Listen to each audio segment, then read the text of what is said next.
seated at all times. Please keep your hands, arms, feet, legs, and elbows inside the vehicle, and please supervise your children. This is a one-way trip to Main Street, USA, and enjoy your ride.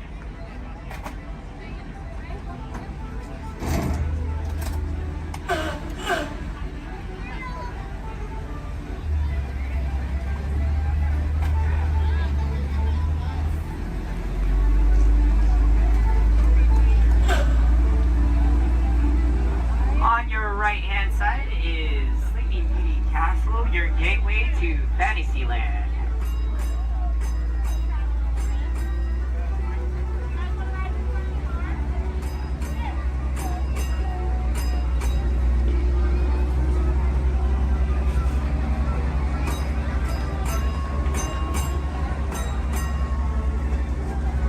Coming up on your right-hand side is Frontierland and Adventureland. Beyond that, Critter Country, Darling Square, and Star Wars Galaxy's Edge.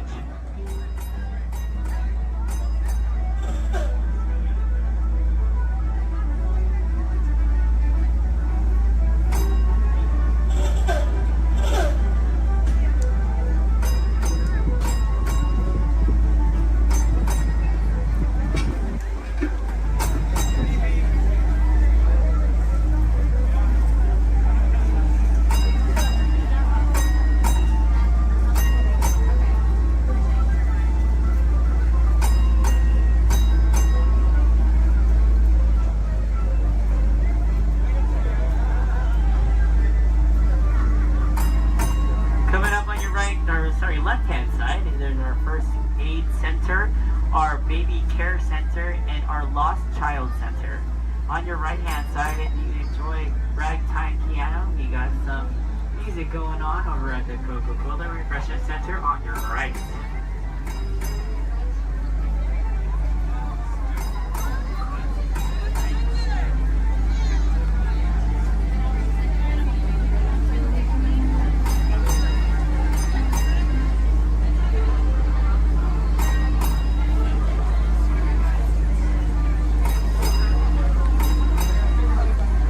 If you get hot later, on your right-hand side is our Dips and Grill ice cream parlor. And on your left is Market House, where you can find our Starbucks coffee and tea. Beyond that is our locker station.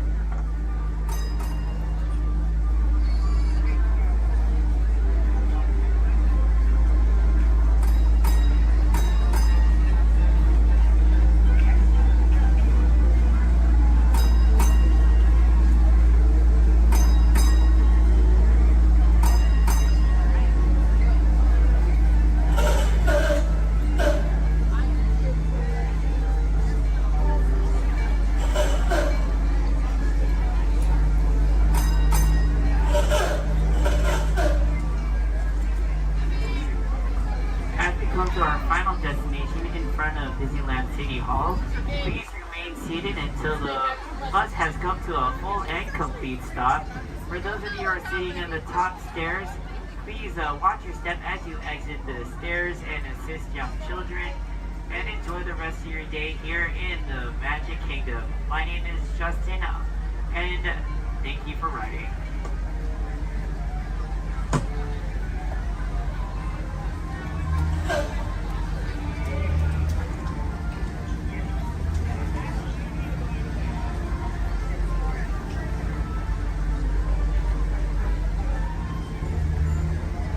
Thank you.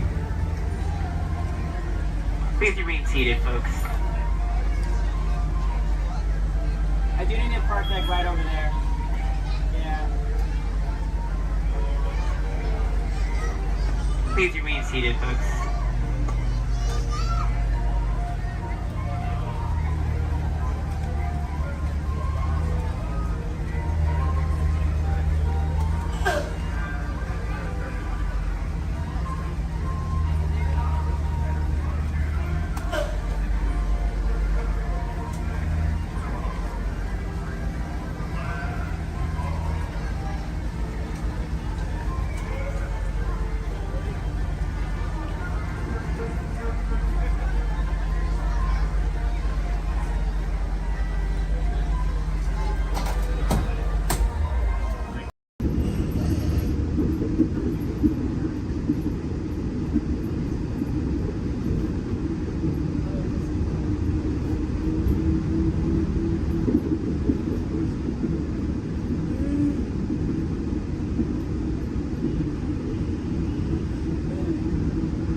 through this land. A magic of fantasy, swirling with pixie dust, made more brilliant by the light that lives within you. It inspires us to wish upon stars, follow our hearts, and find our happily ever afters. Tonight, as we gather together under the spires of this majestic castle, our dreams ignite the magic to create a beacon shining out and celebrating 50 years of the most magical place on earth.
Attention pilots, rocket ships have initiated landing procedures. Please remain seated until your rocket ship comes to a complete stop. Then follow the arrows to the flight deck. Happy landing! We head out, please remain please keep your hands, arms, feet, legs, and elbows inside the vehicle, and please supervise your children. This is a one-way trip to Main Street, USA, and enjoy your ride.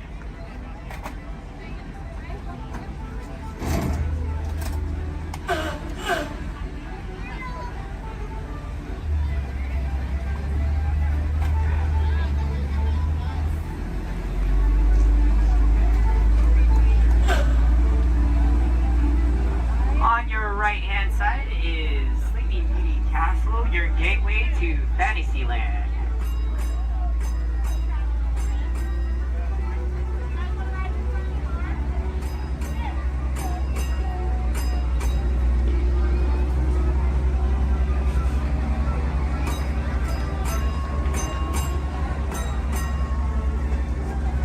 Coming up on your right-hand side is Frontierland and Adventureland. Beyond that, Critter Country, Garland Square, and Star Wars Galaxy's Edge.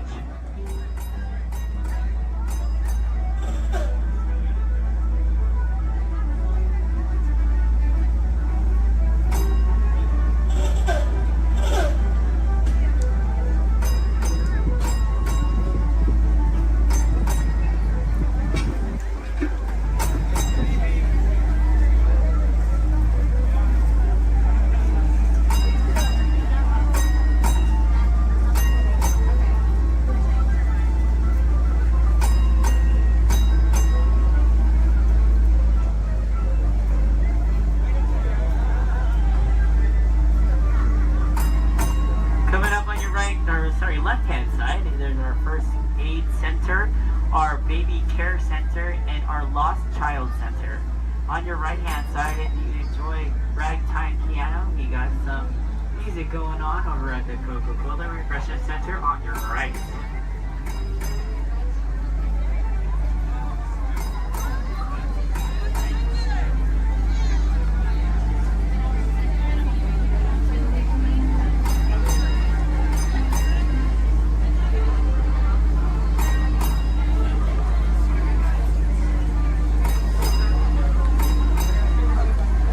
If you get hot later, on your right-hand side is our Dips and Grill ice cream parlor. And on your left is Market House, where you can find our Starbucks coffee and tea. Beyond that is our locker station.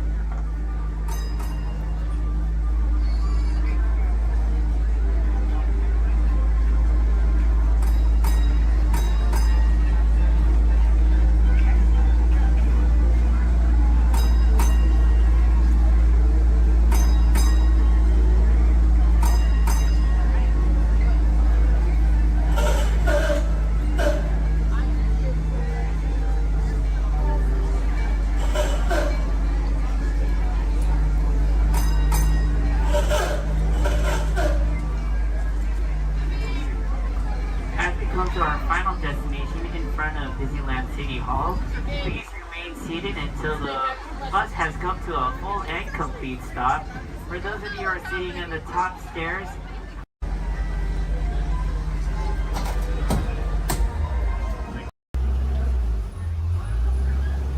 I'm going to be your guide today.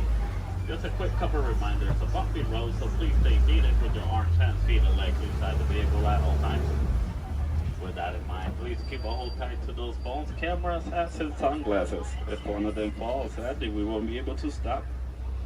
On your top side, you're going to see an animal spotting guide. Hopefully, we're going to see most of those animals today in our safari. Once again, bumpy road, moving truck, so please stay seated at all times. I do advise you to get those phones and cameras ready.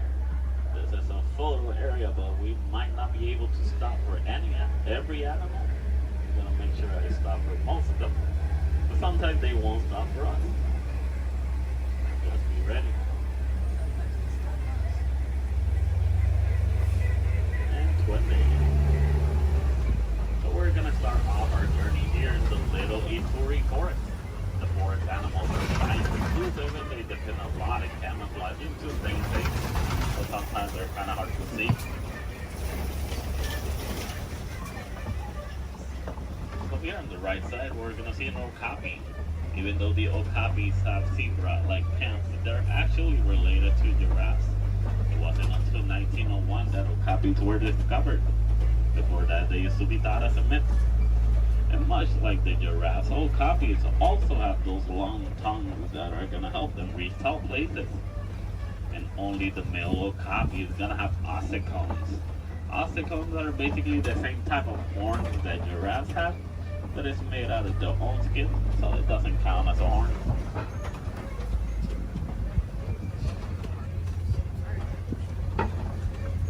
So coming up on our left side, we're going to see some black rhinos. The black rhinos are one of the smallest of their species, weighing up to 3,000 pounds. The shape of the black rhino's mouth is kind of pointy or triangle-like, so that way it's easier for them to feed on the forest. It's also a nice way for them to, also a nice way for us to identify the rhinos. Black rhinos have a pointy shaped mouth, while white rhinos have a square shaped mouth. So this one here on the right side, closest to the truck, is going to be a greater kudu.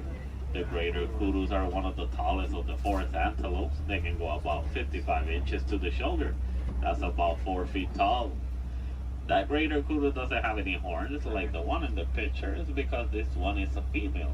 Only the male greater kudu is going to have horns. Behind the greater kudu, we're going to see some bongos. Bongos are also known as the ghosts of the forest because they're rarely seen. The shape of the bongo's horn is twisted and it goes all the way towards their backs. So that way it's easier for them to travel around the forest without getting stuck. So as we start exiting the little Ituri forest, we're going to head all the way towards our Safi River. Rivers and water spots are great areas to see some of the wildlife that lives near the water.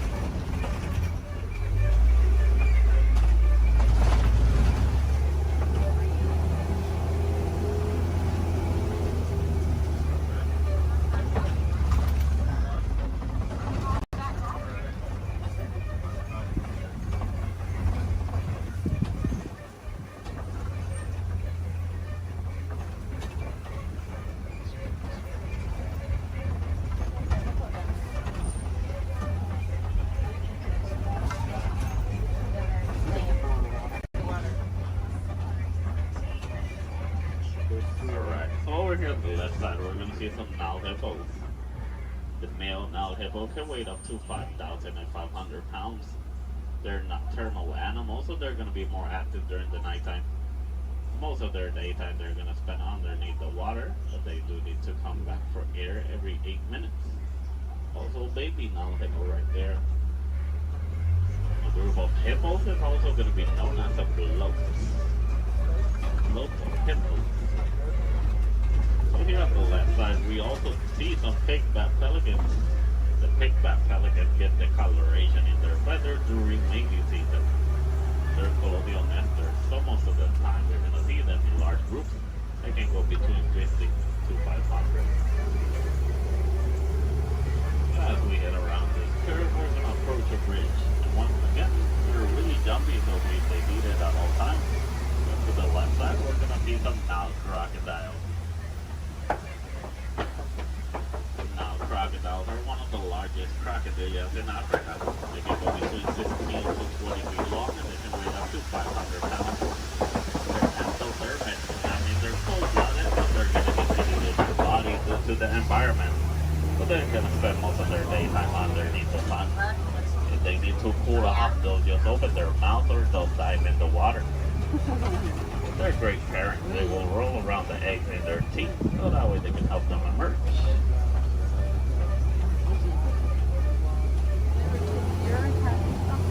As we enter the Safi River, we're going to head all of the way towards our savanna. Savanna is going to be a large plain and a great area to see most of the animals in Africa.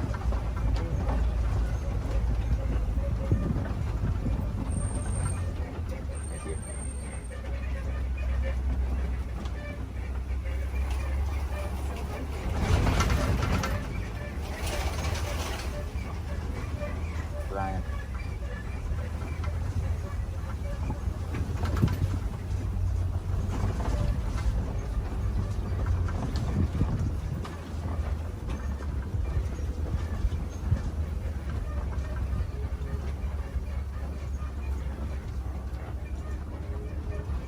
can see the savanna ecosystem is going to be a large plain of grass with tall trees and a lot of termite mountains. Each ecosystem is going to be unique and shaped by the animals that live on them. Between savanna, deserts, rivers, mountains. Most of the animals will actually use the termite mountains as fast crashers. Some of the smaller species like springboks will stand on top of them so that way they can have a better view. Here on the left side we do see a pack of African wild dogs. The African wild dogs are also known as painted dogs. They're part of the canine family, a difference they share with wolves and dogs is that they only have 4 toes. But they're a great pack of successful hunters, hunting up to 90% of the food they eat. But verbalizing, the African wild dog won't bark or howl. They'll actually make a squeaky sound that sounds similar to squeaky toys. Here on the left side, some Ankoli cattle. Ankoli cattle are also known as the Watusi cattle, named after the clan that domesticated them. They're a sign of Walt in Africa, where both male and female will have those huge, majestic horns that can go up to 6 feet long. Even though those horns are big and they look kind of heavy, they're actually honeycomb inside. They use the inside of those horns to move blood up and down, so that way they can keep themselves cooled off. Over here on the left side, we also see a sable antelope. Sable meaning brown, they're also the emblem of the Harambe Wildlife Reserve. They're the only type of antelope that in a fight or flight situation they'll stand their ground and they will fight. As you can see, the shape of their horns goes all the way towards their backs, so that way it's harder for predators to jump on them.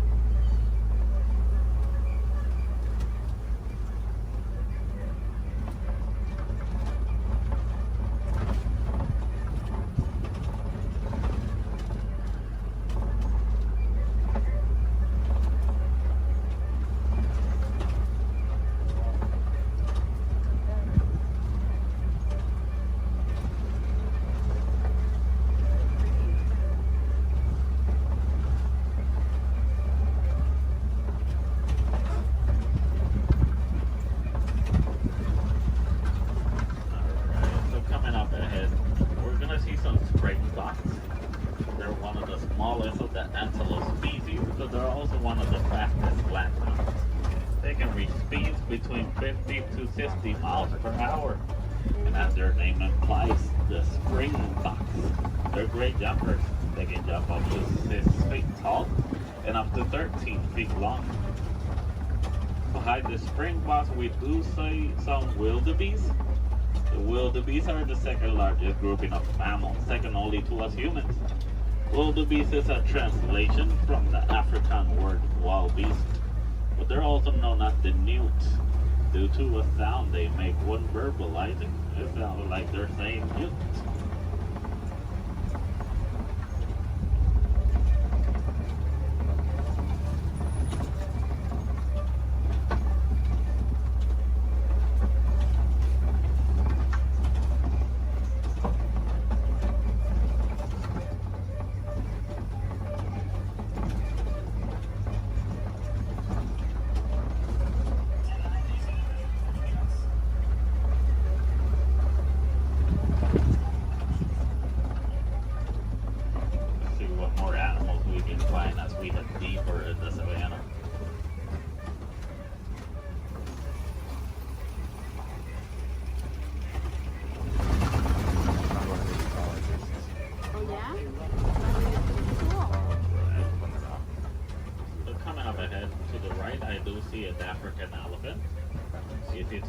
Due to their huge size. Also, the shape of their ears look like the continent of Africa. They like to flap around those huge ears back and forth so that way they can keep themselves cooled off, basically like a giant pair of fans. Also to the left side, mandrills. And the mandrills are one of the largest species of monkeys. Male mandrill can weigh up to 100 pounds while the female can weigh up to 35 pounds. They also have a special pocket in their mouths where they can store food and snacks for later, just like squirrels. So the elephants will also throw dirt on top of their backs so that way the dirt will block them from the sun and also from bugs. They're huge animals with a huge appetite, eating up to 300 pounds in just a day. So a nice easy way to identify a male elephant is because male elephants, whenever they reach adulthood, they like to go on their own. And sometimes they'll join other elephants and they'll form a group known as a bachelor.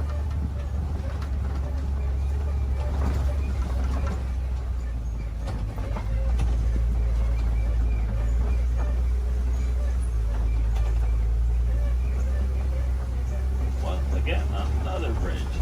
Please stay seated.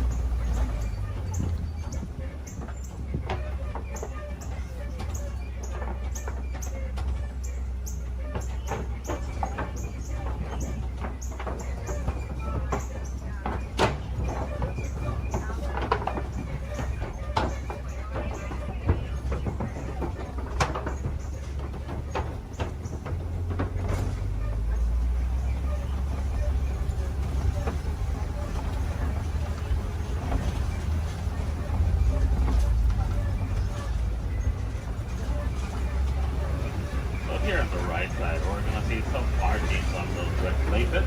Those are elephant tusk marks. Elephants will stick their tusks on those red places, so that way they can get some of the minerals they don't get in their regular diet. Basically like a natural vitamin for them.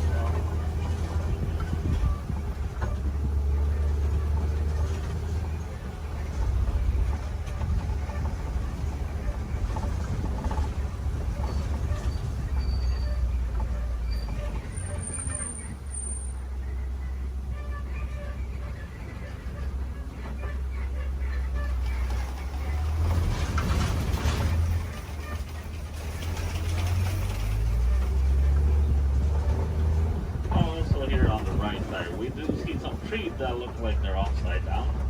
They're known as upside down trees, but they're also known as the tree of life. The real name is the baobab trees. And baobab trees can go leafless up to 9 months of the year, so that way they can store inside of them thousands of gallons of water. Some of the animals will actually try and reach that water, like elephants will stick their tongues on them.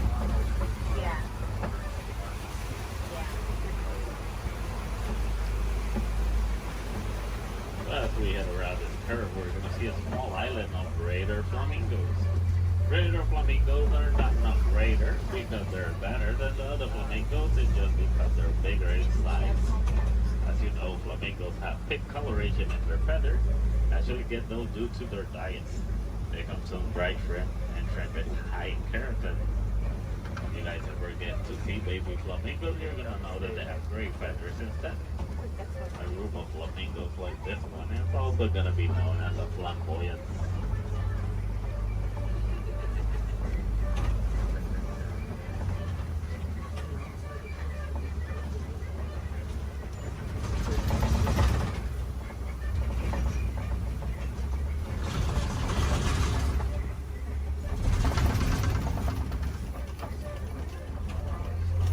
Coming up ahead, we do see some white rhinos. And the white rhinos are one of the largest of their species, weighing up to 5,000 pounds. That doesn't make them slow because they can actually run up to 30 miles per hour.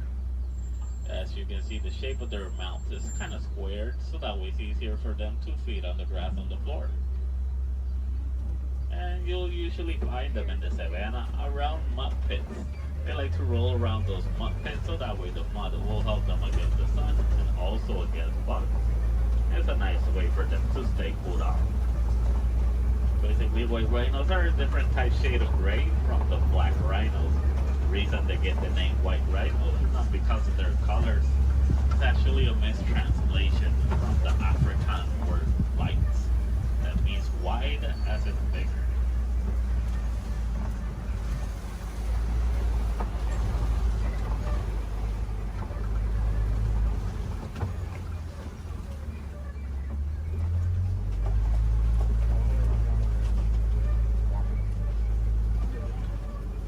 All the way in the back on the left side, I do see a cheetah walking around.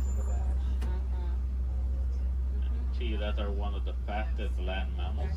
They can reach a speed from 0 to 60 in about 3 seconds. There's also another one laying on the grass all the way in the back. But with that in mind, the cheetahs are built for speed, not power.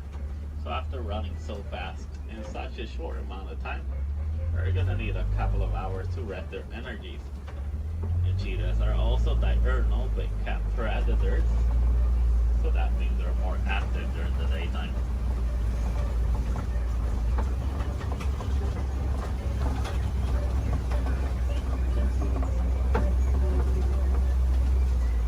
Coming up ahead, we do see some Kobe rocks, and on top of that Kobe rock, we do see a lion.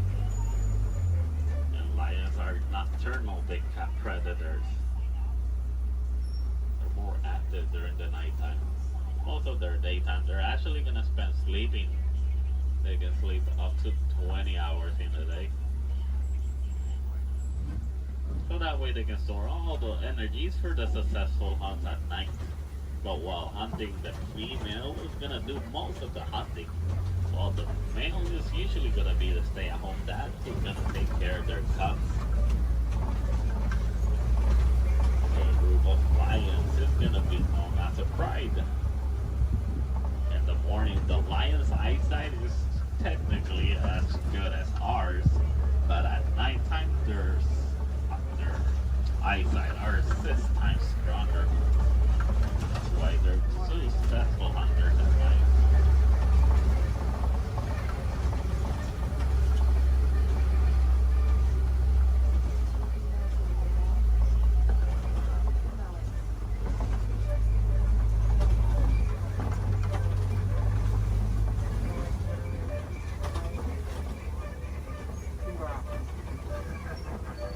So coming up ahead, we're gonna see some warhogs. There's one behind that tree, and there it is. And warhogs are one of the largest burrowing mammals. They like to make burrows like those in which they will sleep on facing outwards, so that way they can see anything that's coming towards them. They're super close relatives to domesticated pigs, and they can run up to 35 miles per hour.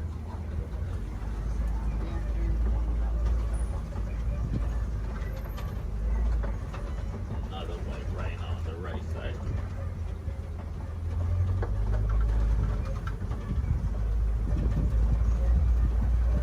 So as we start exiting our savannah, we're gonna head all the way towards the Warden's Post. Warden's Post is gonna be a great area to see how both humans and wildlife co-live in harmony.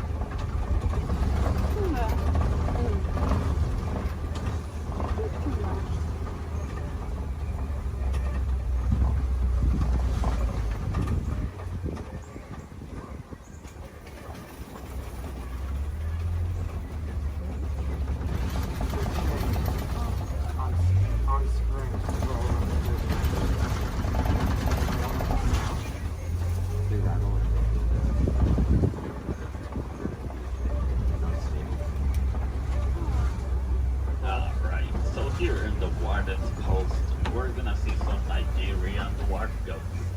These goats are super cute, but they're also really friendly. They're a great source of milk and cheese, and they're really agile with a great sense of balance. They're also one of the few domesticated wildlife that we have here in our reserve. So next to that yellow barrel, there is a yellow box. The farmers found out that elephants are afraid of bee sounds. Most farmers are gonna have a box like that filled with bees, so that way whenever the elephants get near the farms and they hear the bee sounds, they're gonna steer clear away from them, and that way they won't eat the farmer's harvest. It's a nice way for both humans and elephants to co-live in harmony, but it's also a great source of honey. Also, the farmers will actually sell that honey for an extra income. Because sadly, due to a mining of a mineral called coltan, most elephants are losing their habitats and homes, causing them to migrate into human farms and villages more commonly so than it used to. So having bees in a box is going to be a nice technique for both keeping elephants safe, but also staying safe.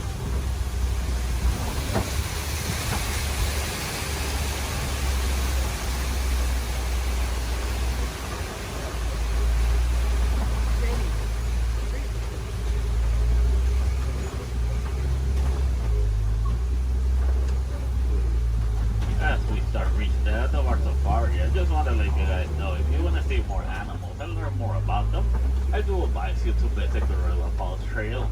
It's a nice 20-minute pathway that will take you all the way to meet a family of gorillas, while meeting more animals, learning more about them, and also more about conservation. If you're really lucky, you might even get a better close-up view of the hippo through a glass. Also, while here in Harambe, we have the Rafiki's Planet Watch. The Wildlife Express train is going to take you all the way towards Rafiki. Well, you're also going to meet a couple more animals. You might even get to pet some of them, and the Domesticated Pet Center. We have an animation studio where you might learn how to draw a couple of our animals. Super cool. And we also have an animal clinic.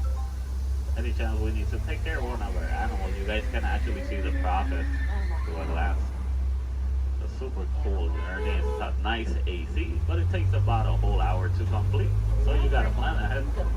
The last Wildlife Express leaves at 4:30. From the sun award. Why did you look to see where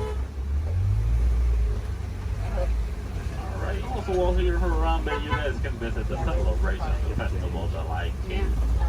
A great show to watch while visiting Animal Kingdom. There's going to be animals wherever you go throughout the park. We do have the lesser flamingos. Those are going to be the smaller flamingos. In some area of the park, I believe, is one of the pathways that leads you to the Tree of Life. If you go all the way towards Asia, they're going to see a similar walking trail to the Gorilla Falls, but it's going to be known as the Maharashtra Jungle Trek. Over there, you're going to meet some of the Asian animals like Komodo dragons, tigers, also super cool to visit while you're in Animal Kingdom. So for the Gorilla Falls, once you head out of the truck and you head down the ramp, if you go to the left side, you're already on the Gorilla Falls Trail. Keep going around, enjoy your time, see more animals. If you go to the right, you're going to go back to the village, where you can see the entrance towards Rafiki.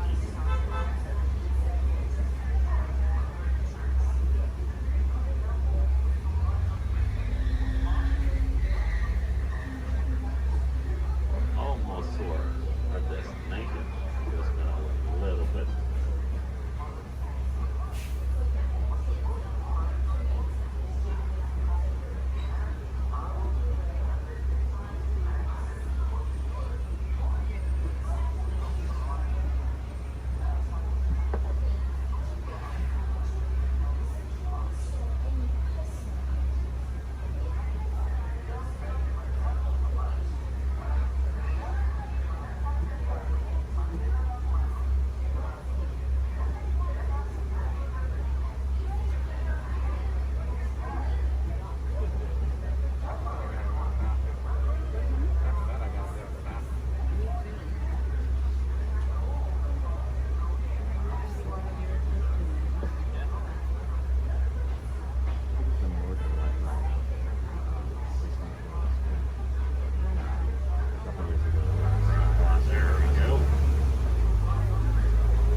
Reaching the end of our safari.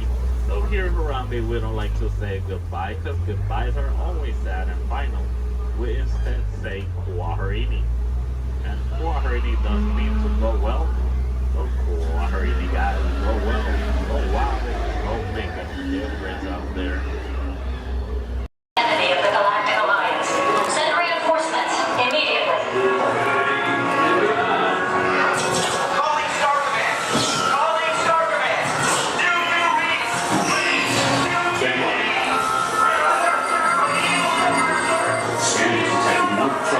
No rabbits are look at that nefarious coup, the sworn enemy of the Galactic Alliance, the evil Emperor Zurg. His robotic army is stealing crystallic fusion power cells. Without those cells, will all be powerless and at the mercy of Zurg.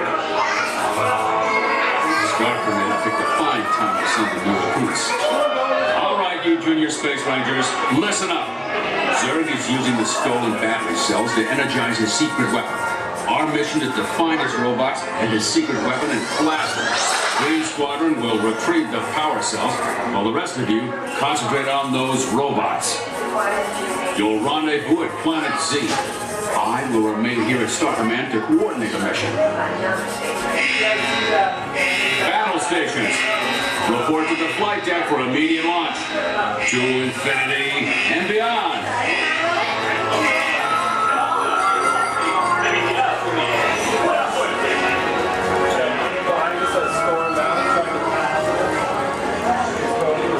Attention, Space Rangers.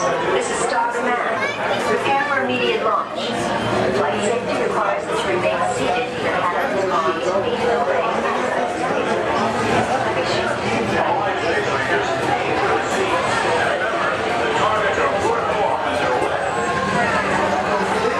Please face forward and back in your seat.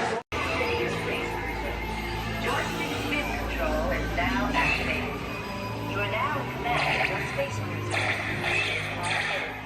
Joystick spin control is activated.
Yes, we will return, sir, to the store.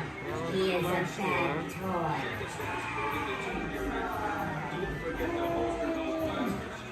You have saved our lives. We are eternally grateful. It's been an honor serving with you.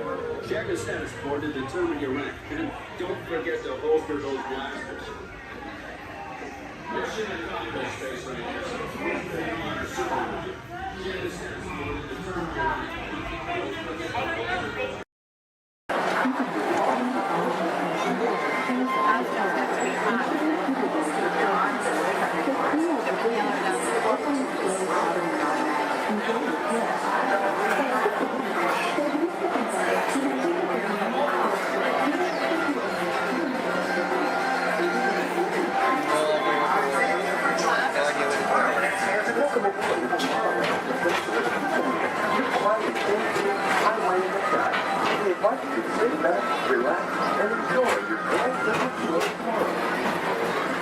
Along the way, you can preview many of the exciting places you'll want to be sure to enjoy today while visiting Disneyland of tomorrow.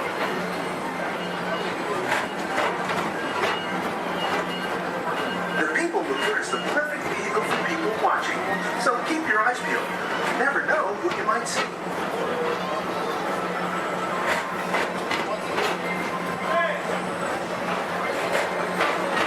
Coming up, Stitch's Great Escape, where you can report for duty as a security agent for the Galactic Federation.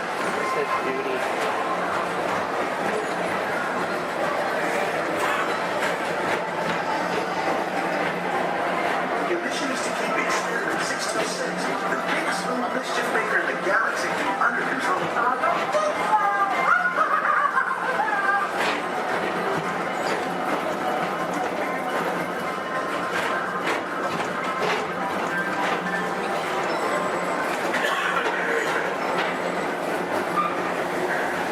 And now, tomorrow, Transit Authority versus Progress City. Walt Disney's draw for an experimental prototype medium tunnel. Progress City was the inspiration for Epcot, and many of its forward-thinking ideas have been realized throughout Walt Disney.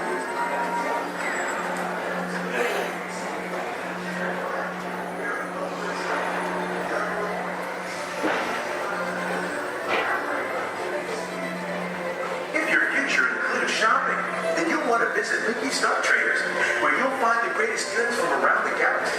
That's right. It's out of this world.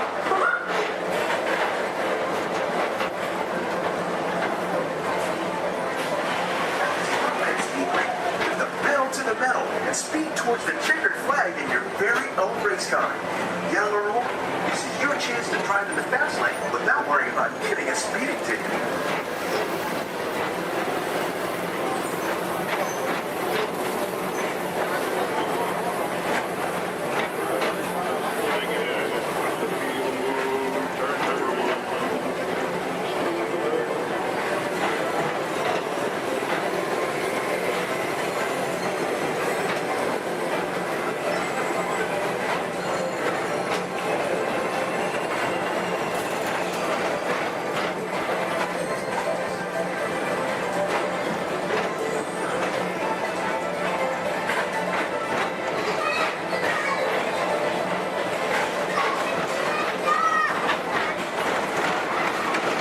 With average and one of the real wonders of our world, space sound.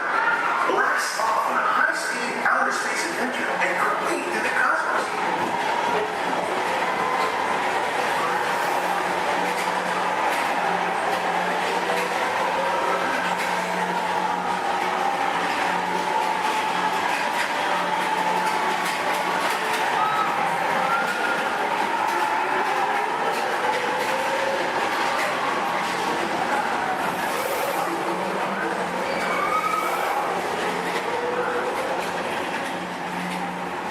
Paging Mr. Morrow, Mr. Tom Morrow. Please contact Mr. Johnson in the control tower. to confirm your flight to the moon.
Welcome back to Tomorrowland. Be sure to visit Space Mountain while you're here for an adventure that's out of this world.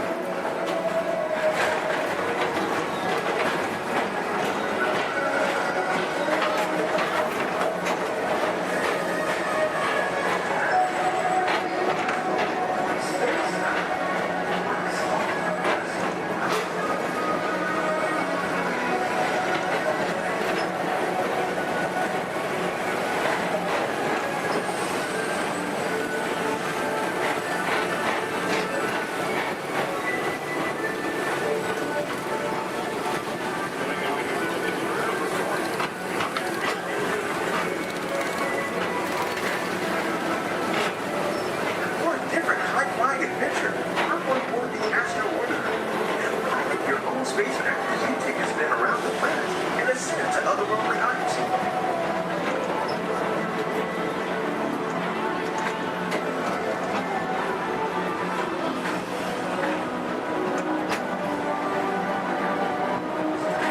We're now approaching Walt Disney's Carousel of Progress.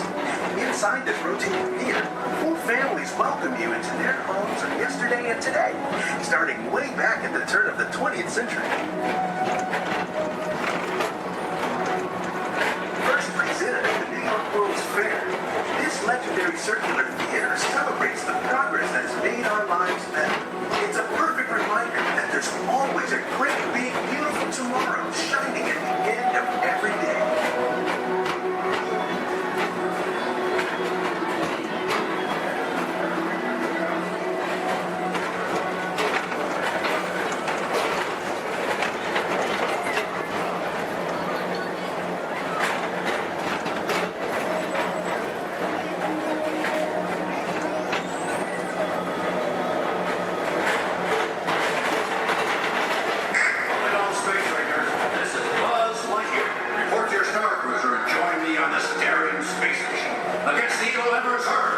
As an honorary space ranger, you'll use your own personal laser cannon to save the entire galaxy.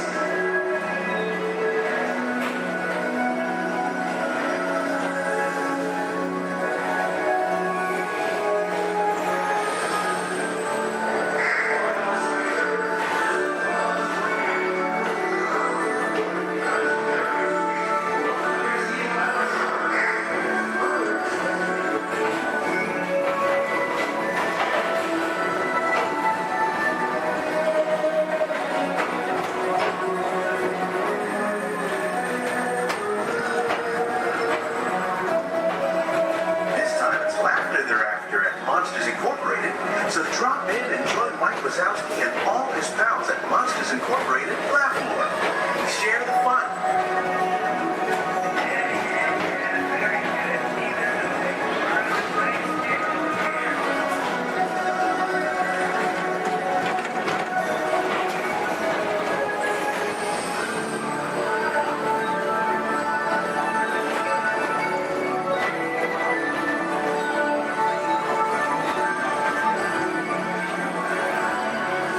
Thank you for joining us on Tomorrowland.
authority of General Hux.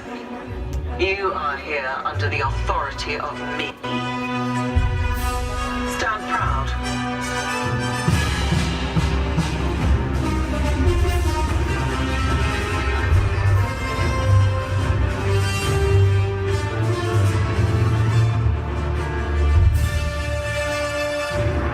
Troops in this division are held to the highest standard. Mine. Show me fearless.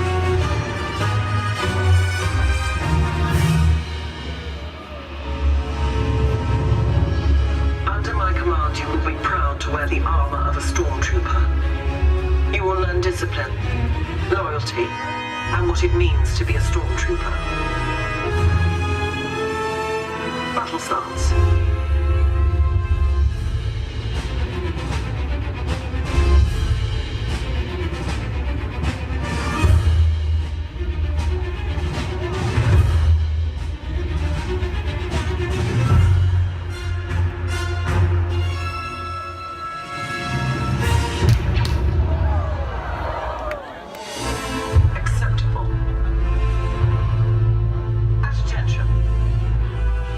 We do not tolerate tricks.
those off, we want them flying off in a first order ship. Who knows what they would do with them, but they're not going to give them back. This is R5, who's going to help get you guys out of here. We're just waiting for a transmission from Finn. Okay. Good luck. Take this corridor to the turbo lift. Then head down to the escape pod base. Those droids are programmed to return you to Batu. Hurry and don't get caught. Lieutenant Beck will guide you. Recruits, for your safety, stay seated with seatbelts securely fastened. Keep hands, arms, feet, and legs inside the transport and supervise your children. Tell them it's a prisoner transfer. Did it work? Good. Now get a move on. There's a clear path to the turbo lifts at the end of the hallway. Turn right. Probe droid. You're lucky it didn't spot you. Take those turbo lifts and stay out of trouble. Hey, you're not authorized. Wait, go to the prisoner.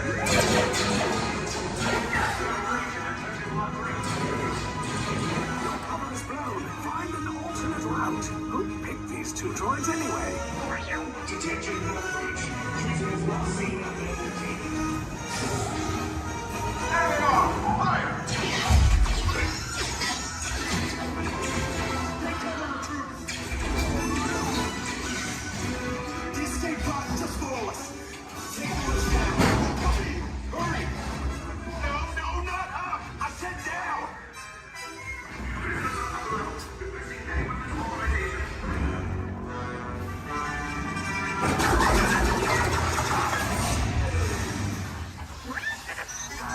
This does not look good.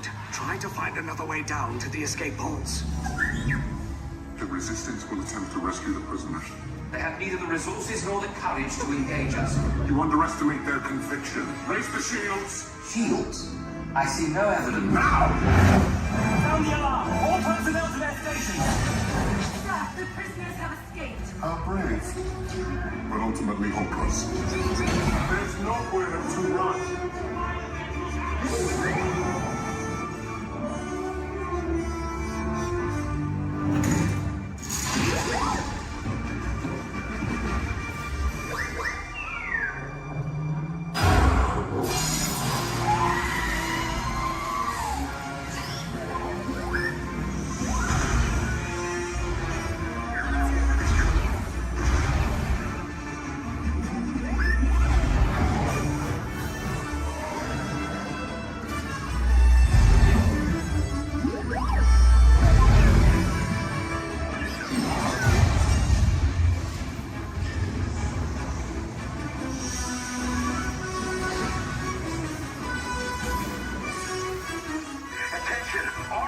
Personnel, abandon ship. I repeat, abandon ship. This destroyer the back. There's no escape. You will tell me the location of the secret base, and then I will destroy you and the Resistance.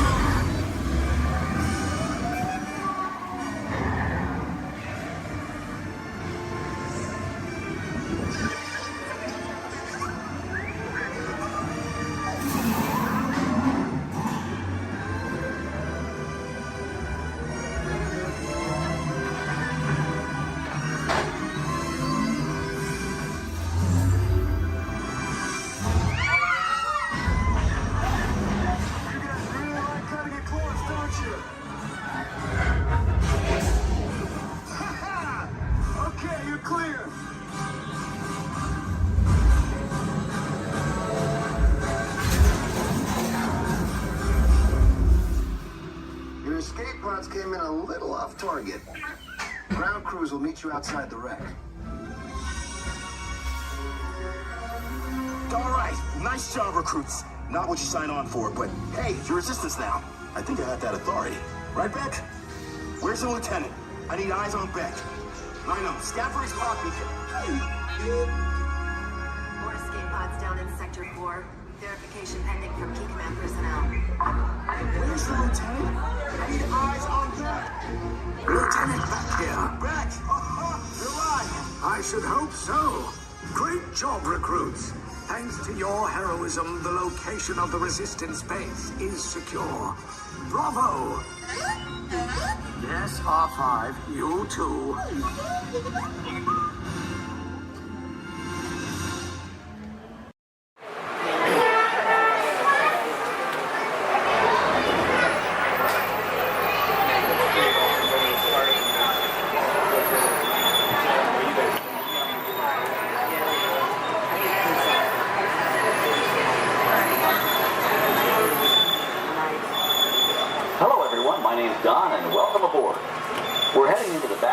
Disney's Hollywood Studios. This production area was built in 1988 as a Florida counterpart to the Walt Disney Studios in Burbank, California. We included sound stages, recording studios, high-tech editing rooms, all the tools needed to create movies, TV shows, and radio broadcasts. We've even got our very own water tower, too. It's up ahead on the left side of our shuttle. We call it the Earful Tower. It's inspired by the water tower Walt Disney had built for his Burbank studio in 1939. Our Florida tower stands a lucky 13 stories high, and we added our own creative touch, a giant set of Mickey Mouse ears. If you wanted to wear those ears, you'd have to have a hat size of 342 3/8. Up ahead, after the next bend in the road, you'll have a perfect opportunity to take a picture of this famous icon. In the world of entertainment, every project starts with a screenplay and a lot of creative ideas. A production studio is where the ideas of writers, producers, and directors are transformed into an on-screen reality. Within these huge spaces, filmmakers can literally create their own worlds. Our Florida sound stages are soundproof, weatherproof, and most importantly, air-conditioned, all vitally important for the cast, crew, and equipment. Many of the crafts needed for filmmaking are located right here on the lot. On the left, we have our own greens department. It grows flowers, trees, shrubs, and topiaries. A few well-placed plants can cover up empty spots in the set and add a touch of natural beauty to a scene. On the right are two of the aircraft from the 2001 blockbuster hit Pearl Harbor. These exact full-scale replicas of P-40 fighters were used in the special effect fight sequences. Of course, many of the planes we saw flying through the aerial battles or sitting on the ground weren't real at all. They were created entirely within a computer. Oh, keep your cameras focused to the right. We're coming up on that perfect angle of the Earful Tower I told you about. It's a true masterpiece.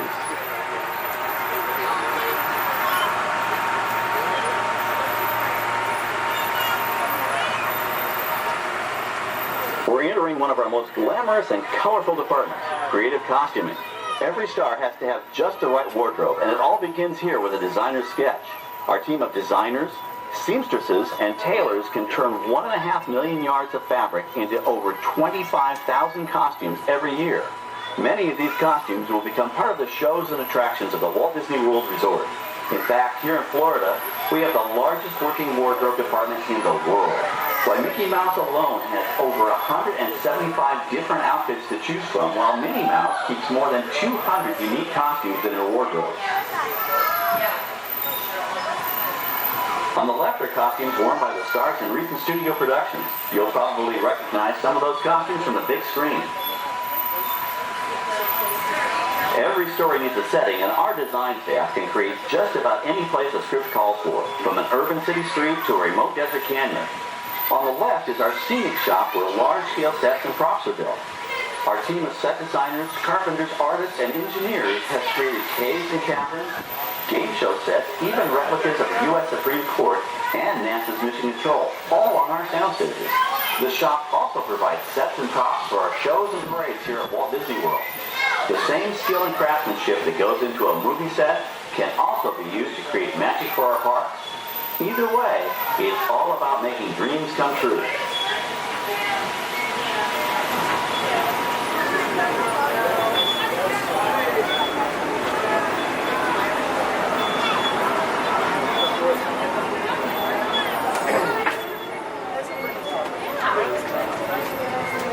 Now we're entering a zone we call the Boneyard. It's an outdoor storage area for oversized props and vehicles. Cars, trucks, boats, planes, we often save these props in case we need them for future productions. In this backlot collection, you may find real working vehicles, non-working mock-ups, and even large-scale miniatures used in special effects shots. Large-scale models create a more convincing illusion on camera. We even place small cutout passengers in the windows of the plane.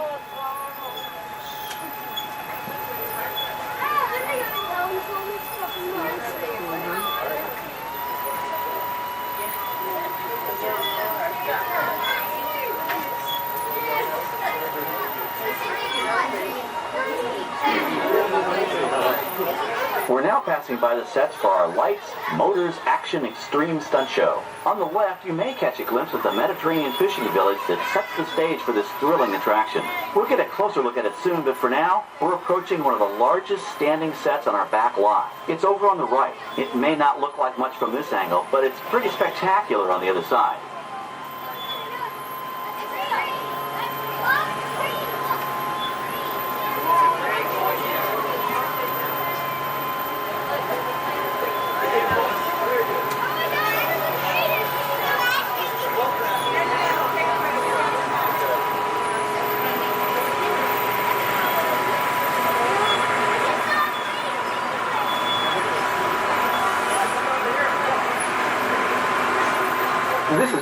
folks, the production crew has just given its clearance to enter the set.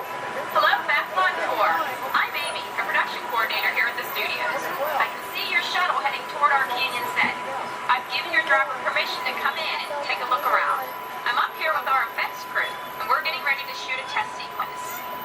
Oh, on the way in, you're going to be crossing a wooden bridge, and things may get a little bumpy, so please, hold on to your belongings, especially hats, cameras, and glasses, and keep an eye on any small children in your party. And of course, please remain seated at all times. Welcome to the set. As you can see, we brought the bare, dry deserts of Southern California to green, typically humid Central Florida. This set is based on real locations that our production designer took pictures of. Our set crew spent about 6 months building the canyon, but we've used it for a number of TV shows and specials over the years. For our upcoming production, the script called for a tanker truck. We found this one in our boatyard, but it was too big to drive into place. So we picked it up with a crane and set it down here. We're up on the overhead platforms, and I see our director has arrived.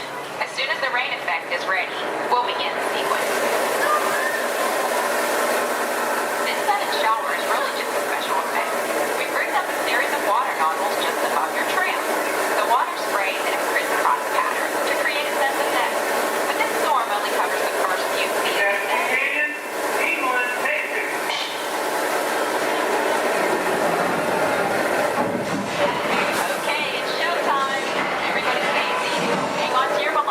Watch your children.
Now, let's go behind the scenes to find out how this spectacular sequence was created. The canyon itself is a facade, a steel structure covered with wire mesh and layers of concrete, sculpted and painted to look like natural rock formations. Narrow yellow pipes carry propane gas, fueled explosions and fire lanes.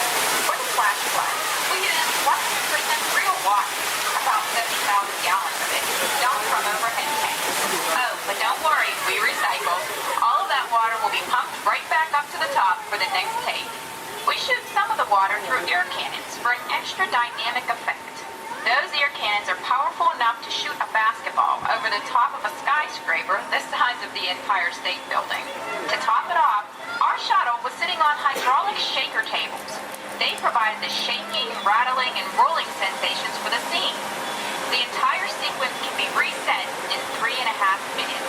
That's just enough time to bring in the next shuttle. Well, I've got to get ready for our next take. Thank you all for being part of the action. Hey, I'm needed back on the set, so enjoy the rest of your tour. Okay, well, thanks, Amy, for giving us access to the set.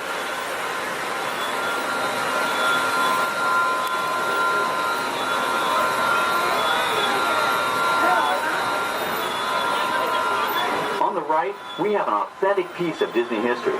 That Gulfstream 1 was known at airports across the country as November 234 Mickey Mouse, but we just call it the Mouse. In 1964, Walt Disney and his hand-picked team used this plane to scout locations for what he called the Florida Project. Soon, they secretly began purchasing thousands of acres of land, which became the Walt Disney World Resort in 1971. During the creation of the resort and later Epcot, the Mouse shuttle studio executives and Imagineers between Burbank and Orlando, making it the most used executive aircraft in the country. Appropriately, the mouse retired here in 1992. As Walt used to say, it was all started by a mouse. In this case, the 234 Mickey Mouse. On our right, we once again sweep past the magnificent Mediterranean village of our lights, motors, action extreme stunt show. This high-octane attraction is based on the hit show from the Walt Disney Studios Park in France. In this action-packed production, you'll feel like you're right there on the set during the filming of a spy thriller, complete with custom-built cars, motorcycles, even jet skis.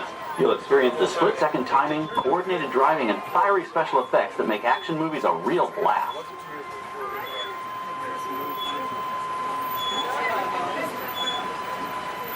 The staging area to our right is known as Acceleration Alley. Here, the custom-built stunt show vehicles rev their engines up to 70 miles an hour before making their high-speed entrances onto the stage for our lights, motors, action extreme stunt show. Of course, these are professional stunt drivers. We hope you'll enjoy their daring driving skills, but please, don't try them yourself.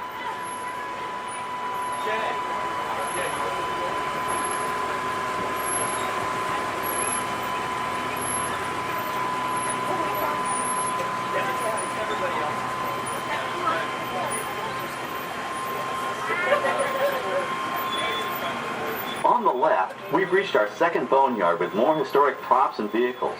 When we reuse older props in a new production, they're often refitted with custom parts and given a whole new color scheme. You might not even recognize them the next time you see them on screen. For instance, coming up is our friend Herbie the Love Bug. He went through a special demolition derby makeover. Those dents and dings were added on purpose, but he can be polished up as good as new for his next starring role.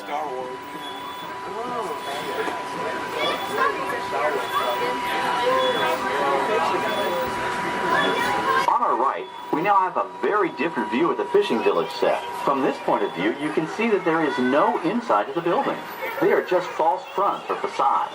In the movie business, set builders only create what the camera has to see. It's an old movie trick dating all the way back to the silent era. To add to the sense of realism and avoid the cost of set building, many of today's television shows and movies film on location in cities and towns across the U.S. But out in the real world, you've got to contend with noise, traffic, crowds, and various visual elements that may or may not belong in your film. Here on the backlot, we can avoid these problems because we created our very own flexible urban environment. Our Streets of America facades can stand in for a small town or a giant metropolis. As we come around the last corner on our route, you'll see the skyline of New York City in the distance. It's really a series of painted flats, expertly designed to fool the eye and the camera. We can dress and decorate these streets to look like any city we want, from Chicago to San Francisco. Depending on the choice of vehicles, props, and costumes, we can even turn back the clock and set our story in a different time. And what's more, these sets are built with Florida weather in mind. They're made to withstand 100-mile-an-hour winds. You're welcome to visit our Streets of America anytime during your visit today and get an up-close look at the skills of our set designers and builders. We've just about reached the end of our tour. Our final stop is the American Film Institute Showcase, where you can see the actual costumes and movie props used in some of Hollywood's most famous films. There are some pretty amazing items in there, so feel free to take all the time you like. Please stay seated until our tram comes to a complete stop and check around you for any personal items that may have fallen during our trip. Well, as they say in Hollywood, that's a wrap. Thanks for joining our backlot tour, and we hope you'll come back to visit us again soon. Stop up here in just a moment. I'll open these doors. I want to exit out through those blue automatic doors into the Amplified Showcase tour.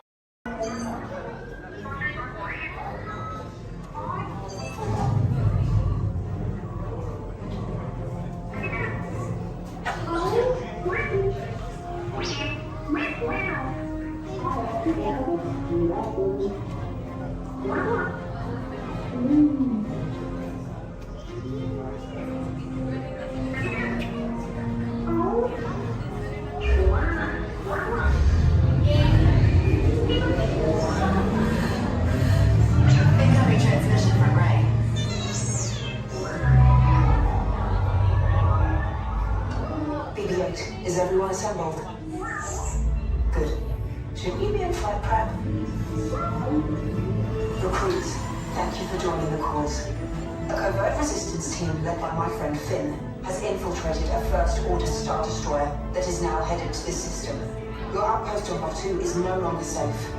We have transports waiting to take you to General Organa's secret base on Pucara. I'll regroup with you there. The Resistance desperately needs your help in our fight against Kylo Ren and the First Order. Remember, it is vital that you keep the location of the Pucara base secret. Lieutenant Beck, one of our top commanders, will lead you. Affirmative. Transport is ready. 9 and I shall personally see him delivered. Thank you, Lieutenant. Welcome to the Crawlers. May the Force be with us. Commander Poltam and a squadron of X-Wings shall escort us to the rendezvous point on Pucara. Roger, this is Black Leader.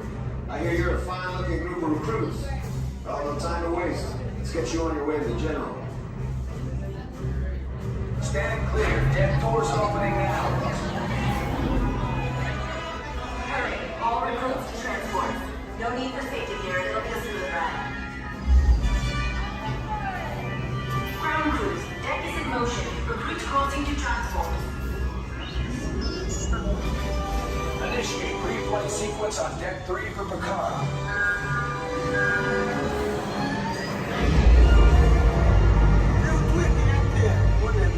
Affirmative. Deck 3, you are clear for launch.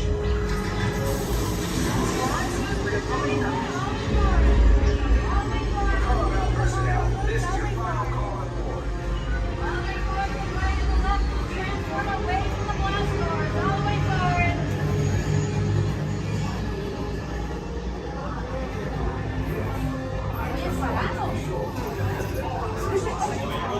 Transport is away in 30 seconds.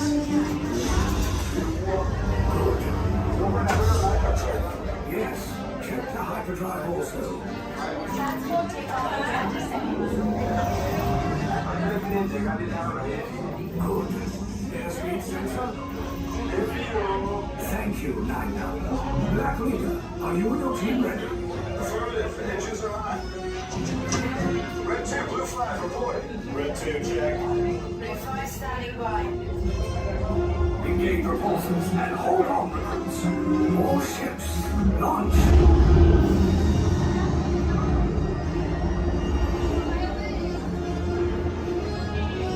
I am Lieutenant Beck. As you heard from Ray, I have been tasked with getting you to Pucara.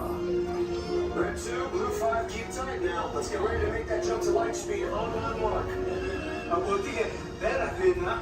Black Leader, we're picking up an unusual signal. Are you spotting anything? Yeah, I see it. We'll check it out. BB-8, what do you got?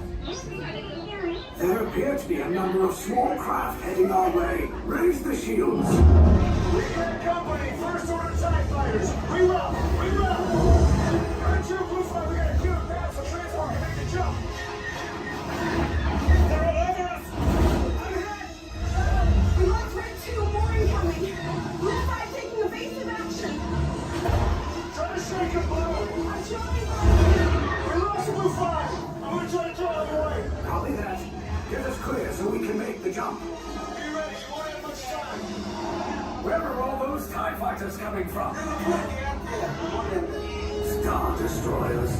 Get out of there! We can't. We're caught in a tractor beam. It's pulling us in. Our hands are friends and make this a fair fight. Don't worry, I'll come back for you. Stay strong. Cargo vessel TR-141, identify yourselves and prepare to be boarded. This is TR-141. We are a civilian vessel. By whose authority are we being detained? By the authority of the First Order, Resistance scum. Now bring down your shields and prepare to be boarded. They'll want the location of our secret base. Tell them nothing. The future of the Resistance is at stake. I have a bad feeling about this. Stand back from those doors. Attention! Passengers of the TR-141! You have been identified as enemies of the First Order. You will disembark immediately and prepare yourself for interrogation. Proceed forward, now.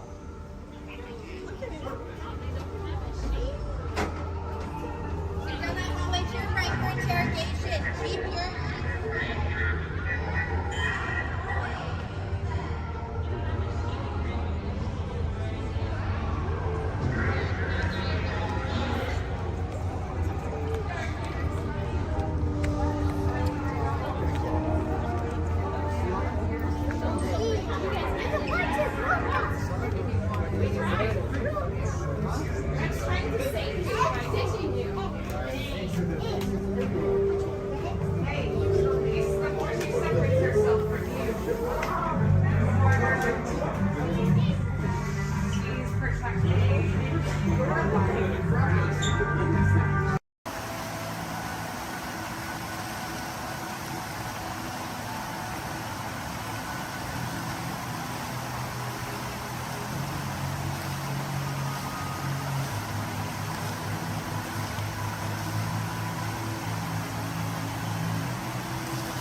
Welcome to a voyage of discovery and awareness of the richness, the diversity, and the often surprising nature of living with the land.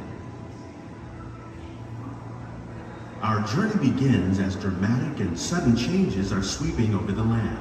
The approaching storm may seem violent and destructive to us, but to nature, it's a new beginning in the cycle of life.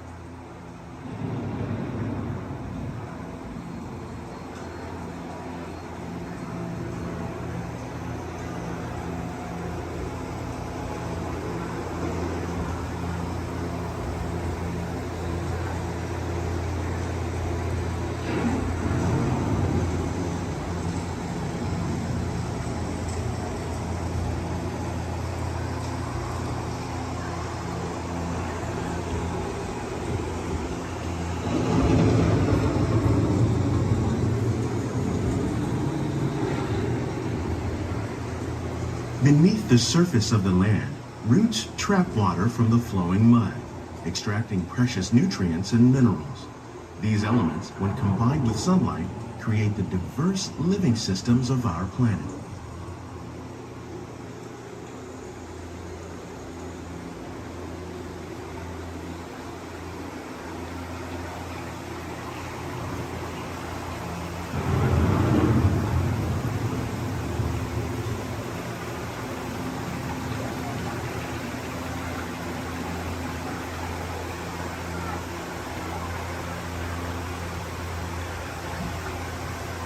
One of those living systems is the rainforest, home to the most amazing concentration of life on our planet. These dense and beautiful forests cover only a tiny portion of the Earth's surface, but they contain more than half of its plant and animal species. Rainforests are also extremely rich in productive living systems, providing us with oxygen, food, medicines, and other elements essential to our lives.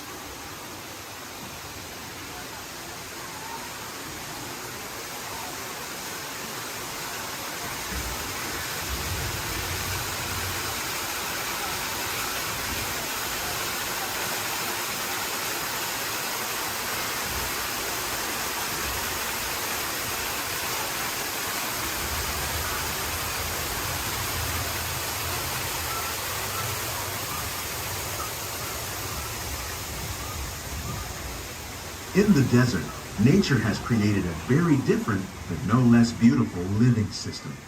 And while this arid landscape may seem lifeless, it is very much alive. The plants and animals that have learned to survive in these harsh conditions make use of what little water they can find and avoid the scorching rays of the relentless sun.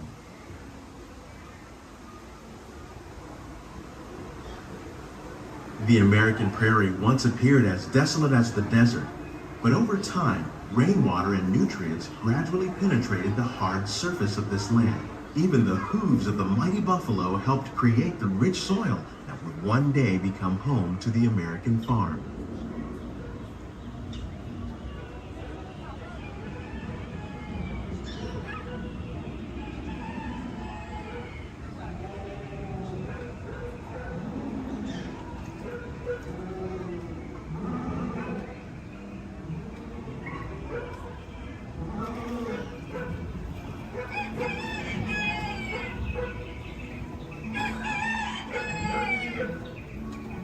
Of all the forces at work on the land, humans have had one of the most profound effects. The need to produce food for a growing world led to the enormous use and sometimes overuse of the land. In our search for more efficient ways to grow food, we often fail to realize the impact of our methods.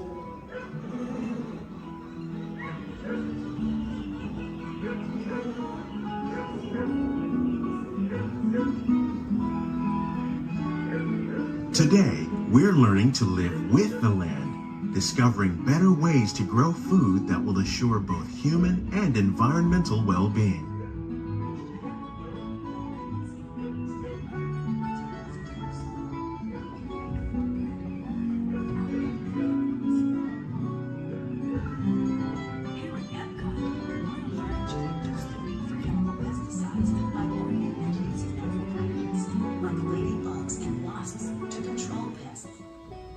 In the farmlands across America,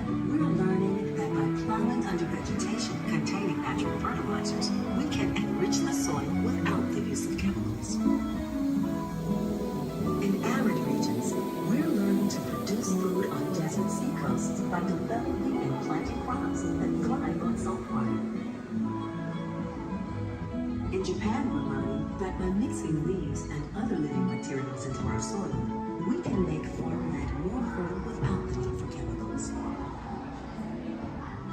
How will we meet tomorrow's growing needs for food production, yet still respect the needs of the land?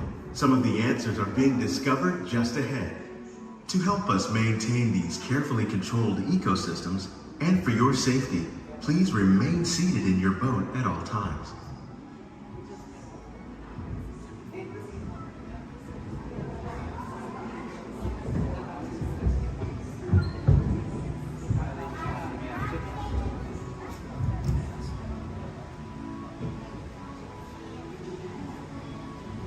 Welcome to our living laboratories, where scientists from Epcot and the U.S. Department of Agriculture are exploring innovative ways to produce bountiful harvests now and into the future.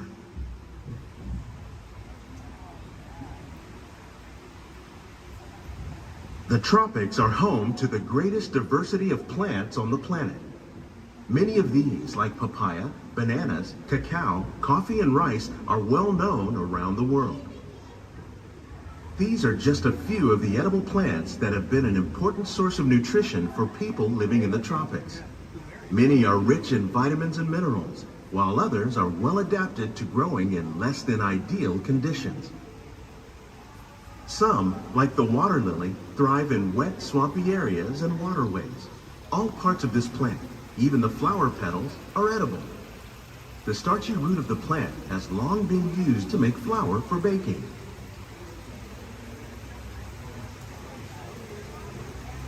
One day, many of these lesser-known tropical plants may be as important as the bananas growing on both sides of the boat. More than 28 million tons of bananas are eaten annually, making it the most popular fruit in the world.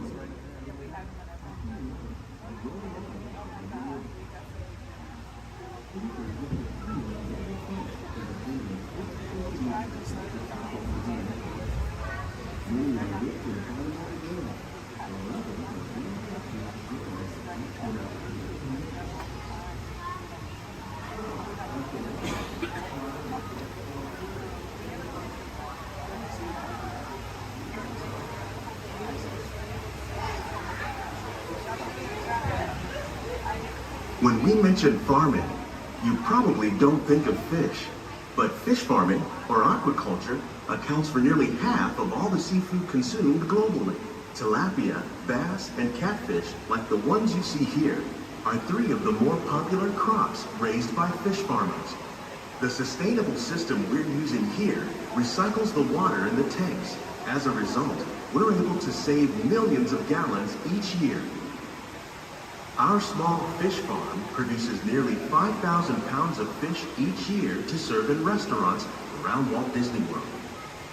Innovations like this one can play an important role in our efforts to produce bountiful harvests and still protect natural resources.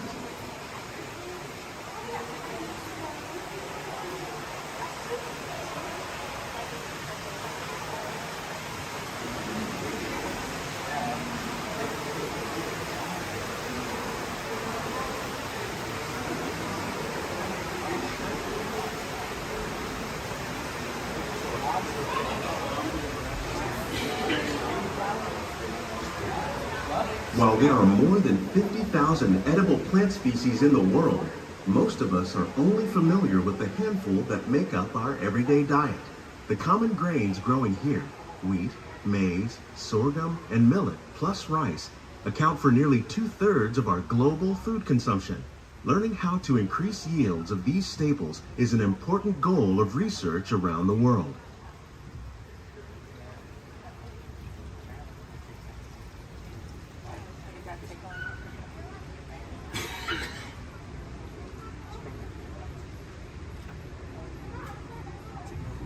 These plants are definitely on their way up. Innovative growing techniques like these increase yields while more efficiently using resources like water, fertilizer, and pesticides. Another innovation at work here is our integrated pest management program.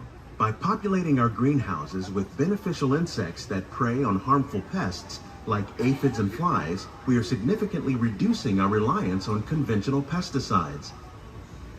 We're growing these crops using our nutrient film system. This technique precisely controls and recycles water and nutrients. With it, we can produce over 27,000 heads of lettuce a year in this one small area.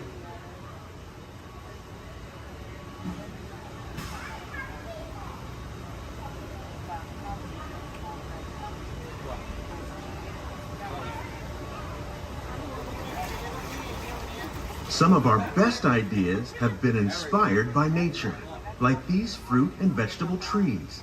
By growing these ground plants vertically, we can increase yields and better control diseases. These crops taste as good as they look. In fact, we serve more than 15 tons of produce from our greenhouses in restaurants here at the land every year.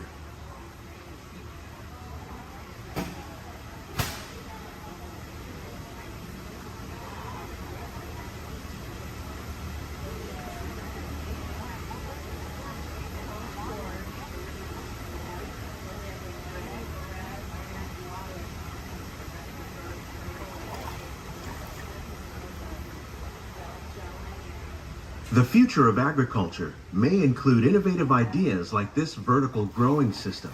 Plants grown in this way use a fraction of the space required by traditional growing methods. That saves water and increases production. The aquaponics system on your left combines hydroponics with aquaculture. The fish provide a natural source of fertilizer for the plants, and the plants help keep the water clean for the fish. It's another great way to produce more while using less.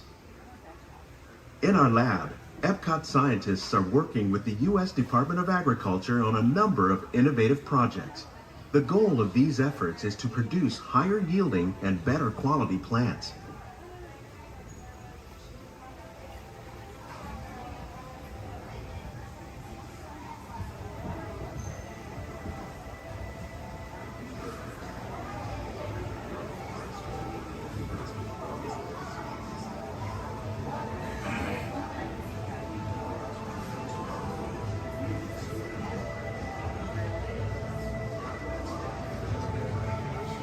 These greenhouses represent just a fraction of the work being done worldwide to produce bountiful harvests for our growing population. Scientists, farmers, and even backyard gardeners are doing their part to improve the quantity and quality of foods that we all rely upon. Together, we can continue to find more ways to increase food production and protect our precious natural environment. Only then will we truly be living with the land.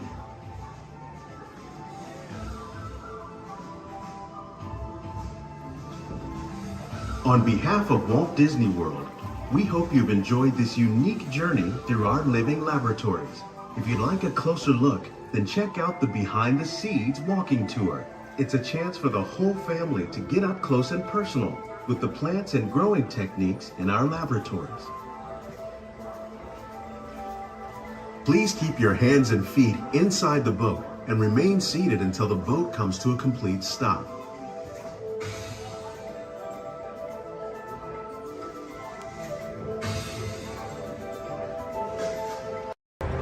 Speaking of glass, would you hand me that last window pane over there? Certainly. Oh, but just be careful. You don't want to step on it. Oops. Looks like it's break time.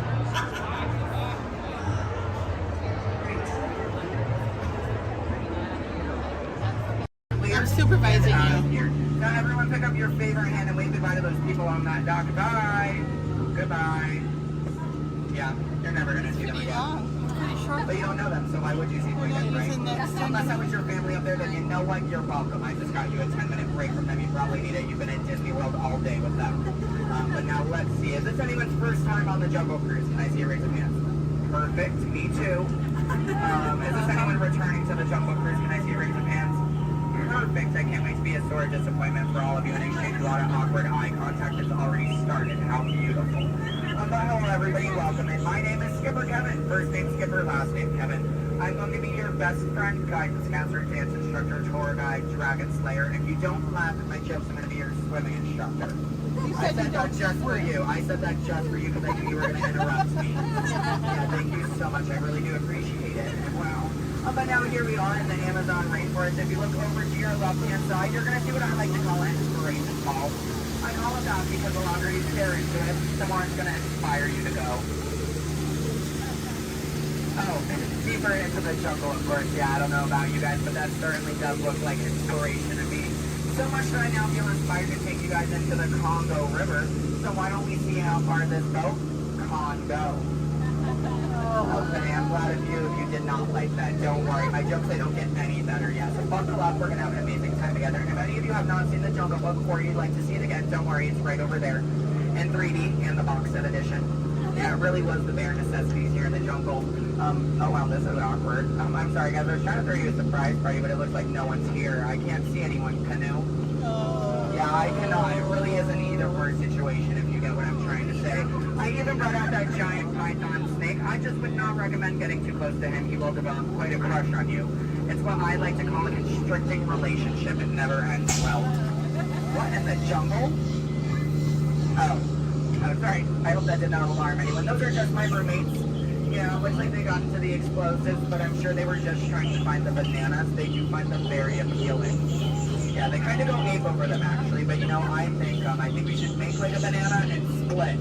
So we're now going to head down the Nile River, which is the largest river in all of the jungle. It goes on for Niles. And Niles. And Niles, thank you. And if you don't believe me, you are in denial. Disbelief. I bet you believed you had that one. No. Yeah, you did. I heard you say it.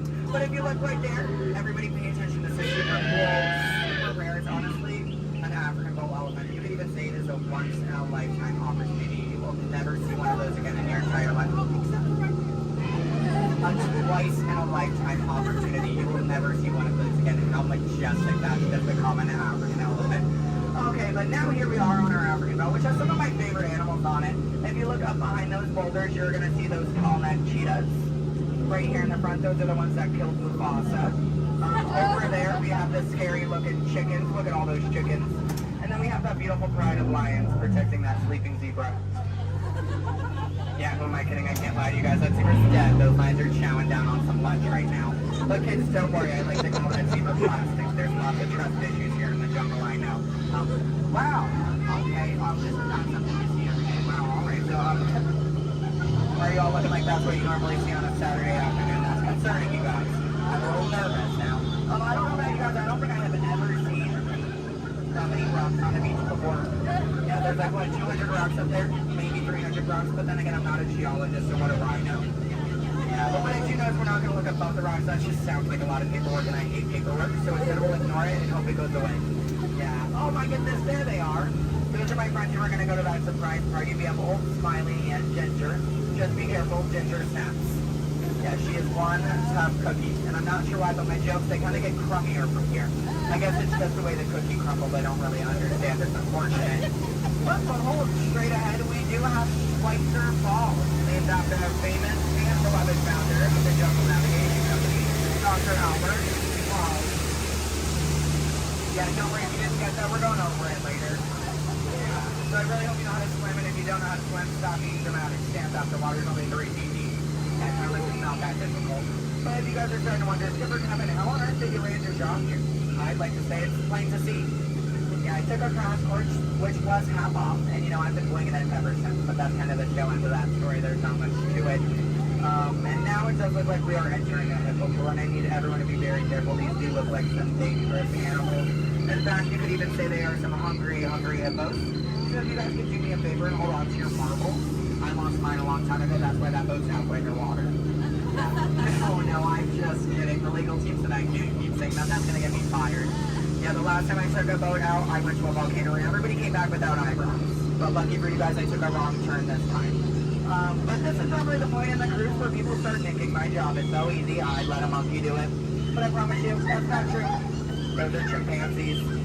Yeah, there's a very clear difference between the two. Just don't ask me what it is. I have no idea, and I didn't think we'd actually see any, so that's kind of crazy.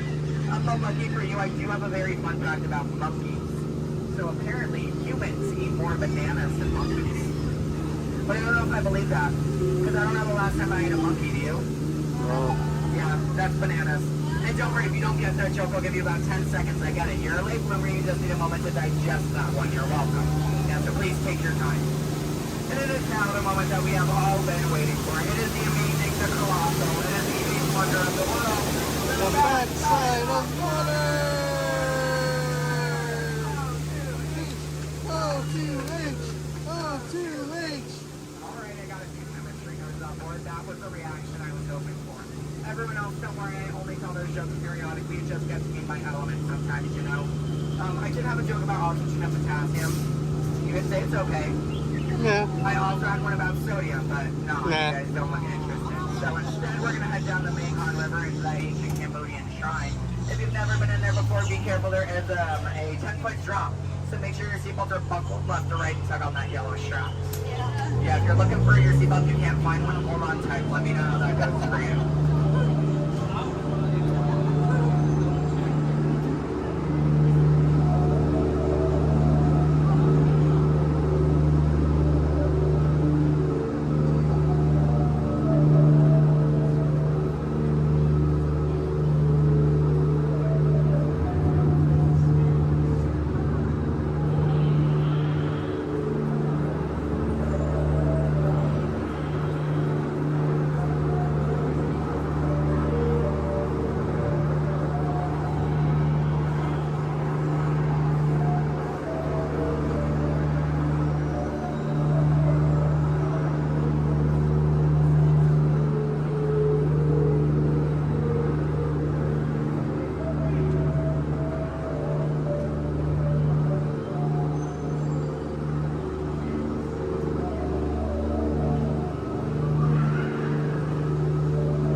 But don't worry, it's not.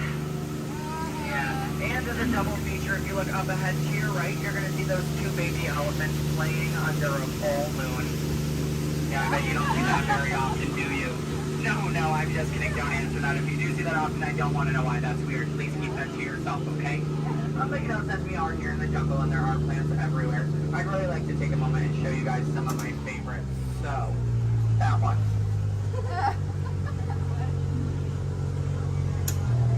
That one.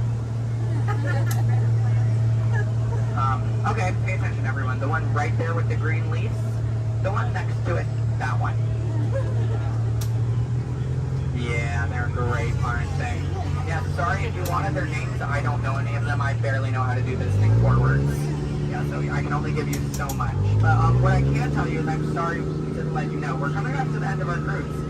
You know that's happening because look to your left, now it's a gift shop. Everything at Disney ends with a gift shop. It's how we steal your money.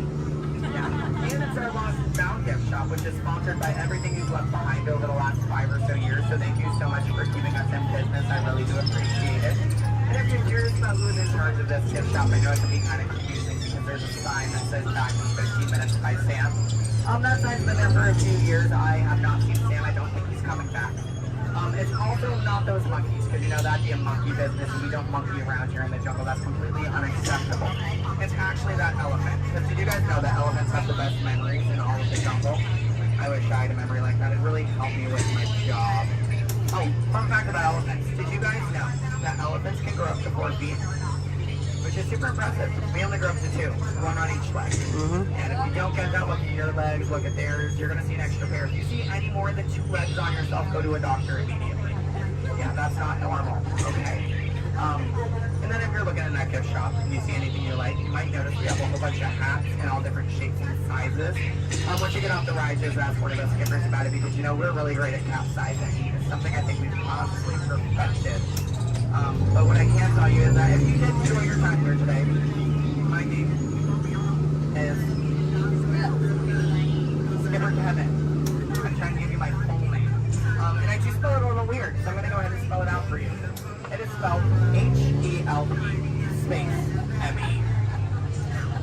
Do it that way, you will, okay? If you did not not enjoy your time here today, then you know what? That's unfortunate for you. You willingly got in my boat and wasted 10 minutes of your own time. My name is still Skipper Kevin. Thank you for leaving. And I think I would go one step farther to say that out of all of my cruises today, you've been the most recent. No, I'm just kidding. I'm just kidding. You've actually been outstanding. Especially those of you who just awkwardly stared at me for 10 minutes. It's been mutually awkward. Yeah, I'm not a robot plot twist. I'm not an animatronic. I can move my feet off the floor, and I can hear and see everything you haven't done since you sat down. And you know what? That makes us like a family. As I'd say to my own family after 10 minutes of quality time together, look at that. She's even giving me a heart. This is why I have attachment issues. You're going to get out of my boat in about 2 minutes, and it's going to make me cry. You need to leave is what I'm going to say. So in just a moment, you're going to be outstanding on that dock. Yeah, it really is great. Oh, and while we're looking over at the dock, let's do a little bit of a dock orientation. Everybody on this side, this is where we're going to be getting out. So if any of your rebels are hanging out of the boat right now, leave them there, stay comfortable. But when we get over there, you might want to pull it in the boat because that dock is really hard to replace. Yeah, your elbow, I can send you to an urgent care lab dock. I don't have a contact card for it. I don't know how to replace it. But you're going to see those two docks in between the boat. I like to call them the paradox. Yeah. The two skippers, they're paradorks. Yeah, they really are adorkable, aren't they? And you can tell them I said that. They're going to hate it, but I love it. Yeah, and thank you for saying I'm so funny. You're really inflating my ego as we speak. Yeah. I'm getting some compliments from you. She's falling in love with me. She's stealing my jokes. He's recording me. This is like a reality TV show. I'm better than the Kardashians. Yeah. Oh my goodness. And what do you do? What's your story? Do you walk across the country? Yeah. You do? That's I earn insane. medals for it. So. Do you? Yeah. What kind of medal? Golden ones, silver. Do you sell them? No, I just wear them. You just, but, so have you not won any? No. You haven't, yeah, you're not wearing any, so I kind of assumed. Yeah. When you get one, are you just going to wear it all the time? Yep. Oh, are you going to name it? No, not. Why not? If it's going to be that important to you, I think it deserves a name. Why do you think your mother named you? I'm just saying, okay, your story's boring me now. What is your story? Talk to me, Miss Epcot Center. She's wearing a shirt that says Epcot. Is that your story? Yeah. That's it? Yeah, and I'm sticking to it. That was a pretty short story. Yeah. It's been a long life. Short story for a long life. Something about that doesn't make sense. Oh, goodness gracious. My friend in the middle with the Leia shirt. Hello. Are you a Star Wars fan? Good to know. What's your story? Alabama? My friend's from Alabama. He's bald. He normally works here, but he's not. His name's similar to mine. It's Brevin. I'm Kevin. We also have a Devin and a Heaven. If you can, yeah. How do you think we feel? You hear us on the microphone, you just hear a name, all you hear is Evan. We all come flocking too. Yeah, it's great. Okay, my friends in the back, why are you so quiet? You're so quiet. Are you having fun back there? Just making sure you're not asleep. I mean, your bucket has a little no. You're wearing sunglasses. You're wearing sunglasses. He's behind my engine. Can't see any of you. And then, what about you two over there with the extra set of ears? How you doing? Thank you. Are the nicest one here. No one asked me how I'm doing. Thank you. You are all horrible people. Just know that. Just know that, please. Except, well, no, you can love me all you want, but that doesn't mean you ask me how I'm doing. You know what? I think I'm ready to cut our time a little short together. So, now this is a word from legal. Make sure your hands, arms, legs, and feet are inside the boat. Parents, supervise your children. I don't have any. I don't want yours. Children, supervise your parents. I don't trust them. Neither should you. And then number 2 they're holding. That means that we have to do this 2 more times because you guys just didn't make me feel good enough about myself. So hello everybody. Welcome aboard the world famous Jungle Cruise. My name is Skipper Kevin, and I would never do that again. That's treacherous. The only thing I'm going to do is make you 2 times farther from the exit for your inconvenience. You're welcome. And I really would like to tell you what my parents told me on my 18th birthday. They looked at me and they didn't say, Skipper Kevin, happy birthday. Why are you staring at me? That's all they said. Okay, well now that you guys are just doing weird things, get out. Goodbye. Yeah. Yay. Stop. Don't stop. I need it. Yeah, go ahead, give me a standing ovation. I am a middle child. I love validation. Yeah, thank you. Okay, they're headed for the jump point. This plan's never gonna work. Well, okay, I'm locked onto your vehicle. We'll be right behind you. Nothing to worry about. Unless we cannot stop this unusually large man, we are likely doomed. Good luck. You're gonna need it.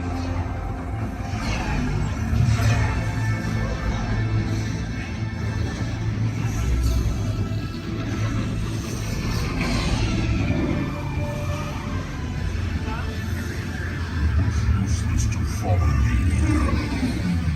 What is that noise? Boys, no one's gonna stop rock and roll from existing. What have we done? What have we done? I think we took crack.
Heroes. Do you really think they deserve to be called heroes? Do you see how they dress? It's just a figure of speech, Drax. You are lying to them. Now I understand. Welcome to the Guardians of the Galaxy.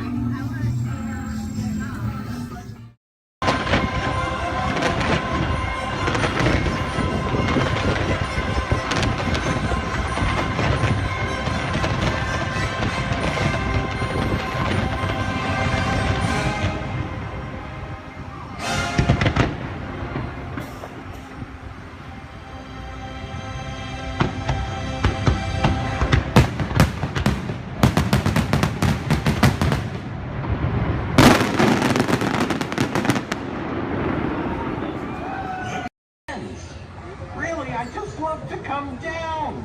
For any reason.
General Hux.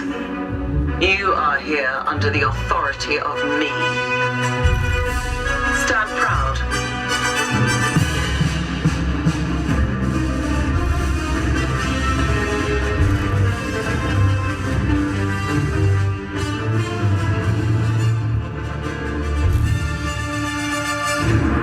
Troops in this division are held to the highest standard. Mine. Show me fearless.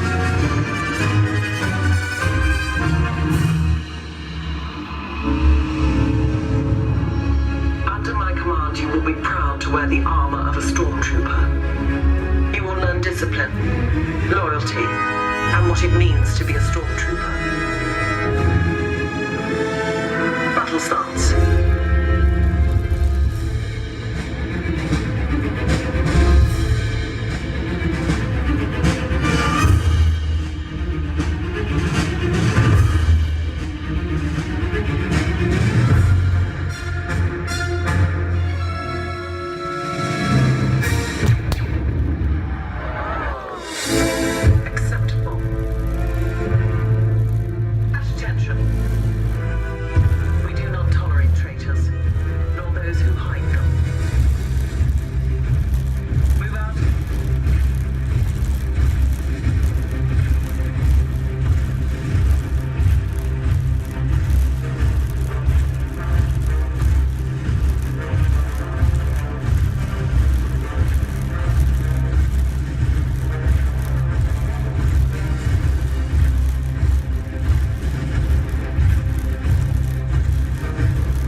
Hello, folks. Welcome aboard the Disneyland Railroad.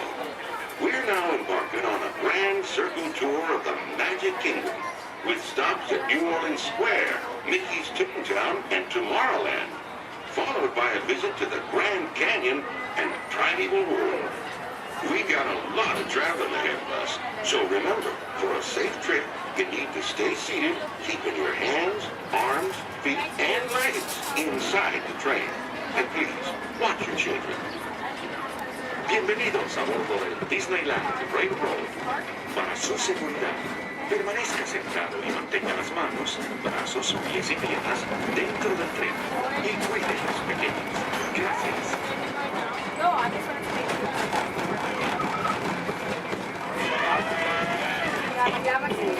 Did you folks hear that? Sounds to me like we reached the wilds of adventure land. those critters out there, including lions and tigers and tiki birds. Everybody best be on the lookout. You never know just what may show up. We're approaching our first stop, New Orleans Square Station. This station serves Frontierland, New Orleans Square, and Utica. If you'll be leaving us here, you won't see until the train comes to a complete stop. Then watch your step or get lost. Have a good time at the frontier, you hear? For those of you continuing on, we'll be soon on our railway station.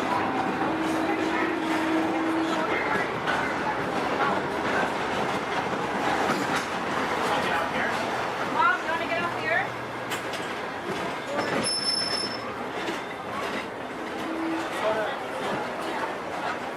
Out here?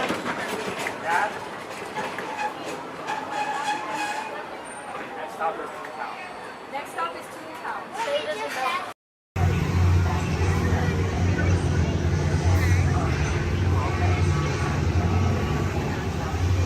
Time travel commencing in T-minus 10 seconds and counting. This is Seeker. Listen up. We've got to get in, grab the iguanodon, and get out before that asteroid hits. Let's roll!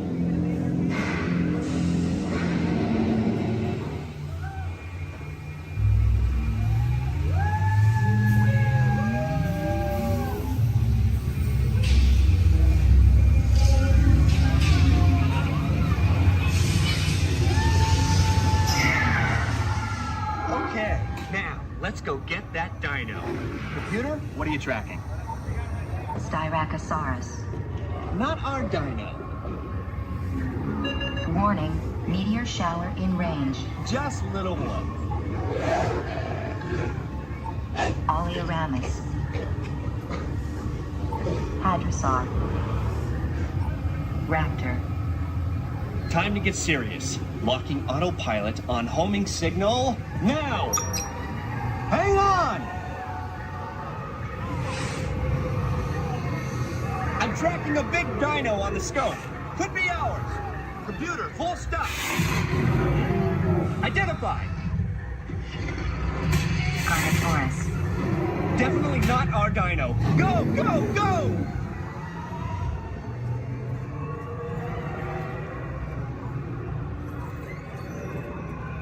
Another big guy coming up.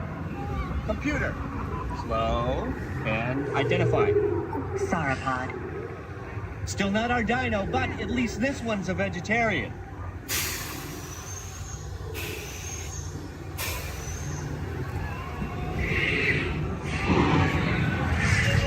Asteroid impact in 90 seconds. We better move it. Pterodactyl. Incoming! Asteroid impact in 60 seconds. We can't stop now. Keep going, keep going. Compsognathus. Computer, what's happening? Loss of traction. Four-wheel drive, move it! Warning, meteor strike. Evasive maneuver! Left! Right! Left! Right! That was close. Computer, now what? Carnotaurus. That's it! Abort mission! Abort! Abort! Iguanodon. Forget it! Get them out now! Asteroid impact. Brace yourself! This is it! They're not gonna make it! They're not gonna make it! Mission accomplished. You made it! I knew you would, and guess who made it back with you? I better find him before security does. Thanks for everything!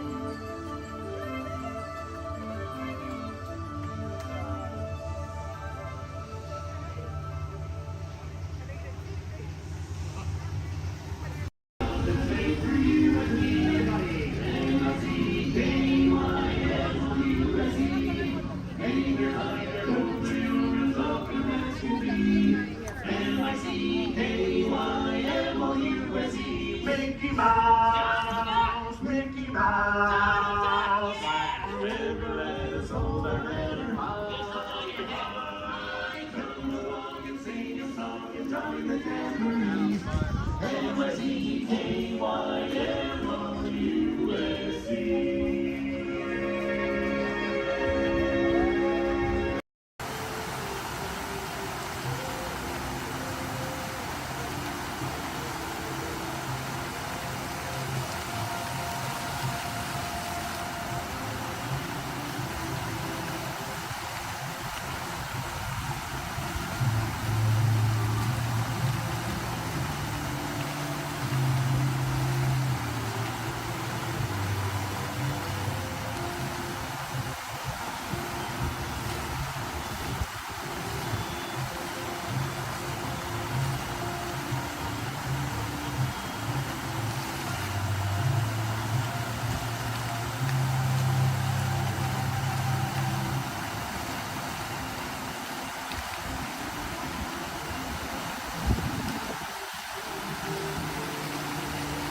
Welcome to this happy place. Welcome and good morning, everyone. We have some extra special friends here to welcome you all today. Let's hear it for Mickey Mouse and Minnie Mouse.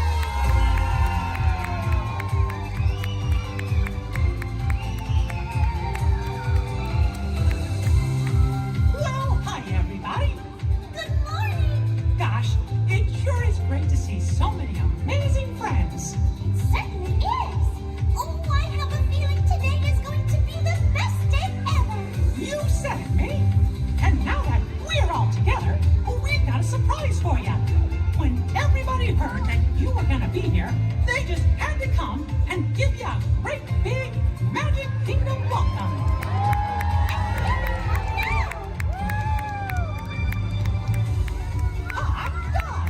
Now that everybody's here, I think it's time to start the day.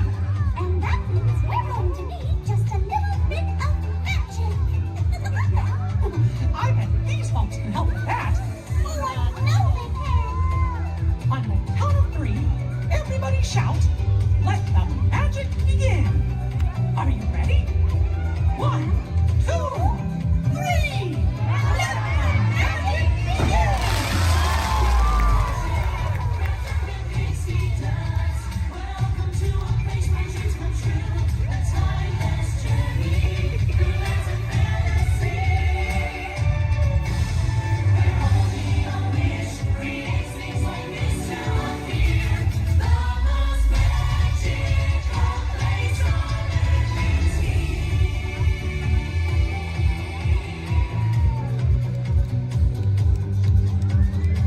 Well, what are we waiting for? Let's get going. Bye-bye, everyone. See ya real soon.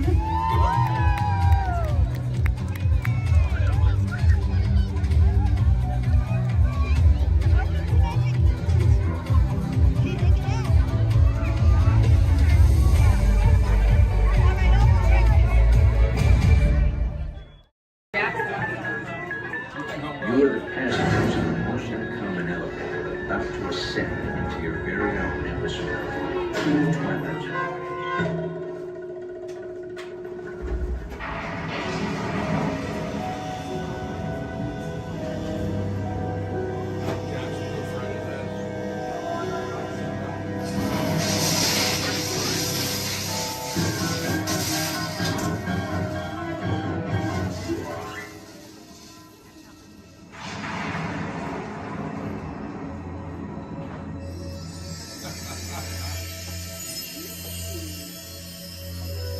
It takes you in somewhere where you have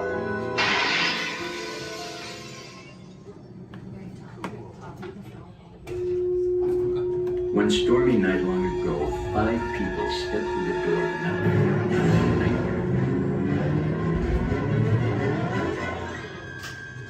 That door is opening once again, this time.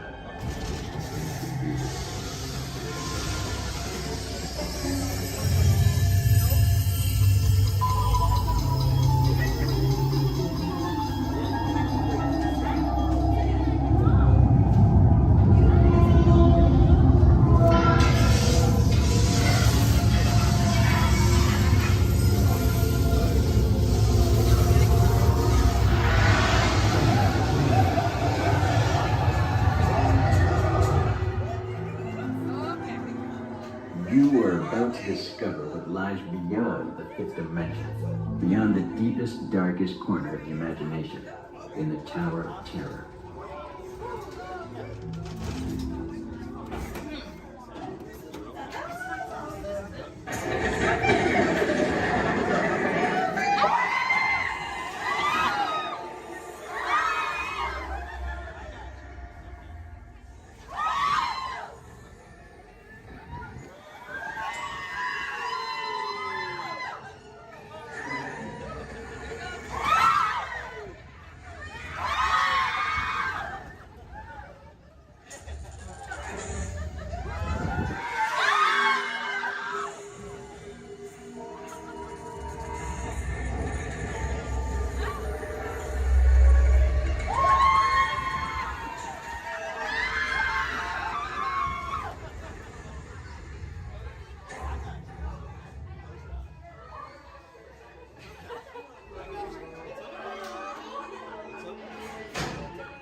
A warm welcome back to those of you who made it, and a friendly word of warning.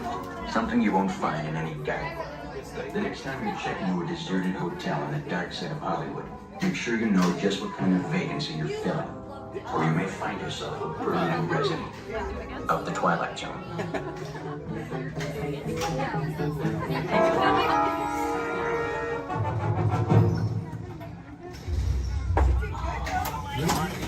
Welcome back, everyone.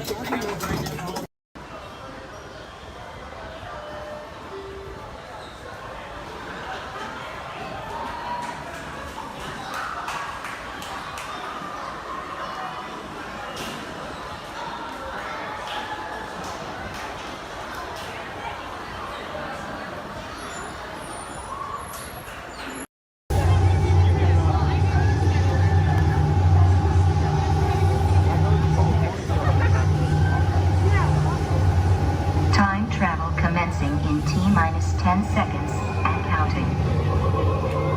This is Secret. Listen up. We've got to get in, grab what we wanted on, and get out before that asteroid hits. Let's roll!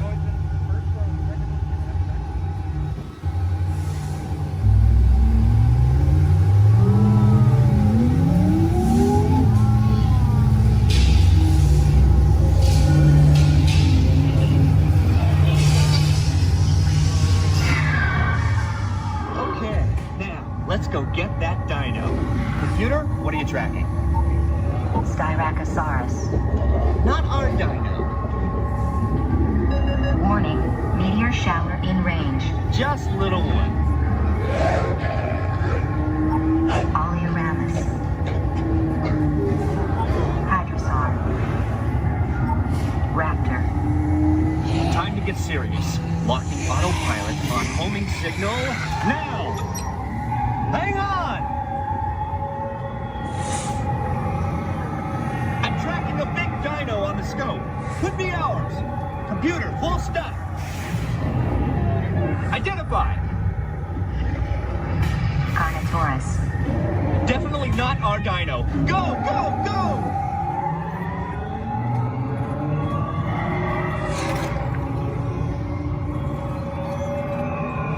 Another big guy coming up. Computer.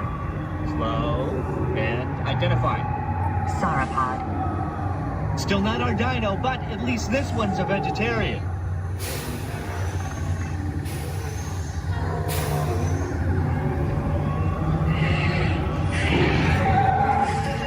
Asteroid impact in 90 seconds. We better move it.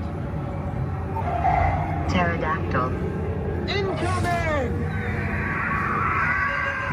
Asteroid impact in 60 seconds. We can't stop now. Keep going, keep going. Compsognathus. Computer, what's happening? Loss of traction. Four-wheel drive, move it! Warning, meteor strike. Evasive maneuver! Left, right, left, right! That was close. Computer, now what? Carnotaurus. progress. That's it! Abort mission! Abort! Abort! Iguanodon. Forget it! Get them out now! Asteroid impact.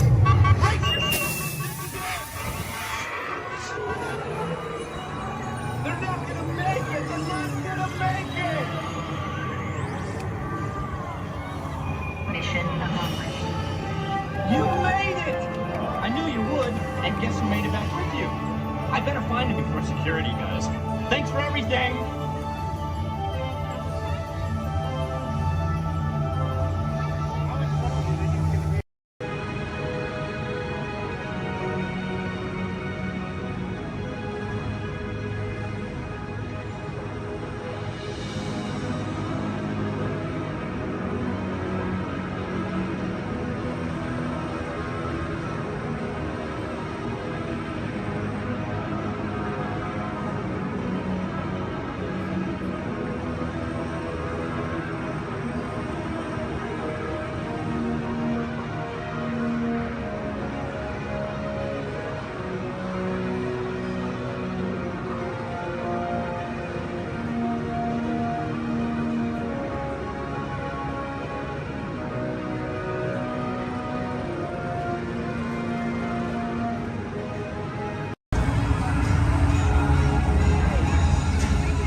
Take this corridor to the turbo lift, then head down to the escape pod base. Those droids are programmed to return you to Batu. Hurry and don't get caught. Lieutenant Beck will guide you. Recruits, for your safety, stay seated with seatbelts securely fastened. Keep hands, arms, feet, and legs inside the transport and supervise your children. Tell them it's a prisoner transfer. Did it work? Good. Now get a move on. There's a clear path to the turbo lifts at the end of the hallway. Turn right. Probe droid. You're lucky it didn't spot you. Take those turbo lifts and stay out of trouble. Hey, you're not authorized. Wait, there goes the prisoner.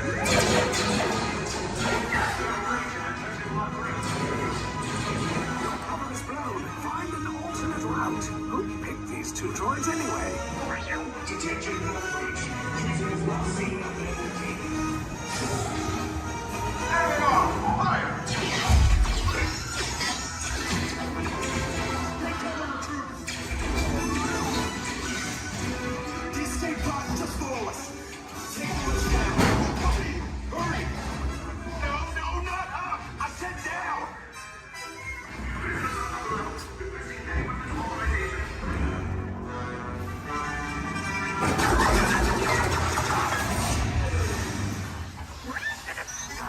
This does not look good. Try to find another way down to the escape pods. The Resistance will attempt to rescue the prisoners. They have neither the resources nor the courage to engage us. You underestimate their conviction. Raise the shields! Shields? I see no evidence. Now! Sound the alarm! All personnel to their stations! Sir, the prisoners have escaped. How brave. But ultimately hopeless. There's nowhere to run.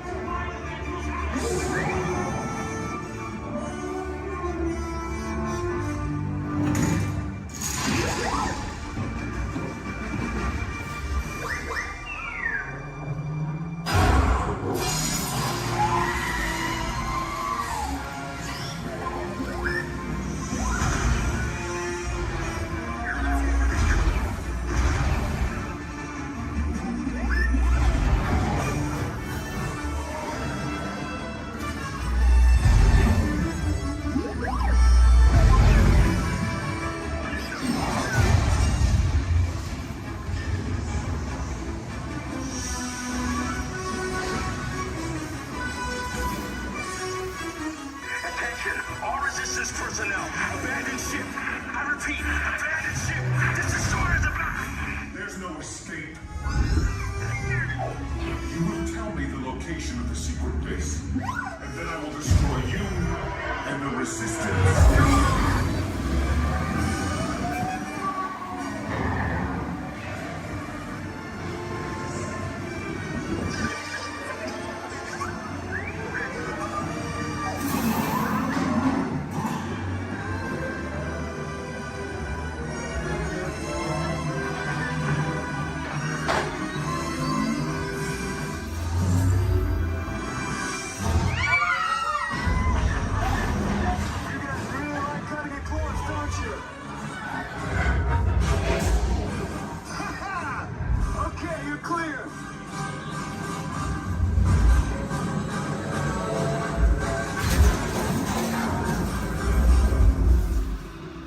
Escape pods came in a little off target.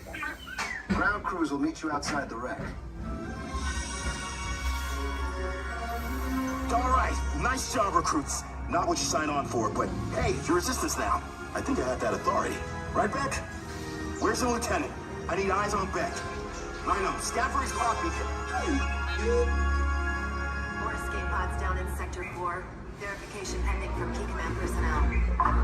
Where's the lieutenant? I need eyes on Beck. Lieutenant Beck here. Beck! You're alive! I should hope so. Great job, recruits. Thanks to your heroism, the location of the resistance base is secure. Bravo! Yes, R5, you too.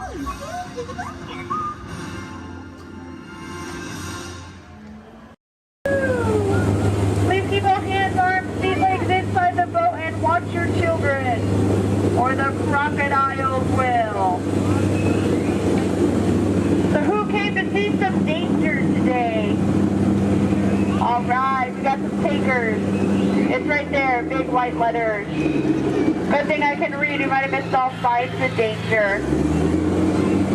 Oh, look at this to the right, you'll see our first sighting of wildlife here in the jungle. Right there's a prime example of why some wildlife destroy their children at birth. We're now approaching ancient Cambodian shrines built by ancient Cambodian Shriners. This place is loaded with crocodiles. Speaking of crocodiles, to the left you'll see a Bengal tiger, known to jump over 25 feet, but don't worry, they're like 15 feet away, he should jump right over us. Watch out for Ginger Snap. She's the one tough cookie.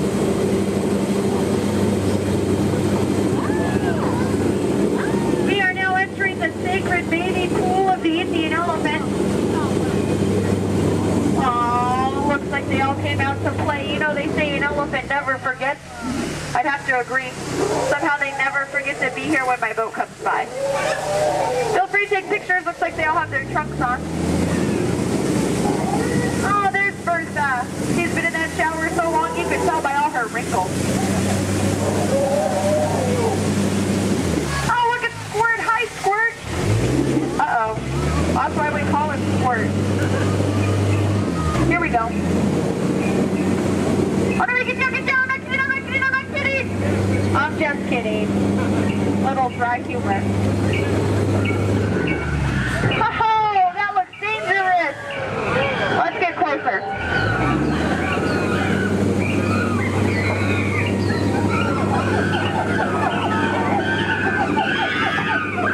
Looks like the gorillas took over this camp. Look what they did to that truck. Unbelievable. They left the lights on. What a shame. Uh-oh. The monkey has a gun. Let's get out of here. Woo! Now if you look over here to the left, through hard, through the trees, through the bushes, you'll see absolutely nothing. Just ahead is beautiful Schweitzer Falls, named after the African explorer, Dr. Albert Falls. We'll be going over that later. Uh-oh. Everybody lean. Woohoo!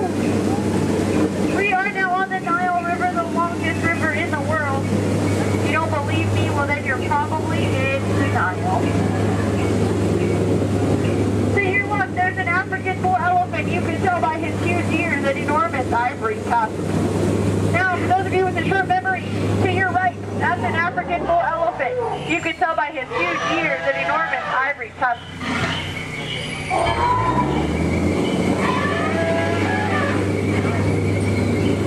We are now in the African belt where the hand of man has never set foot. Aww, look at the pride of lions protecting the sleeping zebra. That's how zebras sleep, on their sides, eyes open, surrounded by lions. He looks dead tired. We'll let him rest in peace. Oh no, there's that lost safari they were looking for. I told them not to mess with the rhinos. They always get their point across. In the end. Needs to be the low man on that totem pole. And now we're off to the infamous pool of the hippopotami. These creatures could easily upset our boat. Just last week they knocked over 6 boats, but I don't think you have anything to worry about. Only 5 of those boats were mine. Uh-oh, this doesn't look good. Oh no, these two are charging, coming here, I'm gonna scare them away! Look at that. Scared stiff. We are now entering headhunter territory. The terrible place to be headed. To your right, you'll see some native arts and crafts. Art's the one on top. Oh, looks like they're celebrating something here. I'll see if I can translate for you. Nope. Oh no, we're being attacked by a war party. Everyone get down, all guys out of here. Watch out for spears. Spears, spears, spears, spears, spears, spears. Spears, spears, spears, spears, spears, spears, spears. Ooh, that was fun to hear those spears flying by. And now the moment you've all been waiting for, the amazing, incredible, the backside of water. Woohoo! Get excited! Now if you look back, you can see the side of water. We're now in the Amazon. I heard it's a killer place to fish. Just stop, drop a line, and the fish are always biting. I think this looks like a pretty good spot right here. Uh-oh. Wait a minute, what are these bubbles? This isn't good, not in the Amazon. What is going on? Whoa! Piranhas! Man-eating piranhas! Ladies, children, you're safe. These are man-eating piranhas. Now these fish are on a strict diet.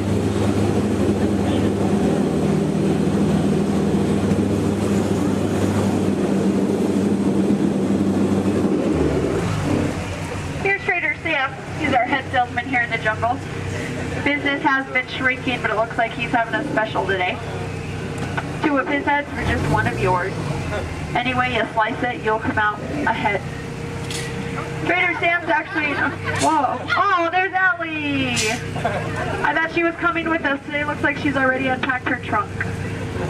You might think that's water, but it's not. And now for the most dangerous part of our journey, the return to civilization. I don't know how, but you just survived the jungle cruise. Woohoo! Please keep all hands, arms, elbows, fingers inside the boat. Don't want you to get caught between the boat and the dock. That could really, really hurt my boat. Well, here we have Matt and Matt. They're going to have professional elbow grabbers to help you out today. All right. Okay, I'll pick what?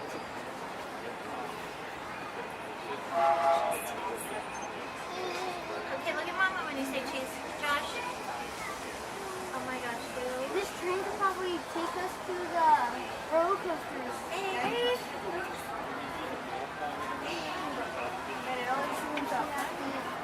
So Snarf just got done with his deadline. To those who just joined us, welcome aboard the Disneyland Railroad. To ensure a safe ride, remember to stay seated with your hands, arms, feet, and legs inside the train. And please, watch your kids. Para su seguridad, permanezca sentado y mantenga las manos, brazos, pies y piernas dentro del tren y cuide a los pequeños. Gracias. We're now entering Splash Mountain, where every day is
Welcome aboard the Walt Disney World monorail at Epcot.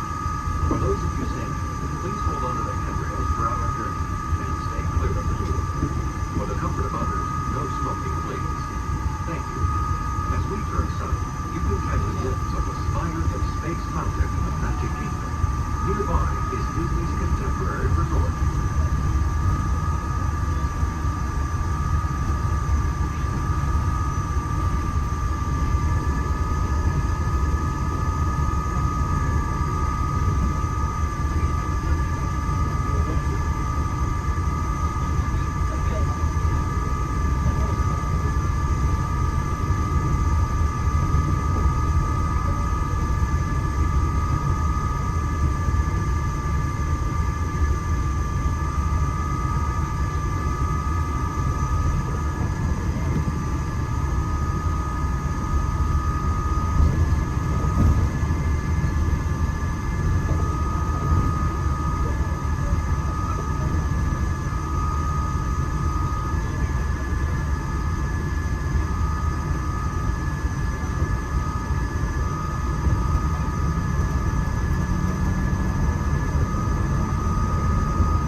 Welcome to Epcot.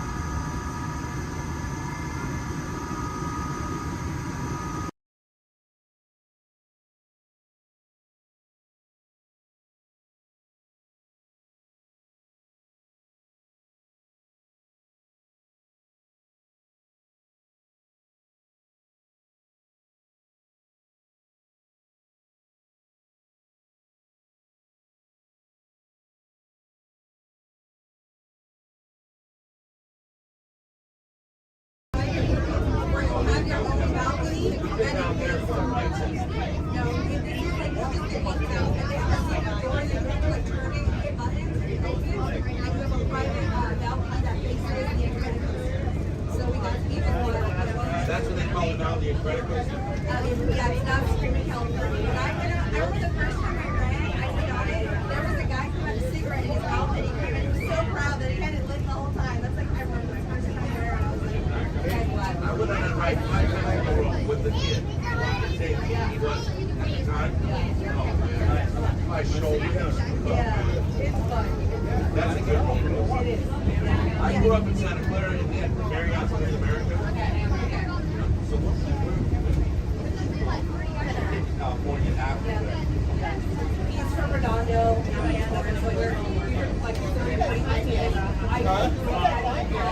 And we just moved here to the port area. We've been working for a while. There was nothing here. The tiger, it's crab, it's fish. So when we got Florida, I was like, you're gonna I have. We've played hooky lots of times. Oh, the bear's stomach hurts. But you never used to smart. This is our second time coming. We just got our pass. We got our pass maybe a month ago. Let's go. We've been here like 6 times already. But it's fun. It's a big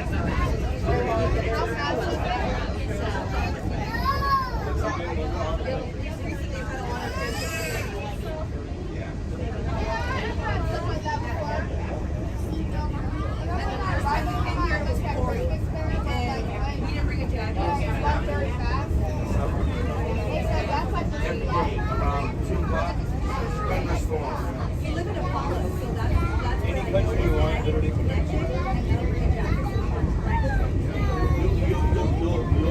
you'll have so you'll be like pretty soon it'll be like Italy, France, Moscow. Yeah, but that's the rate in order.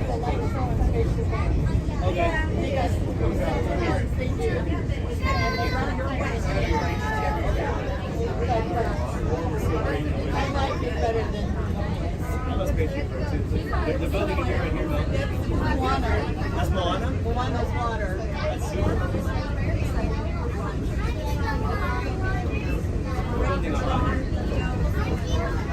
They're building Moana, baby. Shanghai Disney kind of.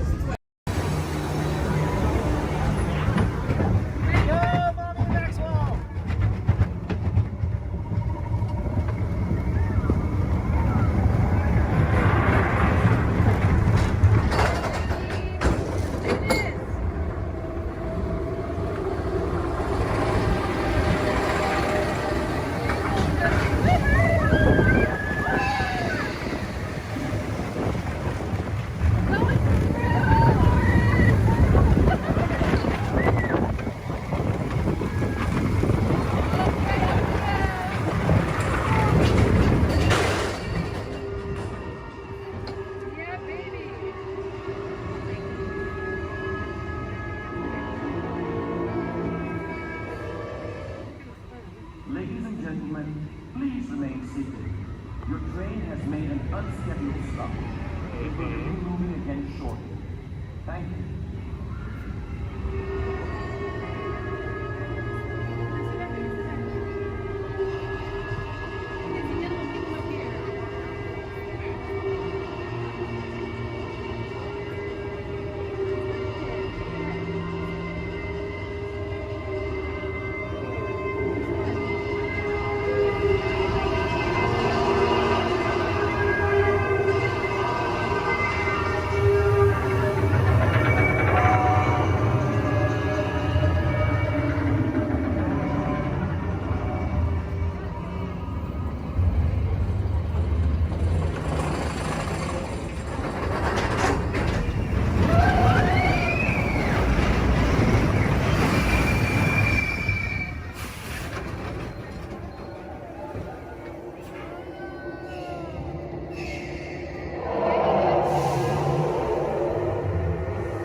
place, welcome and good morning, everyone.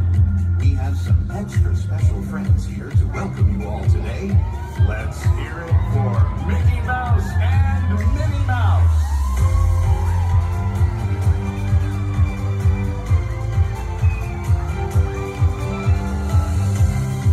Well, hi everybody. Good morning. Gosh, it sure is great to see so many amazing friends. It certainly is. Oh, I have a feeling today is going to be the best day ever. You said it, me. And now that we're all together, we've got a surprise for you. When everybody heard that you were going to be here, they just had to come and give you a great big Magic Kingdom welcome. And here they come now. Hot dog! Now that everybody's here, I think it's time to start the day. And that means we're going to need just a little bit of magic. I bet these folks can help with that. Oh, I know they can.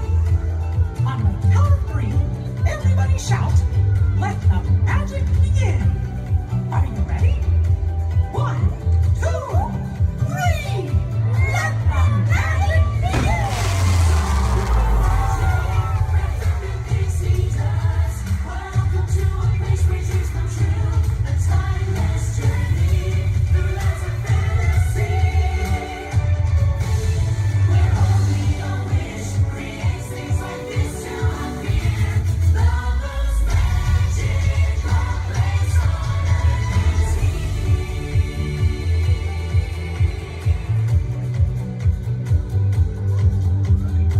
Well, what are we waiting for? Let's get going. Bye-bye, everyone. See ya real soon.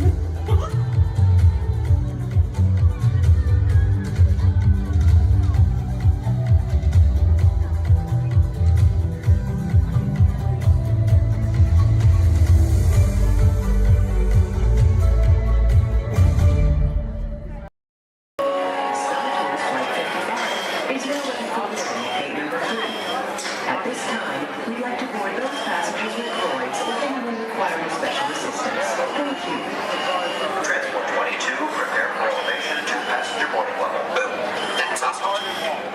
Stand by for final systems check. Forward lights. Check. Deflector shield. Check. Laser cannons. Check. I said check up. Shut them down before you blow up the whole place. Sometimes, Arthur, I can't understand your logic at all. No, not at all. We'd like to continue the boarding of Flight 55 to Endor. All passengers holding confirmed tickets may board at this time through gate number 3. Thank you.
To those joining us, welcome aboard.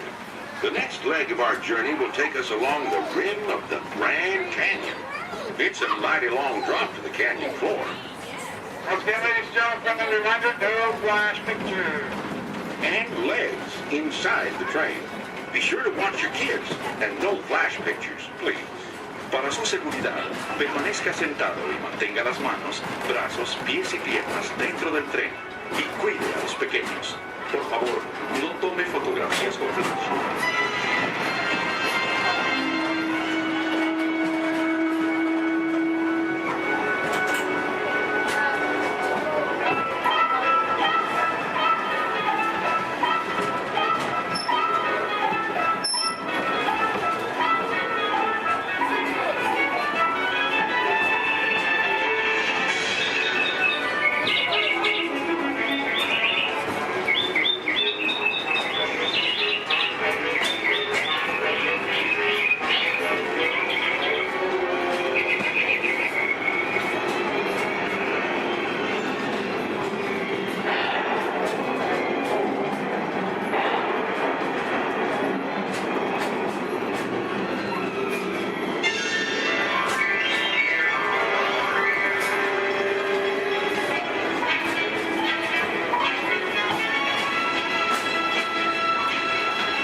That was the Grand Canyon as we know it today.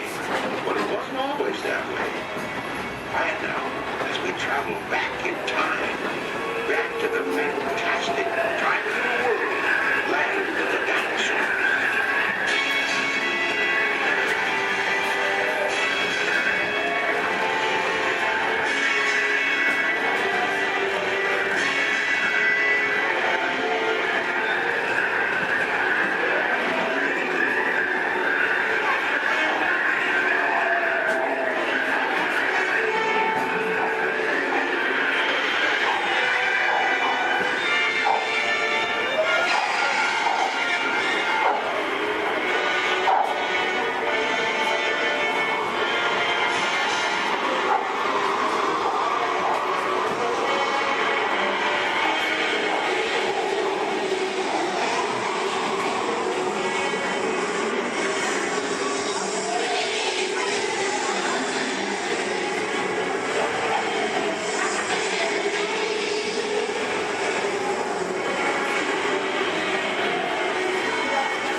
We're now steaming back to our own time and to Main Street Station, gateway to Disneyland. If you'll be leaving us here, stay in your seat till we come to a full stop. And remember to gather all your personal belongings, including the guns if you got any, and step carefully from the train. I'd especially like to thank those of you who've been with me for the Grand Circle Tour of Disneyland. We surely hope you enjoyed your travels with us and that you'll come back and see us again real soon. For those of you traveling on, we'll be on our way again in just a few minutes. This is Main Street Station, Main Street, USA.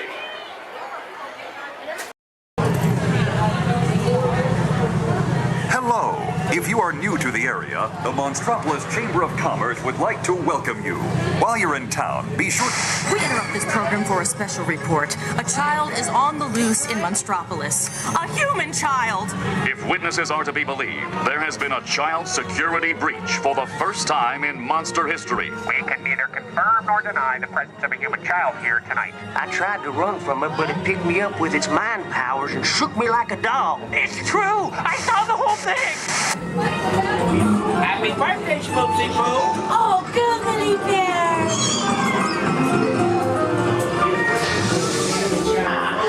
It's telepathic control. Lazy days like a chicken. I thought working my own. Then it grabbed me with its giant forked tongue and rolled me up and down like a shark. Oh, we gotta get you home.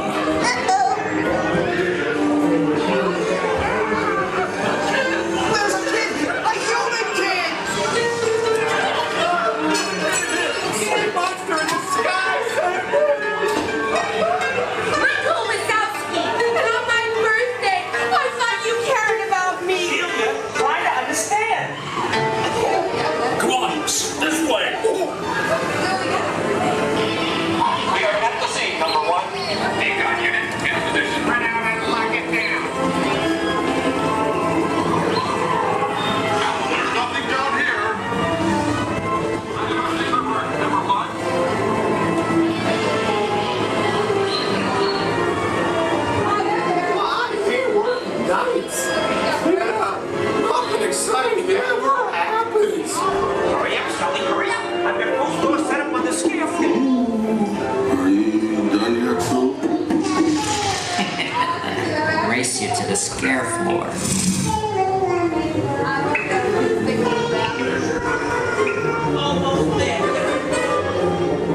Nicely done.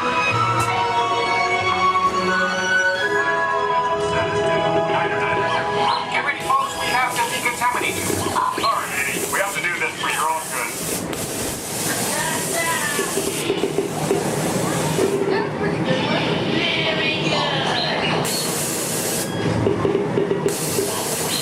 Sorry, sir. You're not my type. Yeah. We can either confirm Stop making good eyes at me. I'm not that kind of girl. progress and reported to the scene where we immediately Staring at me. we spread out and locked it down. Hey, you left the lens cap on. Just kidding.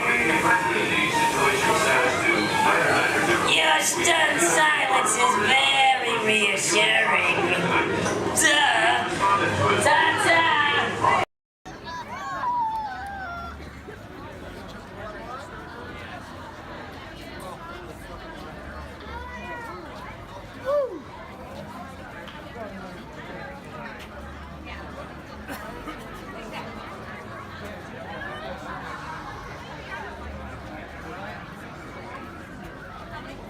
Got an important transmission coming in. Hey, what's up, Nova 4? Our cosmic generator has been stolen. What? How? Why didn't we think of that? That thing's gotta be worth a fortune. I am Groot? Good question. Yeah, who do you think took it? Perhaps that really big man outside your ship. That is a big man. I need to alert Minimal Prime. That's not creepy at all. This species has failed. Wait, whoa. We didn't even know there was a test. He's got the cosmic generator, and he's creating a new jump point. Jump point to where? It's some kind of mutant jump point. It's going back to the dawn of time. Dawn of time, why? To erase an error. Well, that doesn't sound good. Your time is over. Wait, what do you mean? What do you mean it's so vague? The jump point is closing. Hey, Nova Dude, you're Nova Corps need to follow that whatever it is until we get there. We can't. Our power is down, and I've got to get these Terrans onto evacuation shuttles. I got it. I reprogrammed the shuttles to follow him through the jump point. Wait, what? Look, they're our only chance of keeping track of that whack job until we get the cosmic generator back. Piece of cake. Wait! There's King. Where's this King? The odds are impossible, Yep. but it's our only shot. Good luck. Are you sure you can control it? Come on, it's me. I got this. We're all toast. First it was cake, now there is toast. This plan is making me so hungry. Terrence, listen up. So far, and would not be possible without the combined efforts of all of these talented stunt performers and the very best crew in Hollywood, all working together as a team to create what we like to call here on the Indiana Jones set, a little movie magic. Right, guys? Let's do it. You got it, boss. All right. Ready to hill. Thank you very much, Chaz. You set? We're good, John. Cameras ready, Jason? Standing by. Quiet and set, everybody, please. Roll cameras. Rolling and speed. 16-3 Charlie, as your flight, take one mark. Playback. Action.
darling.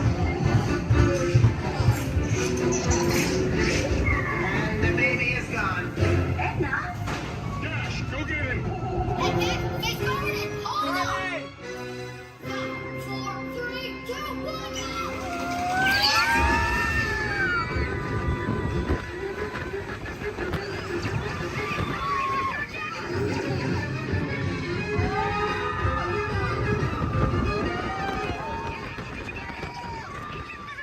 The baby has teleported to the next tunnel. Got it.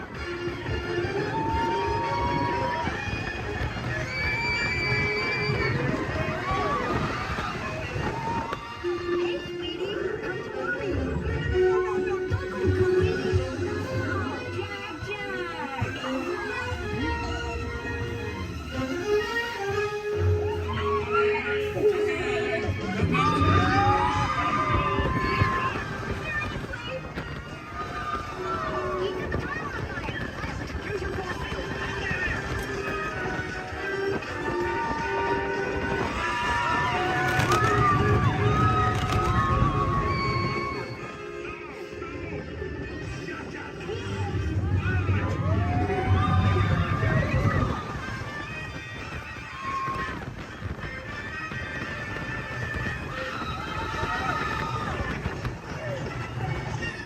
Now he's multiplying!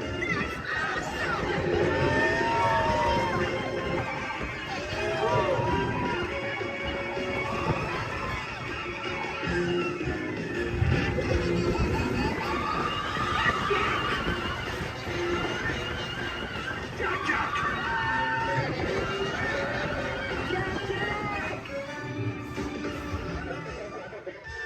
Oh, the little hungry clown. Oh, thank goodness you're tremendous, darling. I'm so proud.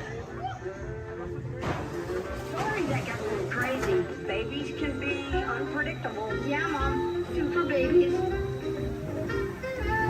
Please remain seated until the coaster comes to a complete stop. Remember to gather your belongings. Your little brother.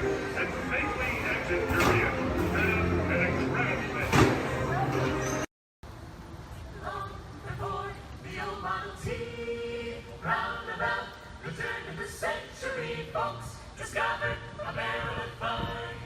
Taking pictures by the light of the sun. Smile, hug, look at the camera, hold your breath and say cheese. Little did they realize back then they were making memories. Veggie, veggie, veggie, veggie, veggie, making memories, making memories, taking pictures is making memories, catching little pieces of time, making them yours and making them mine. Birthday faces and happy faces gradually disappear, but when we're making memories, happiness can reappear. Veggie, veggie, veggie, veggie, veggie, veggie. A little spark, a little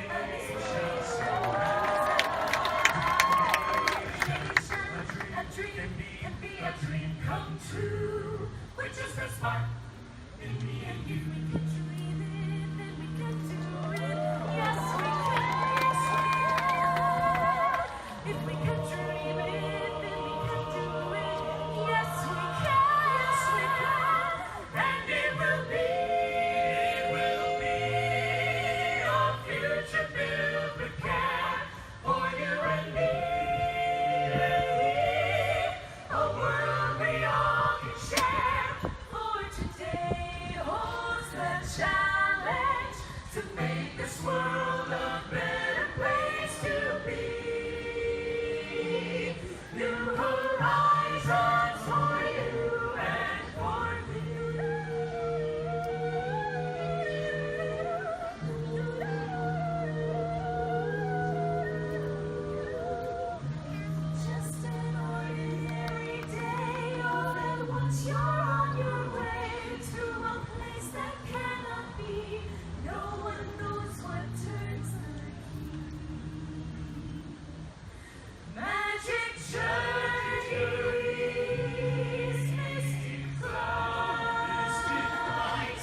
This is Disney's Port Orleans French Quarter Resort. Please collect your belongings, watch your head and step as you disembark, and take some home children by the hand. Thanks for riding with us, and welcome home.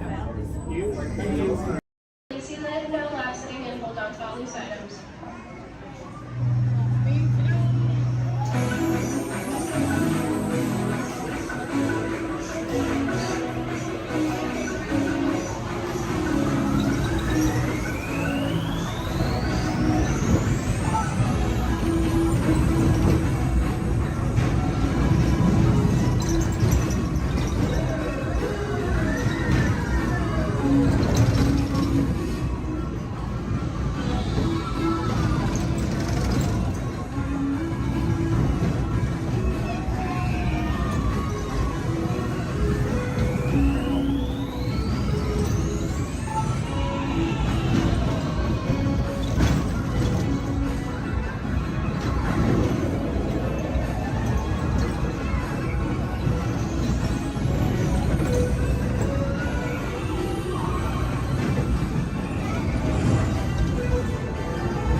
Children, making sure they're seated away from the train openings, either fully on a lap or on a bench.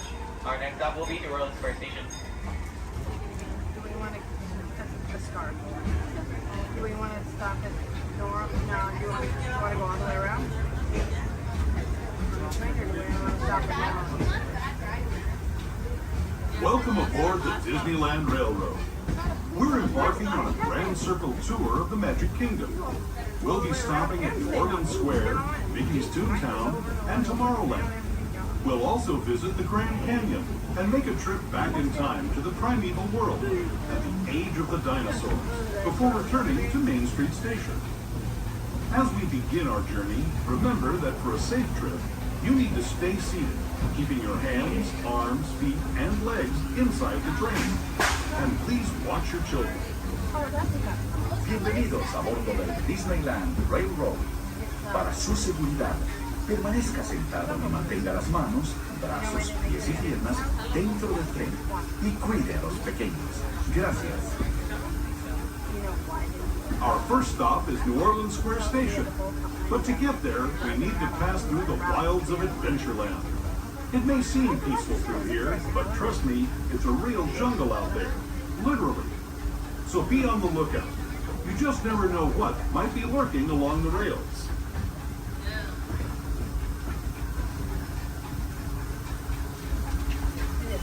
Just ahead is New Orleans Square Station. This station also serves Frontierland and Critter Country. If you'll be leaving us here, please remain seated until the train comes to a complete stop. Then watch your step as you're getting off. For those of you continuing on with us, we'll be resuming our trip in just a moment. This is New Orleans Square Station. New Orleans Square. As you make your way to New Orleans Square Station, please remain fully seated until the train has come to a full and complete stop. This will be your stop for attractions such as Pirates of the Caribbean, Indiana Jones Adventure, Jungle Cruise, the many adventures of Winnie the Pooh, Splash Mountain, and Haunted Mansion Holiday.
Step into the car. For your safety, remain seated at all times, keeping hands, arms, feet, legs, and other appendages inside your car. And please supervise younger beings. Stay clear of the doors, which will open and close automatically. Enjoy your journey. Para su seguridad, permanezca sentado y mantenga sus manos, brazos, pies y piernas dentro del vehículo. Y cuide a sus niños. Gracias. Please step carefully onto the moving platform, then step into the car. For your safety, remain seated at all times. This is the TTA Blue Line, non-stop service around Tomorrowland.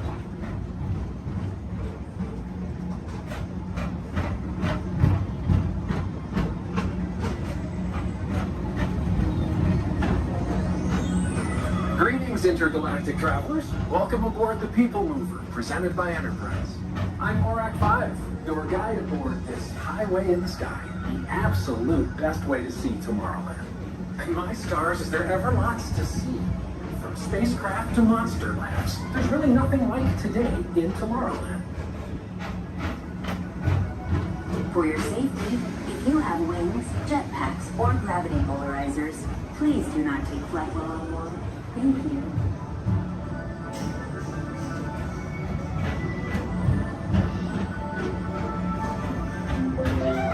The next station is Tomorrowland Urban Planning and Star Traders. Transfer to the green and red lines. Don't worry, your express train keeps on rolling through the future, right by two of my favorite spots.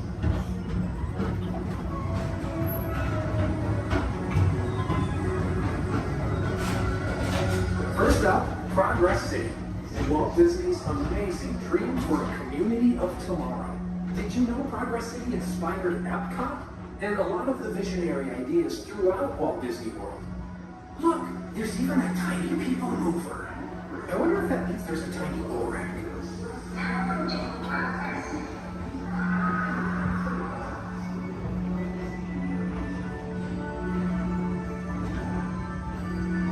On your right is Star Traders, home to the greatest goods in the galaxy. Except actual stars. Those are no longer sold.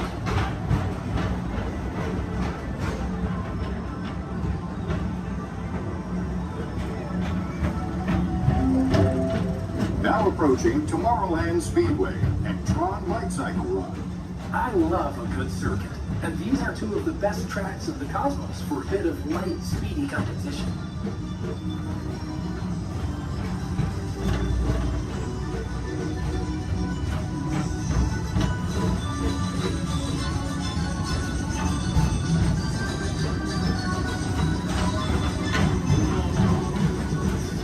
Attention all visitors from Galaxy M31. Please keep forward-facing tentacles clear of oncoming vehicles. Thank you.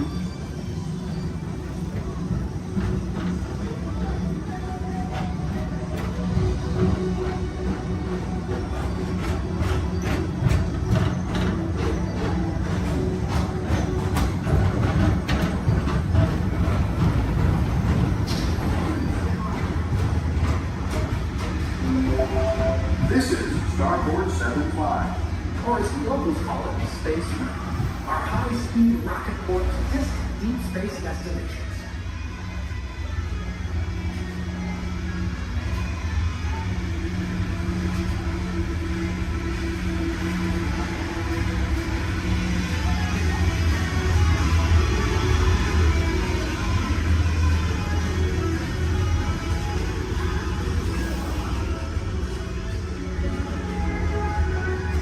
Let relaxation wash over you at the most refreshing retreat in the galaxy, the coral wounds of Pisces 7. You H2O it to yourself. Book today.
Mr. Tom Morrow, please contact Mr. Johnson in the control tower to confirm your flight to the moon.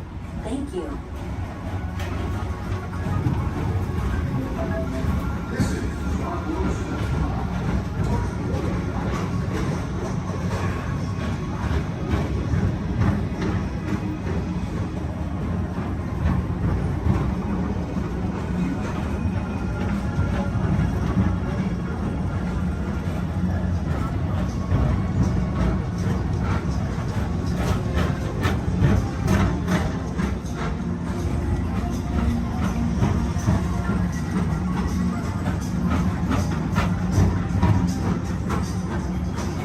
Attention all visitors. To your right is the Astroglometer, our celestial symbol of interplanetary harmony and fellowship. Hop aboard and launch high above Tomorrowland for a spin amongst the planets.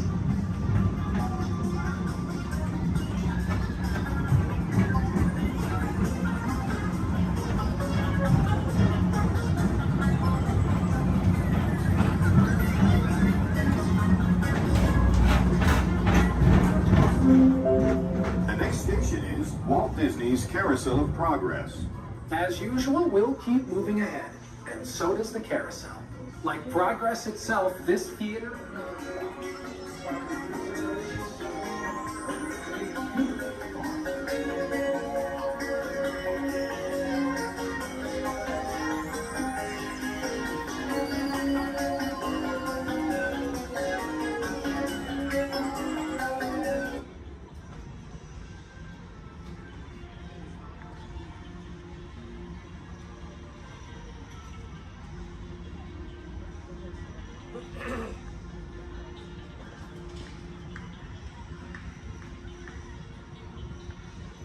Attention all the people mover, please stay seated.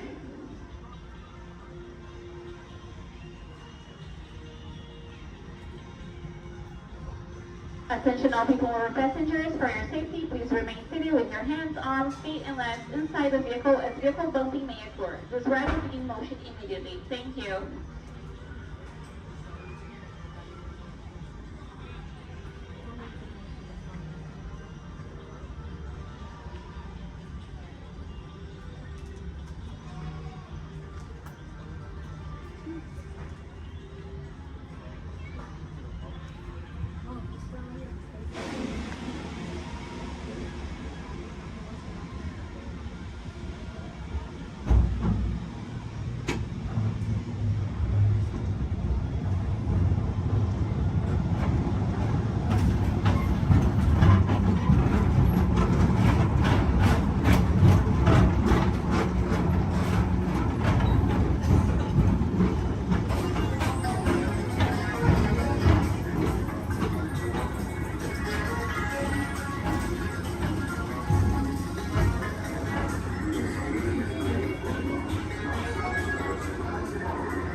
ahead, and so does the carousel.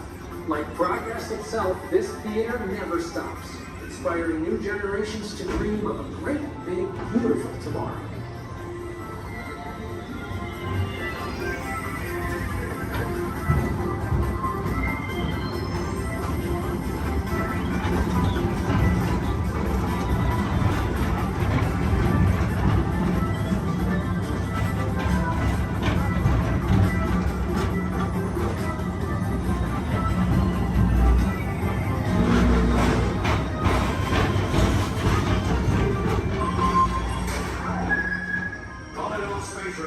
Report to your star cruiser and join me on this daring space mission against the evil Emperor's.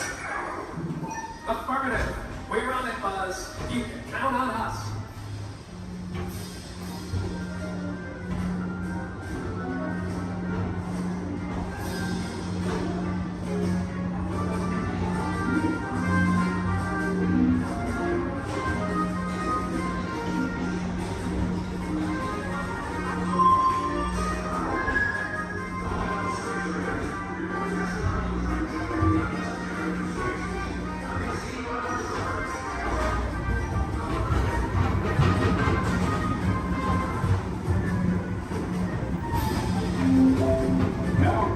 Monsters Incorporated laugh floor.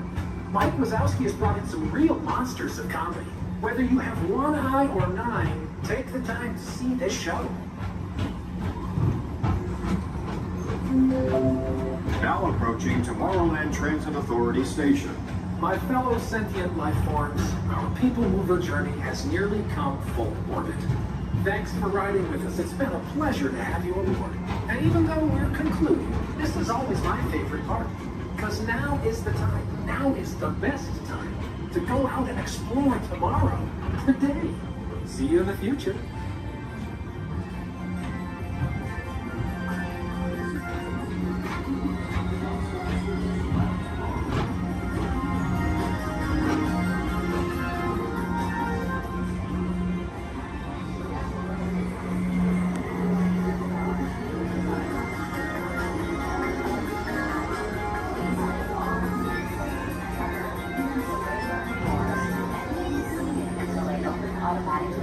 Step onto the moving platform with caution and exit by stepping away from the car. Thank you. Yo, a pirate's like the boys doing this. I had a bandana complete full of got your house. With patches of feathers, it's like I can run. Got your house. Yo, a pirate's like for you. You pick out a hat and you rig it with loot. Your house. Like earrings and medals and dreadlocks to boot. Your house. A pirate's life for you. That's up to you, ladies. That's up to you.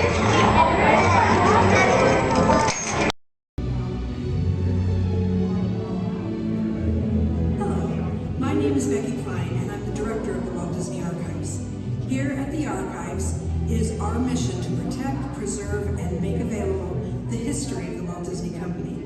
So in celebration of 100 years of Disney magic and entertainment, it's my honor to welcome you to Disney 100, the exhibition.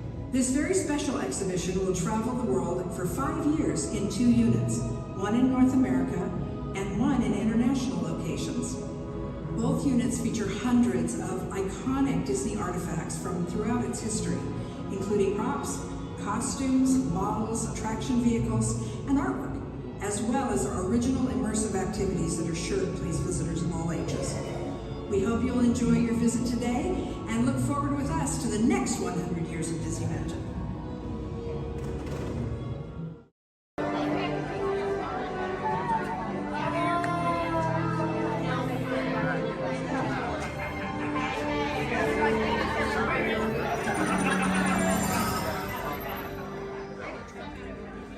Greetings, Terrans. I am Nova Prime Irani Rayal, Commander of the Nova Corps. On behalf of all Xandarians, I hope you have enjoyed exploring the wonders of Xandar. As you have seen, your world and ours were born of the same moment, one which you refer to as the Big Bang. As such, we are all galactic neighbors in a vast universe which we and countless others share. For you to travel to Xandar would take 2.5 million years, assuming you had a ship that could fly at the speed of light. So we decided to come to you. But even we could not have reached you so easily were it not for the Cosmic Generator, an advanced piece of Xandarian technology that creates jump points, artificial tunnels that act as shortcuts, linking distant points in space. It is our desire to share this wondrous technology with your people so that together we might explore new worlds and create a brighter tomorrow. And now, as the culmination of the wonders of Xandar, you will be teleported to a Nova ship above your planet for a demonstration of the Cosmic Generator. I trust you will find it an unforgettable experience.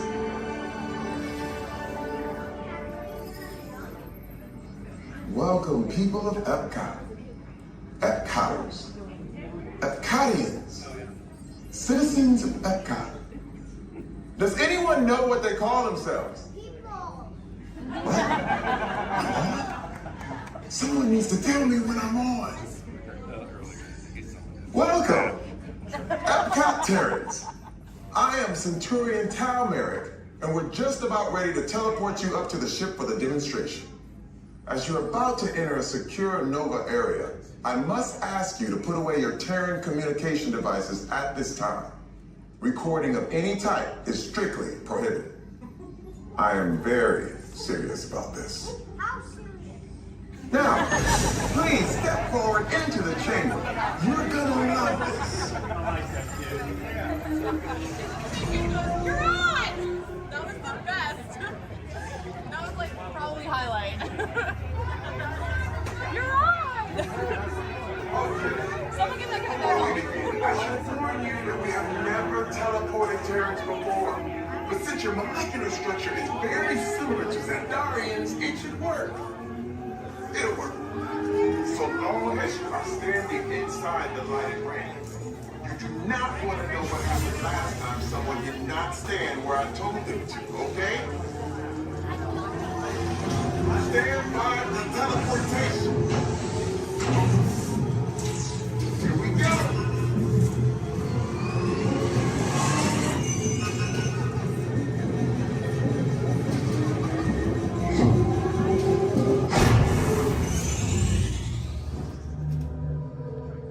You made it. I mean, of course you did. Nova Prime, they're ready. Excellent. What you see before you is the cosmic regenerator. And in just a few moments, we'll be activating it so you can experience for yourself what's happening. I'm not sure. Our power's out. And the cosmic generator is gone. Interior Monarch, go to Code Red. Prepare the fleet. And call the Guardians. Now. There is no cause for alarm. Turn off that alarm. I've got an important transmission coming in. Hey, what's up, Nova Corps? Our cosmic generator has been stolen. What? How? Why didn't we think of that? That thing's gotta be worth a fortune. I am Groot. Good question. Yeah, who do you think took it? Perhaps that really big man outside your ship. Oh, that is a big man. I need to alert Nova Prime. That's not creepy at all. This species has failed. Wait, whoa. We didn't even know there was a test. He's got the cosmic generator. He's creating a new jump point. Jump point to where? When? It's some kind of mutant jump point. He's going back to the dawn of time. Dawn of time, why? To erase some error. Well, that doesn't sound good. Your time is over. Wait, what do you mean? What do you mean that's so vague? The jump point is closing. Hey, Nova Dude, your Nova Corps need to follow that whatever it is until we get there. We can. Our power is down, and I've got to get these Terrans onto evacuation shuttles. I got it. I reprogrammed the shuttles to follow them through the jump point. Wait. What? Look, they're our only chance of keeping track of that whack job until we get the cosmic generator back. Piece of cake. Wait! There's King. Where's this King? The odds are impossible. Yep. But it's our only shot. Good luck. Are you sure you can control it? Come on, it's me. We got this. We're all toast. First there was King, now there is toast. This plan is making me so hungry. Terrence, listen up. We need to make our way to the evacuation shuttles now. We'll follow the fleet and get our power.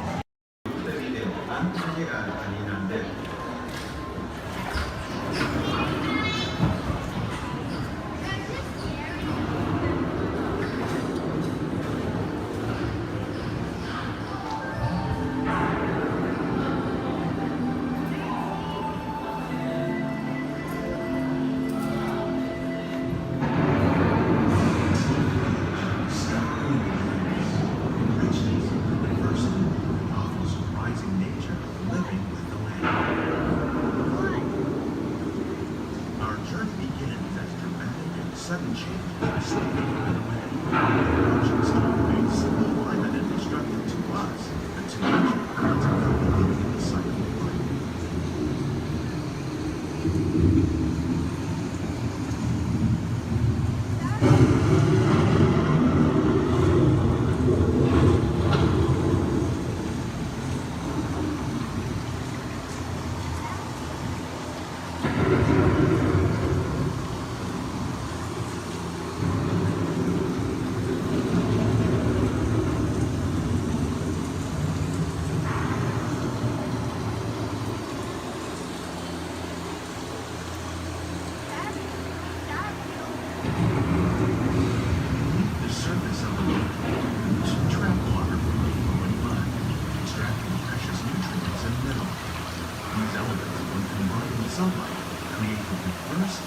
systems of our planet.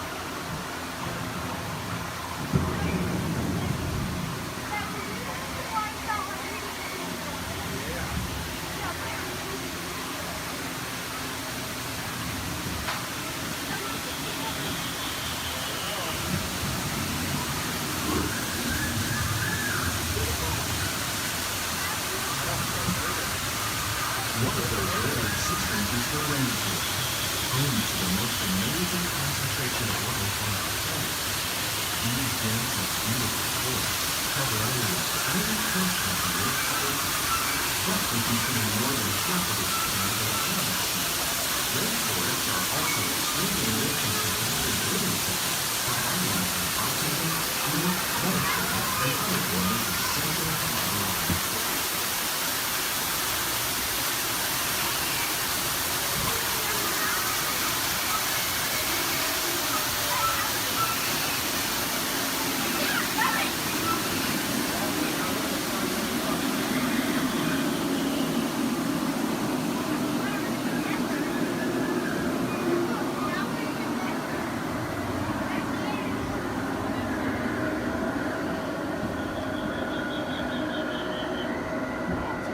In the desert, nature has created a very different, known as beautiful living system. And while this arid landscape may seem lifeless, it is very much alive. The plants and animals that have learned to survive in these harsh conditions make use of what little water they can find and avoid the scorching rays of the relentless sun.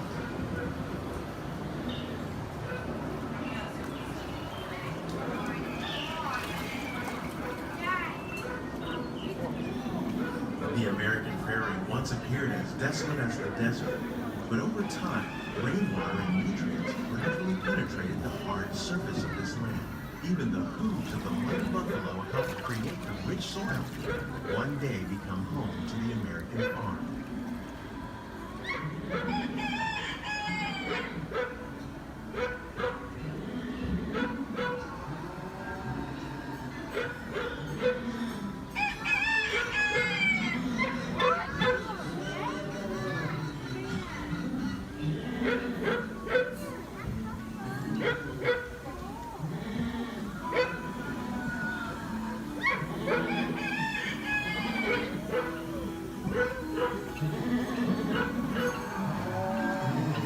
Forces at work on the land, humans have had profound effects.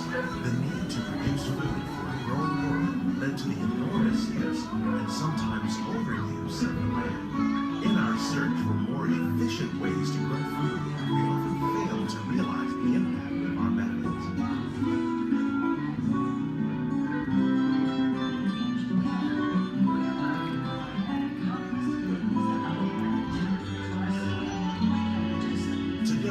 We're learning to live with the land, discovering better ways to grow food that will assure both human and environmental well-being. Natural fertilizers, we can enrich the soil without the use of chemicals. In Saudi Arabia and Mexico, we're learning to produce food on desert seacoasts by developing and planting crops that thrive on saltwater. Here at Epcot, we're learning to reduce the need for pesticides by using natural predators like ladybugs and wasps to control pests. In Japan, we're learning that by adding composted leaves and other plant material to our soil, we can reduce the need for fertilizers.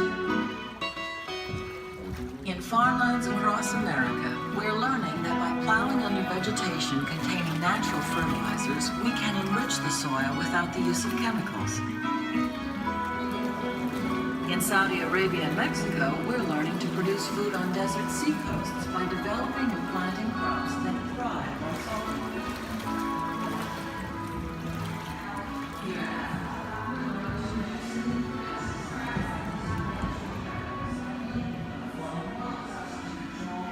How will we meet tomorrow's growing needs for food production, yet still respect the needs of the land? Some of the answers are being discovered just ahead. To help us maintain these carefully controlled ecosystems, and for your safety, please remain seated in your boat at all times.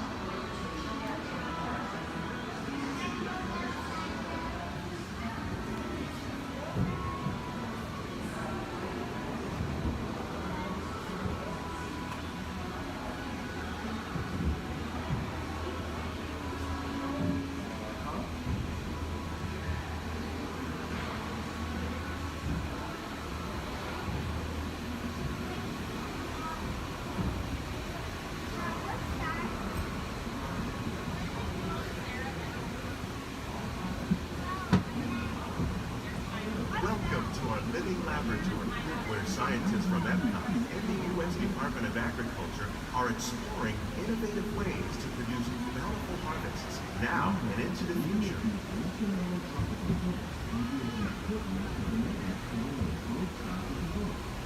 The tropics are home to the greatest diversity of plants on the planet. Many of these, like papaya, bananas, cacao, coffee, and rice, are well known around the world. These are just a few of the edible plants that have been an important source of nutrition for people living in the tropics. Many are rich in vitamins and minerals, while others are well adapted to growing in less than ideal conditions. Some, like the water lily, thrive in wet, swampy areas and waterways. All parts of this plant, even the flower petals, are edible. The starchy root of the plant has long been used to make flour for baking. One day, many of these lesser-known tropical plants may be as important as the bananas growing on both sides of the boat. More than 28 million tons of bananas are eaten annually, making it the most popular fruit in the world.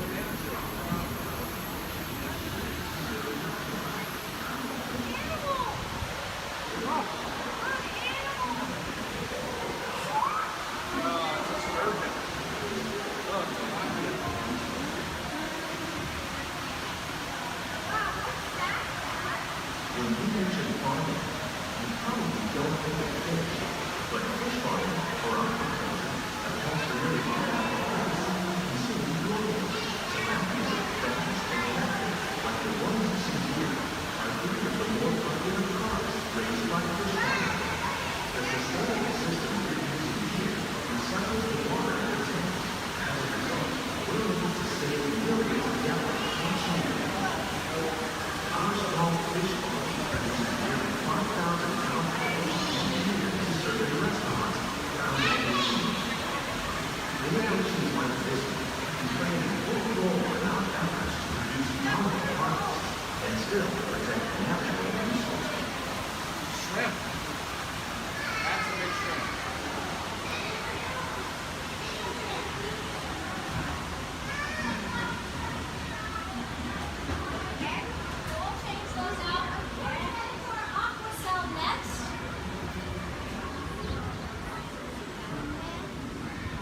Little sunflowers.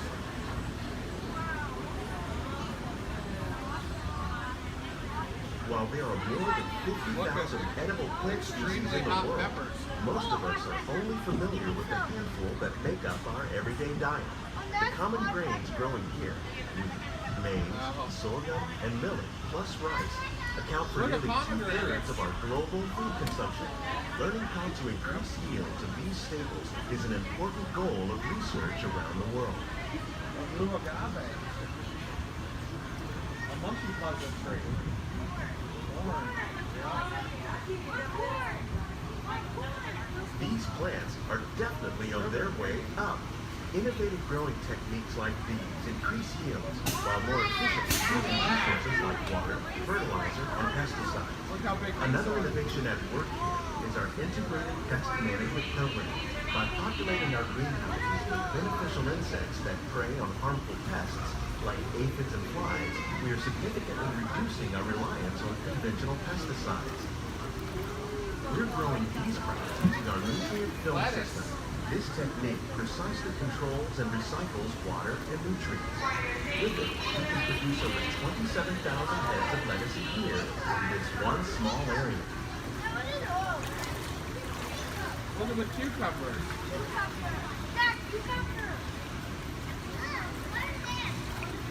Yeah. Look at the strawberries. Some of our best ideas have been inspired by nature, like these fruit and vegetable trees. By growing these ground plants vertically, we can increase yields and better control diseases. These crops taste as good as they look. In fact, we ship more than 15 tons of produce from our greenhouses and restaurants here at the land every year. What are the jalapenos? That's a great idea.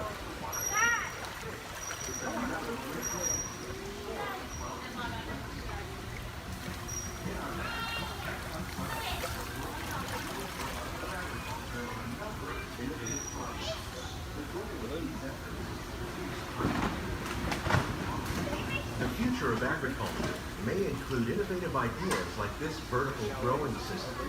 Plants grown in this way use a fraction of the space required by traditional growing methods. That saves water and increases production. The aquaponics system on your left combines hydroponics with aquaculture.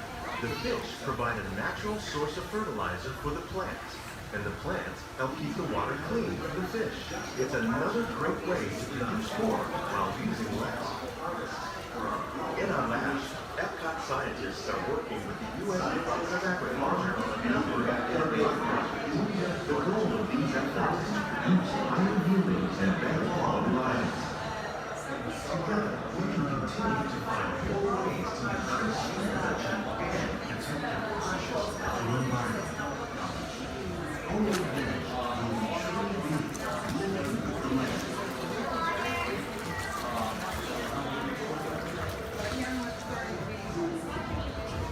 On behalf of Walt, these greenhouses represent just a fraction of the work being done worldwide to produce healthy harvests for our growing populations. Scientists, farmers, and even backyard gardeners are doing their part to improve the quantity and quality of foods that we all rely upon. Together, we can continue to find more ways to increase food production and protect our precious natural environment. Only then will we truly be living with the land.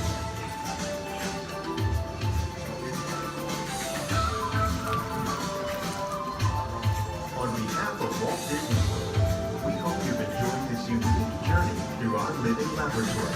If you'd like a closer look, then check out the behind-the-scenes walking tour. It's a chance for the whole family to get up close and personal with the plants and growing techniques in our facility. Please keep your hands and feet inside the boat and remain seated until the boat comes to a complete stop.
Every picture tells a story. With imagination, we can relive the moments of our lives.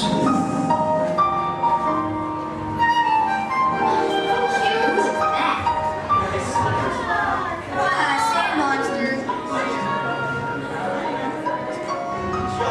Look, I snagged into a tiger. Here's my little shortstop. She's got frog feet.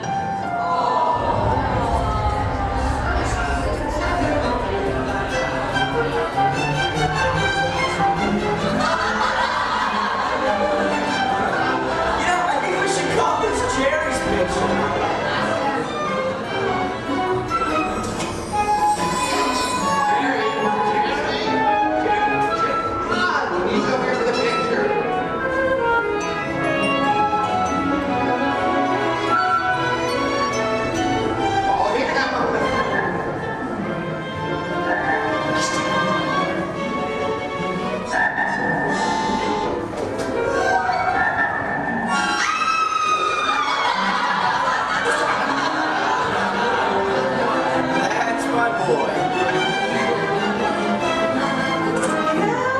I think we could call it Dee's picture.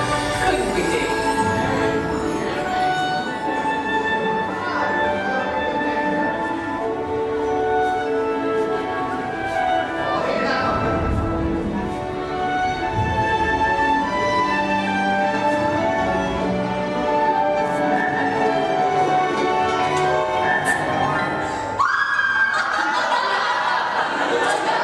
With imagination, we can relive the moments of our lives. With imagination, anything is possible. I'm gonna be a fireman just like my dad. It's Billy Cartwright stepping up to the plate. Bases are rolling on with a One, two, three, fresh to air it back.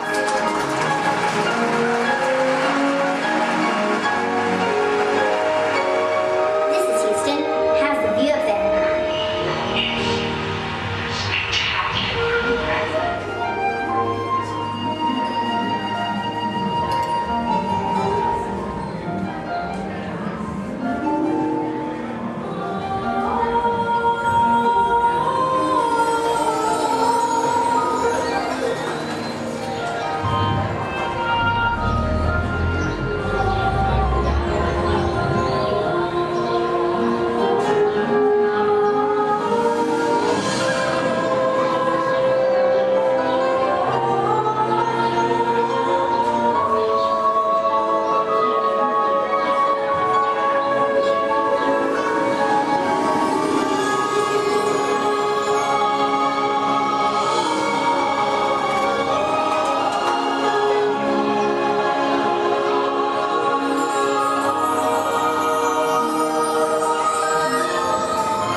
With imagination, anything is possible.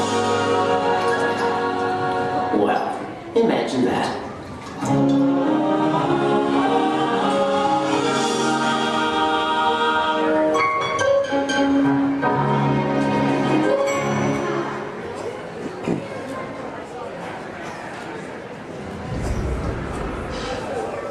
Testing. 1, 2, 3. I don't think this. Is this thing on? I don't think this thing is on. Can anyone hear me?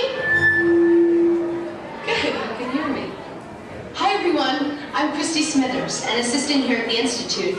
We're just about ready for you next door. But before we go in to see today's presentation, here's a message from my boss, the head of the Imagination Institute.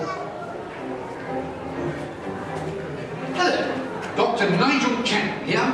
Welcome to our annual open house. It is my pleasure to have you here, just as it is your pleasure to be here. For over 100 years, the Imagination Institute has honored the world's leading thinkers, dreamers, and innovators with the Inventor of the Year Award. This year's recipient, Professor Wayne Zielinski, holds patents on numerous unique, one-of-a-kind inventions, including the hands-free phone helmet, the hands-free personal grooming helmet, and his newest creation, the video camera helmet, which, if I'm not mistaken, is also hands-free.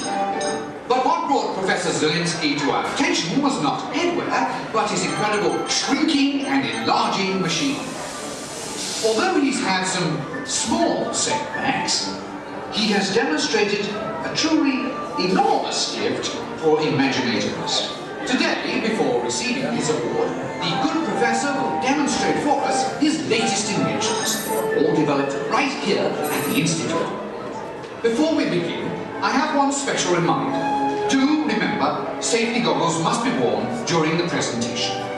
But please, for your safety, do not put on the safety goggles until you are safely seated safely inside the theatre safely. Yes, right. Now, please gather up your personal belongings and move all the way into the auditorium. See you in a few minutes. Cheerio.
My client's the new owner of this bird cage. What? Are you cuckoo?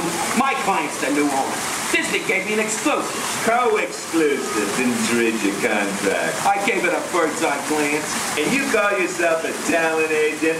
I negotiated my tail feathers off for this deal. Well, my client does not share credit. He's a very big bird. Your client is Big Bird? Not Big Bird, a big bird, you bird brain. Well, your dim little star is now half owner of the enchanted tiki room with my superstar. Think again, chickie babe. Stop grousing.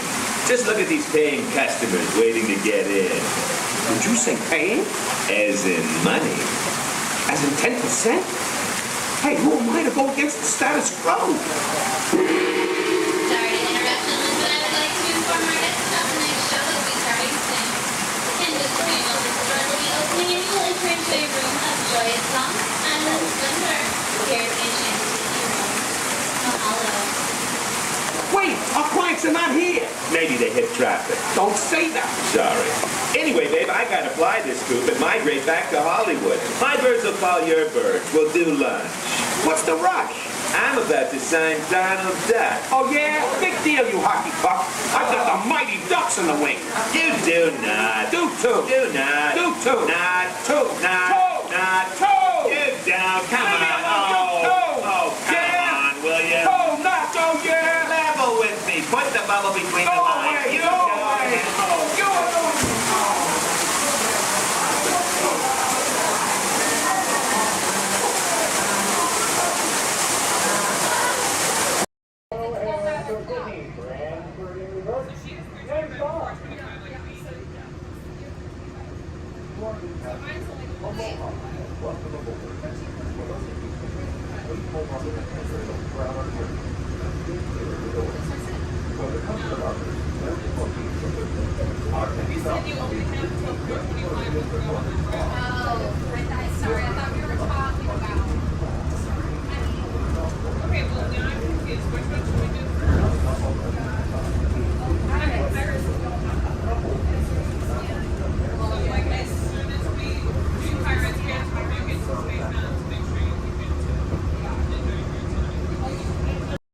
the Echolocation's awesome. We're gonna do it. Everyone, both fins up, go. Okay, sub-level, really good. Back bench, solid. Grandma, in the corner, this is where we put our fins up.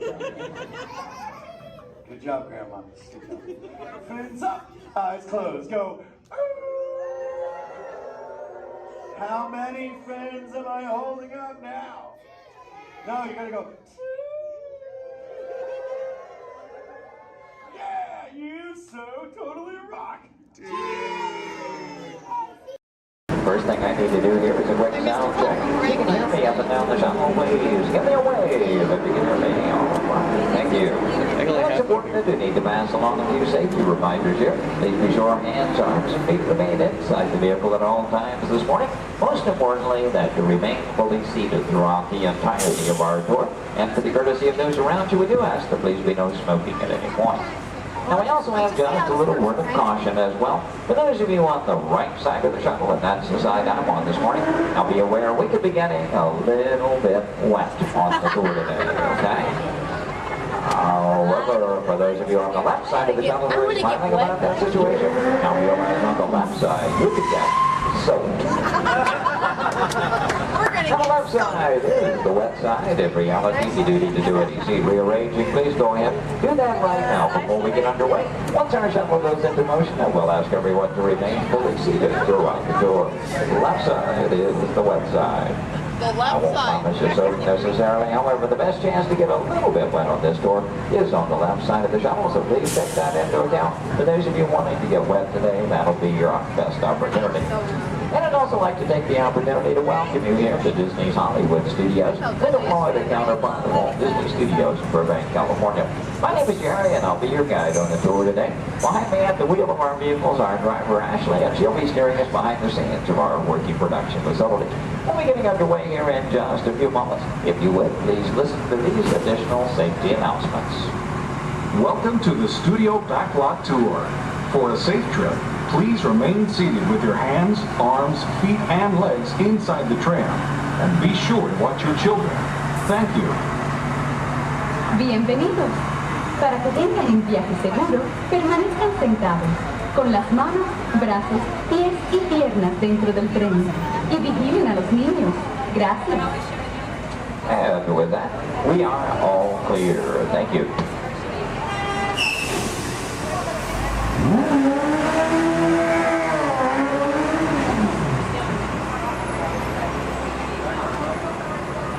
Once again, a very good morning, ladies and gentlemen. Welcome to the second portion of the studio's backlot tour. Might also mention there are no photo restrictions of any type on the tour, so please feel free to shoot as much film and video as you like. Go ahead and get those cameras out and ready. Matter of fact, that first photo opportunity is coming high in the sky. Take a look up toward the front of the shuttle. As you round the corner toward the front to your left, you'll see the symbol and the landmark of our studios, our award-winning Year-Full Tower. Now that tower takes its inspiration from the design of a water tank that Walt Disney had constructed for our Burbank Studios in 1939. The Year-Full Tower stands in at 13 stories tall, topped off by a set of Mickey Mouse ears weighing 5,000 pounds apiece. And for anyone who might be curious, that's also a hat size of 342 3/8. Also off to your left, you see some automobiles, ramps, and so on. This is the rehearsal and staging area for our Lights, Motors, Action Extreme Stunt Show. We'll talk more about that show as we pass by its arena further along in the tour. Now here at the studios, we do feature sound stages, outdoor sets, state-of-the-art editing facilities, recording studios, just about anything else needed for the production of radio programs, television shows, and motion pictures. And over the years, we've had quite a lot of activity taking place. Now, for example, Anthony Hopkins and Cuba Gooding Jr. made use of our sound stages filming Instinct. And Tom Hanks was here, producing, directing, and starring in the 13 episodes of the HBO Emmy Award-winning miniseries From the Earth to the Bird. Our backlot has been used for exterior shots for such shows as The Golden Girls and Empty Nest, and for 5 years, from 1989 to 94, our sound stages were home to the new Mickey Mouse Club. Now that show, by the way, served as the launching pad of several of today's young stars, including Justin Timberlake, Christina Aguilera, Britney Spears, Ryan Gosling, and Felicity's Kerry Russell. They all got their start right here on our sound stages. Now, as you make your way around this turn off to the right, you'll see 2 surviving P-40 aircraft from Touchstone Pictures Pearl Harbor, starring Ben Affleck and Josh Hartnett. Taken from the mold of a real P-40 Warhawk, these full-scale replicas are produced in fiberglass over a steel frame. You might be interested to know there were actually only 16 of those full-scale replicas produced for the filming of Pearl Harbor. If you've seen that movie, you know there were a lot more P-40s than that on the screen. The remainder were all computer-generated. We're now entering one of our most glamorous departments. This is the world of creative costuming, and notice the window displays on the left. Now here in costuming, the process begins with artist designs. From there on, seamstresses and tailors take over. They may use as much as 1 1/2 million yards of fabric each year to produce more than 25,000 garments. In the display cases, you see original costumes from such films as National Treasure, Book of Secrets, Disney Channel's High School Musical 2, costumes from Step Up to the Streets, and in Real Life, and from Enchanted with Amy Adams and Patrick Dempsey. Also coming up ahead on the left, a special display of both costumes and props from Walt Disney Pictures, Pirates of the Caribbean at World's End. We have more than 250 artists involved in the design and manufacture of costumes for motion picture, television, and live entertainment needs. And I'm proud to say that here in Florida, we have the largest working wardrobe in the world. Now, when an art director needs to create a specific look for production, they may begin with a props department. Here, scenic designers buy and in some cases build everything they need to create the exotic world in which their stories take place. On either side of the shuttle, we're passing through a series of prop storage areas, but also to the left, the final large room we pass by is the scenic shop. Now that's where carpenters construct and maintain the sets to be used on the sound stages or out on location. Over the years, these talented artisans have created sets for such shows as the Rosie O'Donnell Show, Wheel of Fortune, Live with Regis and Kathy Lee, and more recently Live with Regis and Kelly, all when they were here at the studios filming on location. Also off to your left, we pass by 2 set pieces from Pirates of the Caribbean, Dead Man's Chest. You may recognize those as the bone cages from that film. And as you make your way a bit deeper into the back lot, oddly enough, the next area we approach is known as the studio boneyard. Now, most studios have boneyards, simply areas where we can store oversized props such as vehicles, aircraft, anything we may need to reuse or refurbish for another production. The large steamroller, for example, appeared in the film Who Framed Roger Rabbit, starring Bob Hoskins and Christopher Lloyd. We also passed by a Venetian gondola here from the film Casanova with Heath Ledger and Sienna Miller.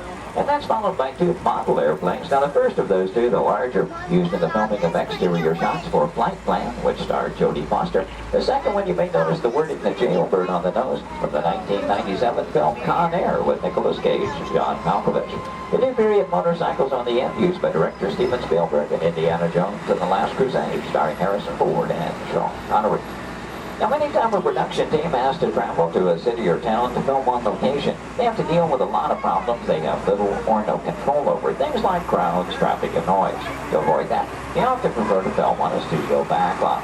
Now, normally we have quite a lot of activity taking place, and well, this week is really no exception. One of the things we have been doing some special effects testing this morning in this large standing set off to the right. Now, when the tests are underway, the set becomes off limits to our tours, but see, we have been given green light here at the moment. You know that Ashley is in contact with our production coordinator, so apparently the between takes here. In case that gives us the opportunity to go inside the set, we'll get a look around and hopefully a good photo opportunity for you as well. Now, we will be going over a bumpy bridge, so please hold on to loose items like cameras and purses, and especially hold on to small children, please. For the safety of everyone, please remember to remain fully seated throughout the entirety of our tour. Now, this is a large standing set, and that's the type of set designed to be used over and over again. This one is modeled after an actual camping in Southern California, the special effects set that we call the Masterpiece Canyon. The large tanker truck is another large prop like those out in the boatyard area. Not an easy task to get that truck into place. We actually had to hoist it up over the canyon wall and lower it with a crane.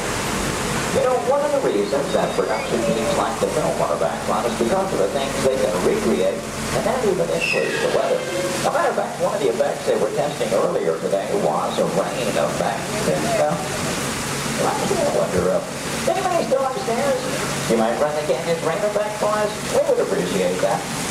Now, why might we need such an effect? Well, let's say that our script calls for a real downpour and it happens to be a nice, bright, sunshiny day. Time is money in the movie-making industry, and camera crews can't just wait around for Mother Nature. When it starts to cameras to roll, that has to be ready to fall. Thank you very much. We appreciate that. Now, this effect is being created by some high-pressure water shots over here, just out of the camera rain. Bring it down water upward and upward and a switch to the motion, giving it a little backwards in the fall. Now, we wanted to create a comfort zone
way back up to the fly back in the place to the next thing. I want you to understand why we call this the catastrophe canyon. As we exit from behind the scenes, so let me share some of the secrets with you to how those catastrophes were actually created. And although our canyon indicators may be used for production purposes, today's special effects show for you is shown now. This is shown created for your enjoyment to show you how special effects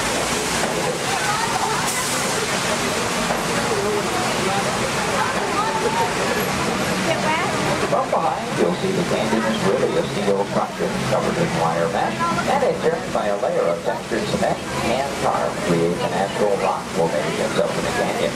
The small yellow pipes carry the gas to the fires up above. The large gray pipes the water to the flying blood.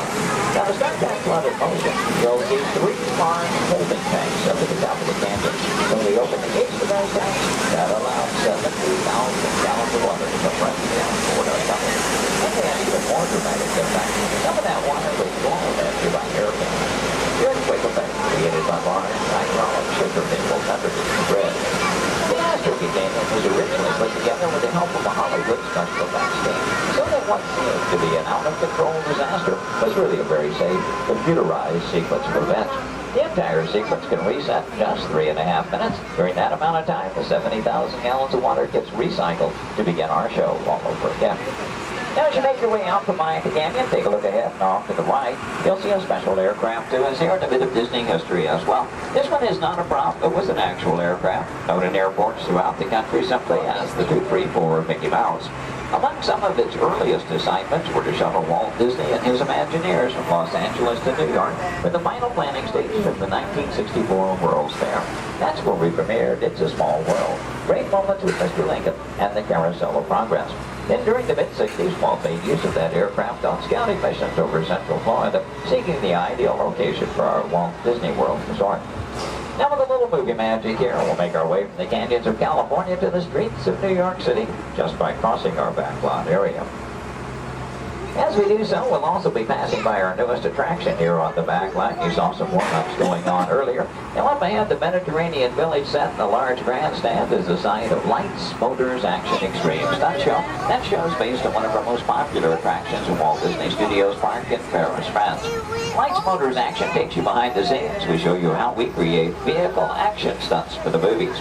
Now you feel like you're right here on our set as the film crew shoots a series of highly orchestrated stunts using custom-designed vehicles and carefully controlled pyrotechnics. The resulting footage has been edited, mixed with visual effects and audio effects. We show you how we create a dramatic action sequence on film. To make that all possible, we worked with some of the world's top stunt directors and designed some high-performance vehicles capable of some pretty evasive maneuvers. Now this show involves automobiles, motorcycles, and jet skis, all in all a very exciting adventure here. Do check your showtime guides. There are 3 performances scheduled today. The first one is at 11:50 this morning, just a little over 30 minutes from now. One at 2:45 this afternoon, and the final show of the day at 5:30 this afternoon. So if you've ever wondered how they create vehicular stunts for the movies, try to work one of those shows into your schedule today. Now they will start loading that show again 30 minutes before those scheduled showtimes. Off to the left, we'll pass by another series of props. Miniature cattle cars, small jeep, both unique props from the filming of Mighty Joe Young. The Acme Waste Disposal truck from the live-action version of 101 Dalmatians, and the large silver space pod from the 1986 Disney film, Flight of the Navigator. Star Wars fans may recognize the sand skip from Return of the Jedi. The bright yellow submersible and mini helicopter both appeared in the Life Aquatic with Steve Zissou, which starred Bill Murray. This version of the Love Bug is Demolition Derby Herbie, currently appearing in Herbie Fully Loaded. And at the end of the grouping of vehicles, the large red space pod made its appearance in the Hitchhiker's Guide to the Galaxy. Now from the opposite side, you may notice that we're still circling around our Lights, Motors action set. It does in fact take up about 8 acres here on our backlot, premiered here on May 5th, 2005. Might also notice it looks very different from this side. From the opposite view, you were seeing all of the detailing of that Mediterranean village. And that, of course, was the audience or the camera's point of view. From this side, simply the steel structures that keep our backlot standing. We're only going to build what that camera needs to see. I might also take the opportunity here to mention our Fantasmic show tonight. That's our nighttime spectacular here at the studios. Fantasmic will be presented twice tonight. That will be at 9 p.m. and again at 10:30 p.m. this evening. Now, Fantasmic is an excellent, a very popular show, also a limited capacity show. So I do recommend, especially for that 9 o'clock show, want to be there a good 45 minutes to an hour prior to showtime, proceeding in the amphitheater area. Once it fills up, it's all the folks who could see the show for any given performance. And as you make your way on around the turn, off to the right, see the entrance to Lights, Motors, Action. Looks like they're beginning to preload for that 11:50 show at the present time. You can work that one in your schedule. That'll be the easiest show to get into here today. And as you make your way on around the turn, take a look down the street, get a view of our very own New York skyline right here in Central Florida. Now, this illusion is created by an old movie trick known as forced to perspective. The skyscrapers at the end of the street are actually just painted glass. The tallest of which are about 4 stories tall from a block and a half away. You might also be interested to know we've recently redeveloped this entire section of the back lot. In addition to Lights, Motors, Action, we've added a skyline of San Francisco, soon to come one of Chicago to join our existing New York City skyline, renaming the entire area Streets of America, but all with the idea, of course, giving producers more locales to choose from when they're filming here on our back lot. Now, this also signals we are coming to the end of our tour today, so please take a moment, check around, be sure you have all your personal belongings gathered up. As you exit the shuttle today, you'll take a stroll through the American Film Institute showcase. There you'll see a themed exhibit titled Villains, Movie Characters You Love to Hate. Now, if you're heading for that Lights, Motors, Action show, your one and only exit is still through the sliding blue doors and straight off through the showcase, then around the loop, the Lights, Motors, Action. Once again this morning, your driver was Ashley. My name is Jerry. We both thank you very much for joining us today on the Studios Backlot Tour.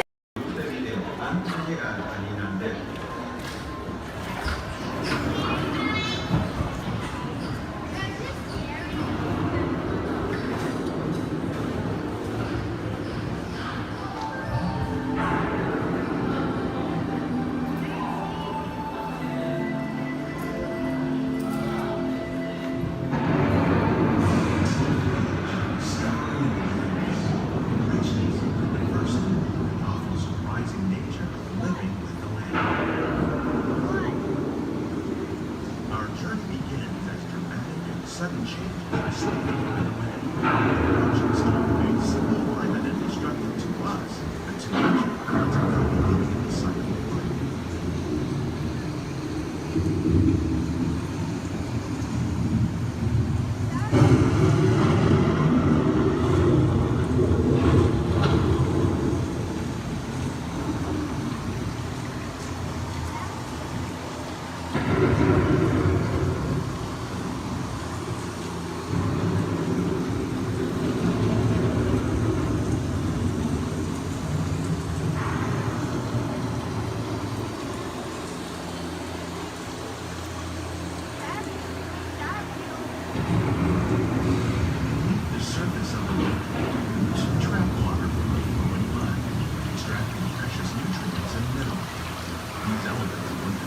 Sunlight create the diverse living systems of our planet.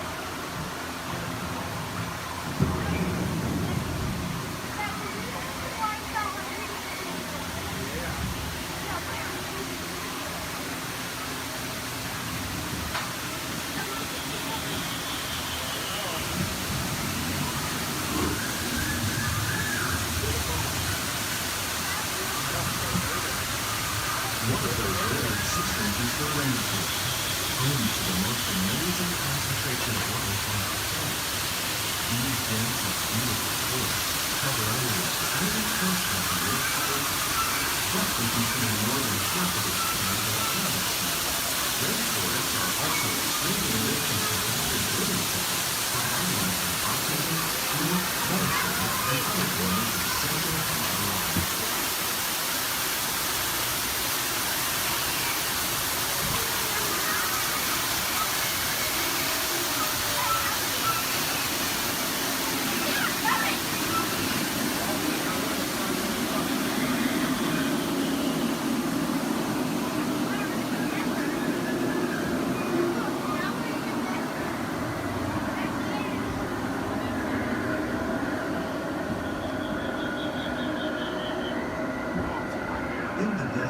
Nature has created a very different, known as beautiful living system. And while this arid landscape may seem lifeless, it is very much alive. The plants and animals that have learned to survive in these harsh conditions make use of what little water they can find and avoid the scorching rays of the relentless sun.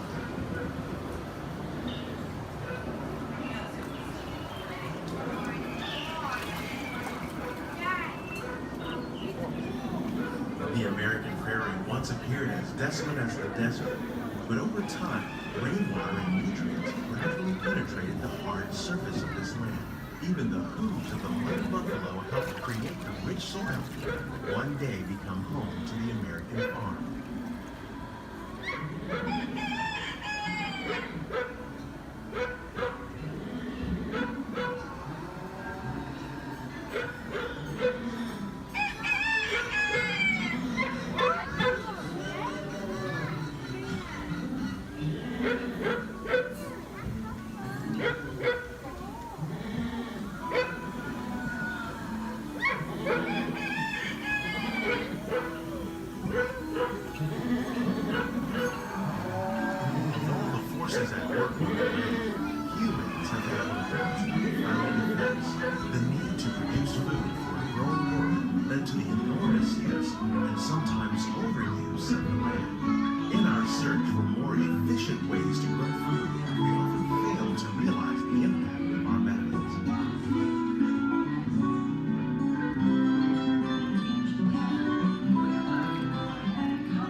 Discovering better ways to grow food that will assure human and environmental well-being. Fertilizers, we can enrich the soil without the use of chemicals. In Saudi Arabia and Mexico, we're learning to produce food on desert seacoasts by developing and planting crops that thrive on saltwater.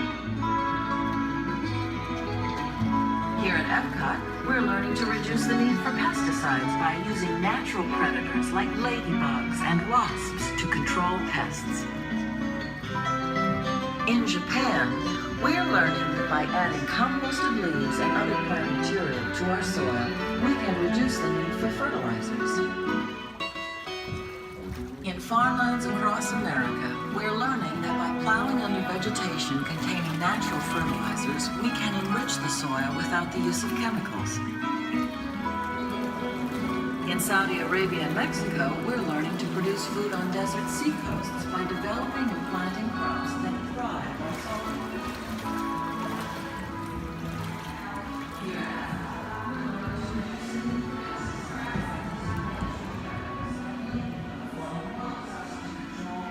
How will we meet tomorrow's growing needs for food production, yet still respect the needs of the land? Some of the answers are being discovered just ahead. To help us maintain these carefully controlled ecosystems, and for your safety, please remain seated in your boat at all times.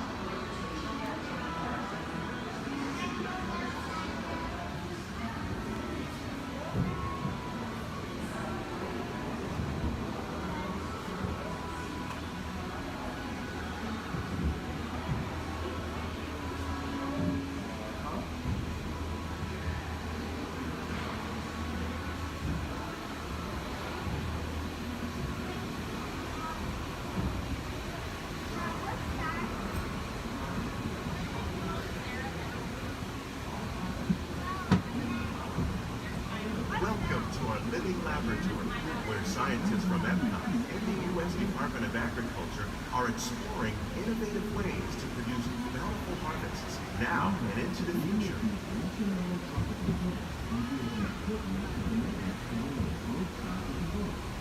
The tropics are home to the greatest diversity of plants on the planet. Many of these, like papaya, bananas, cacao, coffee, and rice, are well known around the world. These are just a few of the edible plants that have been an important source of nutrition for people living in the tropics. Many are rich in vitamins and minerals, while others are well adapted to growing in less than ideal conditions. Some, like the water lily, thrive in wet, swampy areas and waterways. All parts of this plant, even the flower petals, are edible. The starchy root of the plant has long been used to make flour for baking.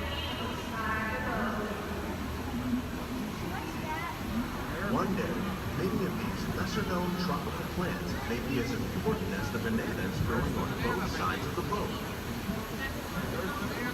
More than 28 million tons of bananas are eaten annually, making it the most popular fruit in the world.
Sunflowers.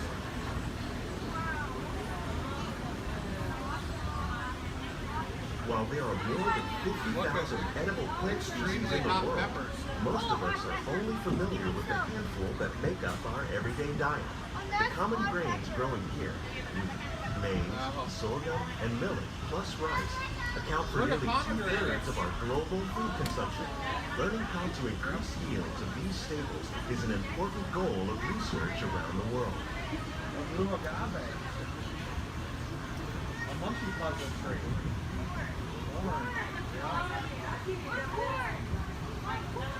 These plants are definitely on their way up. Innovative growing techniques like these increase yields while more efficiently using resources like water, fertilizer, and pesticides. Another innovation at work here is our integrated pest management program. By populating our greenhouses with beneficial insects that prey on harmful pests like aphids and flies, we are significantly reducing our reliance on conventional pesticides. We're growing these crops using our nutrient film system. This technique precisely controls and recycles water and nutrients. With it, we can produce over 27,000 heads of lettuce a year in this one small area. Look at the cucumbers.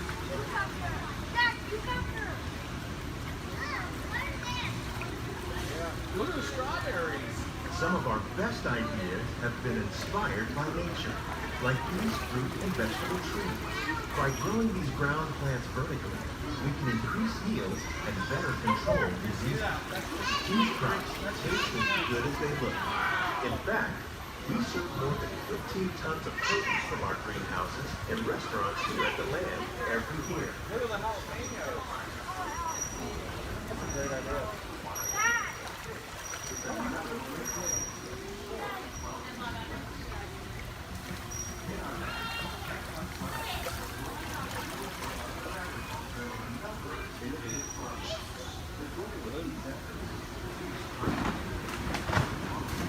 The future of agriculture may include innovative ideas like this vertical growing system.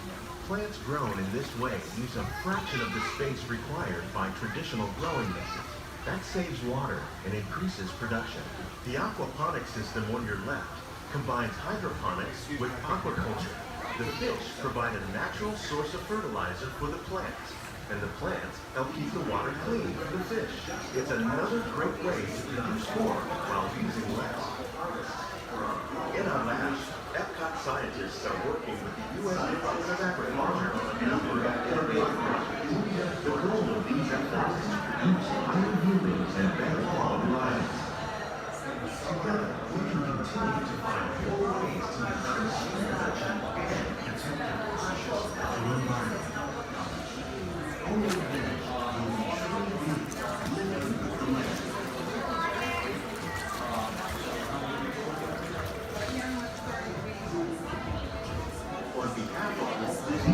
houses represent just a fraction of the work being done worldwide to produce delicate harvests for our growing populations. Scientists, farmers, and even backyard gardeners are doing their part to improve the quantity and quality of foods that we all rely upon. Yet, we can continue to find more ways to increase food production and protect our precious natural environment. Only then will we truly be living with the land.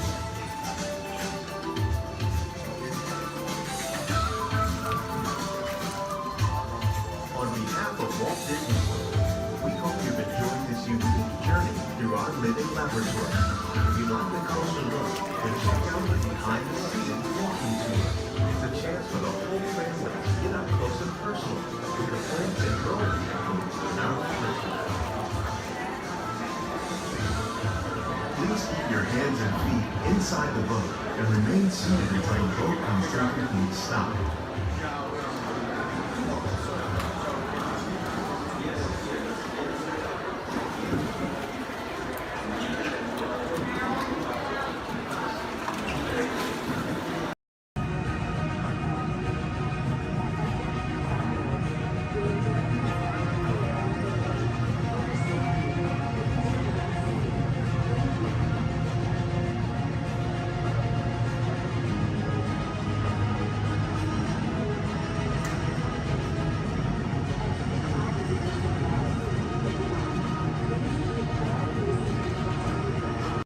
Remain seated throughout the journey, keeping your hands, arms, feet, and legs inside your car. And please supervise the children. Stay clear of the doors, which will open and close automatically. Enjoy the trip. Para su seguridad, permanezca sentado y mantenga sus manos, brazos, pies y pies dentro del vehículo. Vigila sus límites.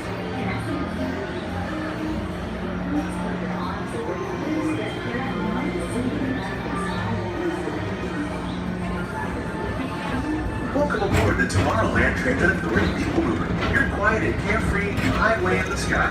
We invite you to sit back, relax, and enjoy your next journey.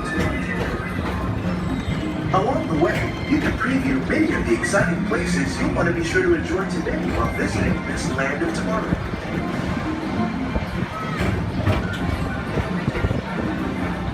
The People Mover is the perfect vehicle for people watching, so keep your eyes peeled. You never know who you might see.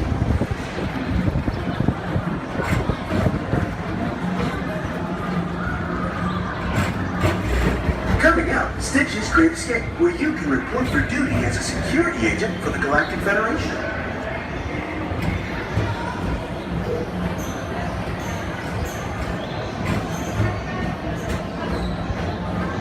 Your mission is to keep Experiment 626, the biggest little mischief maker in the galaxy, under control. I don't think so!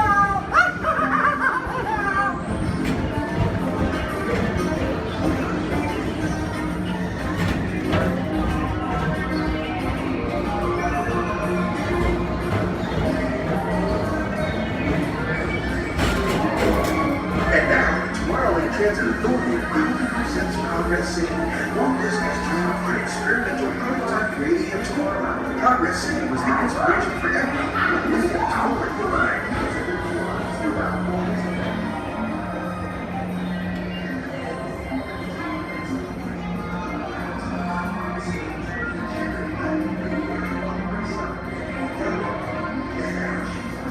If your future includes shopping, then you'll want to visit Mickey Star Traders, where you'll find the greatest goods from around the galaxy.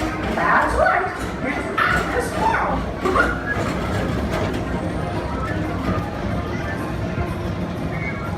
At the Tomorrowland Speedway, put the pedal to the metal and speed towards the checkered flag in your very own race car. Young or old, this is your chance to drive in the fast lane without worrying about getting a speeding ticket.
Paging Mr. Morrow, Mr. Tom Morrow. Please contact Mr. Johnson in the control tower to confirm your flight to the moon.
Different high-flying adventure.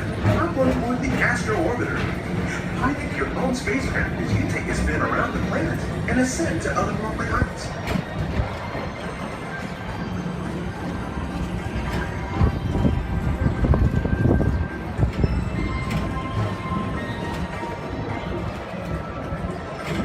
We're now approaching Walt Disney's Carousel of Progress. Inside this rotating theater, whole families welcome you into their home yesterday and today, starting way back at the turn of the 20th. First presented at the New York World's Fair, this legendary circular theater celebrates the progress that has made our lives better. It's a perfect reminder that there's always a great, big, beautiful tomorrow shining at the end of every day.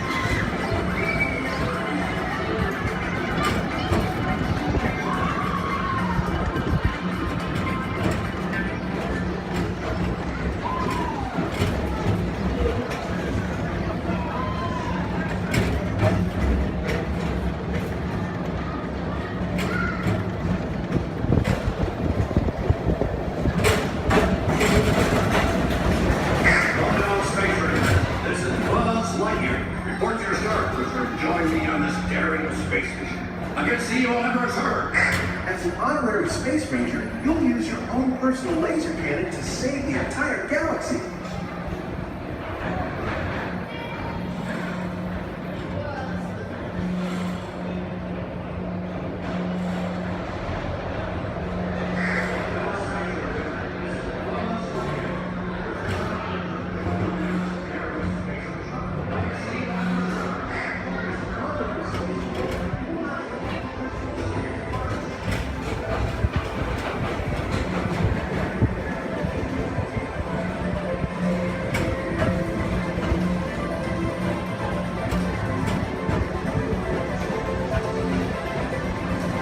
This time it's laughter they're after at Monsters Incorporated. So drop in and join Mike Wazowski and all his pals at Monsters Incorporated platform. Share the fun. Yeah, very good. Keep it moving. We're on a tight schedule here.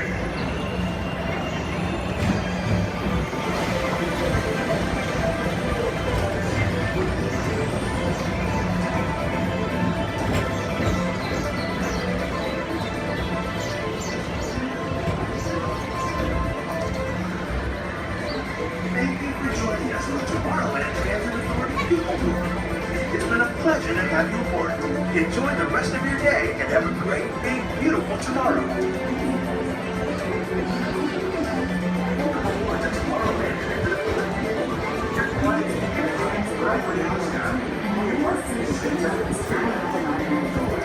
Step onto the moving platform with caution and exit by stepping away from the car. Thank you.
The imagination, and because it has been clinically proven that certain types of music can actually make you smarter, a little Mozart, please.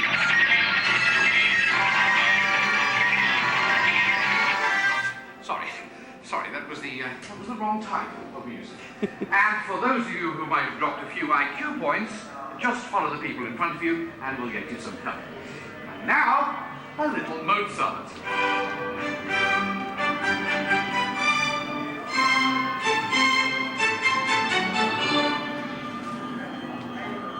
Dr. Chang, please pick up line 4, line 7, and 9. Telecommunication. Dr. Nigel Channing here with a quick one of my imagination. Please remain seated with your hands and arms inside the vehicle at all times.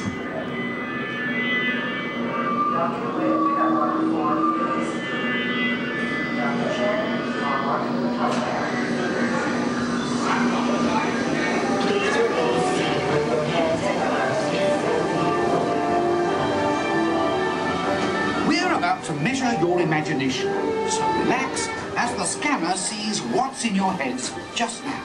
Scanner on.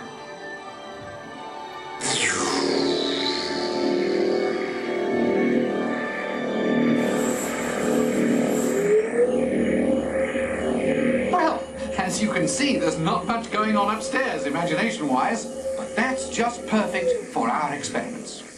Yeah, I got the same name as Bond. The mark right there. Perfect. End of sequence. Give me tones and rapid description.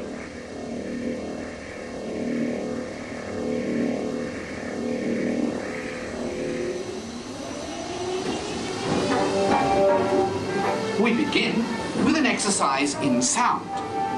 Listen closely and see what you hear.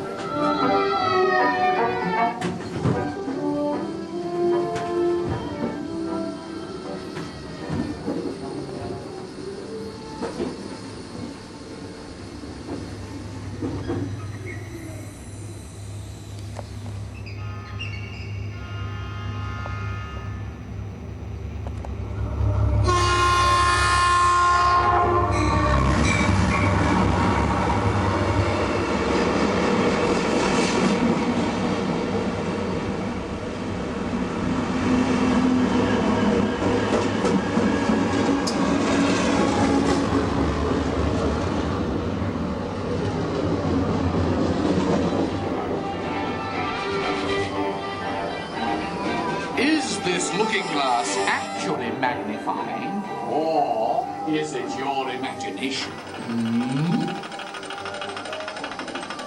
Here, one quickly learns that when the laws of physics and common sense are shattered,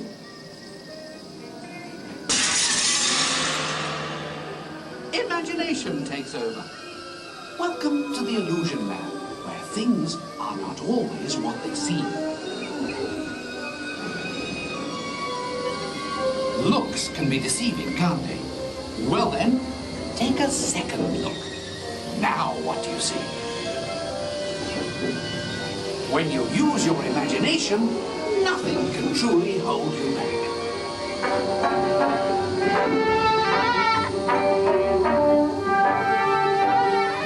In the next experiment, let color work its magic on your imagination.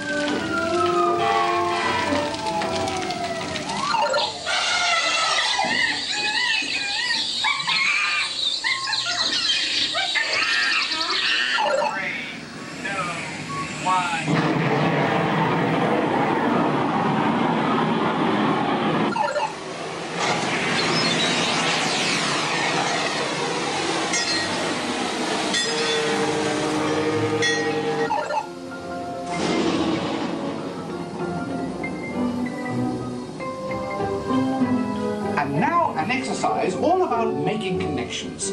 Stare at these points long enough and your imagination will take flight. You'll see.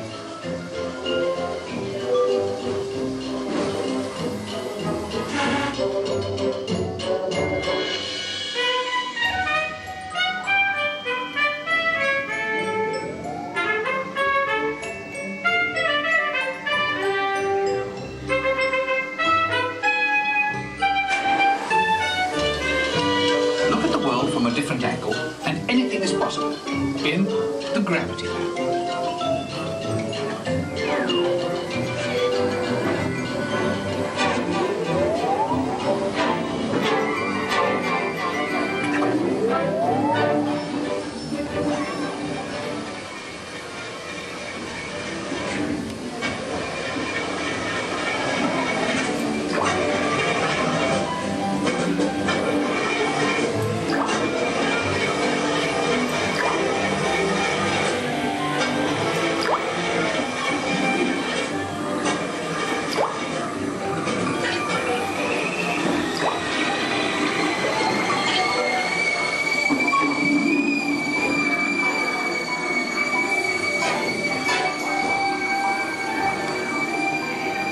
Our experiments are now complete.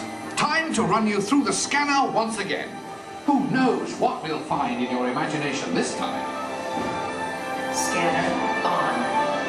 Initiate feedback program. Strong receiving data.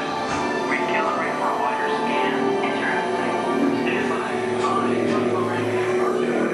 Recalibrate. Settings as full. Scanner readings at 150, 175. Test on 850 performance. Level that optimum.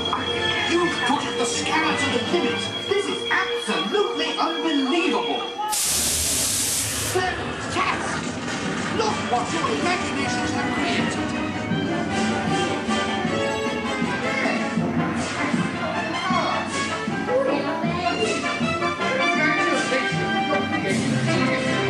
You're quite clever, all of you. What a brilliant burst of creativity. Incredible, awesome, absolutely fabulous. I couldn't have imagined a better...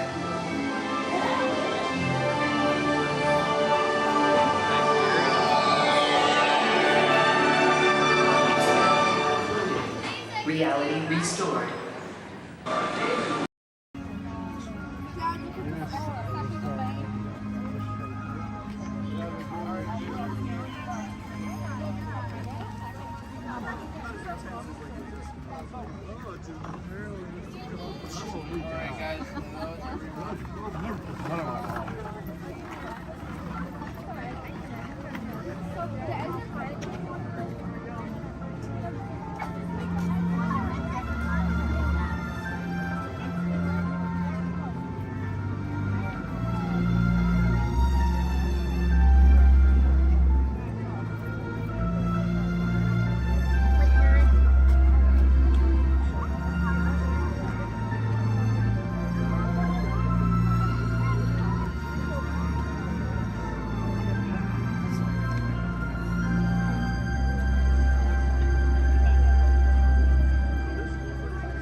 Por lo menos nos vamos viendo.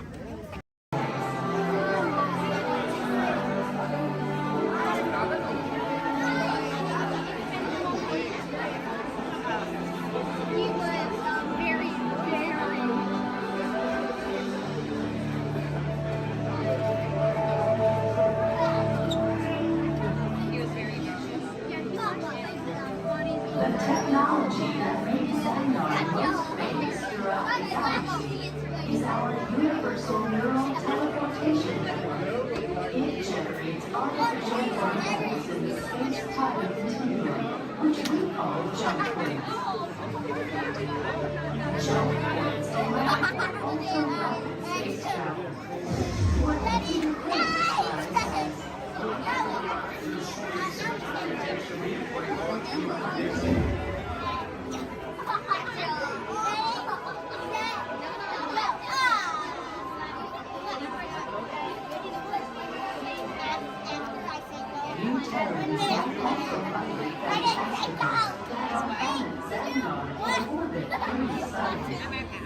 Did you know that more scientists discovered a planet with 3 suns in your own galaxy?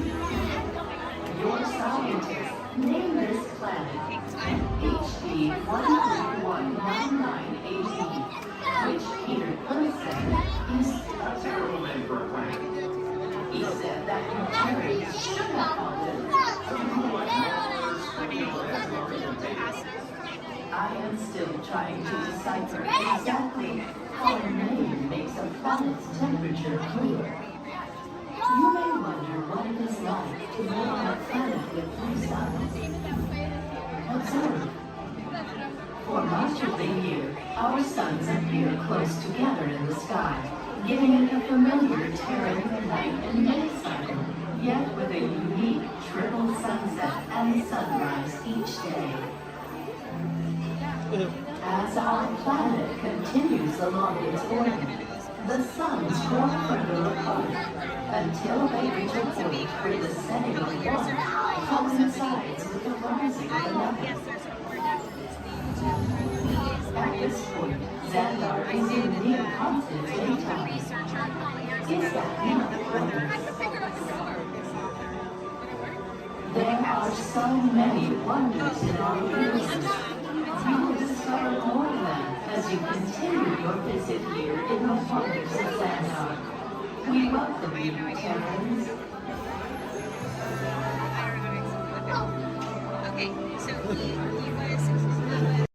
Theater at any time?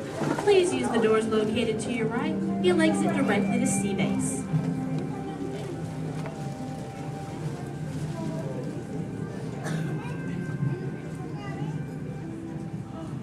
Hi everyone and welcome to Turtle Talk. My name is Andy and before we begin, I have just a few reminders. Here at Sea Base, there is no eating, no drinking, no smoking, and absolutely no flash photography. Thanks guys. The piece of equipment you see hanging in the water is called a hydrophone and it allows us to hear sounds from beneath the sea. And today, it will allow us to hear our very special guest. Does everybody know who it is? Go ahead and shout it out loud. That's right. Crush is coming today to learn about the human world, and we'll get to ask him questions about the turtle world. So go ahead and start thinking of questions you might want to ask him. Right now, Crush is out catching a wave and said we should call for him when we're ready. So on the count of 3, I need everybody to shout out, "Hey, Crush!" 1, 2, 3. Hey, Crush! Righteous! Whoa, dudes! Oh, title like that, dudes. But don't worry about me, dudes. The noggin is taking harder hits than that. Whoa, look at all the human dudes in the human tank. Hello, human dudes. Oh, come on, I said hello, human dudes. Oh, awesome. Dudes, I don't mean to freak you dudes out or anything, but there's like no water in your tank. Oh, whoa, look at all the little dudes on the sub-level too. Hey, little dudes. Focus, little dudes. Whoa, look at this little mini man over here, totally smiling and laughing. He's on the front row, almost center. He's second from the center with a white shell and swim goggles on the noggin. Hey, dude, what's your name, dude? Trent. Trent Star, good to meet you, mini man. Who are you from, dude? Iowa. The Iowa. Never heard of it. You having a good day today, dude? Yes. Cool. What's been the best part of your day, dude? Swimming at the Blizzard Beach. Swimming was the best part of your day, dude? Yeah. Dude, this is the best part of my day every day, dude! Awesome! Hey, dude, can you talk the turtle, dude? Can you say, totally? Totally. Can you say, sweet? Sweet. Now put it together and say it really loud, dudes. Totally sweet. Awesome, dudes! Give him a round of fit. He was rocking the turtle talking dudes. So, Mini Man, who brought you in here on this fine day, dude? My mom and dad. Well, let's talk to those dudes. Where's the mom and dad? Raise up your fist. Oh, there's the big kahuna, the papa son. Let's meet him, dudes. Because he did not think he was going to talk to a turtle today, dudes. What's your name, dude? Jeff. Jester. Is that your little offspring over there, dude? Yes, sir. Awesome. Whoa, don't call me sir, dude. Too formal for me, dude. How many offspring in total do you have, dude? 2. Deuce offspring, keeping it simple. Okay, dude. You know, I'm a parental unit myself, dude. Do you know how many I have, dude? 4. Oh, way more than that, dude. 64. Little more. 164. Way less. I'll help you out, dude. I've got 65 offspring, dudes. Totally. Hey, dude, do your little ones ever ask you questions, dude? All the time. Oh, dude, totally the same over here, dudes. My youngest son, Squirt, is always asking me questions, too. But you know what, dudes? They're always about you humans. And that is totally why I'm here, dudes. To answer his questions and maybe even answer some of yours. If you dudes think you can do that, say chaw. Awesome. Now, dudes, Squirt's #1 question has always been, what do you humans like to do at the beach? So, shout it out. What do you like to do at the beach, dudes? Whoa, major swimmage. Well, how many of you are really good at swimming, dudes? Lots of little swimmers, dudes. I'm not gonna lie. I'm pretty good at swimming too, dudes. In fact, I'm the fastest turtle in the world. You dudes believe me, right, dudes? Well, dudes, if you want a little demo for proof, say chaw.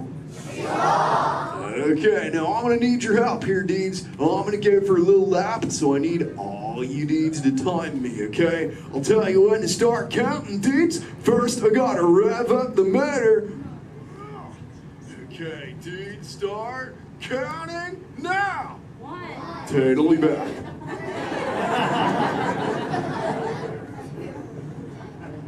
And you know what the best part is, dudes? I just swam around the world. Wait, dudes, where are my manners, dudes? I'm eating up the Q&A time. Hey, if any of you humans have got any questions for me, raise up your fins. You know what? First fin I saw was this little dude over here with a red shell front row. What's your name, dude? Tyler. What was that, dude? T-Y-L-U-R. Tyler. Don't get angry at me, dude. So what's your question, Tadley Tyler, dude? How are you? How old? I'm good. How old am I? Is that your question, dude?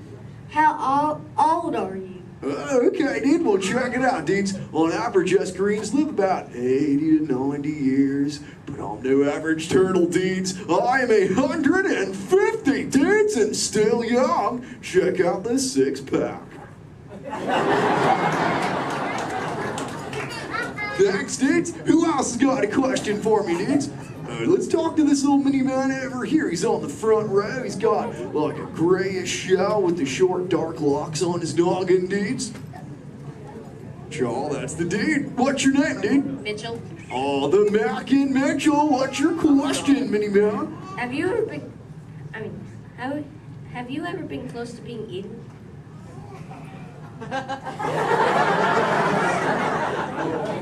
Dude, is there something behind me I should know about? Well, you were worrying me, dude. Well, there have been a couple close calls, but as you can see, the shell is intact. Have you ever been almost eaten, dude? No. We'll keep that going, dude. Trust me. Hey, dudes, I just remembered one of Squirt's questions, dudes. We found this thing on one of my migrations, and it belongs to you humans. Maybe you can identify it for me, dudes. So what is it, dudes? A bra! Awesome! Wait, I thought that's what you said to your friends, like, what's up, bro? Well, what's it for, dudes? Swimming? Well, I'm swimming right now. I must look pretty good on me, huh, dudes? It's for who, dudes?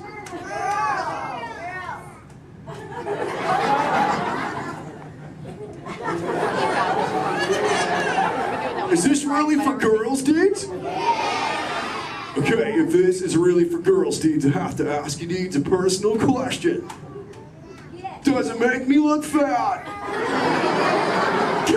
I'm just pulling your fins, dudes. Tell you what, I'll put it back up on eBay and we'll move on, dudes. You know, I'm really digging talking to you human dudes. What was that, dudes? Dory. Wait, you saw Little Blue, dudes?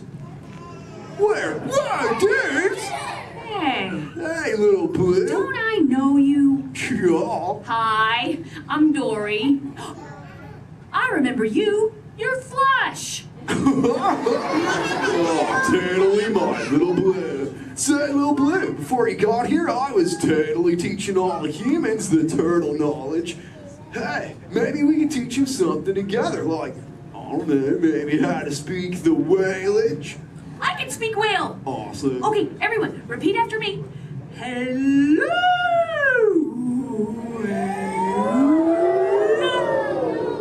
Okay, let's all try it together, dudes. 1, 2, 3. Hello.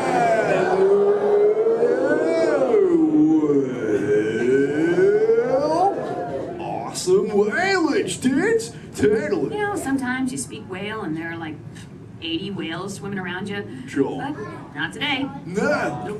No whales. No whales today. What is that? A whale? Where's there a whale? What? Little Blue, we call it whale. That's a mountain, that. Little Blue, crop shot, Little Blue.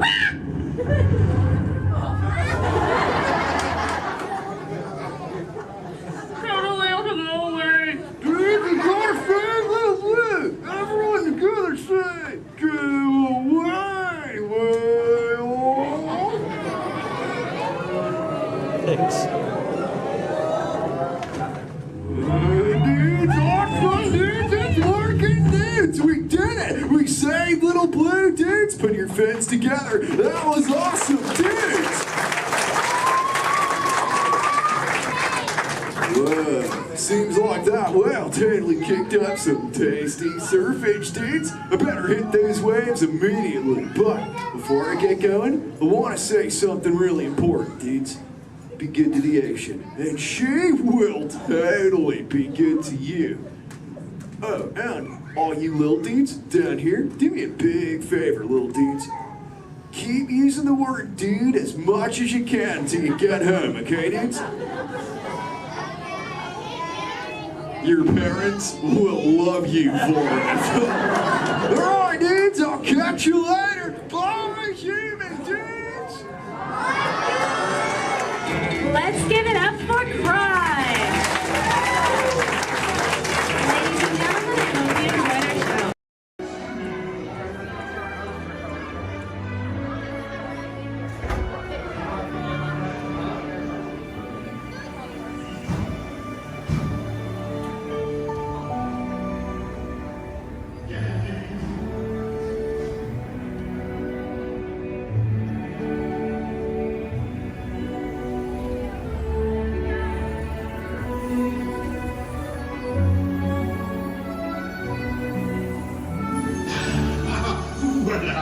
venez, venez, venez. Suivez-moi, je vous prie.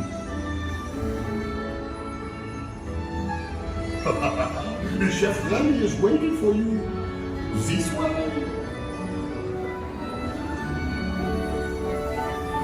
Qu'attendez-vous?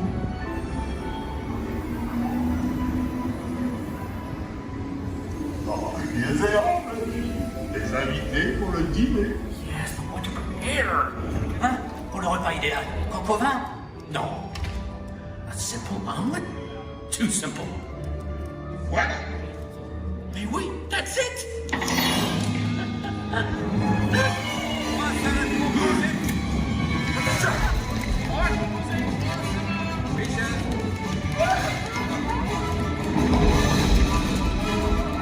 Poussez-vous de là!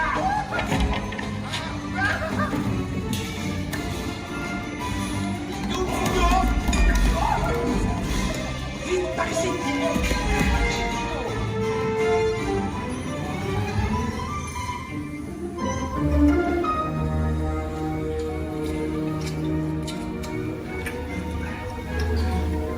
Cette nourriture est pour nos invités, pas pour vous. Hey guys, the food is for them, not you. Ew.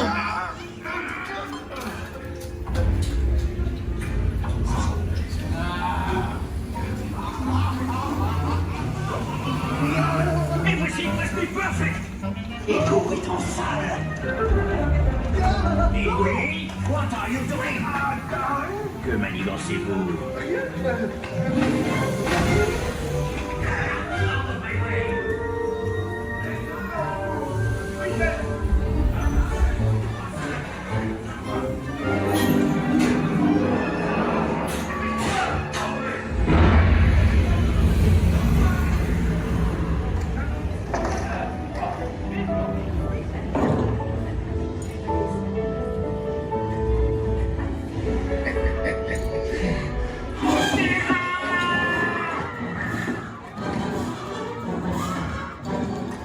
Dépêchez-vous!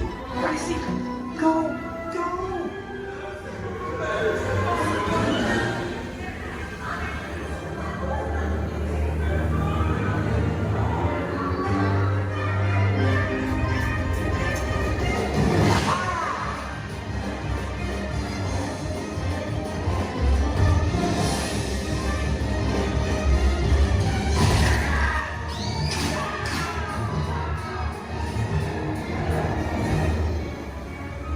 Come on!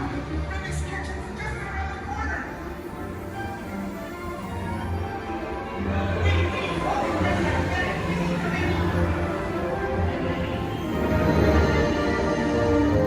Trois entrecôtes pour la douce.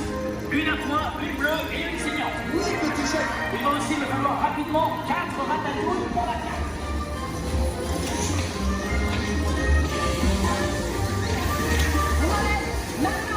Oui, ma chérie.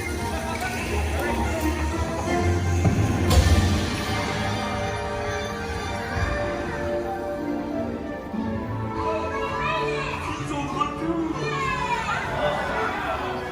Hey, thanks for coming, everyone. Vous serez toujours les bienvenus chez Rémi. À bientôt et bon appétit. Et Mino. Au revoir.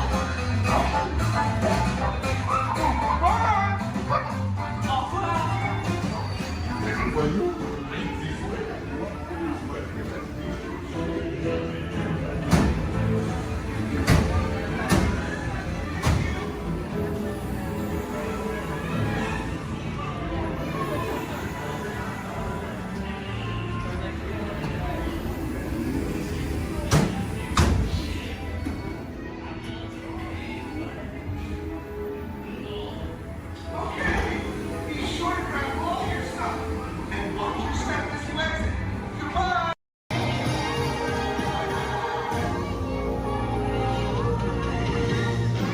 Come share the fun, the best of celebration.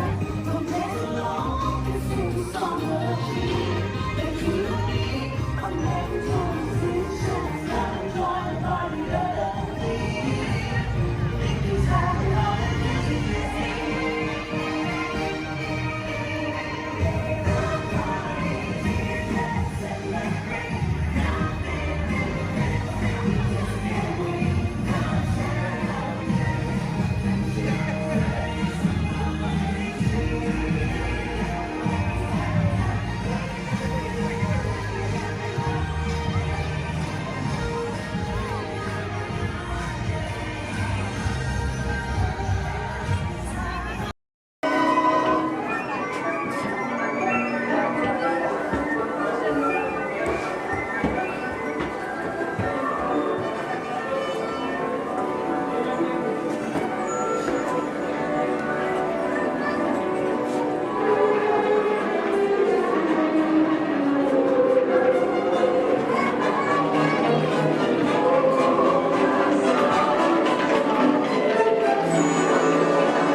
in this happy place where the young and the young at heart can explore and laugh and play together. Here, where magic awaits you around every corner, just bursting with joy and inspiration to make your dreams come true. I officially welcome you, the one, the only, Mickey Mouse!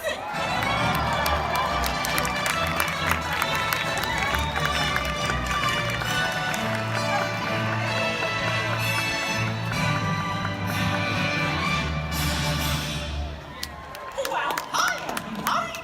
Oh, gosh, it sure is great to see so many good friends. So, are you excited to be here today? Well, I thought so. Oh, hey, pal, thanks for getting things started. And now that we're all together, I've got a surprise for you. You see, when folks from around the kingdom heard you were going to be here, well, they just had to come and give you a great, big welcome!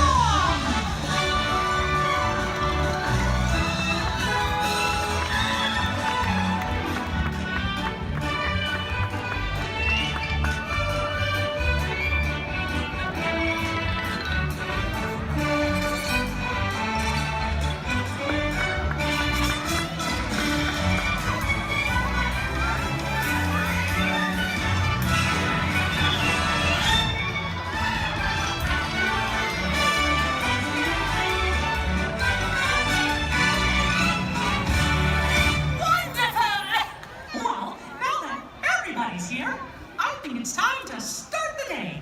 And that means it's time for just a little bit of magic.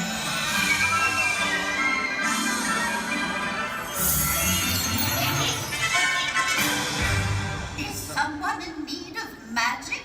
Oh, gosh! It's the fairy godmother! She must have heard you, Mickey. Why, hello, everyone. Oh, my. Look at all of you. So many smiling faces, including yours. Now, how may I be of assistance? Well, do you think you can help kick off our magical day? Oh, of course, my dear. Oh, and I know just the trick. But I'll need everyone's help with the magic words. On the count of 3, we're all going to say, bibbidi, bobbidi, boo. Here we go. 1, 2, 3, bibbidi, bobbidi, boo. Let the magic begin!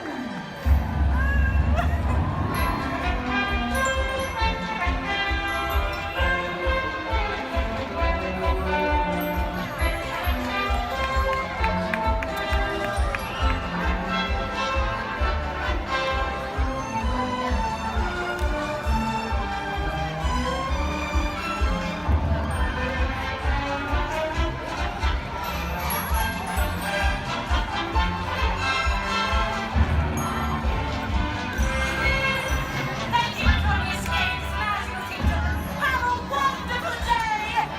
Well, what are we waiting for? Let's get going. See you real soon.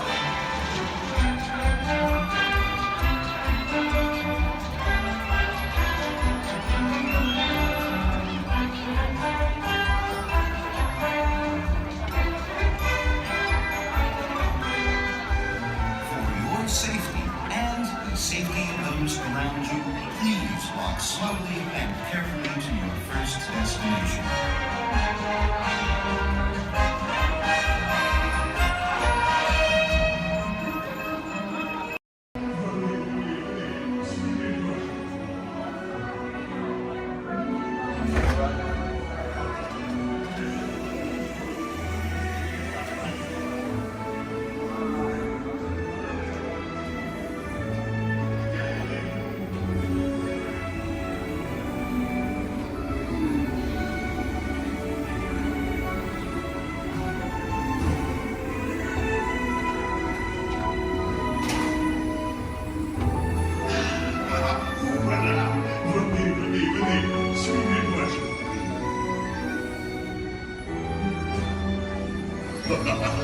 Chef Danny is waiting for you. This way.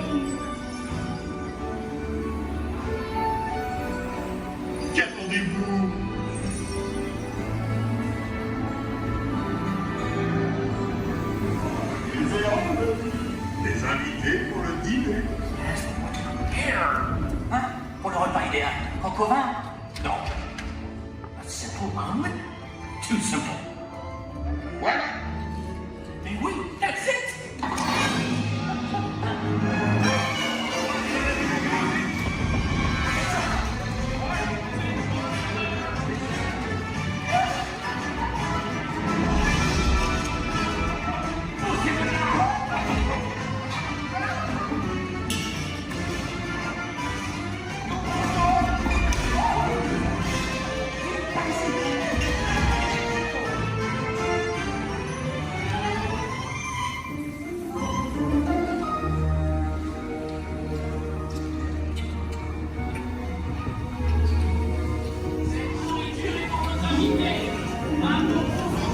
Hey guys, the food is for them, not you.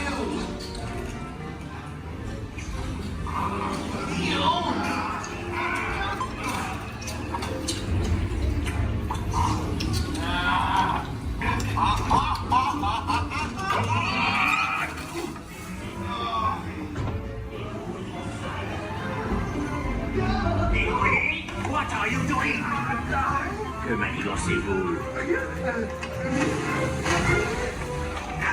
Out of my way!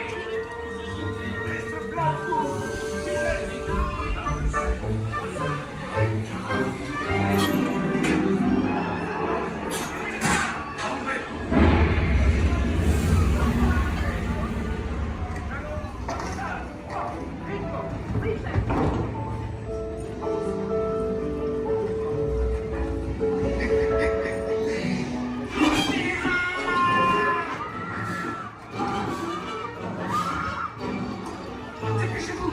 Par ici! Go! Go!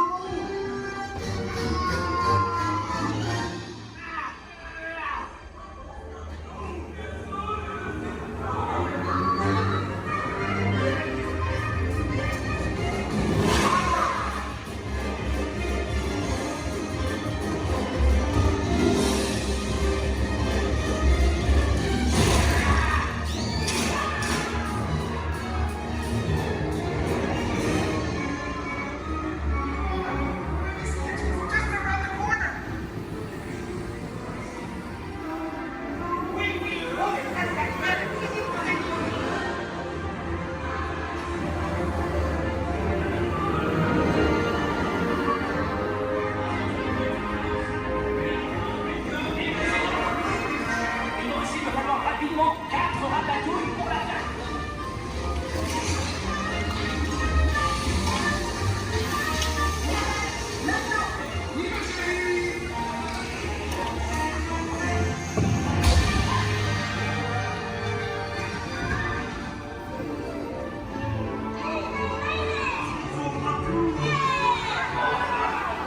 Hey, thanks for coming, everyone. Vous êtes toujours les bienvenus, chérie. À bientôt et bon appétit. Et oui, non? Au revoir.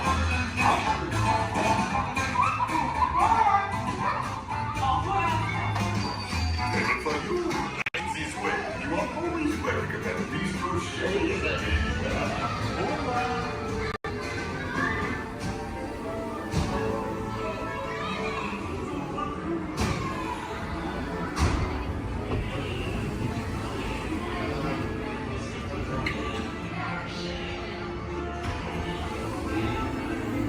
Okay, be sure to grab all your stuff and watch your step as you exit.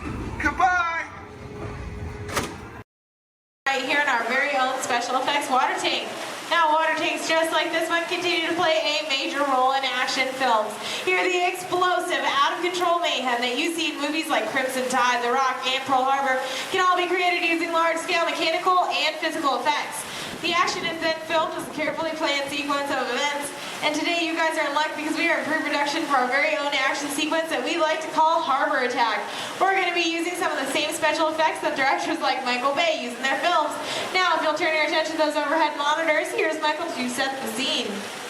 In this scene, a patrol boat is on a surveillance mission, searching the skies for enemy aircraft. The crew is caught off guard when the real danger surfaces from beneath the sea. This is going to require a full range of physical effects, split-second timing, and careful direction. We have the lights, we have the cameras, All we need now is the action. And if anybody knows about serious action, it's certainly Michael Bay. Some of the effects that we'll be using in this scene include water cannons, which have been pressurized up to 100 pounds per square inch. We also have bullet hits, which have to be carefully timed and programmed to match the sequence of the visuals as well as the pattern of our sound effects. And the last but probably the most important physical effect in a scene like this is fire, which must be ignited at a precise moment, because it takes a lot of time and work to reset the charges for an explosion. Of course, the number one consideration in the timing of all these effects is the safety of our actors here on the set, and that's where you come in. Everyone, please give Mitchell a big round of applause! Yay! Mitchell, you have been cast as the mechanic in our scene today. Your scene is going to take place way down here in the engine room of our PT boat. Now, you don't have to swim. You can follow Stephanie and she'll show you right where to go. Alright, we're going to be filming 2 scenes today, but not in the order in which they appear in the script. Many movies today are shot out of sequence, which means that actors have to react to a situation which may not have yet been filmed. This can be difficult, so it's up to the director to provide the motivation for the scene. Alright, Mitchell, here's the setup. The boat next to you is going to buzz as 800 gallons of water are going to dump out of those tanks, fly down that chute, and slam into you like a freight train.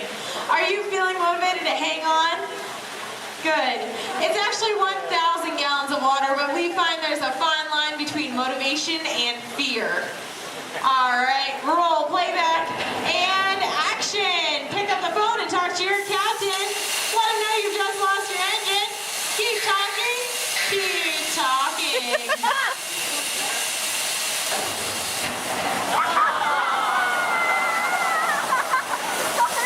And cut! Everybody give Mitchell a big round of applause.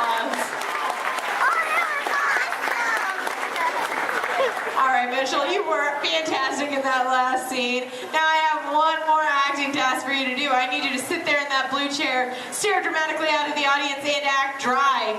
We're going to give you a couple minutes to work on that. We'll insert that shot into our next scene, see how it all ties together in the final sequence. Our next scene takes place on the deck of our PT boat, and here's Stephanie to introduce the rest of our brave crew. Hello, ladies and gentlemen. Can I get a big round of applause for our Captain Jeffrey and his wild and wacky deck crew, Julie and Brandon, the cast on set and the crew is standing by. Well, thank you so much, Stephanie. All right, roll playback. Remember, you guys are on a surveillance mission. And action. All right, Captain, pick up those binoculars. Start scanning the skies for enemy fighters. Crew, I want to see that deck nice and clean. You're going to see an enemy fighter coming in from 10 o'clock.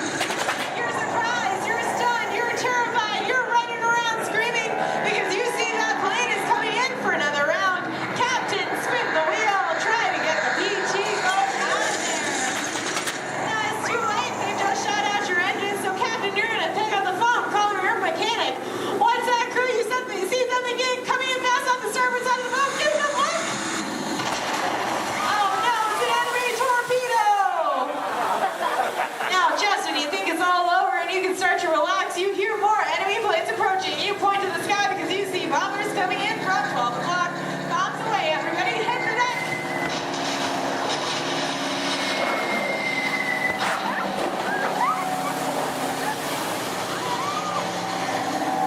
Now, you have survived that aerial attack, but then you see 2 more torpedoes headed fast off the stern. Lucky for you, they pass right underneath the boat, but unfortunately that means they're headed straight for our audience. Point to the audience and yell, look out!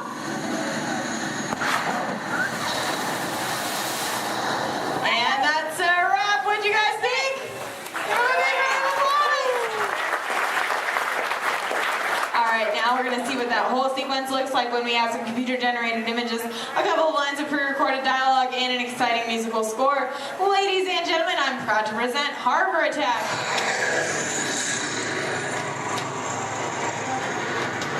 It's not one of ours.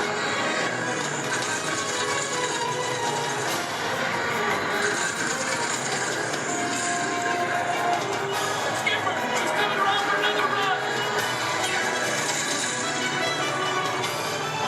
Engine room, report. Those engines are gone. Torpedo, up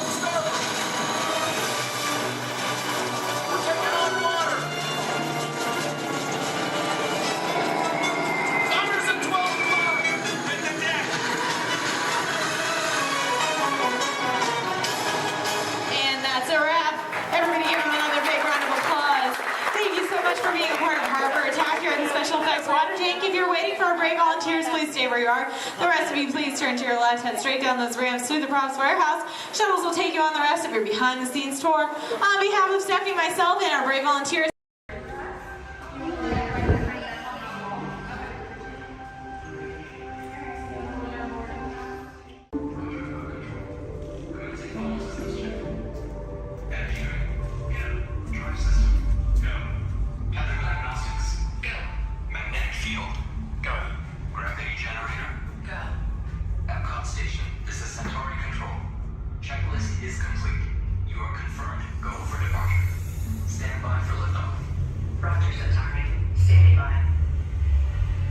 Welcome aboard this elevator.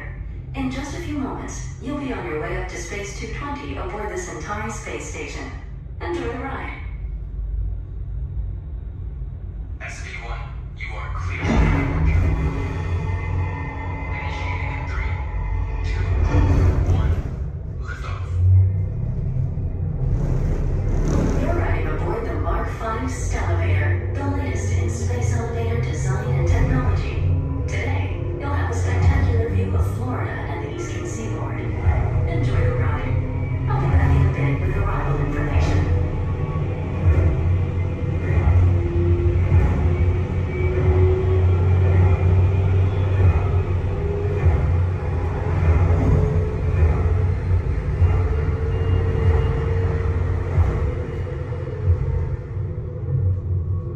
SV1, we are on our final approach. Roger that. If you look above, you'll see Centauri space station coming into view. Once we dock, gather your belongings and exit through the open airlock. A Space 220 agent will be waiting for you. SV1, cleared for arrival. Gravity generator active. Airlock activated. Docking complete.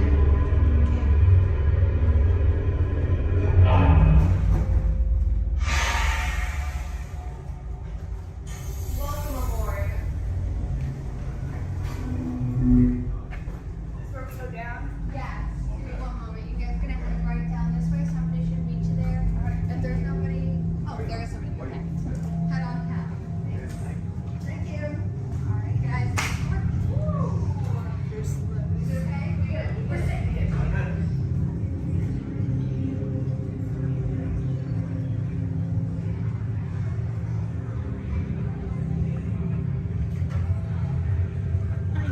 Hi there, guys. I'll Hello. take that boarding pass. And what's the last name? Nice. All right, for Joffrey. Yes. All right, you guys can call me. How was the trip up today? Was it good? Easier or good? Awesome.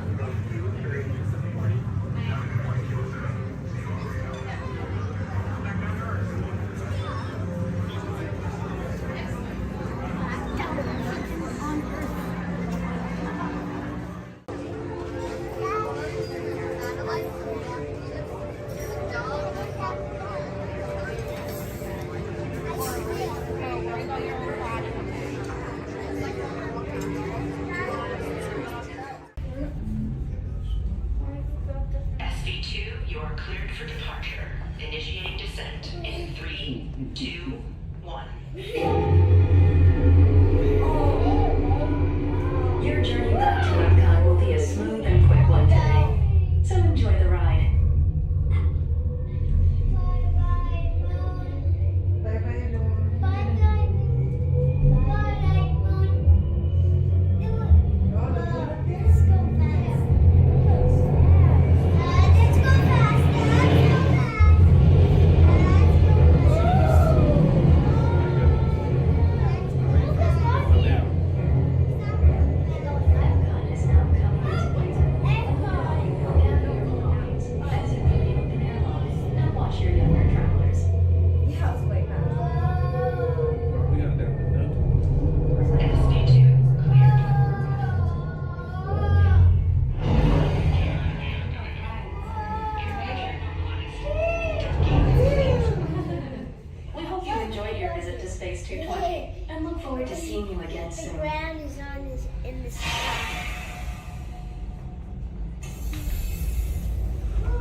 clear the doors, which will open and close automatically.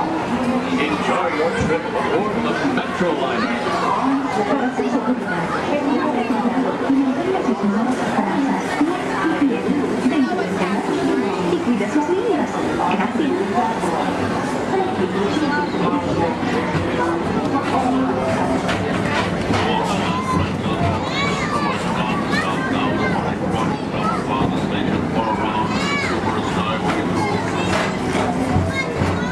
Welcome aboard, ETA travelers. We hope you enjoyed Tomorrowland Transit Authority's Super Skyway.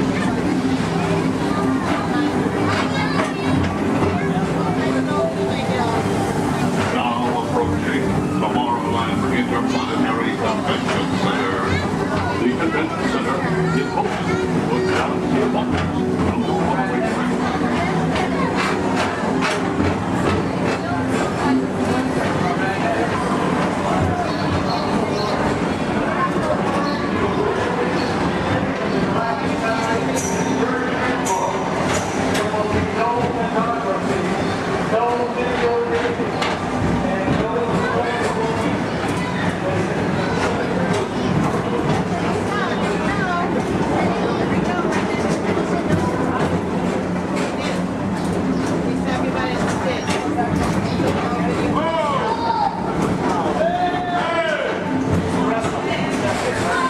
The Tomorrowland Metro Retro Historical Society presents Walt Disney's 20th Century Vision for the Future. This model city dared to dream the perfect community in which to work, live, and play.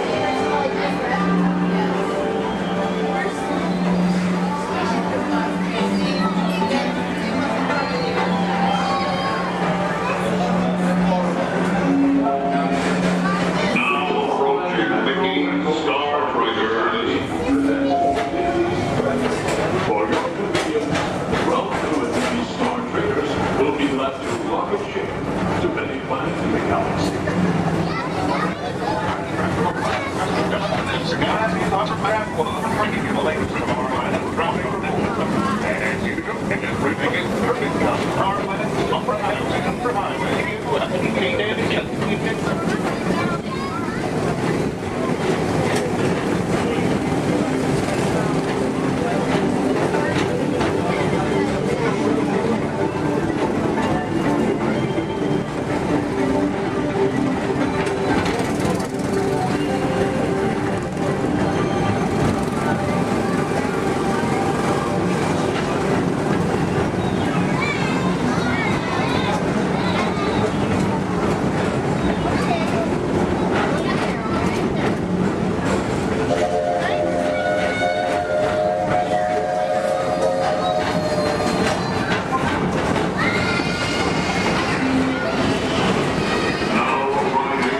from Galaxy M31. Please keep forward-facing tentacles clear of oncoming Metroliner vehicles. Thank you.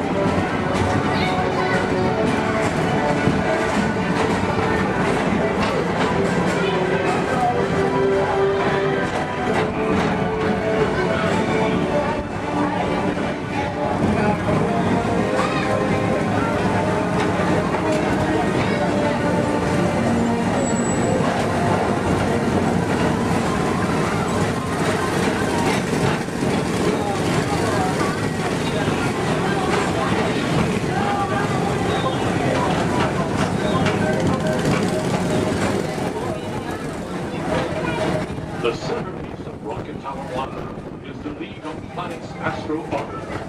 This symbol of universal harmony and interplanetary fellowship provides all beings with an exhilarating spin around the planets.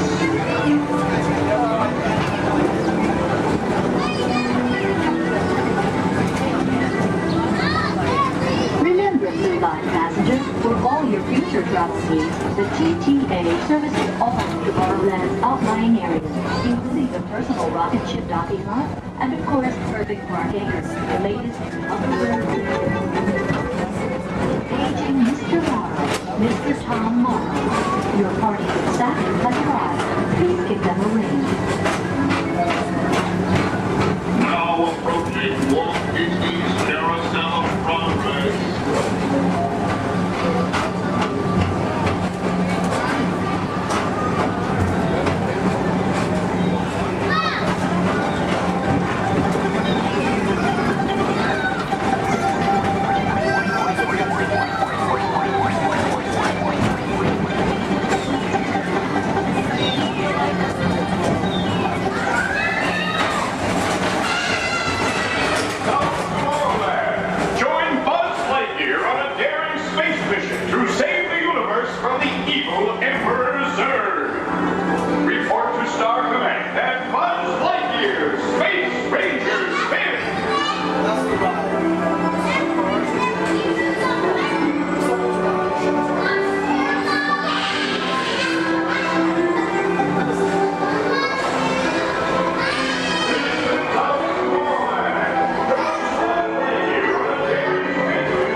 Rejoin us and believe in the promise of tomorrow.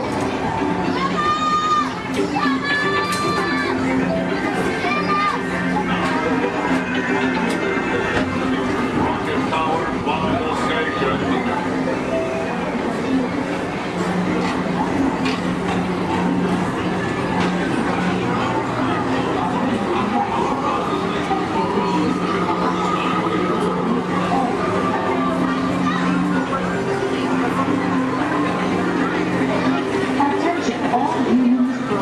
Intergalactic beings. Please keep your arms, legs, and other appendages away from the doors. The doors open automatically. When they do, please collect your belongings and step carefully onto the moving platform. Thank you for choosing Tomorrowland Transit Authority for all your travel needs. Ensure a safe and glorious flight.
Guilty! Thank you, that is all.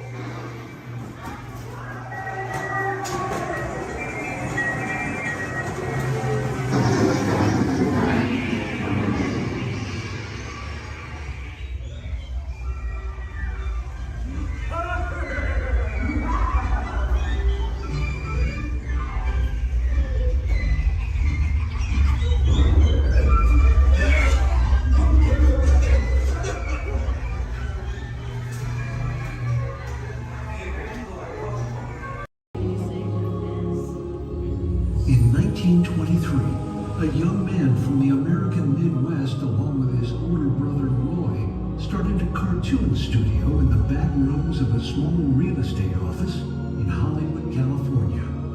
This was the small beginning of a family entertainment company that would create unforgettable stories, characters that become beloved friends, wondrous experiences, and music that has become the soundtrack of our lives. That young man was Walt Disney, a master storyteller whose imagination knew no bounds and who delighted in making the impossible possible.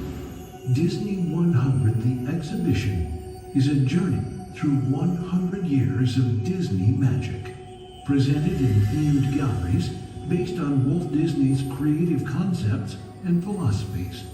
These include storytelling, creating believable characters, the spirit of adventure and discovery, the magic of sound and music, the world around us, real and imagined, curiosity, imagination, and technological innovation, the worldwide wonder of the Disney parks, and an everlasting sense of optimism about the future.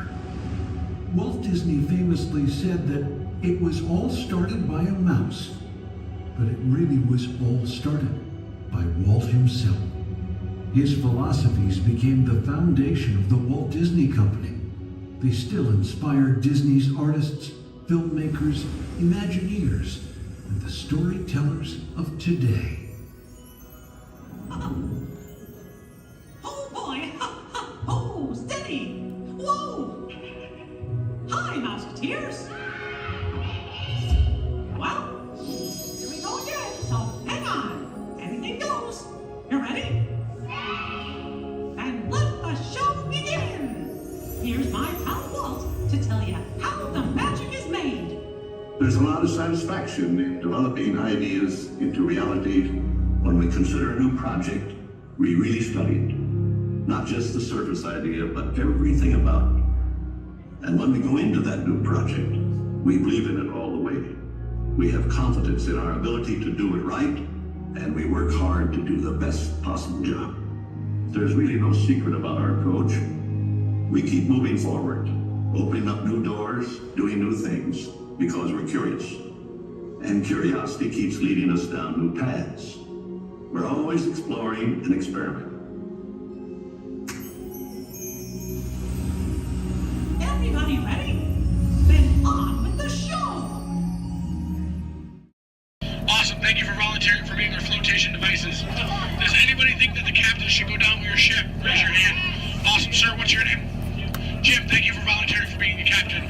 I'm a skipper, I skip out at the first sign of danger. Alright, and we are clearly out of my mind. Everybody turn around, wave goodbye to the dock. Now wave goodbye to the nice people on the dock. Now wave goodbye to the skippers. Bye, skippers. You're never going to see them again.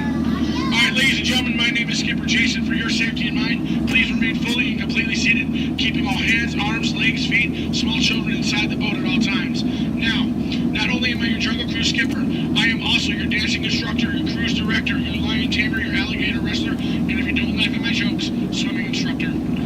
Alright guys, we're starting off right here in the Amazon rainforest where it rains 365 days a year. That's almost every single day. That's what makes these bugs larger than life. These beautiful Amazon butterflies, ladies and gentlemen, their wingspan can go anywhere from 12 inches up to a whopping 1 foot. That makes them the rulers of the jungle. True monarchs, true monarchs. And over here, ladies and gentlemen, we have Inspiration Falls. Now, I am told the longer we stare at Inspiration Falls, the more and more we are inspired to go. Deeper and deeper into the jungle. Everybody say, ooh. Everybody say, ah. Everybody say, ooh, ee, ooh, ah. No, I'm just kidding. Don't do that, folks. Anyway, so much inspiration, we are going to not only change rivers, but jump continents. We are now in the continent of Africa along the Congo River. Now, we're going to see how far we can go on this boat with me behind the wheel. Who here wants to see the world-famous Jungle Book? Raise your hand. Awesome, everybody. Because there it is. Now, up here at the beach, ladies and gentlemen, I have arranged for you a welcoming pygmy party. There's going to be music, dancing, singing, eating, drinking, all sorts of fun, all sorts of game, all sorts of craziness, all sorts of... Oh, I can't see anybody canoe. Guys, the jokes are only going to get worse from here, I promise. I wonder what might have scared off my friends, the pygmies. Anybody see anything that might have scared them away? Yes, that giant python could have done it, princess. They can grow up to 33 feet in length, but don't get too close. They can develop a crush on you. They're really friendly. So let's stop by my base camp, guys, and pick up some supplies. Oh. This is what happens, guys, when you leave your door open in the jungle. You get unwanted house guests, and they break every single thing that you own. Good news, though, guys, they got my Jeep to turn over. I wonder if they used a monkey wrencher called 888. All right, ladies and gentlemen, we are now cruising along the Nile River. It is the world's longest river. It goes on for miles and miles and miles. If you don't believe me, you are in? The Nile. False. You're in disbelief. We are on the Nile River. Right over here, ladies and gentlemen, is Jimbo. He's an African bull elephant. I taught him some tricks. Jimbo, speak. Jimbo, speak. Okay, we're getting the silent treatment. That's fine, that's fine. Esmeralda, speak. Really? What did I do? Come on, guys. Get with the program. There they go. All right, right over here, guys, we got the sandstone rock formation. A lot of people take it for granted, but I think it still rocks. It's one of our bolder attractions here in the jungle. Now, ladies and gentlemen, we got the wildebeest, we got the giraffes, gazelles, impalas, zebras, and lions. Hey, guys, those zebras in the back, they are the oldest zebras on property. You know how I know that? They are still in black and white. Don't worry about that zebra with the lions, everybody. He's just dead. Dead tired. Dead tired. All right, ladies and gentlemen, over here we're going to say hi to one of my oldest friends in the jungle. Her name is Ina. So as we go by, I want everyone to wave and say hi to Ina for me. Here we go, everybody. Say it. Hi, Ina! By the way, Ina is the zebra in the back. It looks like those guys on that tree are in some trouble. Oh, boy. All right, ladies and gentlemen, we are now cruising along in crocodile country. Crocodile country, there's a lot more dangers than just crocodiles. There's monsoons, there's rapids, and there are these giant things called waterfalls. So if you guys see a waterfall, point it out for me so we can avoid it. We don't want to go over it just yet. We want to go through it later. What's that? Where? Where?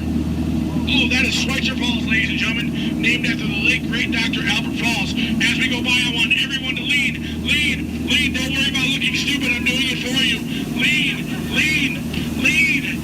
And we will make it. All right. Ooh, that was close. Man, I know a lot of people will ask me, Skipper Jason, how is it you became a world-famous Jungle Cruise skipper? And I tell them, quite frankly, isn't it plain to see I took a crash course? Toughest thing about flying, ladies and gentlemen, is the ground. It's totally the ground. So we're going to keep cruising right along, people, until this pool full of hippos. It had to be hippos. All right, guys, cover your ears. This is going to get loud. They gave me something to scare away the hippos. Cover those ears. Shoo, hippos, shoo! Make way! Be gone! Be gone, hippo, be gone! I showed those hippos who's boss. All right, guys, we're now cruising out of this hippo pool and right into headhunter territory. It is not the greatest of places to be headed. If you don't believe me, you can ask my last crew. Those boneheads did not believe me. Wait, you guys hear those drums? Are those warriors dancing? Yes, they are. That can only mean one of two things. They're either going to attack the boat or they've lost the key to the men's room. Do me a favor, guys. Keep your eyes peeled on this side of the boat for an ambush. If you see an ambush, point it out and let me know. I'm going to look over here. Where? Princess, that's not an ambush. That's an ambush. You can tell by its leaves. All right, ladies and gentlemen. This is what everybody got up early to come to Disney for. Are you ready? Are you ready? Here we go. The eighth wonder of the world. The backside of water. Kids, do not try this at home. You'll hit your head on the faucet and that hurts. Don't ask me how I know. Alright guys, we're now in the Mekong River here in Southeast Asia. There's this really cool temple I want to show you guys. It's awesome. It's amazing. The entrance is just up over here. Oh. It looks like there's been an earthquake since the last time I've been through. What do you guys say? Do we go in? Yeah. There could be danger. There could be adventure. There could be treasure. Or worst of all, it could be another Disney gift shop. Alright guys, stay seated, keep your eyes open. I'm gonna stay seated and keep mine closed. Oh wait, it's just a root canal.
Trader Sam, ladies and gentlemen, is our head salesman of the jungle. Now, sales have been shrinking, but he's got a great deal for you. 3 of his heads for the price of 1 of yours. Any way you slice it or dice it, you're going to come out ahead. Do we have any takers? No? It's all right, guys. It's all right. Now, ladies and gentlemen, when we get up to the dock, we're going to rope this boat. When we rope this boat, stay seated till I give you guys the all clear. When I give you guys the all clear, then I want everyone to stand up together. That does 2 things. 1, keep the boat balanced, and 2, look like you're giving me a standing ovation. At that time, I want you guys to clap, yell, holler as much as you possibly can, because then it looks like not only did I do my job, but it'll also help out my self-esteem. When you guys go to exit out the boat, you are on my jungle side, you will stand up, exit out through the back. You here on my dock side, you will stand up, exit out through the front. At no point in time do you ever cross those crates in the center. It is not a crate idea, it is very disgraceful. I don't go to your house and cross your crate, so please don't cross mine. Once again, guys, it's also a tripping hazard. You might trip, fall, and that'd be 2 bad trips in one boat. I'm only responsible for the first. Now, guys, I really want to thank you guys for joining me out in the jungle today, but most of all, I want to thank my legs for always supporting me. I also want to thank my arms for always being at my side, and I really do want to thank my fingers and toes because I can always count on them, always. All right, ladies and gentlemen, out of all my crews today, you guys have been my first. Yeah, you've been my first. You guys have been obviously the most recent. Now, guys, you've been awesome. You've been amazing, and pretty soon you're going to be outstanding on that dock. All right, guys, here we go. Once again, guys, for your safety, please remain fully and completely seated, keeping all hands, arms, legs, feet, small children inside the boat. Linda, Skipper Linda, what are we teaching that rope today? 2 plus 2. Okay. Now, we're going to wait. Linda has been practicing for like years. She's been training for months. She's going to learn and show you guys how to rope this boat at the first shot. All right, Linda, here we go. It's your turn. You can do it, Linda. You can shine like a star. No. Back of the boat, Linda, not the guest. Stay seated, guys, stay seated. So now we're going to teach this rope about 2 plus 2. Now, in some cases, rope secure. A lot of people think 2 plus 2 equals 4. But in some theories of math, people say 2 plus 2 equals 3. Or 8, or 12. But I say you're done. Let's go. Rope's done. Everybody out of my boat. Bye, guys.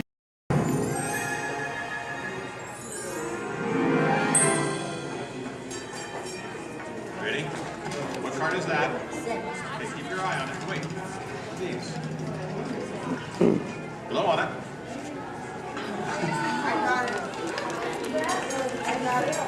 Hello and welcome to Disneyland's 50th anniversary celebration. For this truly historic event, no ordinary host would do. No, the Disney folks wanted someone who's been here from the beginning. They wanted a household name. A name that means family entertainment. Donald, calm down. You're just too animated. I'm referring, of course, to me, Steve Martin. Oh, really? Well, I don't remember him calling that show the Donald Duck Club. Now just waddle along. As I was saying, the Disney folks came to me because I began my career right here at the Magic Shop at Disneyland. That's me, Disneyland class of 1960. Magician, prestidigitator, and seller of fake vomit.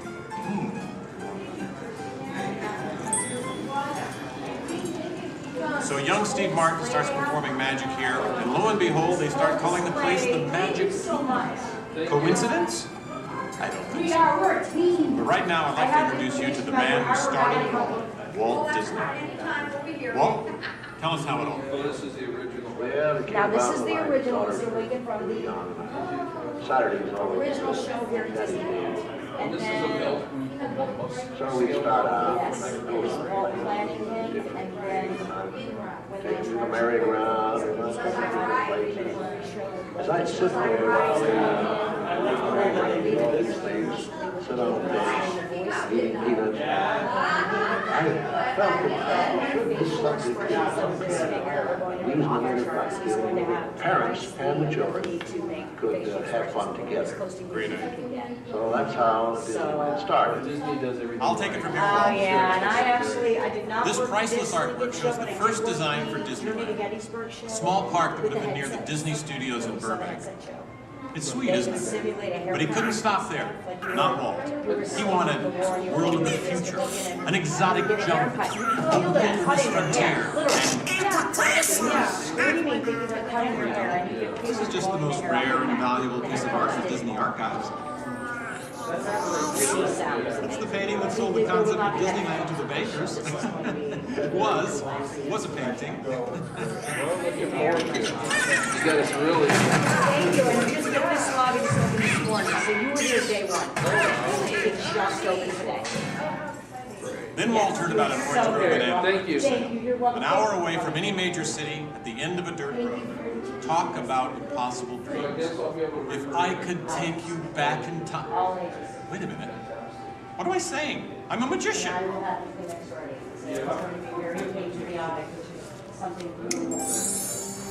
Here is the actual orange grove 1 year from opening. And that's actually Walt Disney in the actual orange grove. Let's listen in on his top secret plans. 1, 2, 3. Aha! Some sort of code. I get it. Walt also had a code for all the trees on the property. Red ribbons for the big trees he wanted to save for Disneyland, and green ribbons for the ones he wanted removed. But, as fate would have it, the bulldozer driver was colorblind! Oops. So, Disneyland, less than a year from opening. No one in their wildest imagination could ever build an entire theme park here in just 1 year. Yeah, I'll show ya. Watch this, Magic Boy. That kind of sound.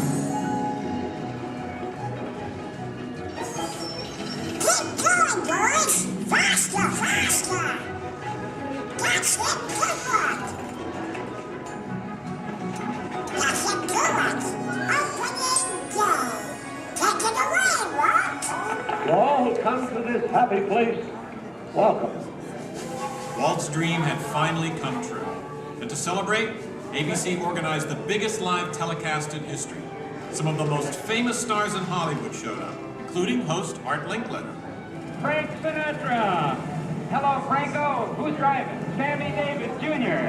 Hello, Sammy. Bob Cummings, Ronnie Reagan. Come on in. Davy Crockett. Buddy Epson's there, too. But right now, it's my pleasure to introduce the famous star whom Mr. Disney has asked to christen the Mark Twain. Ladies and gentlemen, Mr. Disney.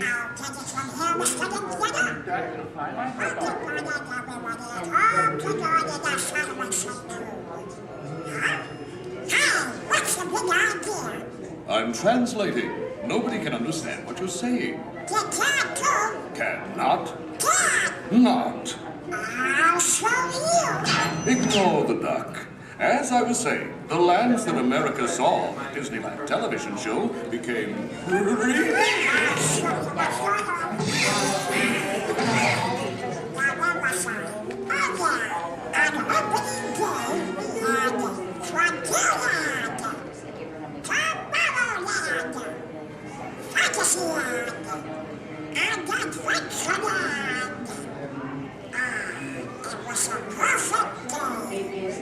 Oh, really?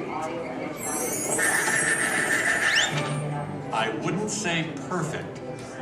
It was 100 degrees in the shade, and the freshly poured asphalt was still wet. 11,000 people were invited, but 28,000 showed up. Newspapers predicted the worst for Walt and his park, and only 90 days later, the 1 millionth guest walked through the gate.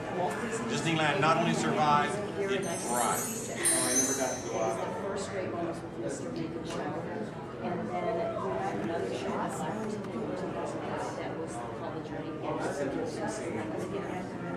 We've been down since 2005. We've been doing the Steve Martin show. This is honoring Disneyland's 50th year. So this film is what's left. So it's going to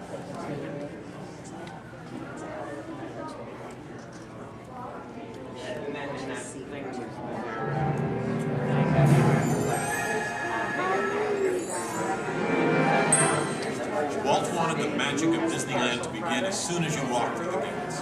And your first stop was this turn-of-the-century street inspired by the small town where Walt grew up. He felt so at home here.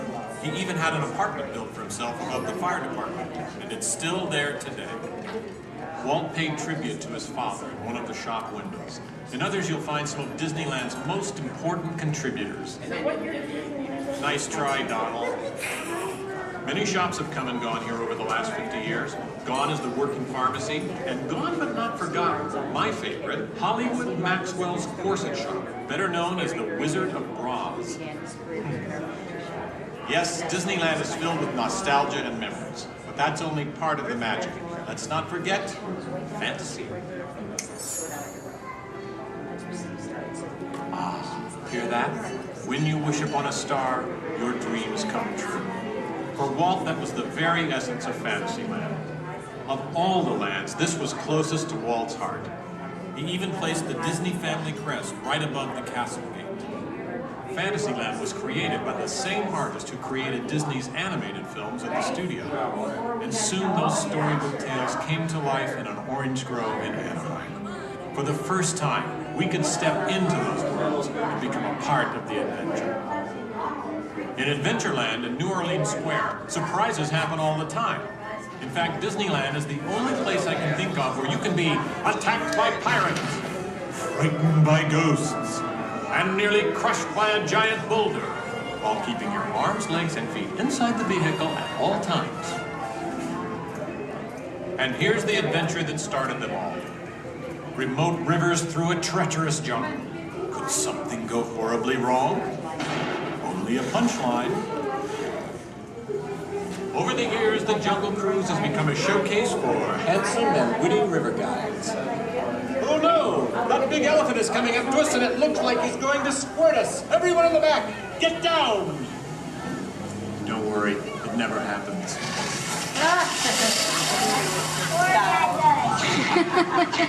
Donald. It was the duck, right? The duck?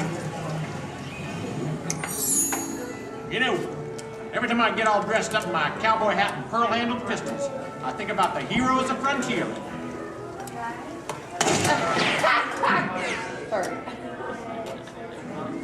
You see, Walt believed it was important to pay tribute to the pioneers who blazed a trail across frontier America.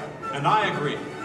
Especially when it involves saloon girls and blazing six-guns.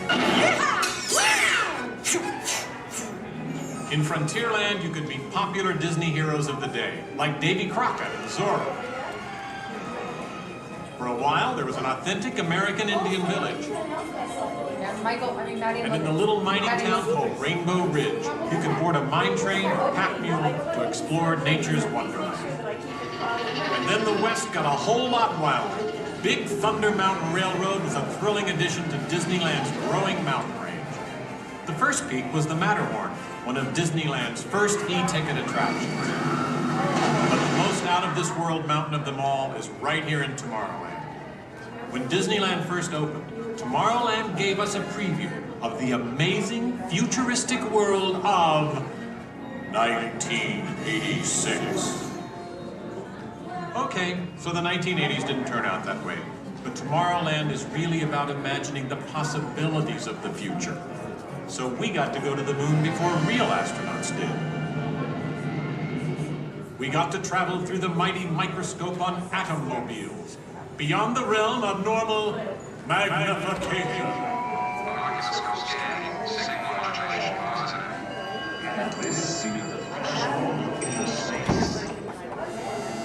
Tomorrowland has always been a showcase for new ideas and new inventions, including one of Walt's most famous. Audio animatronics? Right, audio animatronics. And this technology wasn't just for the birds. Walt's idea got better and, as always, bigger. With my new wash day marble, it takes only 5 hours. Not only could these robotic performers talk and act, they could jam. Hit it, boys!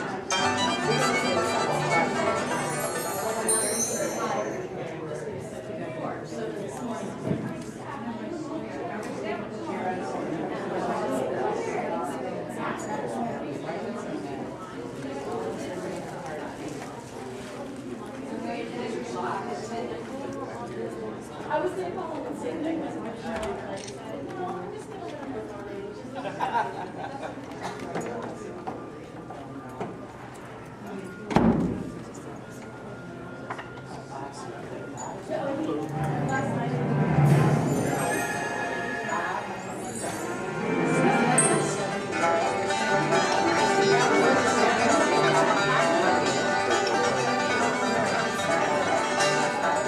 Yes, Disneyland has had thousands of great entertainers over the years, and not all of them have had servos and circuit boards. I learned a lot about comedy by watching Wally Book, star of over 47,000 shows at the Golden Horseshoe Revue. And he was only one of the great homegrown acts that brought their unique magic to Disneyland over the years.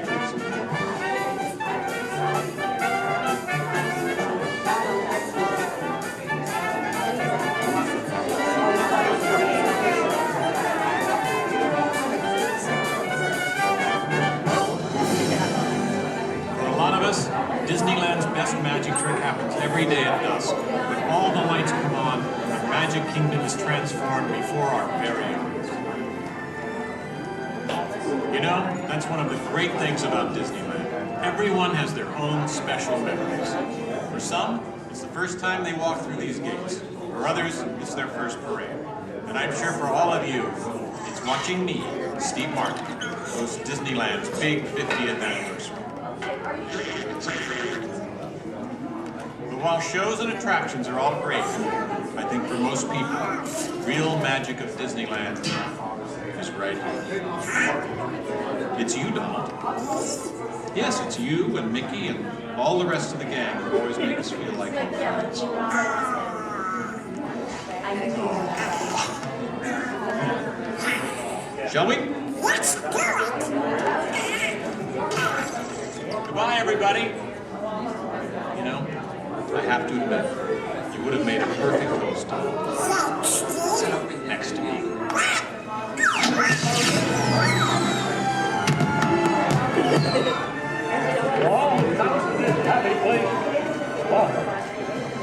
Disneyland is your land. Here age relives fond memories of the past. And here youth may savor the challenge and promise of the future. Disneyland is dedicated to the ideals, the dreams, and the hard facts that have created America, with the hope that it will be a source of joy and inspiration to all the world.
Oh, Lord!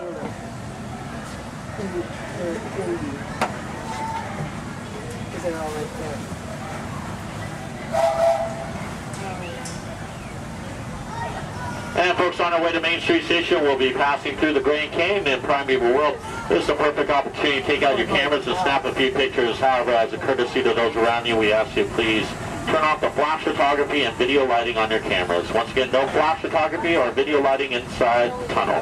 Thank you.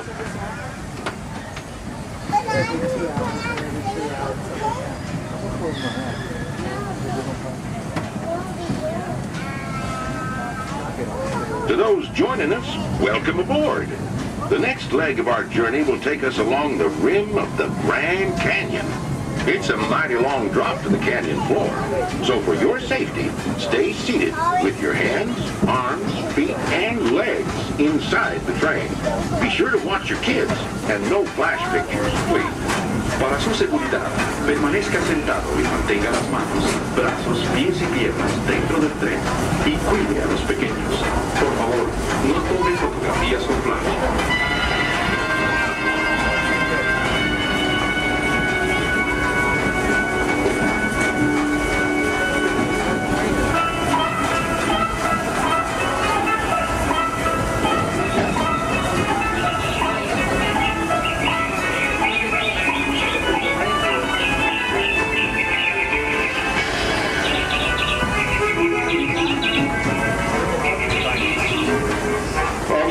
Everybody to please remain seated at all times. Thank you.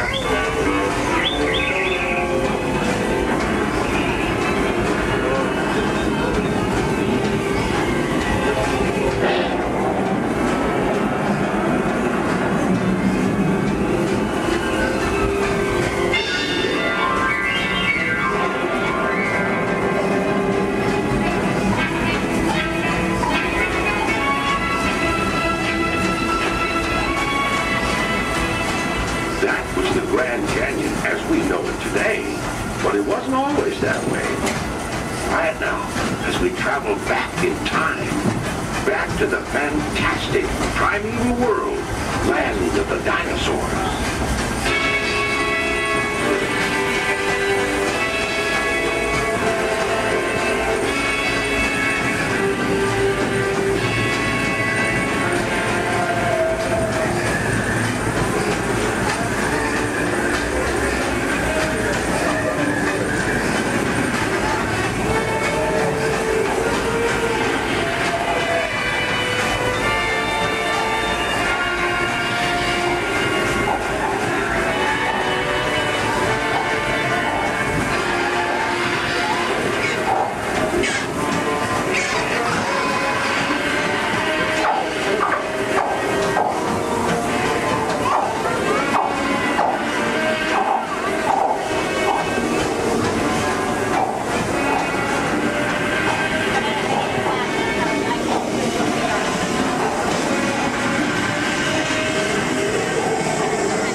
steaming back to our hometown and to Main Street Station, gateway to Disneyland.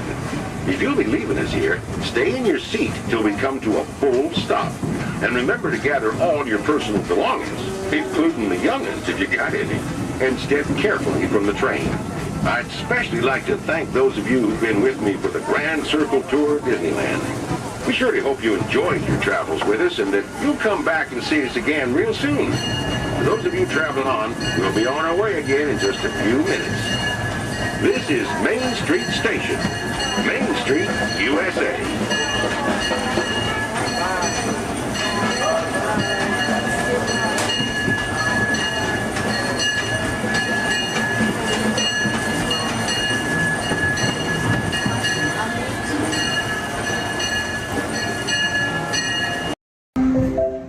This is Starport 75. Or as we locals call it, Space Mountain. Our high-speed rocket port to distant deep space destinations.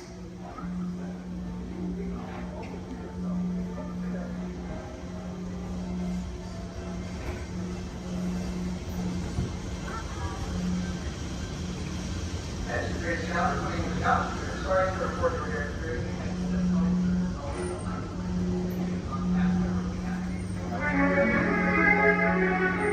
Let relaxation wash over you at the most refreshing retreat in the galaxy, the coral moons of Pisces 7. You H2O it to yourself. Book today.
For those of you just joining us, welcome aboard Excursion 3 on the Disneyland Railroad. For your safety, please remain seated at all times, keeping your hands, arms, feet, and legs inside the train. Please supervise all children, making sure they are seated away from the train openings, either fully on a lap or on a bench. Our next stop will be the Town Depot, your gateway to all Fantasyland attractions. We'll meet at the front. We're taking the train to the front. Oh, perfect. Bye-bye. To those just joining us, welcome aboard the Disneyland Railroad. To ensure a safe ride, stay seated with your hands, arms, feet, and legs inside the train. And please watch your kids. Para su seguridad, permanezca sentado firmemente las manos, brazos, pies y piernas dentro del tren y cuide a los pequeños. We're now entering Splash Mountain, rumored to be the location of a one and only rapping place. If you look real hard, just for a time, it's where the critters are celebrating a zippity-doo-dah day.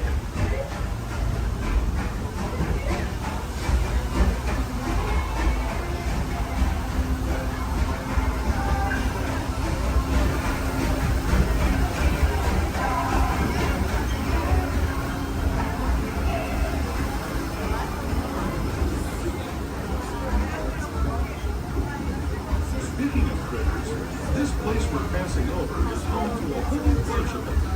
Here in Critter Country, you can join Winnie the Pooh, Tigger, Brer Rabbit, and Brer Bear on their fun-filled adventures.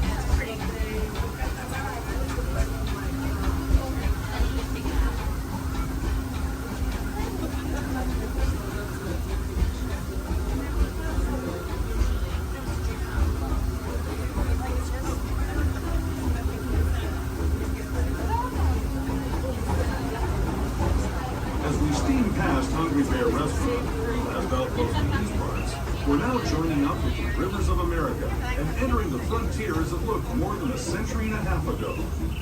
This is my favorite part of the journey. Around every bend, there's natural beauty as far as the eye can see.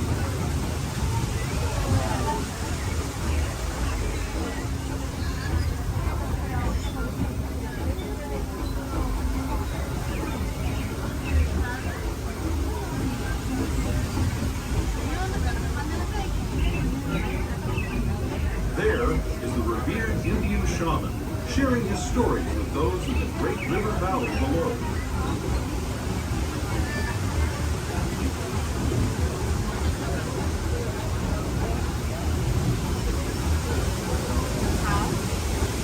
People like me have been riding these rails since the 1800s, traveling through nature's wonderland in a matter of days, rather than the months it used to take by mule or stagecoach.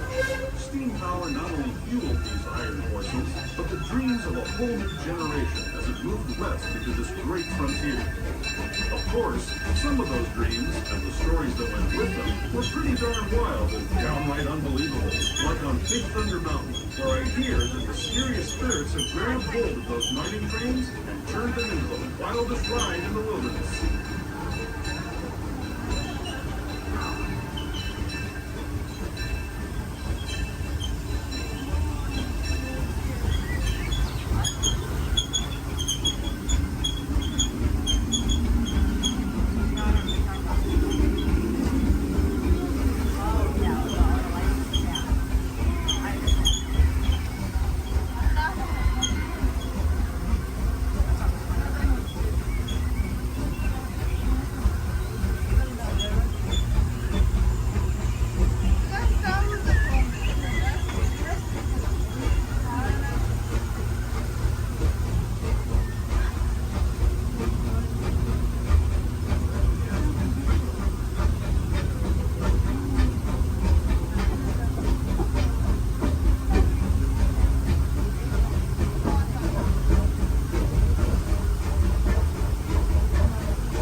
Cartoon home where Mickey, Minnie, and all their friends live.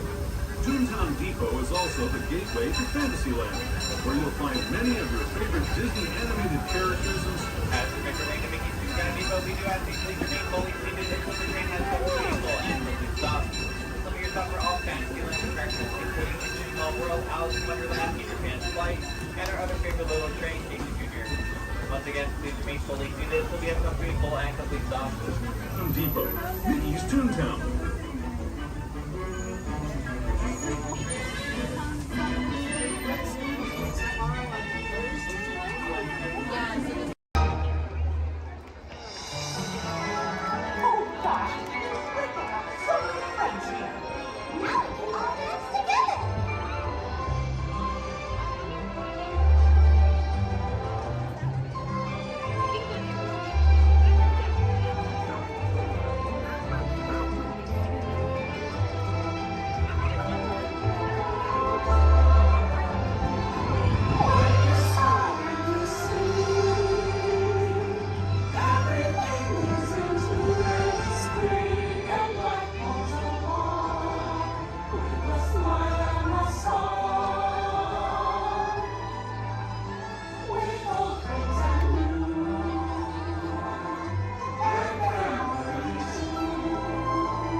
That's an adventure for sure. Trying something new.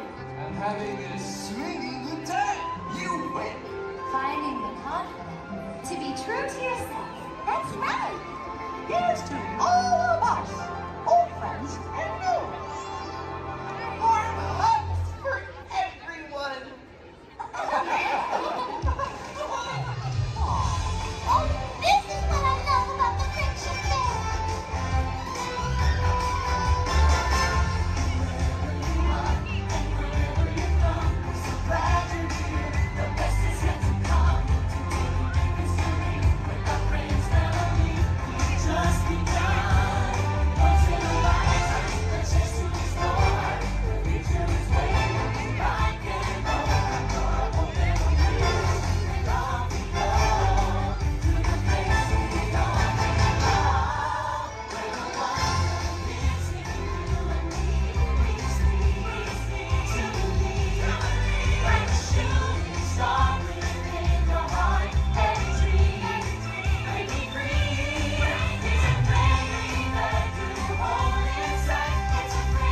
every race to let us know what we need to get done back on the road. Spoiler alert, 9 times out of 10, it's either body work or a transmission. Guys, spread on over to this side, left side, left side. People on the left side, step forward, step on up, make a friend. Everybody here looks freshly laundered, okay? You'll be fine. Come on in, right this way, everybody. Keep on coming, folks in the hallway, let's go. I don't want to see anybody end up working on the transmission that doesn't know what they're doing. Come on in. Hey, oh, look at that, there's Mia. What's up, Mia? Hey, Pat, I see our party goers have arrived. Yeah, they're still coming in, but say hey, everybody.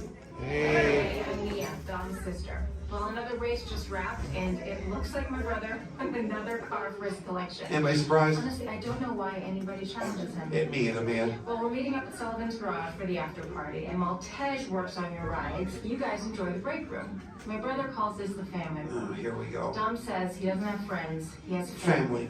And the faces you see on these walls are our family. When I'm in this room, I feel like we're all together. Family. So, welcome to our family. There it is. It's a thing around here. Hey, Tej, how's that Matthew McConaughey impression? All right. What's up, Mia? Get better. Tej, just welcoming these good people to our family. How are their rides coming along? The rides are ready to roll out and roll out inside. Perfect. Let's get the show on the road.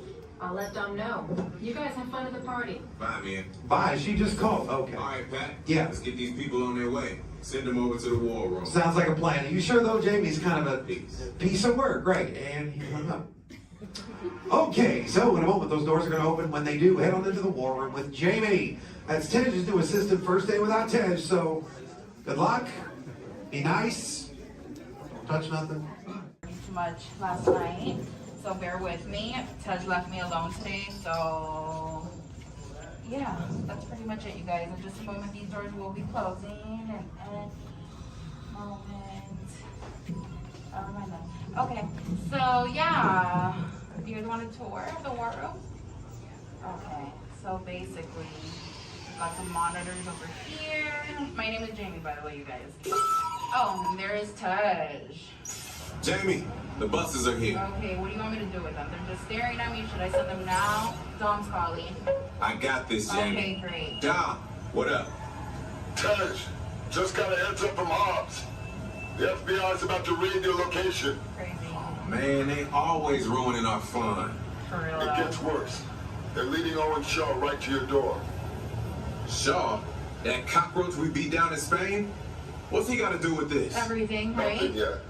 And let's keep it that way. Get those people on those buses. You need to start plugging out right now. And get that turbo truck ready. I'm sending Letty there to pick it up. I'll call Letty. I'm on it. Never mind then. Hobbs needs our help. He needs our team. Spread the word. Spread the word, you guys. But keep it in our family. Never mind. Don't listen to me. And keep it quiet. Just keep it in the room. Oh, the other bald guy's calling. Hobbs, my man. What up? Sorry, Brother Tej, no time for chit-chat. I just sent you a brief on FBI agent Novak. Has Toretto filled you in? Yeah. He wants us to get everybody over to the party at Sullivan's. Sounds like a plan. That party is a ready-made diversion. Keep it going. We need to discuss how you're going to get all those civilians out of there without tipping off the FBI. Crazy. Okay, hold on. Let me get everybody squared away, and we'll talk offline. Copy that, Tej, and let everybody know. Shut off your cell phones. Don't listen We to don't want him. Shaw tracking your locations. He's overreacting. Just put it on silent. Okay, Jamie, Yeah. you heard the man. I heard him. It's about to go to a whole nother level. Crazy. Send everybody to the loading dock. All right, you guys. We heard him. Have fun. If anything happens, my name isn't Jamie. Okay? Peace.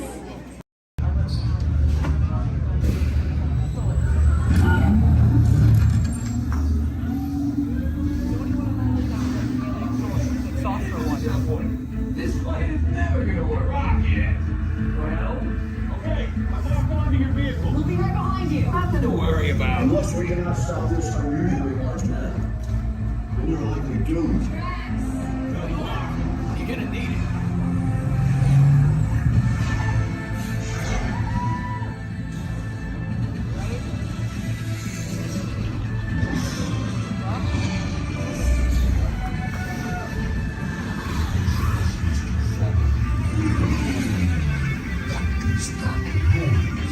Noise. No one's gonna stop rock and roll from existing. What have we done? I think we're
It's just a figure of speech, Drax. We're lying to them. Now I understand.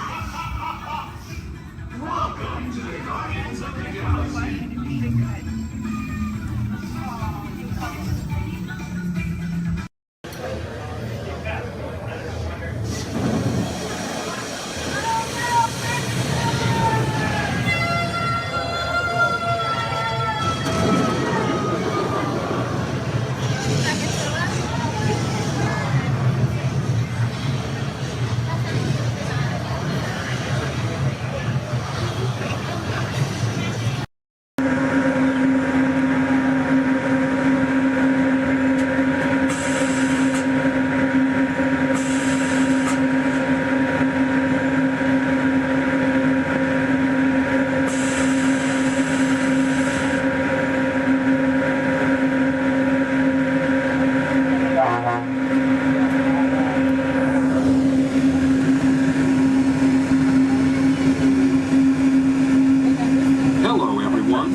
Welcome aboard the Disneyland monorail.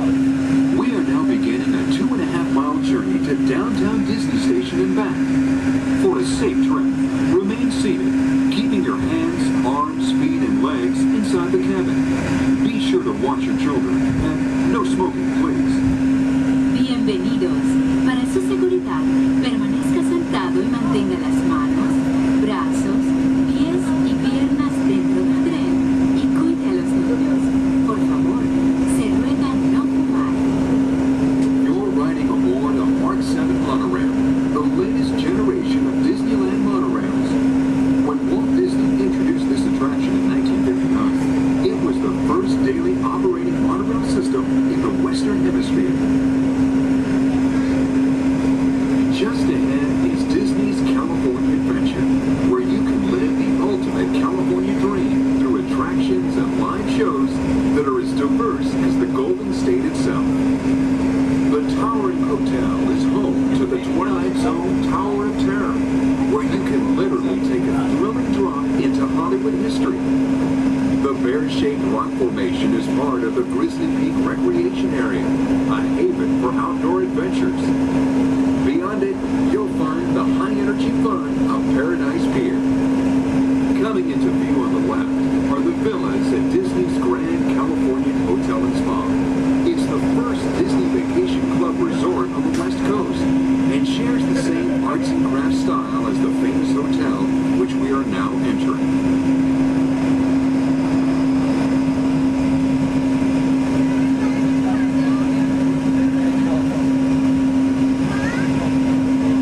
Now arriving at Downtown Disney Station, gateway to the Downtown Disney District and the Disneyland Resort Hotels. If you will be leaving us here and returning later today, please hold on to your park ticket and have your hands stamped as you leave the station. You may reboard the monorail for a return trip to Tomorrowland up until 1/2 hour prior to Disneyland closing. Please remain seated until the monorail comes to a complete stop and the doors have opened. Then, gather your belongings, lower your head, watch your step, and exit to the left of the monorail. Thanks for traveling with us today, and we hope you enjoy your visit to the Disneyland Resort. For those of you continuing with us, we'll begin our return trip to Tomorrowland in just a few minutes. Thank you.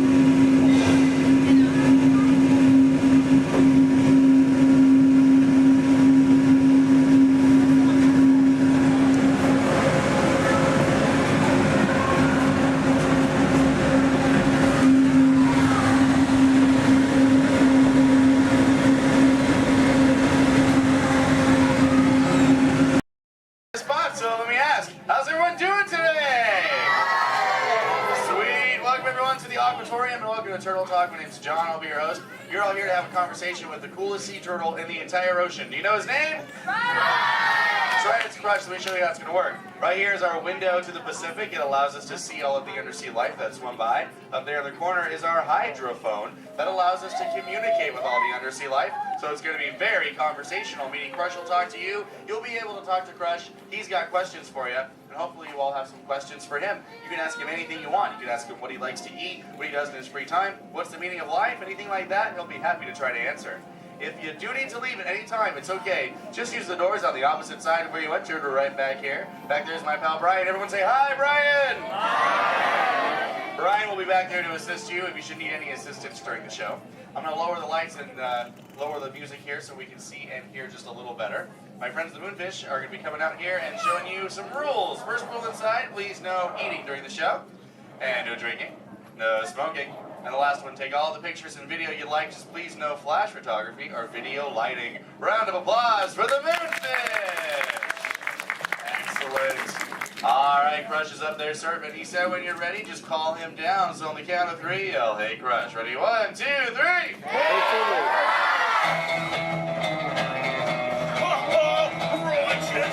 Righteous, yeah! Dude! Scope out that double spinner intro by the turtle, dude. Yeah. Chaw.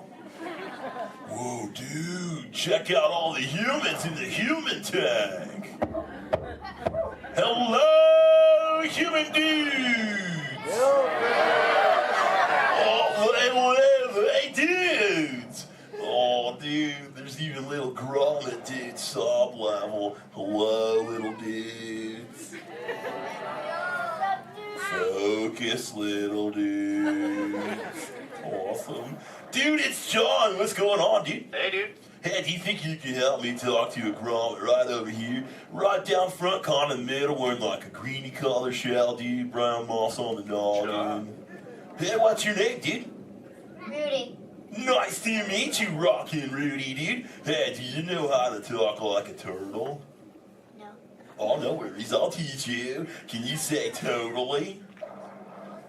No, I can't. Okay, then. Let's go over here, John, dude. Yeah, let's talk to the dudette right here in the pinky shell, dude. Let's see if she can say totally. Hey, what's your name, dude? Gabby. Nice to meet you, Groovy Gabby, dude. So can you say totally? Totally. Whoa, you're good. Okay, now can you say sweet? Sweet. Okay, put both those words together, Groovy Gabby, and say totally sweet. Totally sweet. Whoa, dude, human dude, put your fins together for Groovy Gabby for totally talking turtle, dude. Dude, you're like bilingual. Hey, so like, where do you come from, Gabby, dude? Where do you live? Canada. Ooh, dude, you come from Canada, dude. That's excellent. I have no idea where that is. So how's the surf in the Canada, dude? Why are we whispering?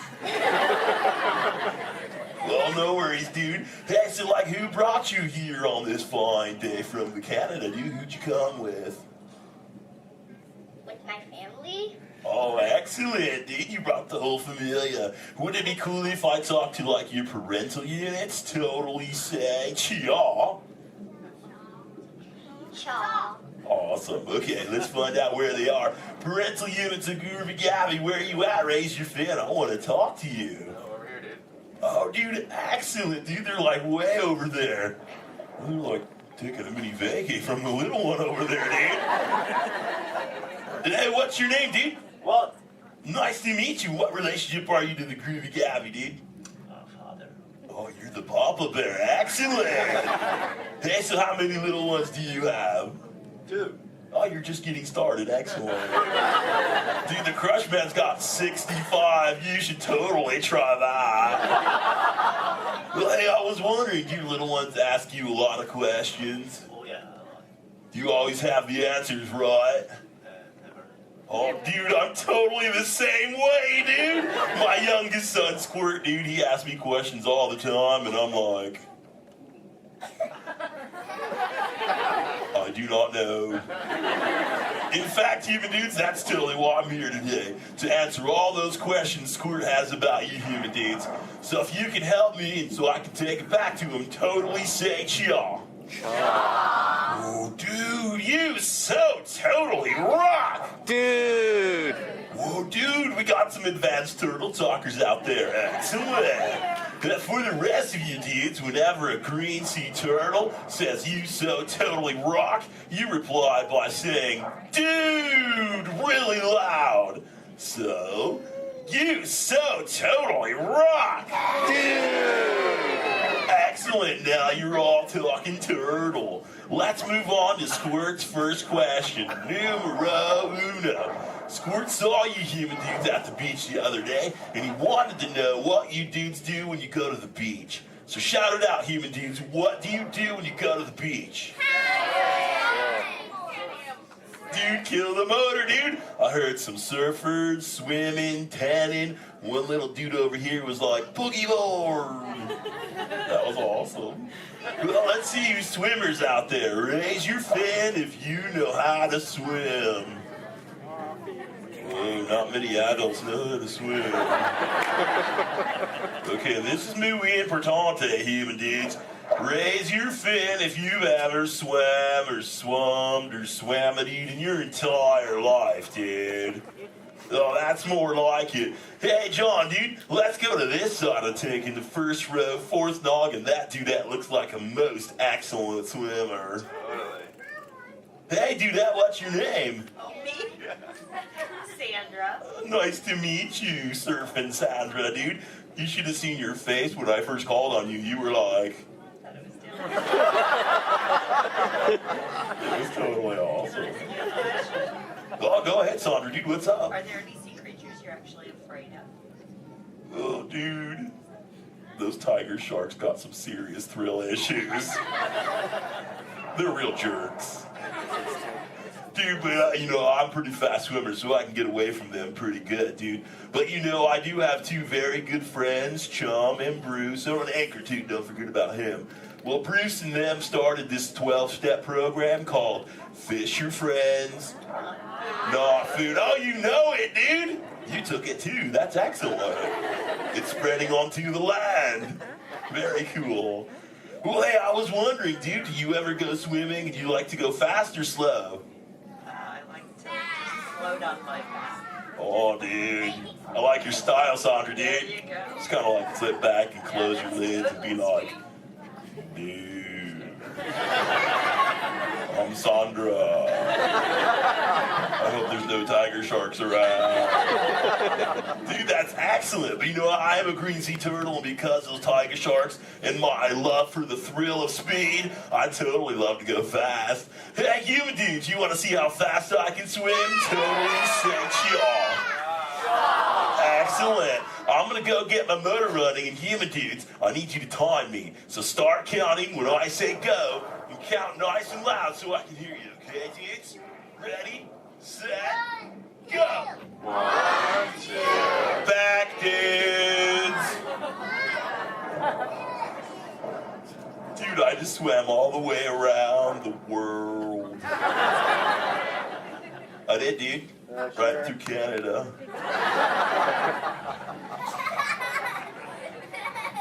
Dude, I can't even keep a straight face. I'm totally pulling your fin, dudes. Actually, dude, we can swim up to what you human dudes call 20 miles per hour, dude. But if I'm totally riding like a gnarly, awesome current, like the EAC back there, the East Anaheim current, I'll totally go up to like 45, John will tell me, dude. It's excellent.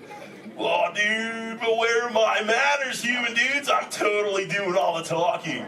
So if you have a question for me, dudes, totally raise your fin nice and high, human dudes. And keep your fin high so I can totally see it. Excellent, dude. All right, hey, John, dude, let's go to this side of the tank. Right in the top part of the lily pad looks like a little dude with a stripy colored, multicolored shell, dude.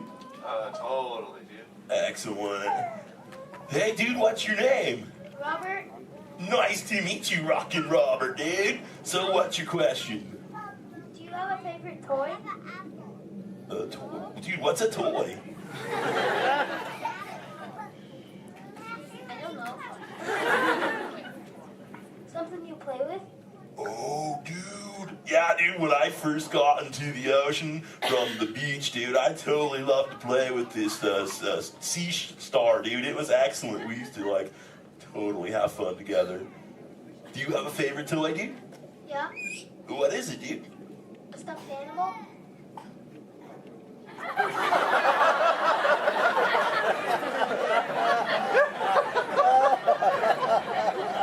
What kind of animal?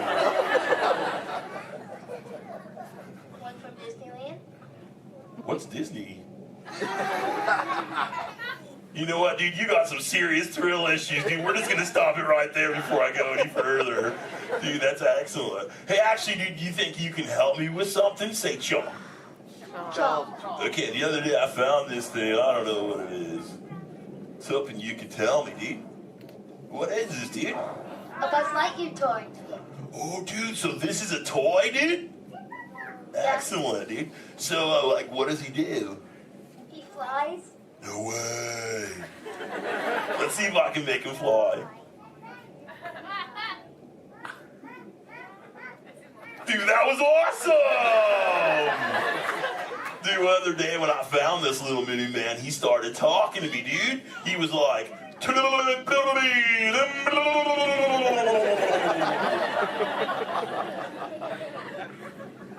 what that means, and he doesn't say it anymore. So do you think Squirt will like this for his next Hatch Day, dude? Say chaw. Chaw. Excellent. I'll totally give it to him. And thanks for your help, dude. You so totally rock. Dude. Does anyone else have a question for the Crush Man? Raise your fin, dude. Oh, dude, let's just go right to the other side, right down front. Looks like a little dudette in a white shell right here, dude. Totally. What's your name, dude? Mallory. Nice to meet you, Mallory, dude. So what would you like to know? Well, if I could breathe into water, would you let me ride on your back? Dude, totally, dude. That'd be the most excellent ride ever, dude. I've always wanted to know what it's like to ride on my shell. If I'm always riding in my shell. Dude, I bet so too. Well, if you ever learn the superpower of breathing under the water, dude, totally find me in the Pacific Ocean. I'll be waiting. I'll try. Excellent, dude. You're awesome. Hey, it was totally nice meeting you, dude. And for the rest of you humans, this has been excellent. I've learned so much. But I gotta give all this Mondo knowledge back to Squirt. But before I leave you, let me give you some of my ancient turtle wisdom. Remember, human dudes, in the big ocean of life, never make an enemy out of a sea anemone. A sea anemone.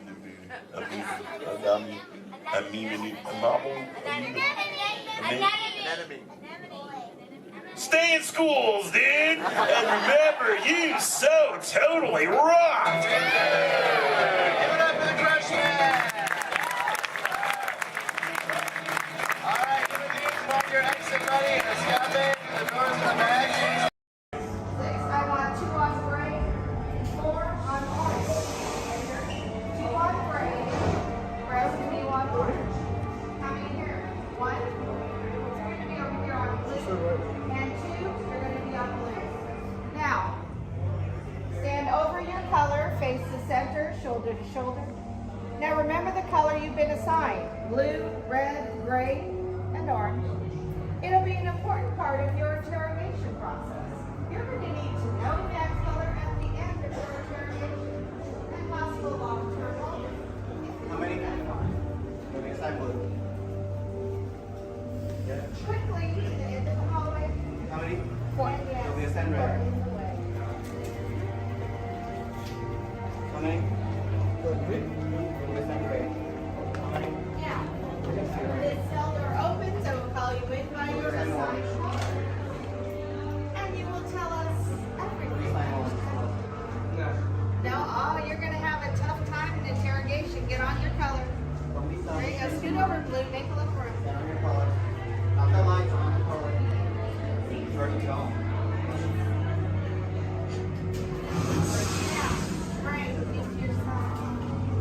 Everyone has been assigned a color. Look down and memorize it. Do not forget it. This was for interrogation. Please will be get trouble. Is that your only speed? Slow. Let's move it along.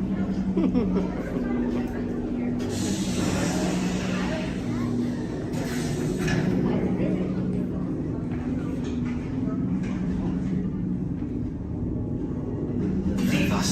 Yes, General. Enemies of the First Order. We will soon snuff out your meager resistance. You You chose the wrong side, and now you will pay. The resistance prisoners. You have what I want. You know the location of the secret base, and I will take it from you. They're needed on the bridge. Keep the prisoners here. I will return to finish this personally.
Welcome aboard the Walt Disney World monorail to Epcot. For those of you standing, please hold on to the handrails throughout our journey and stay clear of the door. For the comfort of others, no smoking, please. Thank you. As we turn south, you can catch a glimpse of the spires of Space Mountain in the Magic Kingdom. Nearby is Disney's contemporary resort.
Pixar's Finding Nemo.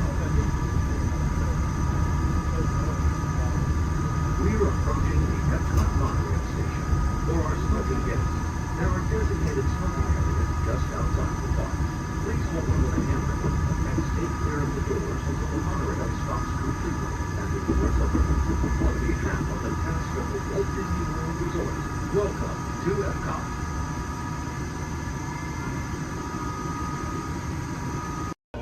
Magic Kingdom. Passengers will stand by for board.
I say, look out there across the water. It appears we're a bit of company. No, me, yes. Welcome, you all. Permit us to introduce ourselves. My name is Claude, and my loquacious cousin over here is... I'll introduce myself, if you don't mind. Hi there. I'm, well, now, let's see now. It's right on the tip of my beak. Clyde Birdbrain? Oh, yeah. I'm Clyde Birdbrain. Y'all, I say, perhaps you good people have never conversed with toucan birds before. Well, neither did we, till one day we discovered this magic sunshine pavilion. By Jove, yes, I remember just how it happened, many bird baths ago. There we were in an explorer's launch on a mysterious river in deepest Adventureland. Off in the distance comes the fierce roar of an African lion. And as we round a bend in the river, a huge bull elephant bellows forth in protest of our intrusion. Suddenly, the treetops explode in a frenzy of outraged birds. Oh, come, you can jolly well do better than that. I can jolly well do one at a time.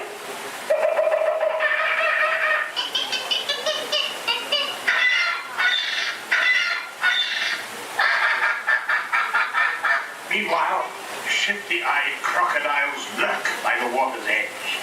Lurk, lurk, lurk. And the giant python slithers down from an overhanging limb. What's happened? What's wrong? I can't stand snakes. Don't be ridiculous. I'm only relating a story. Oh, all right, Clyde, enough is enough. That wasn't me. I never even opened my beak. Huh? Excuse me, I hate to interrupt such an exciting story, but they're calling us for the show. Land's sakes, it's already showtime? Land's sakes, yes, it's already showtime. Well, I believe it's your turn to make the announcement. Righto. Ladies and gentlemen, boys and girls, gather up all your cameras, purses, and other articles, and now turn to your left towards the tall door. When the drums begin, they'll open magically to lead you right into the Sunshine Pavilion. Is everybody ready? I say, have a good show. A real tropical serenade.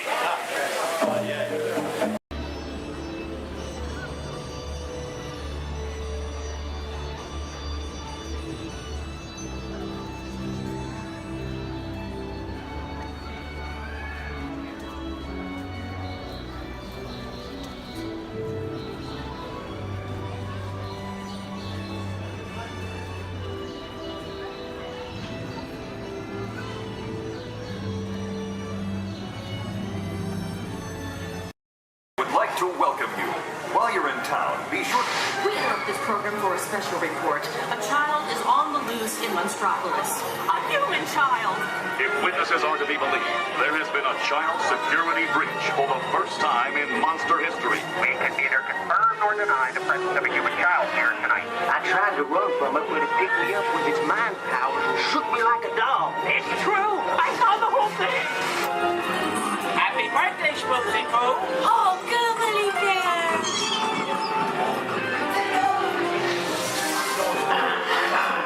It grabbed me with its giant forked tongue and rolled me up and down like a yo-yo. It was horrible. I was minding my own business. We gotta get you home.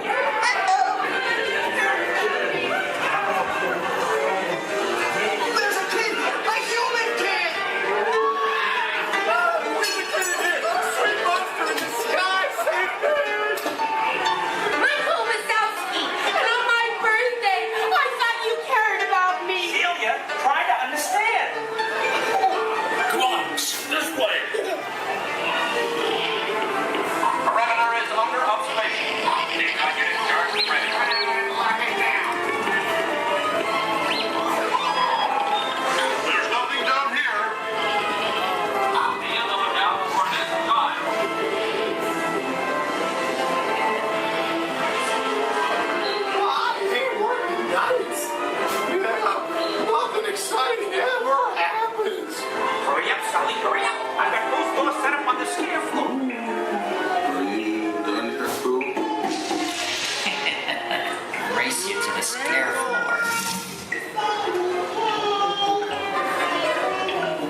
done and welcome aboard. We're heading into the back lot of Disney's Hollywood Studios. This production area was built in 1988 as a Florida counterpart to the Walt Disney Studios in Burbank, California. We included sound stages, recording studios, high-tech editing rooms, all the tools needed to create movies, TV shows, and radio broadcasts. We've even got our very own water tower, too. It's up ahead on the left side of our shuttle. We call it the Earful Tower. It's inspired by the water tower Walt Disney had built for his Burbank studio in 1939. Our Florida tower stands a lucky 13 stories high, and we added our own creative touch, a giant set of Mickey Mouse ears. If you wanted to wear those ears, you'd have to have a hat size of 342 3/8. Up ahead, after the next bend in the road, you'll have a perfect opportunity to take a picture of this famous icon. In the world of entertainment, every project starts with a screenplay and a lot of creative ideas. A production studio is where the ideas of writers, producers, and directors are transformed into an on-screen reality. Within these huge spaces, filmmakers can literally create their own worlds.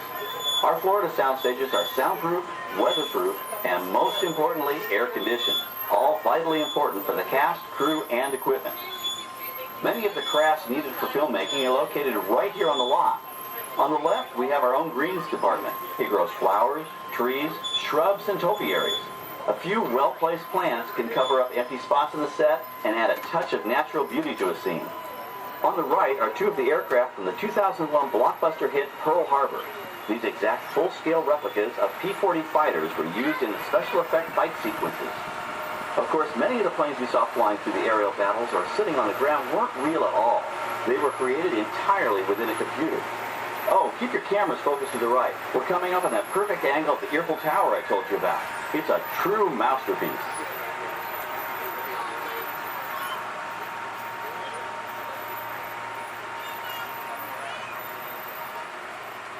We're entering one of our most glamorous and colorful departments, creative costuming. Every star has to have just the right wardrobe, and it all begins here with a designer's sketch. Our team of designers, seamstresses, and tailors can turn 1.5 million yards of fabric into over 25,000 costumes every year. Many of these costumes will become part of the shows and attractions of the Walt Disney World Resort. In fact, here in Florida, we have the largest working wardrobe department in the world. Why, Mickey Mouse alone has over 175 different outfits to choose from, while Minnie Mouse keeps more than 200 unique costumes in her wardrobe. On the left are costumes worn by the stars in recent studio productions. You'll probably recognize some of those costumes from the big screen. Every story needs a setting, and our design staff can create just about any place a script calls for, from an urban city street to a remote desert canyon. On the left is our scenic shop where large-scale sets and props are built. Our team of set designers, carpenters, artists, and engineers has created caves and caverns, game show sets, even replicas of the U.S. Supreme Court and NASA's Mission Control, all on our sound stages. The shop also provides sets and props for our shows and parades here at Walt Disney World. The same skill and craftsmanship that goes into a movie set can also be used to create magic for our parks. Either way, it's all about making dreams come true.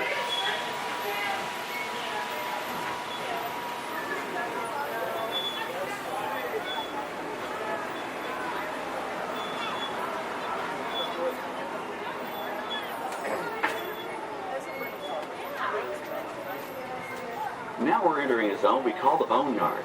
It's an outdoor storage area for oversized props and vehicles. Cars, trucks, boats, planes, we often save these props in case we need them for future productions. In this backlot collection, you may find real working vehicles, non-working mock-ups, and even large-scale miniatures used in special effects shots. Large-scale models create a more convincing illusion on camera. We even place small cutout passengers in the windows of the plane.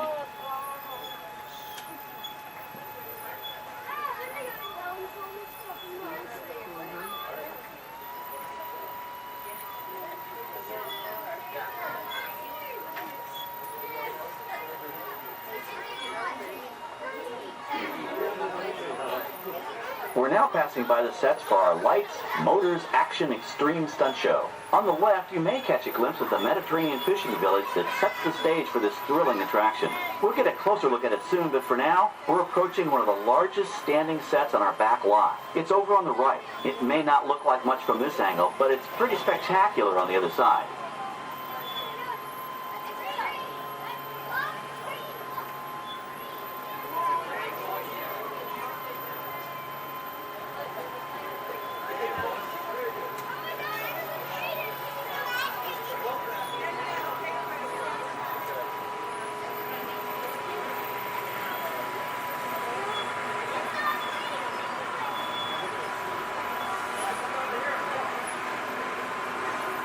This is great, folks. The production crew has just given us clearance to enter the set. Hello, Backlot Tour. I'm Amy, the production coordinator here at the studios. I can see your shuttle heading toward our canyon set. I've given your driver permission to come in and take a look around. I'm up here with our effects crew, and we're getting ready to shoot a test sequence. Oh, on the way in, you're going to be crossing a wooden bridge, and things may get a little bumpy, so please, hold on to your belongings, especially hats, cameras, and glasses, and keep an eye on any small children in your party. And of course, please remain seated at all times. Welcome to the set. As you can see, we brought the bare, dry deserts of Southern California to green, typically humid Central Florida. This set is based on real locations that our production designer took pictures of. Our set crew spent about 6 months building the canyon, but we've used it for a number of TV shows and specials over the years. For our upcoming production, the script called for a tanker truck. We found this one in our backyard, but it was too big to drive into place. So we picked it up with a crane and set it down here. We're up on the overhead platforms, and I see our director has arrived. As soon as the rain effect is ready, we'll begin the sequence. This set and shower is really just a special effect. We've rigged up a series of water nozzles just above your tram. The water sprays in a crisscross pattern to create a sense of depth. But this storm only covers the first few feet.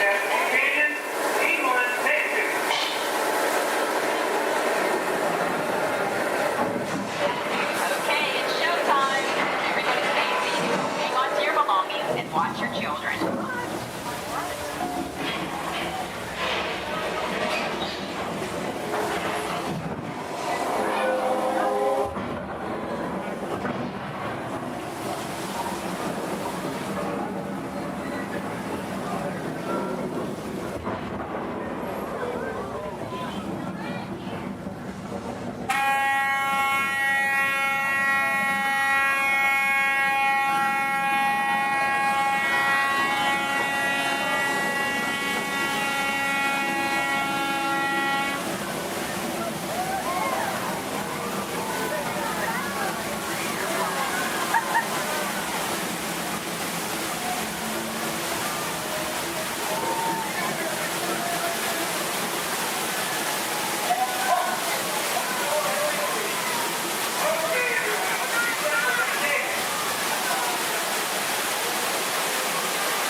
Now, let's go behind the scenes and find out how this spectacular sequence was created.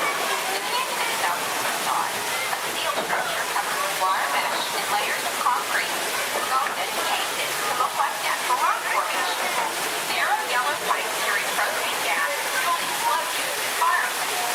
For the flash flood, we used 100% real water, about 70,000 gallons of it, dumped from overhead tanks. Oh, but don't worry, we recycle. All of that water will be pumped right back up to the top for the next take. We shoot some of the water through air cannons for an extra dynamic effect. Those air cannons are powerful enough to shoot a basketball over the top of a skyscraper the size of the Empire State Building. To top it off, our shuttle was sitting on hydraulic shaker tables. They provided the shaking, rattling, and rolling sensations for the scene. The entire sequence can be reset in 3.5 minutes. That's just enough time to bring in the next shuttle. Well, I've got to get ready for our next take. Thank you all for being part of the action. Hey, I'm needed back on the set, so enjoy the rest of your tour. Okay, well, thanks, Amy, for giving us access to the set.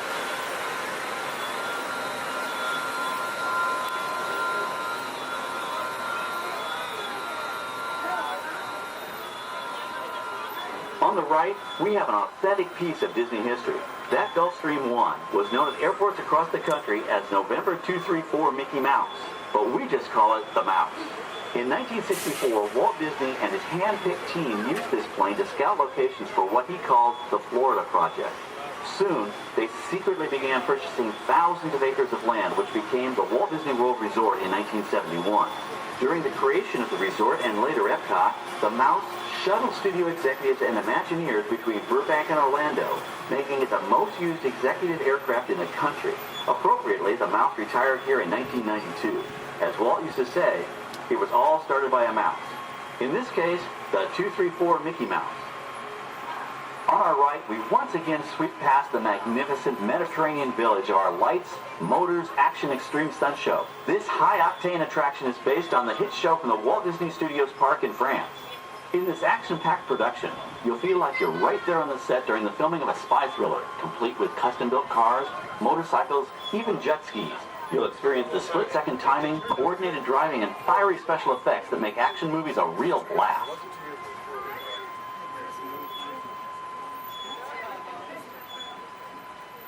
The staging area to our right is known as Acceleration Alley.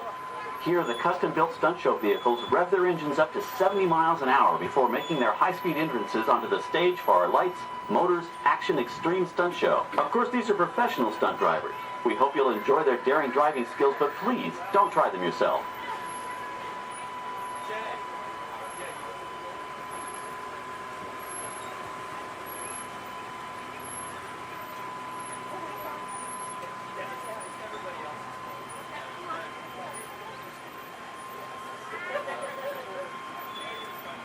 On the left, we've reached our second boneyard with more historic props and vehicles. When we reuse older props in a new production, they're often refitted with custom parts and given a whole new color scheme.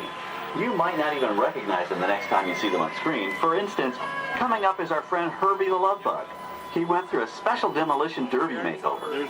Those dents and dings were added on purpose, but he can be polished up as good as new for his next starring role.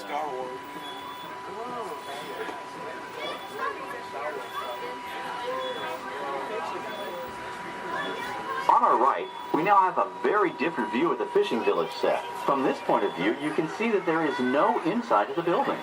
They are just false fronts or facades. In the movie business, set builders only create what the camera has to see. It's an old movie trick dating all the way back to the silent era. To add to the sense of realism and avoid the cost of set building, many of today's television shows and movies film on location in cities and towns across the U.S. But out in the real world, you've got to contend with noise, traffic, crowds, and various visual elements that may or may not belong in your film. Here on the backlot, we can avoid these problems because we created our very own flexible urban environment. Our Streets of America facades can stand in for a small town or a giant metropolis.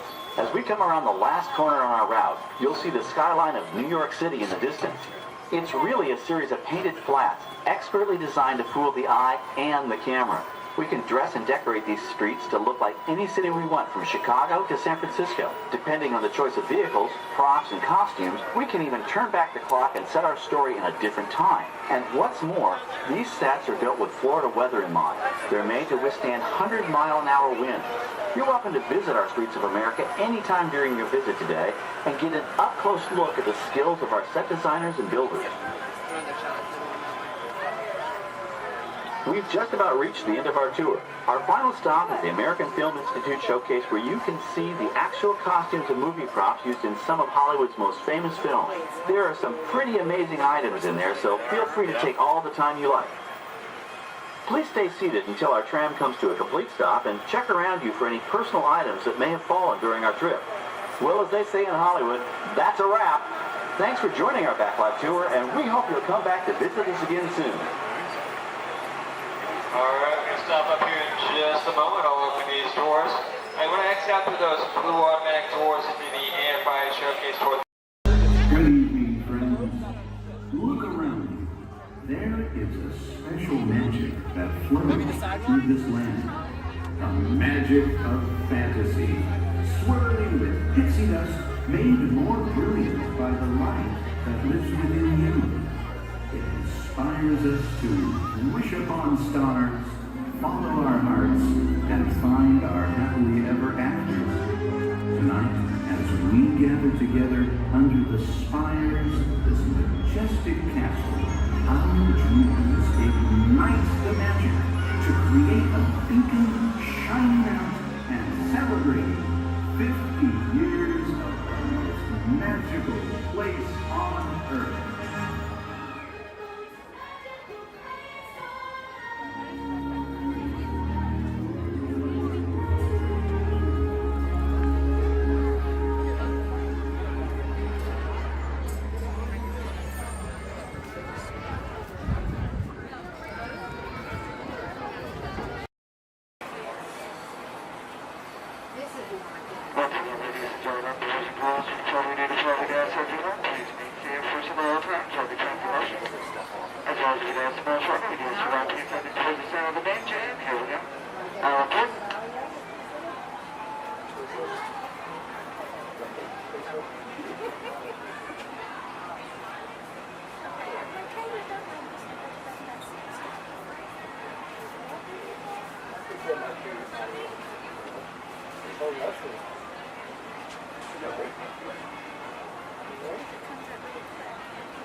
To those who just joined us, welcome aboard the Disneyland Railroad. To ensure a safe ride, remember to stay seated with your hands, arms, feet, and legs inside the train. And please, watch your kids. Para su seguridad, permanezca sentado y mantenga las manos, brazos, pies y piernas dentro del tren. Y cuide a los pequeños. Gracias. We're now entering Splash Mountain, where every day is a zippity-doo-dah day. If you look real hard, you might just find your laughing place.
Looks like we're on our way, and I'm so glad to have you with us.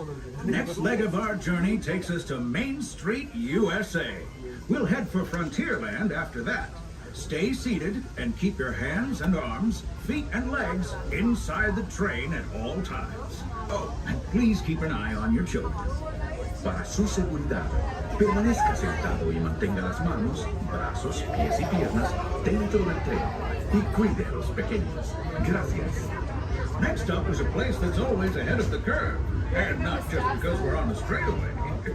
Our metropolis of mechanical marvels, Tomorrowland.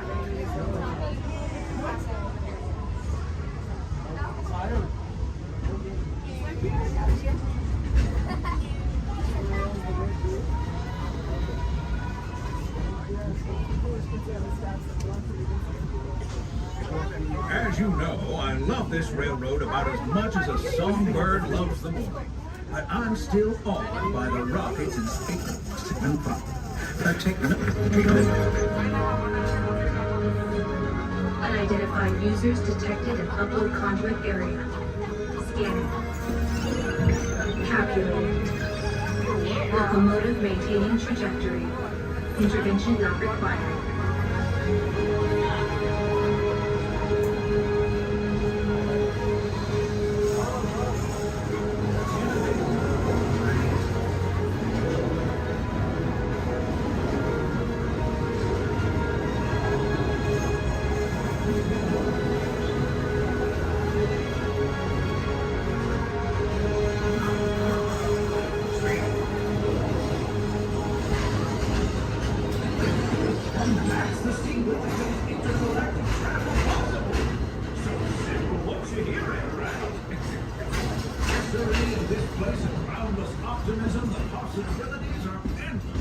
You might say the sky's the limit, but even that is no obstacle in Tomorrowland.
Trip around the Magic Kingdom is almost complete.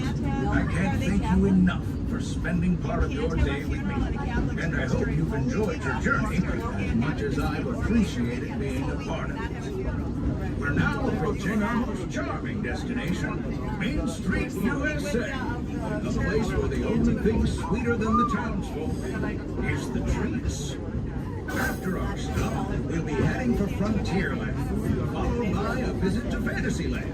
For now, stay seated until our train comes to a complete stop. Then pick up your belongings and carefully disembark. If you have strollers to unfold, please take them all the way beyond the platform so new passengers can safely hop aboard. It'd be mighty kind of.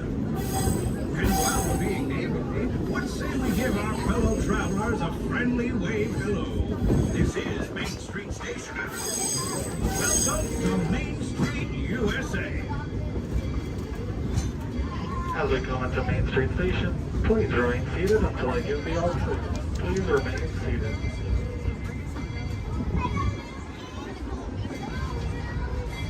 Please remain seated, everybody.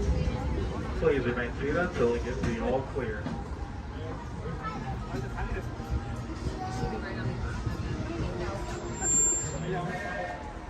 We are now all clear to enter Main Street Station. They all come to the park to play, but let's explore a bit more.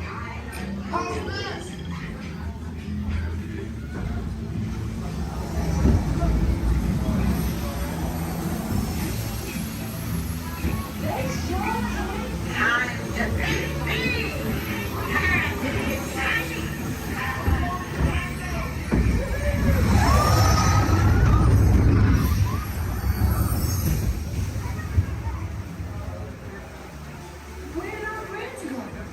They're vanished. We have to find them.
Gravity. Now give me an angry look. You're going to do a little fight demonstration with one of my stuntmen. All right? Turn around. Here he is. My bad. You know what, Steve? I'm sorry. You're just too big for this. Why don't you go get set up with the desert scene, all right? Thank you for wanting to help out. Oh, where are you going? We're not done. We're not done yet. He was a little big, right? Scared you a little bit? Sign that waiver, all right? You're good. You're good. Let me see if I can find you somebody a little bit more your size to pick on. Hey, Devin. Yes, sir. Come on over here. So I'm doing a little fight demonstration for our guests, and I've got a volunteer. RT, this is Devin. Think it's something real simple.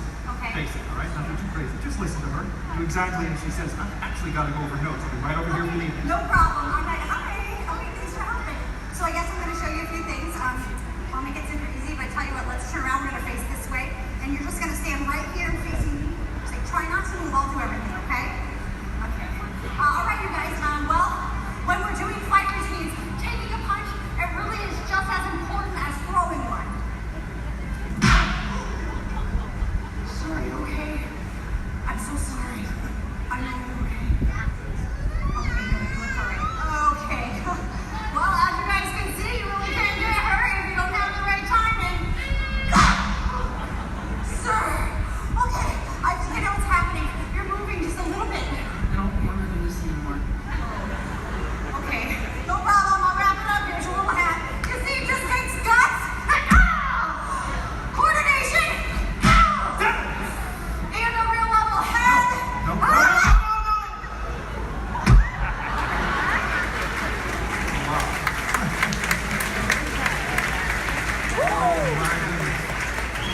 Not at all what I had in mind. Would you say something to the folks while I check on the man on the floor? No problem. So obviously something like this does take a lot of practice. Yeah, or a lot of extras. Let me try to get boss. Oh, no. Stay away from those nice folks and help this poor man up off the floor, please. Sir.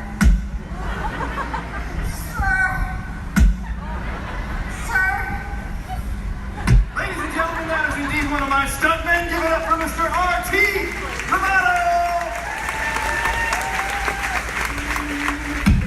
Keep that applause going for all of our background extras!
drivers, prepare to stop.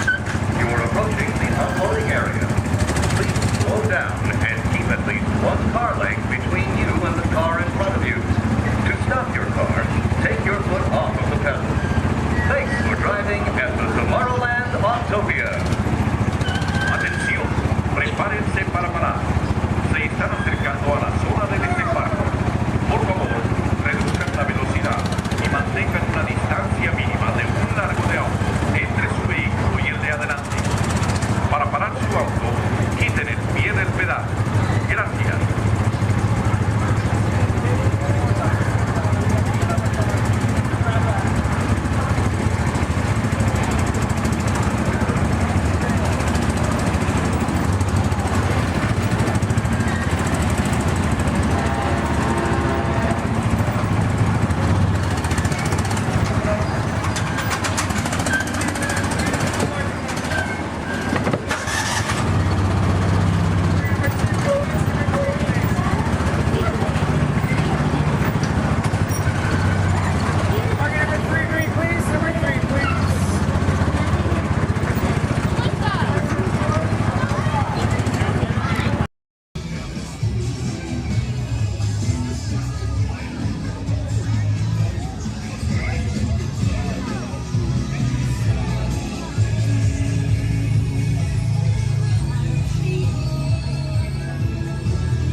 Hello. I'm Dr. Marsh, director of the Dino Institute, and I hope you enjoyed those quaint exhibits in the old wing. That's how dinosaurs have been presented to the public since the study of fossils began over 150 years ago.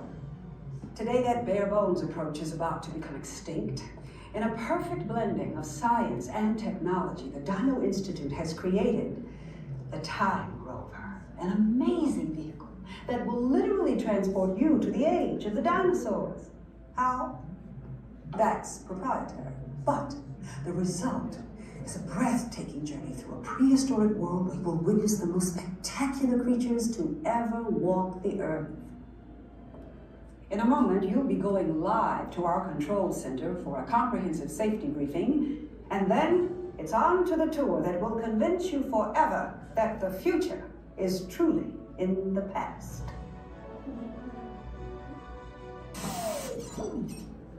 Hello there.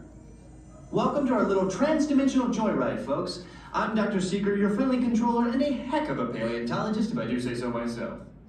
But let's not talk about me, let's talk about you, and how you can help me make history today with the Time Rover.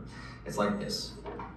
If I can bring you back from the Cretaceous period, it stands to reason that I can bring back a live dinosaur with you. And not just any dinosaur. Take a look at this guy. He's an iguanodon, and I'm certain that he is the key to understanding these magnificent creatures. I tagged him with a locator during an unauthorized field trip. Otherwise, I'd be traveling with you. Right now, our dino should be about here, at the very end of the Cretaceous period. That's where you're going today. I've arrived, it seems, just in time to correct a little misstatement. Dr. Marsh. That is impossibly close to the giant asteroid impact that destroyed most life forms on Earth. Our tours are designed to take you to the early Cretaceous period, and I can assure you that all time rovers have been securely locked on those coordinates. That's right. See? Securely locked. Access denied. Continue. Of course. We were just talking about seatbelts. Plug them in, use them. It can get kind of choppy out there, so keep your hands and arms inside the vehicle at all times. Flash photography? I wouldn't. It alters the homing signal, and that's not good. Oh, and one more thing. Those locked coordinates? We're in. Now, here's the drill. You follow the homing signal to the iguanodon, then I'll enlarge the transport field, and boom, you're back with one additional passenger extra large. And don't worry about that asteroid. You'll be in and out of there before it even breaks the atmosphere. Trust me, what could go wrong? Hey, it's me again. Remember, only you guys are going on this special mission, so don't tell anyone, okay?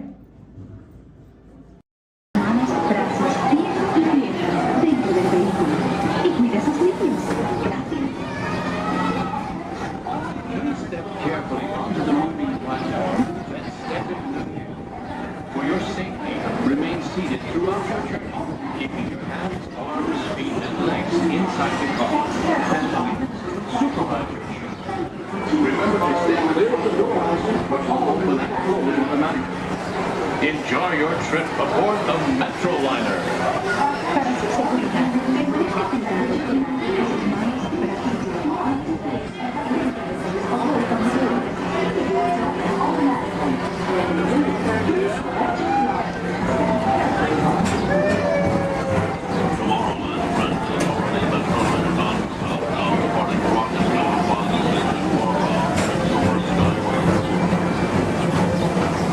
Welcome aboard, TTA travelers. We hope you enjoy Tomorrowland Transit Authority's Super Skyway.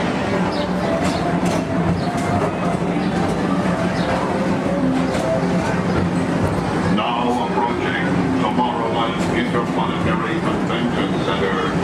The convention center is home to a galaxy of wonders from faraway times.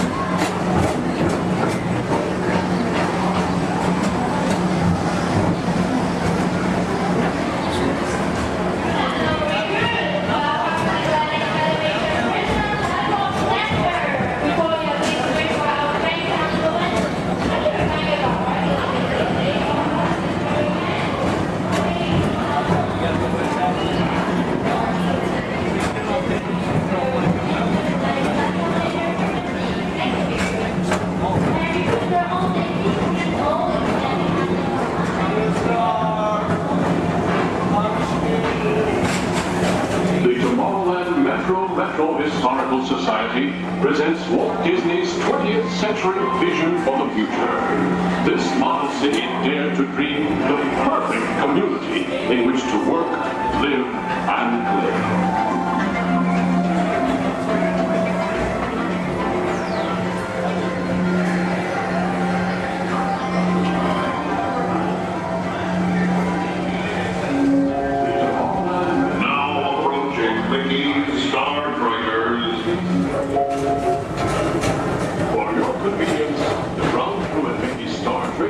Will be glad to rocket ship to many planets in the galaxy.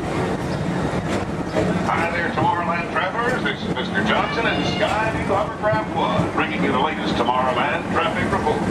As usual, everything is perfect on Tomorrowland Superhighway. Back to you at DTA Center.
Transit Authority.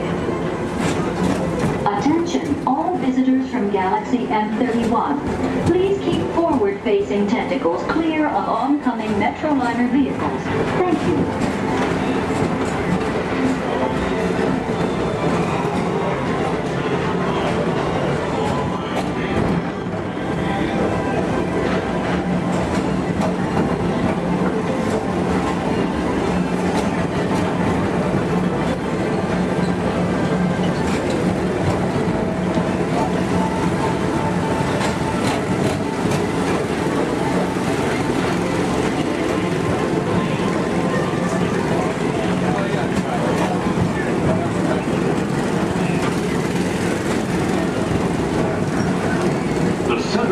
Rocket Tower Plaza is the League of Planets Astro Orbiter. This symbol of universal harmony and interplanetary fellowship provides all beings with an exhilarating spin around the planets.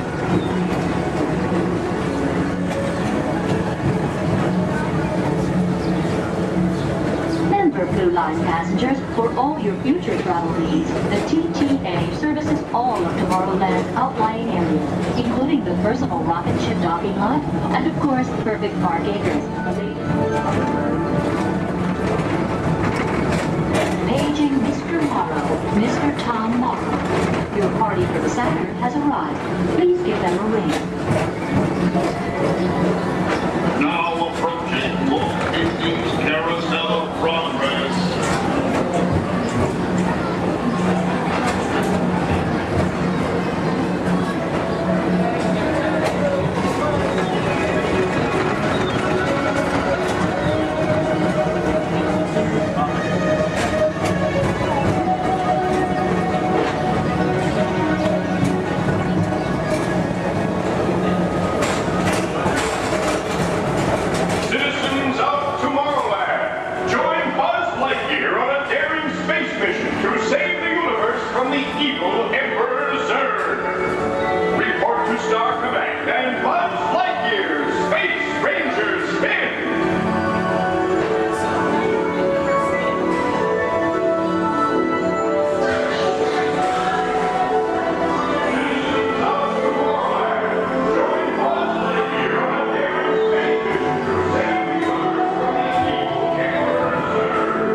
said? Yeah, I started in Korea.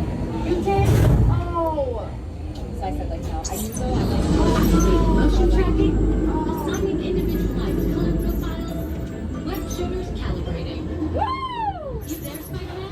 Oh yeah, where are you? On our way. Okay, please sit back and enjoy your ride until we reach the intimidating disaster. Wait, I thought you were still an exponential laser. Yeah, disaster sounds right. I'm not here today.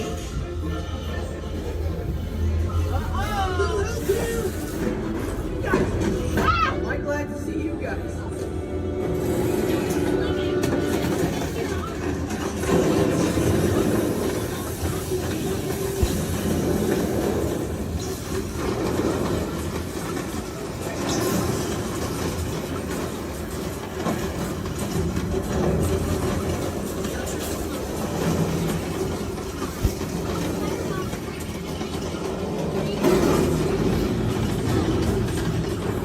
They're heading into the tunnels. They're gonna catch you. Nice.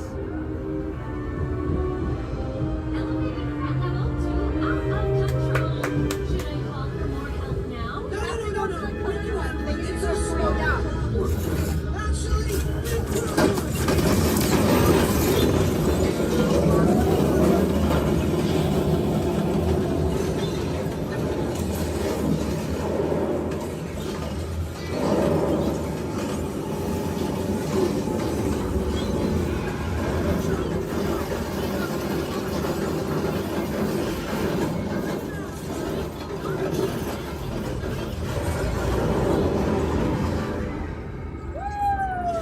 we got him. Right? We did. I'm detecting obstacles spots ahead. Right? Sorry. Elevating threat level to legit crazy. Yeah, that sounds right.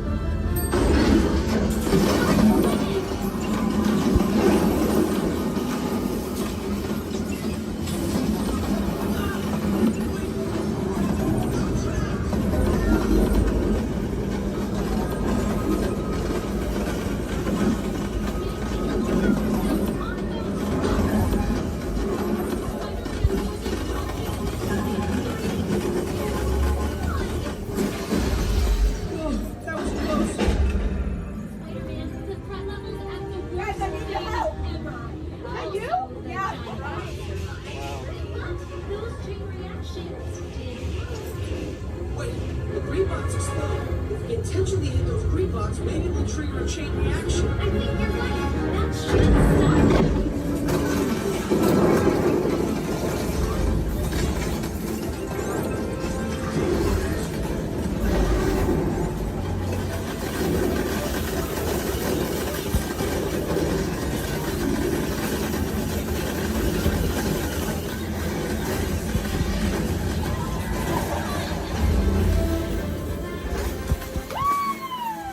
We did it! I can't believe the chain reaction thing worked. You guys were amazing. I'm very impressed, Spider-Man. You really solved the problem. Well, we couldn't have done it without them. That was also your idea.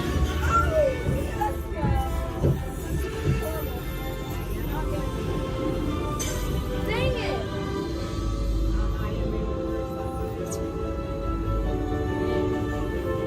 For your safety, please remain seated.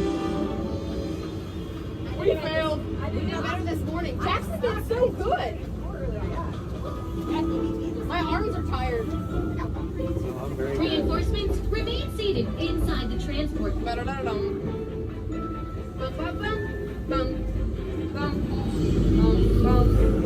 Hey, thanks for attending our open house presentation and preventing the destruction of the world as we know it. Please collect your wits and any personal belongings as you exit the vehicle. See you later. Star Tours announces the arrival of the Indoor Express. Once we've had a chance to service the Star Speeder, we'll begin our boarding procedures. Thank you.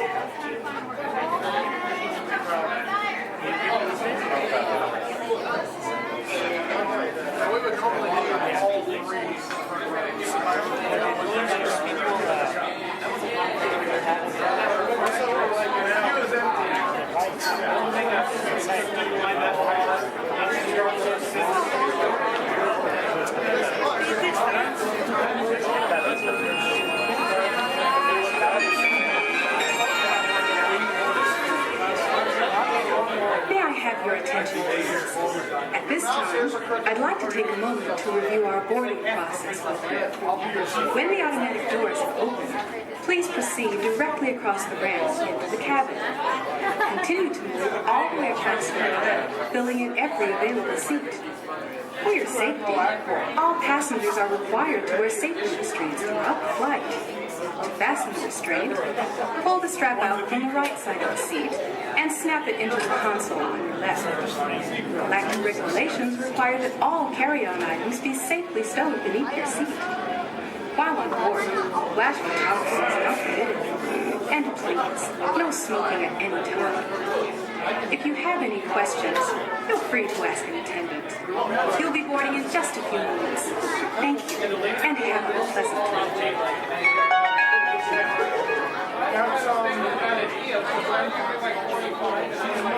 Welcome, Space Travelers, to the Indoor Express. My name is Eric, and I'll be assisting you this afternoon.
Uh-oh.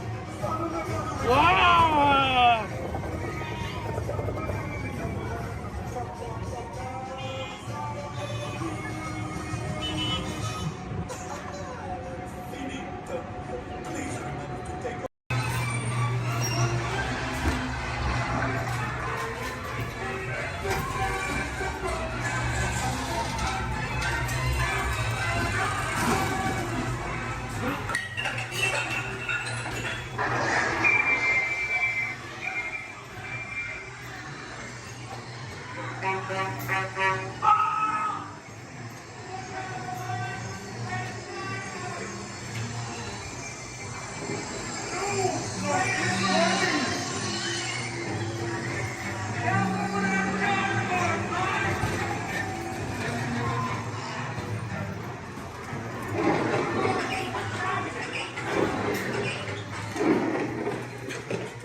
Welcome aboard. At this time, I'd like to ask everyone to please remain seated throughout our show, and please keep your arms and hands inside the vehicle at all times.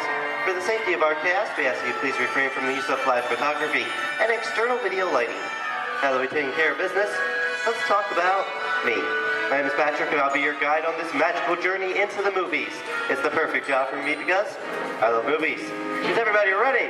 Yeah! Great, because it's showtime. Ready when you are, CB?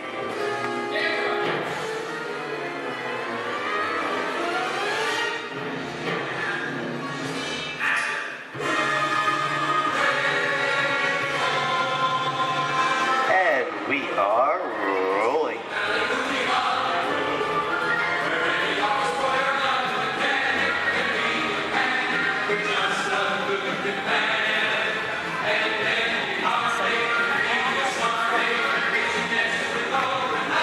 Hello everyone and welcome to the Great Movie Ride. Once again, my name is Patrick and I'll be taking you from this Hollywood soundstage into some of the greatest movies of all time, all on one tour. But between you and me, this is no ordinary tour because the Great Movie Ride brings these movies to life and puts you right in the middle of the action.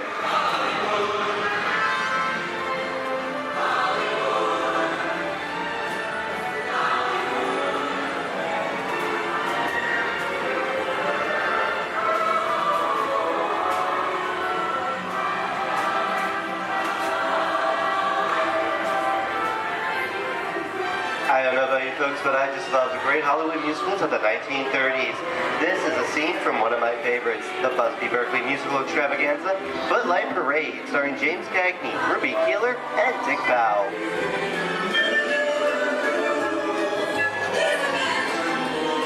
In 1952, Gene Kelly was Singing in the Rain with Debbie Reynolds and Donald O'Connor.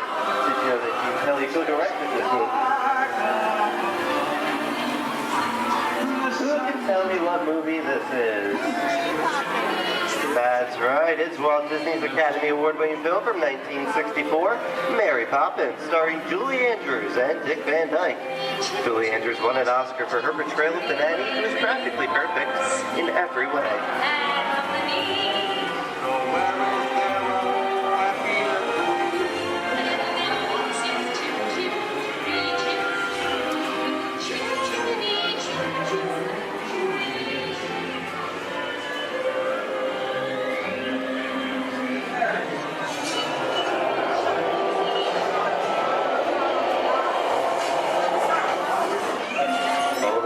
Walt and Percy's folks. This doesn't look like a very good neighborhood. It looks a lot like the underworld. This seems such classic gangster films as The Public Enemy, starring one of my favorite tough guys, James Cagney. The working title for this movie was Beer and Blood, and in the United Kingdom it was known as Enemies of the Public.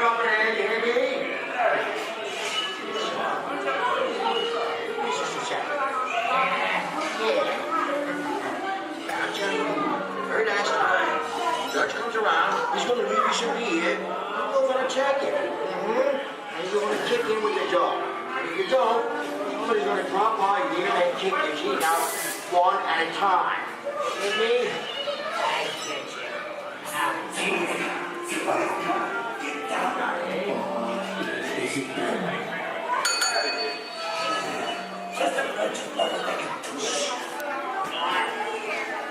Sorry about the delay, folks, but I don't want to run a red light, even if it is just a movie.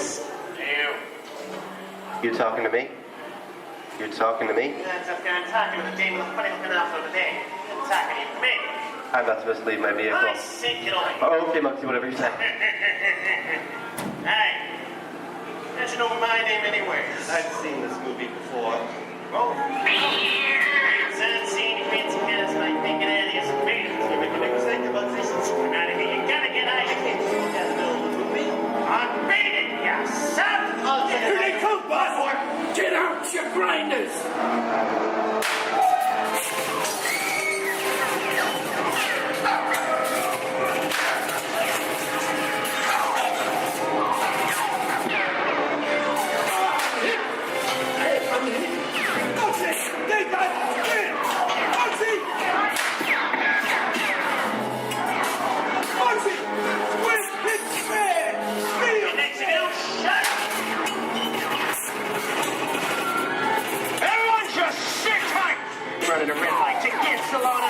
gonna break the law, lady. Watch this. Another red light.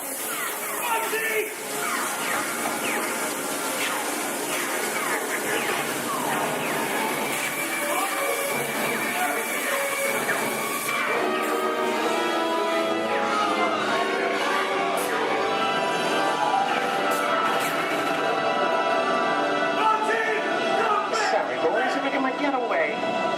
Sayers in church. What are you looking at? Everyone mind your P's and Q's, and maybe you won't get hurt. What is this? Jay-Z? And now, the Old West, and two of Hollywood's legendary stars, Clint Eastwood and John Wayne.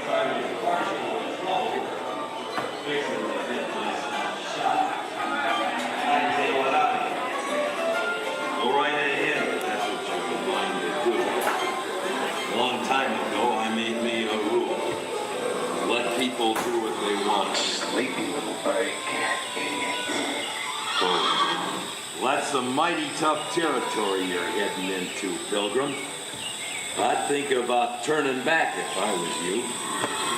That is, if you want my opinion. Well, to be clear, it's a perfect time for me to collect up all your valuables. Starting with the jewelry, going on to the cold hard cash. Perhaps what... Hey! It's the bank robber! Don't let him get... I don't even like this neighborhood, Kappa! This is nuts. Nuts! Tell us I'm getting out of here. Go, woman! Get yourself up! Looking at this one. Can't get any worse!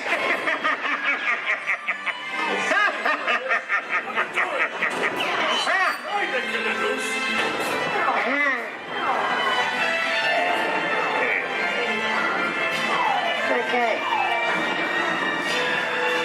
It's worse.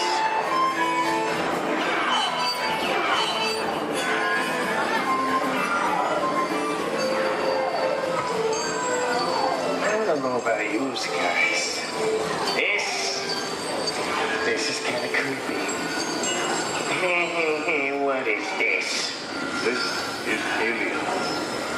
You are with Sigourney Weaver aboard the spaceship Nostromo. Something has gone wrong. One by one, the crew has vanished. And somewhere in the ship, a terrifying creature waits to claim its name. Well, pal, I ain't no victim. Warning, remain in your vehicle. The area you are entering is extremely dangerous. Proceed with caution.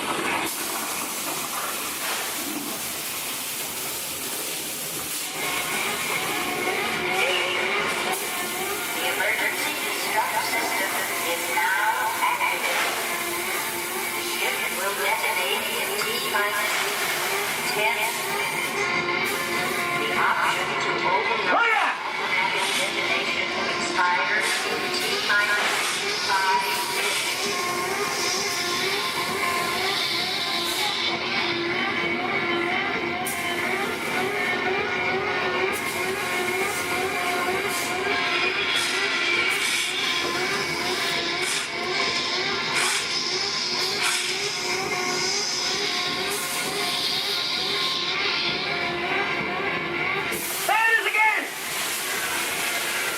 Okay, that's enough creepy crawly things for one day, right? Hey, stop! Wrong! Here in Raiders of the Lost Ark, amid 1,000 deadly snakes, Indiana Jones unearths a great treasure. Will Harrison Ford escape with his discovery? And what will be your fate? Beware. Snakes. Why did there have to be snakes?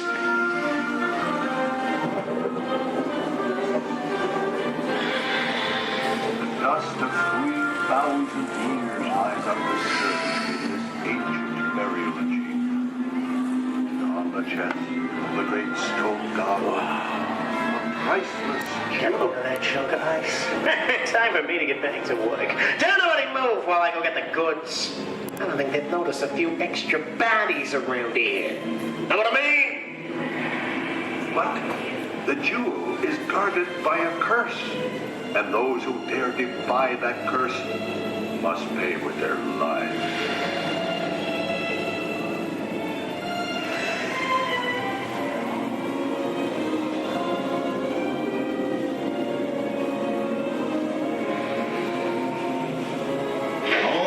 Unbeliever, disturb the treasure of the gods, and you shall all pay with your lives.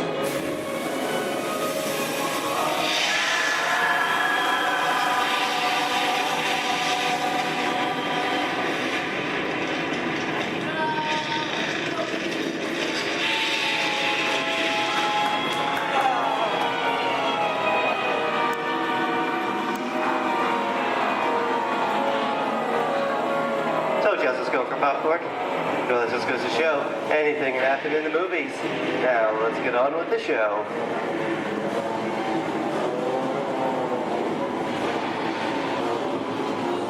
Ooh, I see dead people.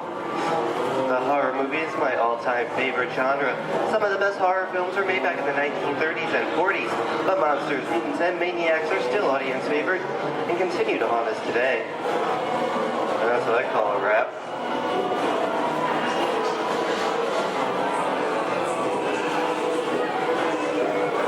We are now entering the jungle home of one of the most beloved characters of all time. Now it's not George of the Jungle. Actually, it's Tarzan, portrayed here by Johnny Weissmuller. Over here we have Maureen O'Sullivan as Jane, and the lovely and talented Cheetah as herself.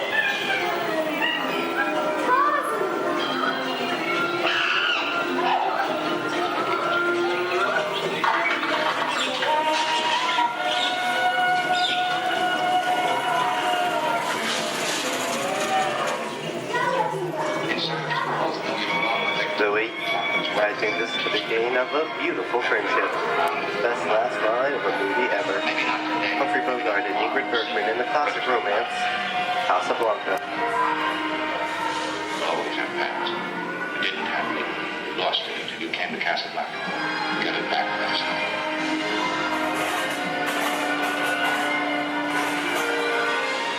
I've got a job to do too. Where I'm going, you can't follow. What I've got to do, you can't be any part of. I'm not good at being noble, but it doesn't take much to see that the problems of three little people don't amount to a hill of beans in this crazy world. Someday you'll understand that.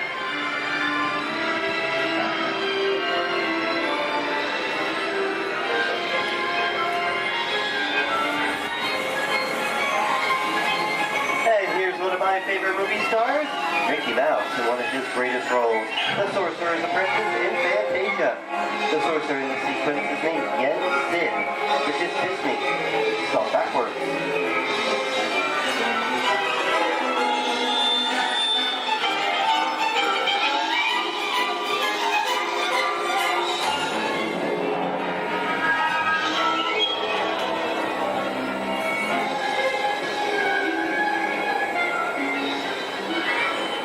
Toto, I have a feeling we're not in Kansas anymore.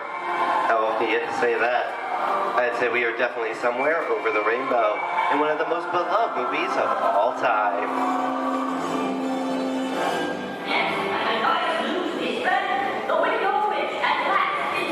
The Wizard of Oz.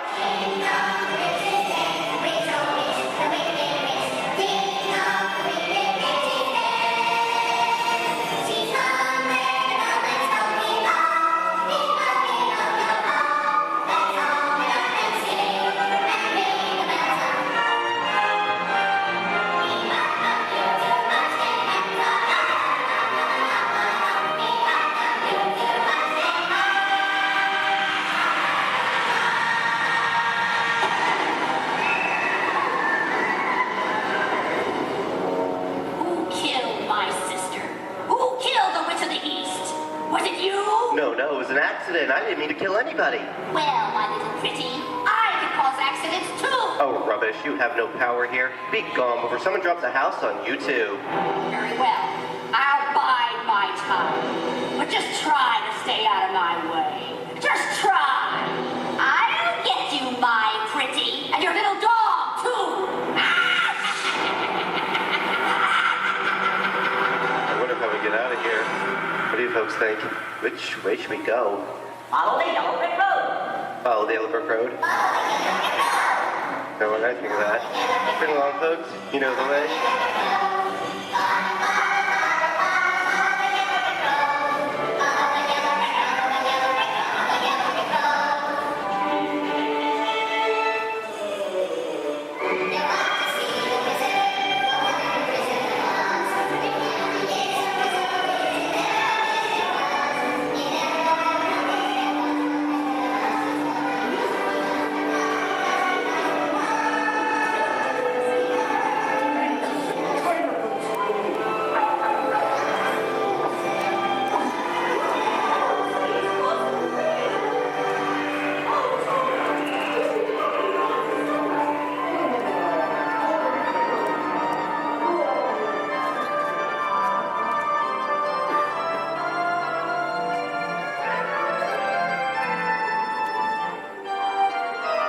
I hope you enjoyed our tour of these great moments at the movies, but we've only scratched the surface of what Hollywood has to offer. There are thousands of great movies out there just waiting for you to discover, and here are just a few of my favorites.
Hello, gorgeous.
At Disney's Hollywood Studios, I'd like to thank you for joining us on the Great Movie Ride. But before we wrap this production, there is still one more scene to do. It's called The Exit. The action begins with remain seated till we come to a complete stop. Then gather all your personal belongings and take small children by the hand. When these doors open, rush dramatically to your feet and make a grand exit directly to the rear of your vehicle.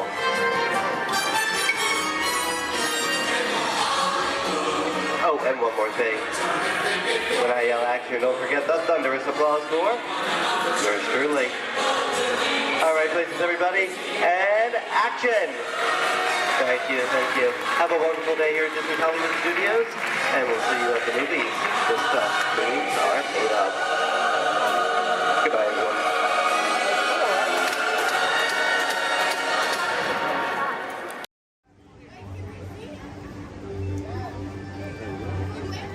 Hey there! See ya! This is sure fun to climb the stairs. Don't forget to tag me on your video. # Amazing Spider-Man.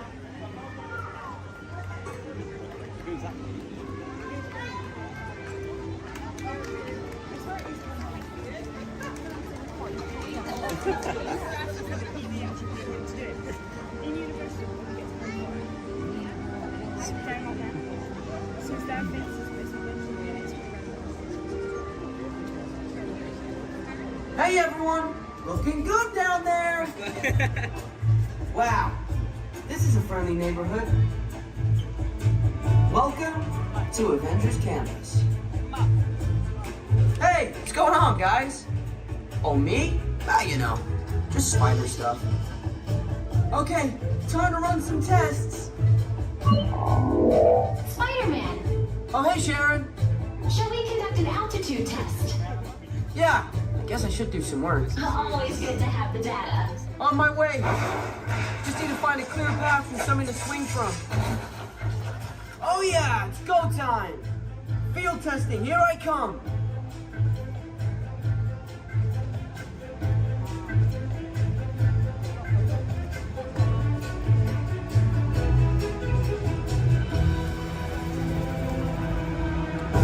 Time for some field testing.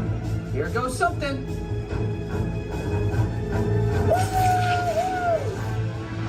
Brace for impact.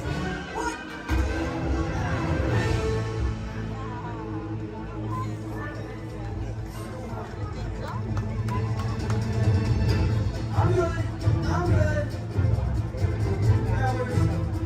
Less spacing than I planned. Woo! Sharon, did you get that? I got the data. Okay.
ass out on yourself.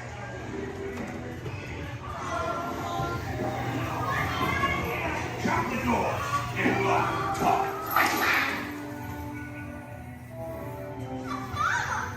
Please let me go. Please. Quick, hurry up. You blokes going somewheres?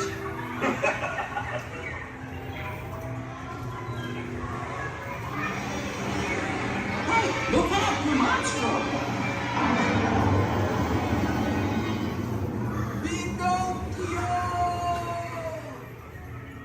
You're almost there.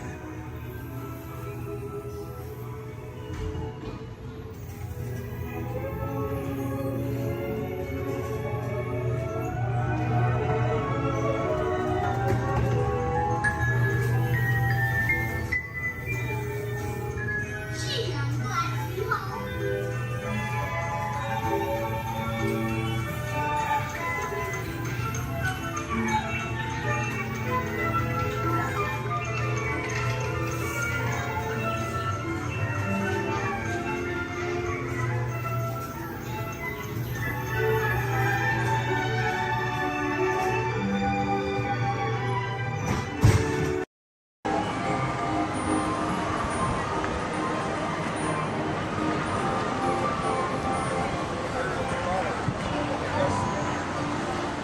Rest all the hey, rest them all up.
Personal, it's in the media, it's not my department, can't touch it. Just saying. Anyway, let's get this game going. You ready, contestants?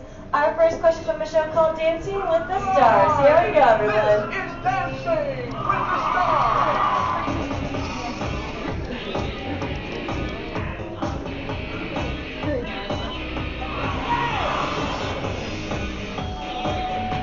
The NFL legend who danced his way to victory in Season 3 of Dancing with the Stars is A. Jerry Rice, B. Emmett Smith, or C. Apollo Antonio. All right, everyone, take it to the contestants. Contestants, what do you think the answer could possibly be? Contestant number one.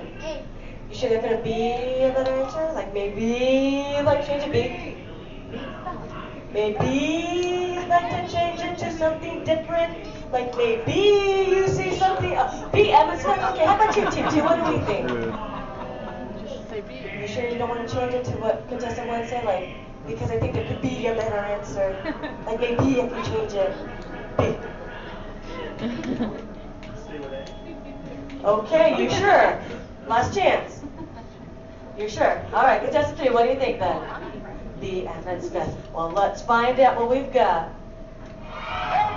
Sure, let's go, Bobby. Emmett Smith. Good job, contestant 1 and 3, getting a shine start up on your board. Don't worry, still 2 questions left to go. And this one's from a long-time running show. It's called America's Funniest Home Videos. Here we go.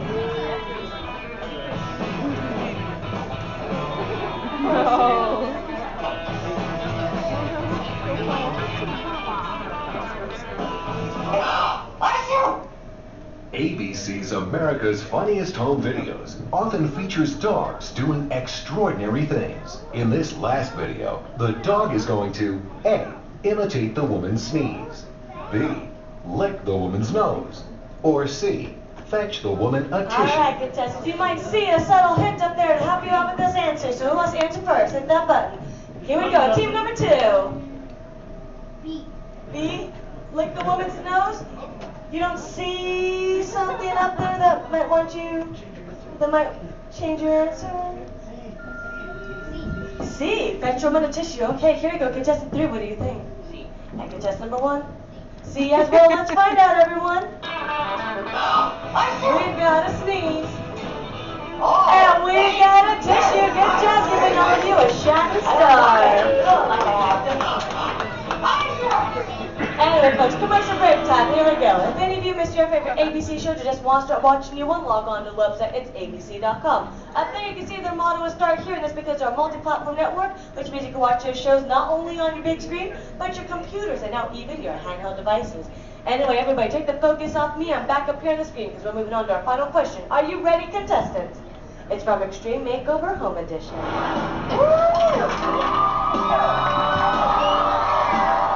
We finished the house! When you want to say with me, bus driver! On ABC's award-winning Extreme Makeover Home Edition, Ty Pennington is famous for saying these words before every new home is revealed. A. Bus driver, take it away. B. Bus driver, move that bus. Or C. Bus driver, hit it. Here we go, contestants. Here we go, team number 2. A, take it away. B, move that bus. All right, guess number 3. And guess number 1. B as well. August, you know the answer. Say it with us then, bus driver. Move that bus. Yeah. And then you watch this show. Your favorite that you love Andy. It's okay. Anyway, August, we're going right this way. We've got ourselves a tie with guess number 1 and 3, which means they watch way too much television. But how about a round of applause for all our contestants for coming on us? Folks, I hope you had fun here with me, but we have reached our destination. The Elias Stream Home is there behind us. Everyone, hop onto their front yard and party. On you a positive to positive or negative to negative? No. A positive that was negative positive. Absolutely positive. Hey, what are y'all staring at? Oh, me. Well, you got cameras. Why don't you take a picture? It'll last longer.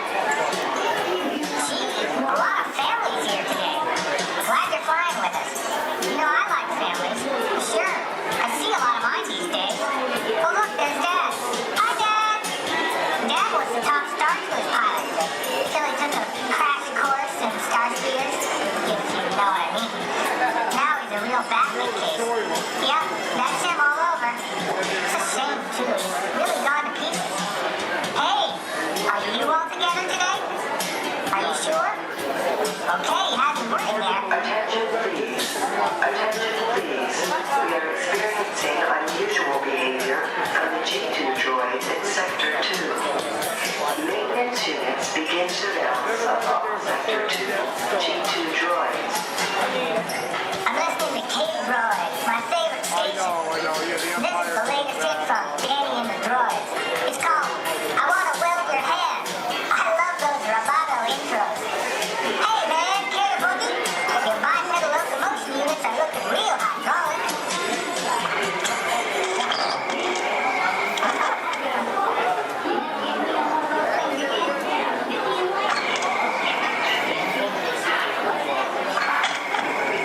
guys children.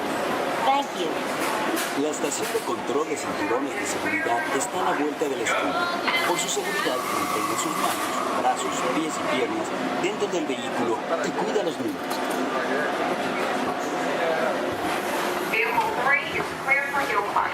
Okay, here we go.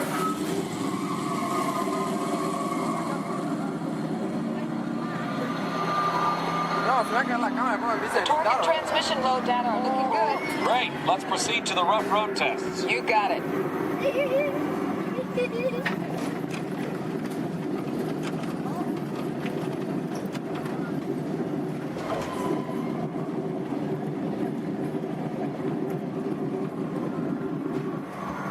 Okay, I'm going to take you right up to the cones, hit the brakes, and see if I can steer you through. Hold on.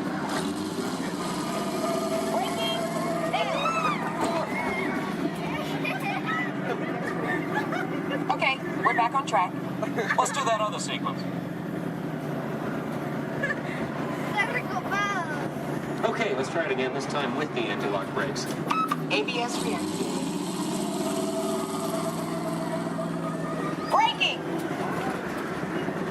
All right, that's the way it ought to be. You see how ABS lets you keep control of the vehicle while braking?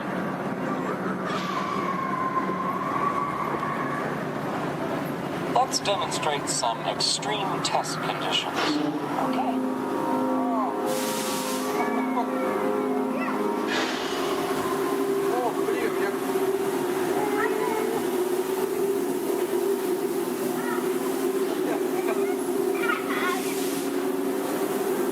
Did you remember to turn off those robots?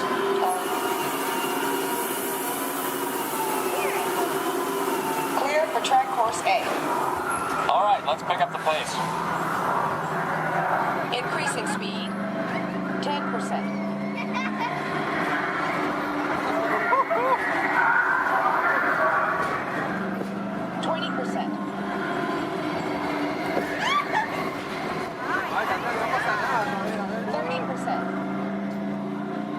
Are you seeing an increase in lateral forces? Sure am.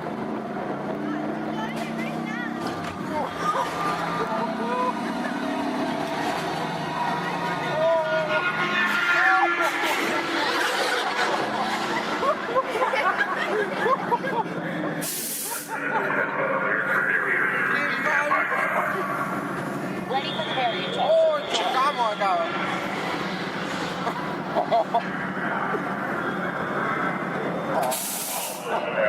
Hang on tight.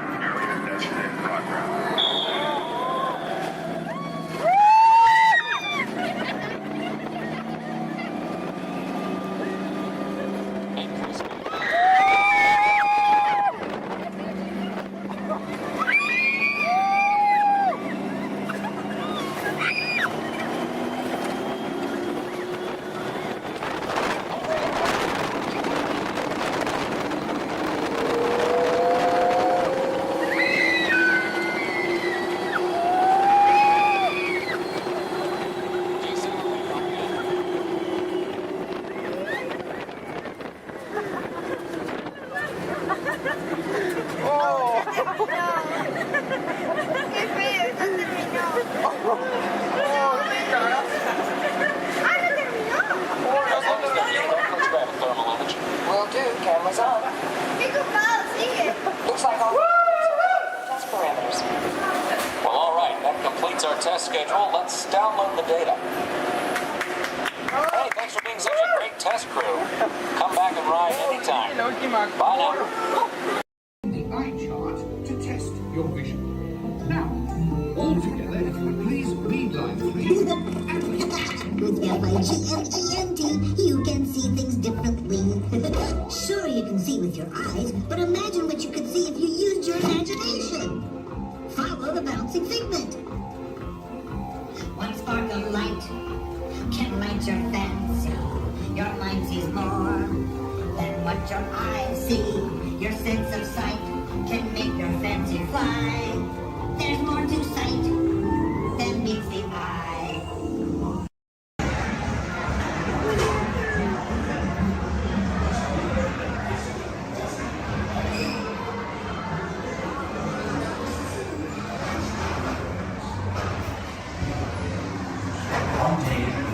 every acre wood.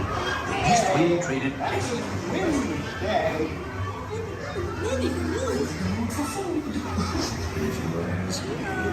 He'll never reach there. Mommy! Mommy! Oh dear! Can't even talk to them, Mom. Look, Mama, look! I'm a bite!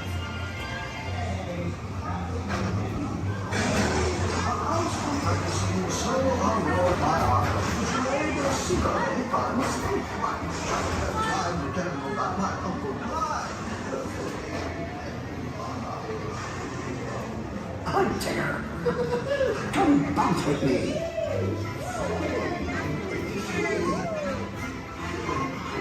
Music makes you feel just great, doesn't it?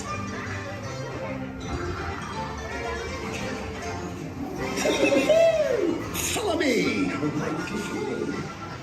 I almost bounced right out of the ride. Watch out for Evermonth and Wolverine. They feel honey. Feel honey.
Rain went away, and everyone gathered together to say,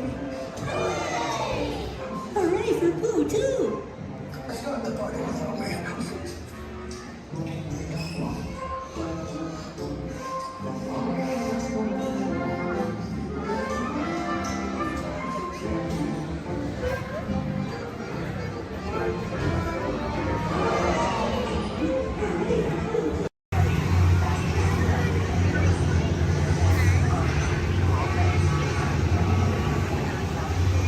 Time travel commencing in T-minus 10 seconds and counting. This is Seeker. Listen up. We've got to get in, grab the iguanodon, and get out before that asteroid hits. Let's roll!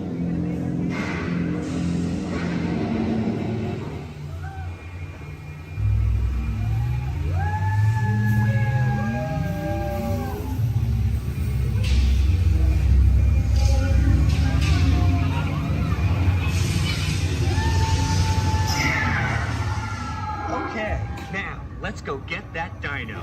Computer, what are you tracking? Styracosaurus. Not our dino.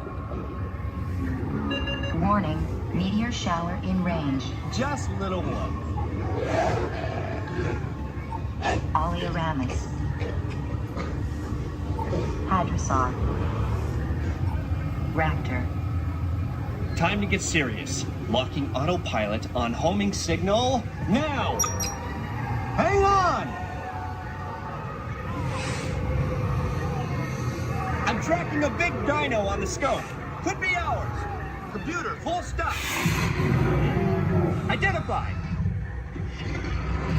Carnotaurus. Definitely not our dino. Go, go, go!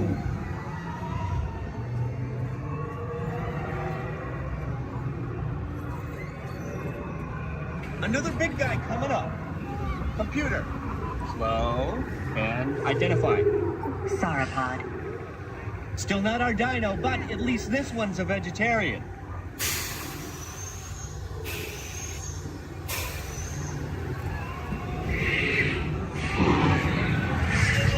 Asteroid impact in 90 seconds. We better move it.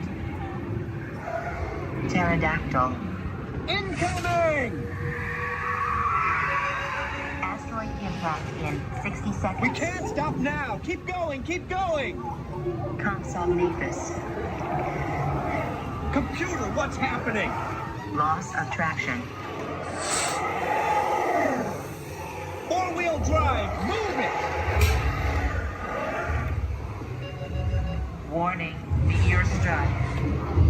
Evasive maneuver! Left! Right!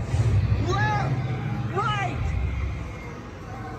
That was close. Computer, now what? Carnotaurus. That's it! Abort mission! Abort! Abort! Iguanodon. Forget it! Get them out now! Asteroid impact. Brace yourself! This is it! They're not gonna make it! They're not gonna make it!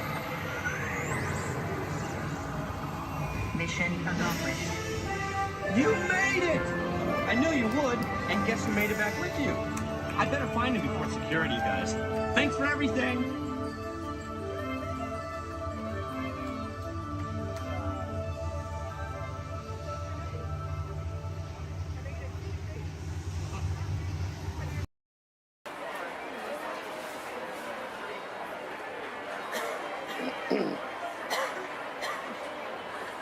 Ladies and gentlemen, boys and girls, before we do the party dance, everyone, please see it for some of our friends on the turns of motion. As well as if you're a small children, if you ask to go and please take the doors inside of the bench. And a welcome to the crowd to the day, and here we go. Our board.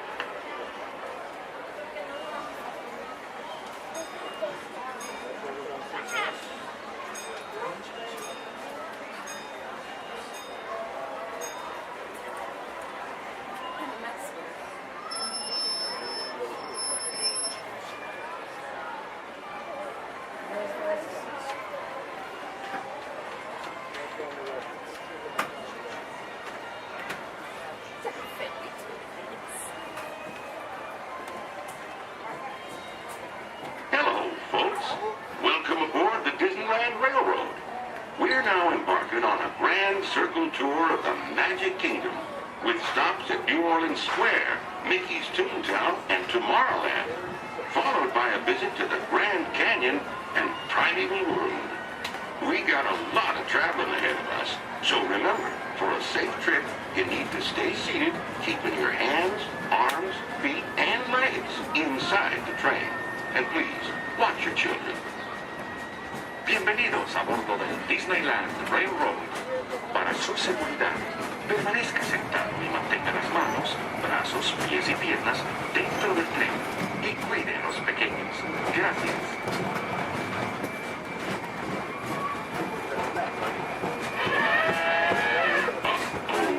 Did you folks hear that?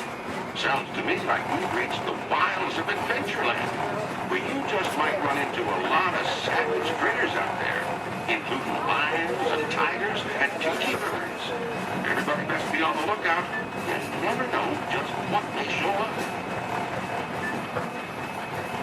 We're approaching our first stop, New Orleans Square Station. This station serves Frontierland, New Orleans Square, and Critter Country. If you'll be leaving us here, please remain seated till the train comes to a complete stop. Then watch your step while getting on. Have a good time at the frontier, yeah? For those of you continuing on with us, we'll resume our trip in just a moment. This is New Orleans Square.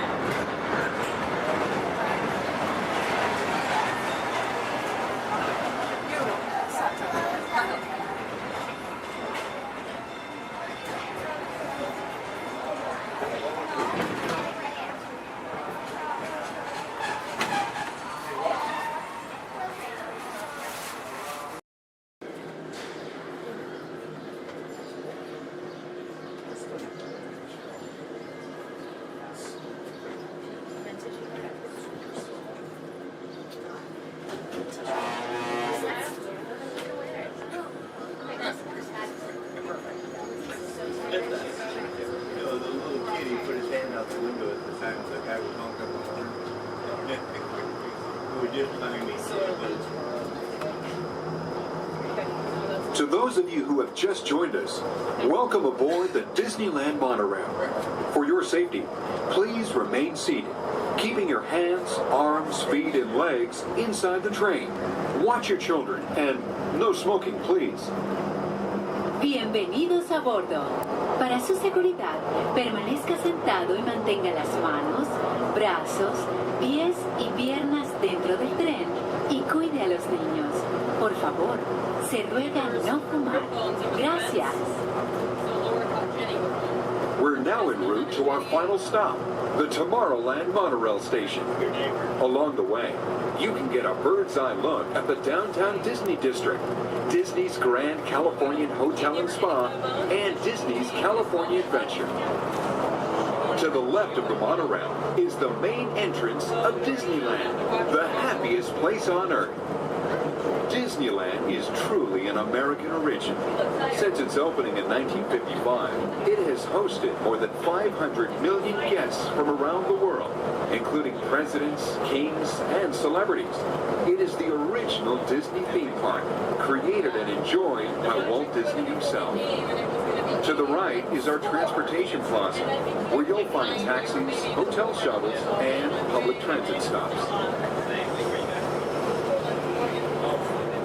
We're about to enter Disneyland. Some of the clearances are pretty tight up ahead, so be sure to remain seated, keeping your hands and arms inside the cabin.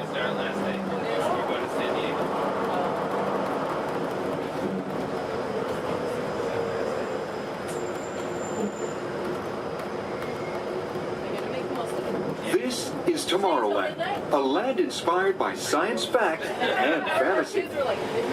Directly below us is the Submarine Lagoon, where you can dive into an exciting underwater adventure aboard the Finding Nemo submarine voyage. Across the way are the icy peaks of Matterhorn Mountain, home of the world's most famous bobsled run. And beneath us are the roadways of the Utopia, where drivers of all ages can ride the road to tomorrow. As we cruise over Tomorrowland, our pilot would like to share a few program reminders. Alrighty folks, thanks for flying aboard Monorail Red, your highway in the sky. Just a few reminders. Disneyland will remain open today until 12 o'clock midnight. All passengers are required to be on board this monorail at approximately 12 o'clock midnight to catch that final flight. We're also going to be having a Celebrate a Street Party along Main Street at 6:30 p.m. today.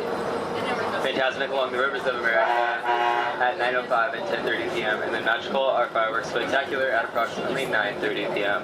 So once again, for all passengers wishing to exit Disneyland via the monorail, please remember that the last flight will be at approximately 12 o'clock midnight. We thank you for flying aboard your highway in the sky and enjoy the rest of your stay here at Disneyland. Thank you.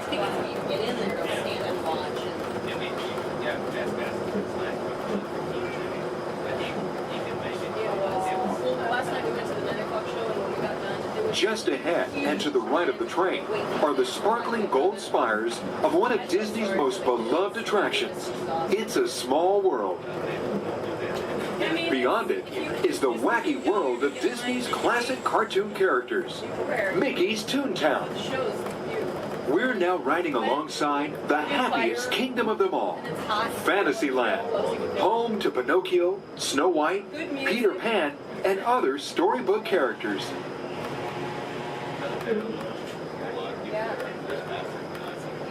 Yeah, it's brand new. Supposedly he said it's they're going to try it, but so many people interested in it, and it's so popular, I'm sure they'll be We're now approaching the Tomorrowland monorail station, our final destination. Please remain seated until the monorail comes to a complete stop. Then, collect your belongings, watch your head, and step carefully from the train. On behalf of all of our crew, thanks for traveling with us, and we hope you'll have a happy and memorable visit here at Disneyland. This is the Tomorrowland monorail station.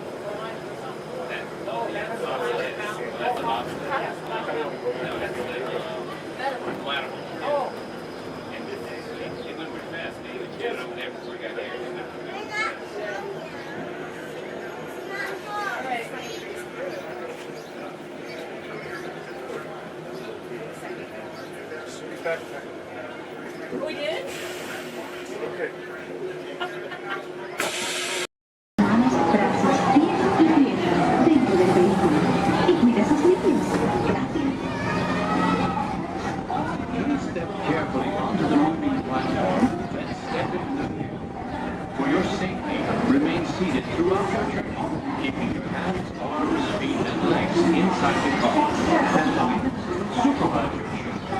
Remember to stay clear of the doors, but all will let go automatically. Enjoy your trip aboard the Metroliner. Para su seguridad, permanezca sentado y mantenga sus manos, brazos y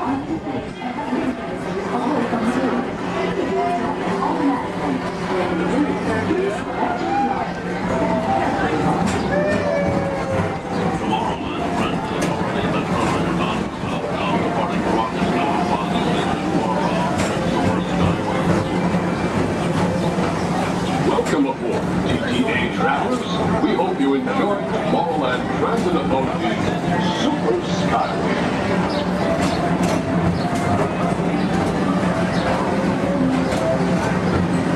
Now approaching Tomorrowland Interplanetary Convention Center. The convention center is home to a galaxy of wonders from faraway.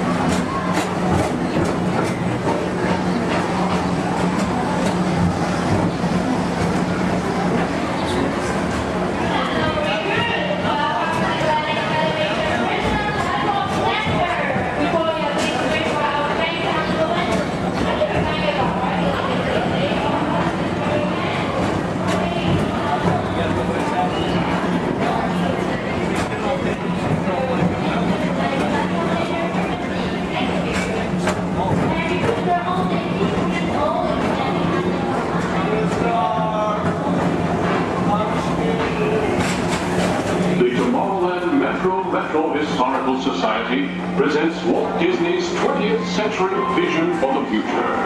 This model city dared to dream the perfect community in which to work, live, and play.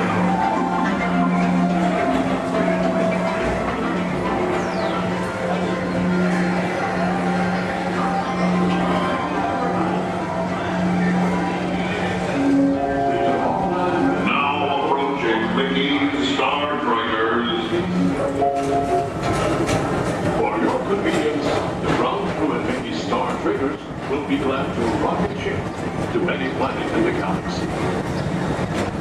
Hi there, Tomorrowland travelers. This is Mr. Johnson and Sky Eagle Hovercraft One, bringing you the latest Tomorrowland traffic report.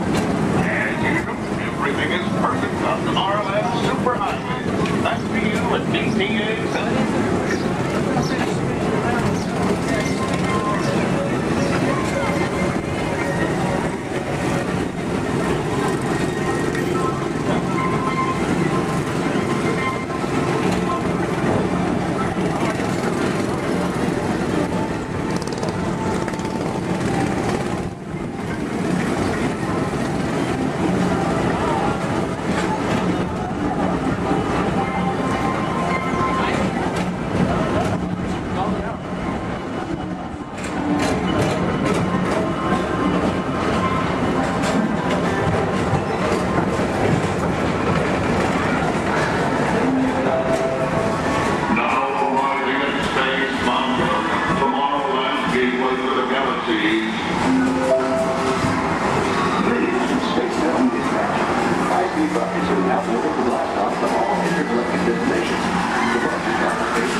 Come and see Space Mountain makes ordinary space travel an adventure.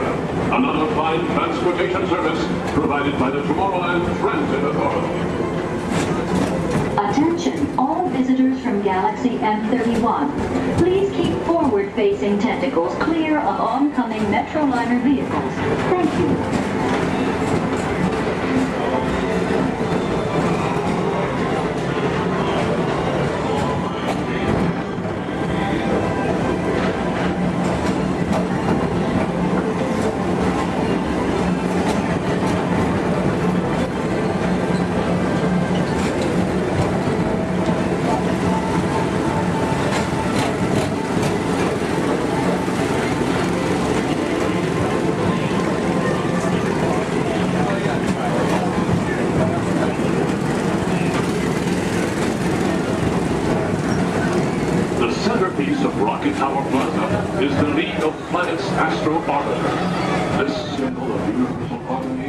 Interplanetary fellowship provides all beings with an exhilarating spin around the planets.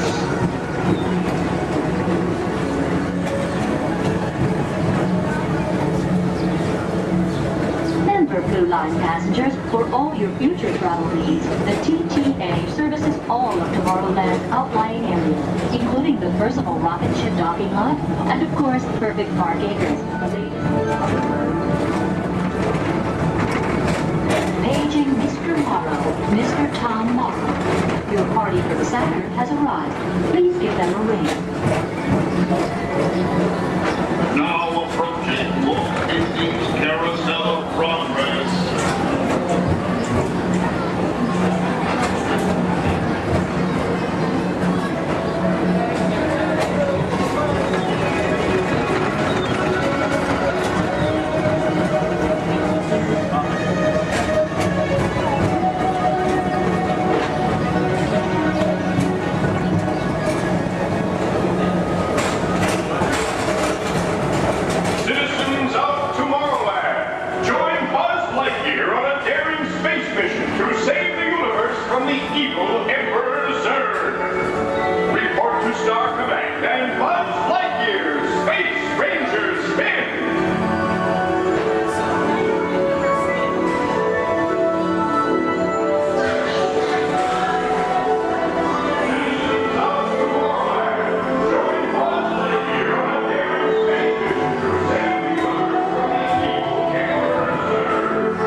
Welcome to the Avatar program.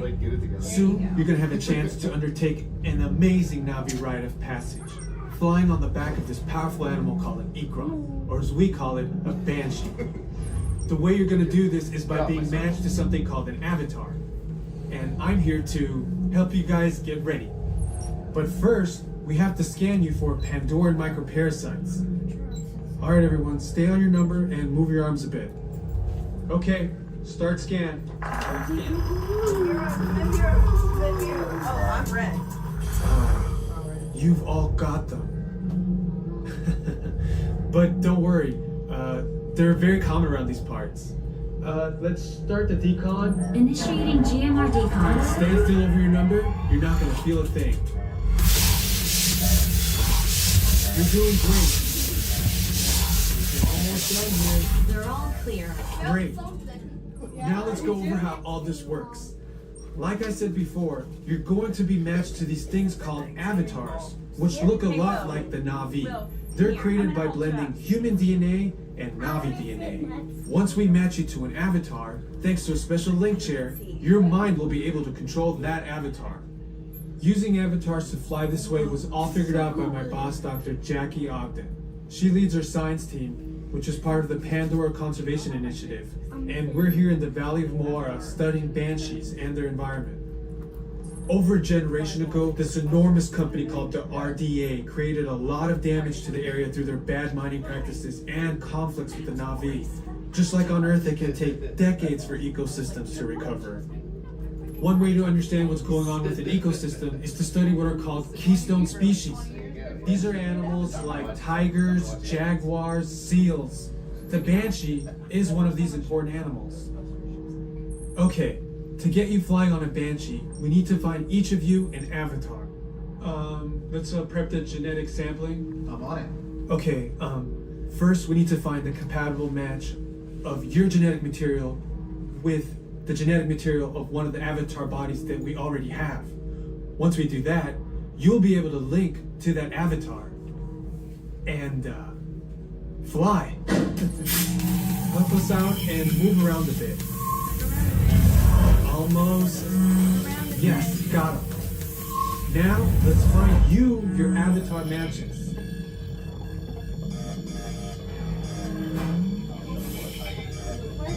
Your match?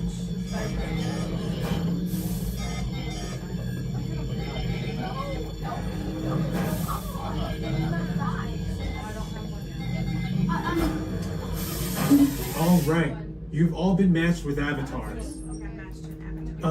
Looks like they're ready for you in the next room. When the door opens, please go inside all the way in and stand over the same number that you're standing over now. And I'll see you in there. I'll be for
relax, and enjoy your grand little tour of Florida.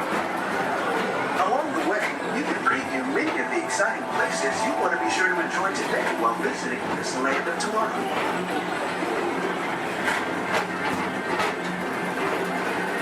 The People Mover is the perfect vehicle for people watching, so keep your eyes peeled. You never know who you might see.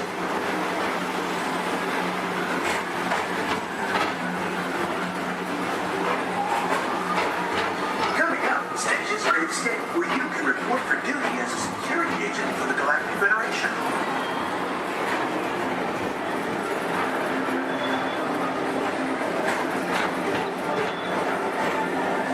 The mission is to keep Experiment 626, the biggest little mischief maker in the galaxy, under control.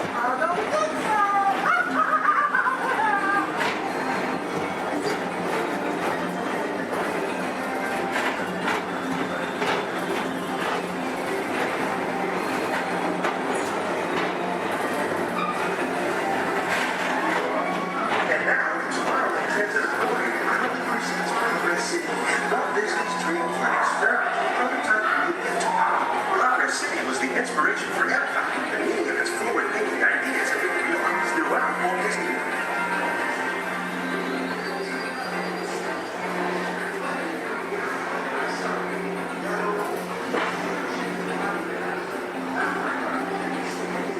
If your future includes shopping, then you'll want to visit Leaky Star Traders, where you'll find the greatest goods from around the galaxy.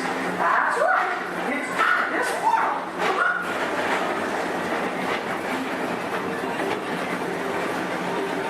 At the Disneyland Speedway, put the pedal to the metal and speed towards the checkered flag in your very own race car. Young or old, this is your chance to drive in the fast lane without worrying about getting a speeding ticket.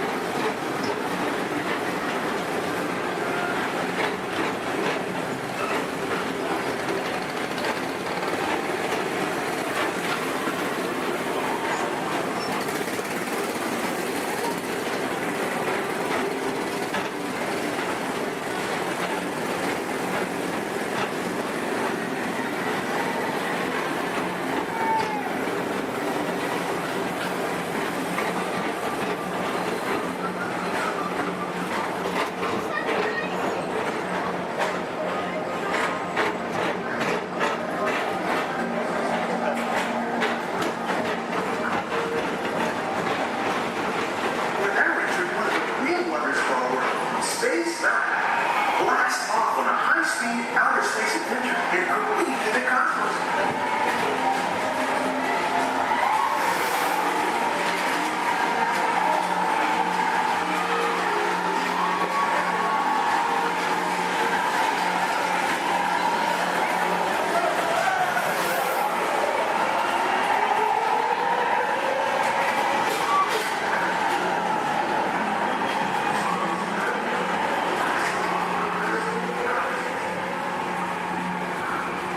Paging Mr. Morrow, Mr. Tom Morrow. Please contact Mr. Johnson in the control tower to confirm your flight to the moon.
Disney's Carousel of Progress. Inside this rotating pier, full families welcome you into their homes of yesterday and today, starting way back at the turn of the 20th century. First presented at the New York World's Fair, this legendary circular theater celebrates the progress that has made our lives better. It's a perfect reminder that there's always a great, big, beautiful tomorrow shining at the end of every day.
Welcome aboard.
A long time ago, in a place called Neverland, there lived a sparkling spirit named Tinkerbell.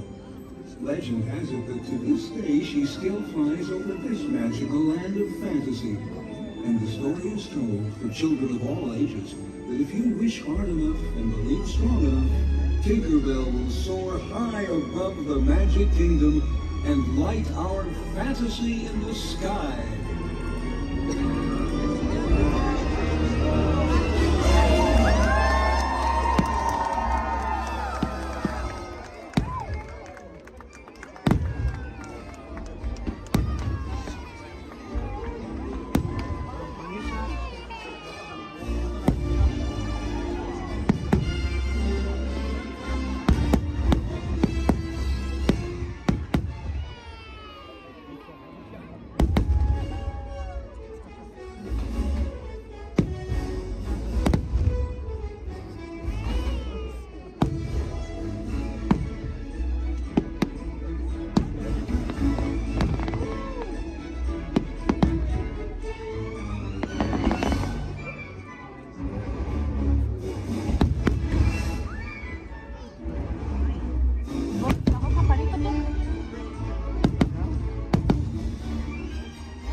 I flip the switch now, Mickey? Not quite sure how, but it won't be long now. ¿Cómo? See, just like 3 more minutes till ¿Que no está hasta enfrente? Oh gosh, I can hardly wait. No, es en el castillo, ahorita van a empezar a subir los monos.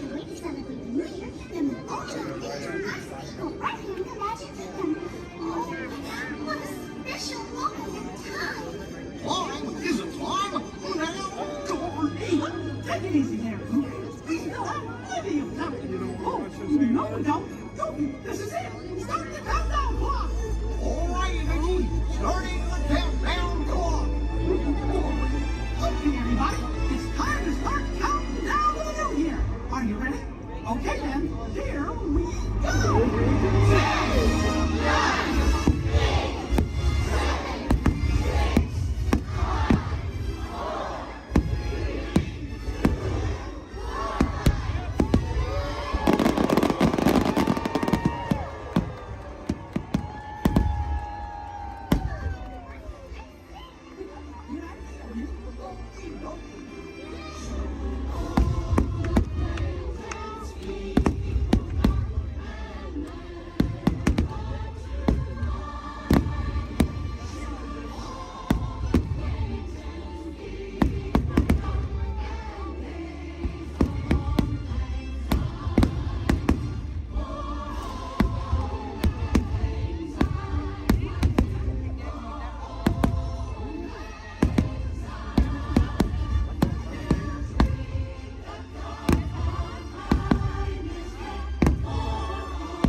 10, 9,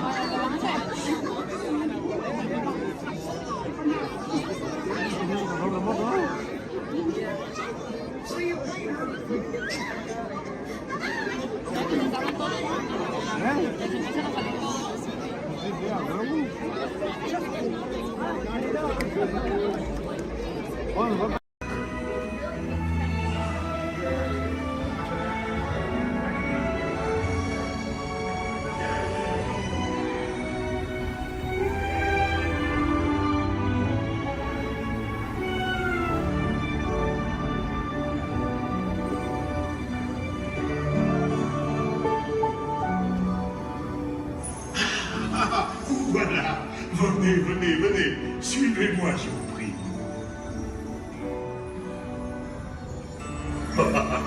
Chef Rally is waiting for you. This way. Déroulez-vous.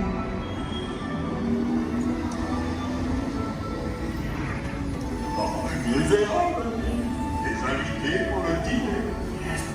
Here. Hein? Vous n'aurez pas idée, Coco vin? Non. Simple omelet? Too simple. What? Mais oui, that's it!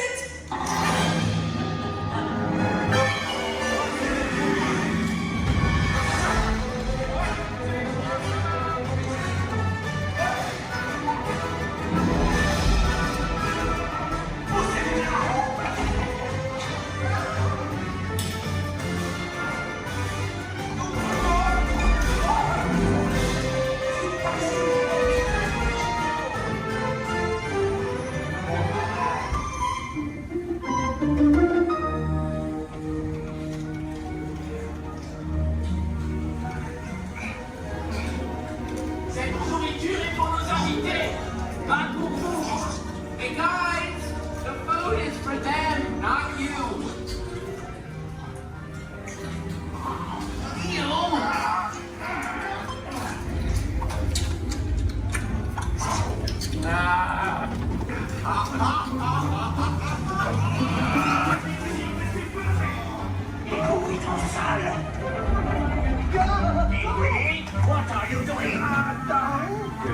seafood.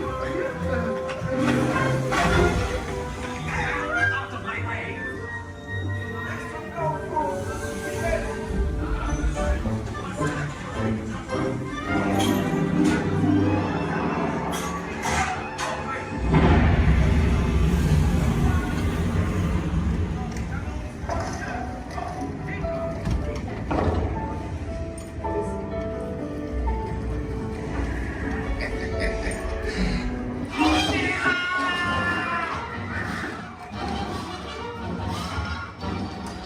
Dépêchez-vous. Par ici. Go, go.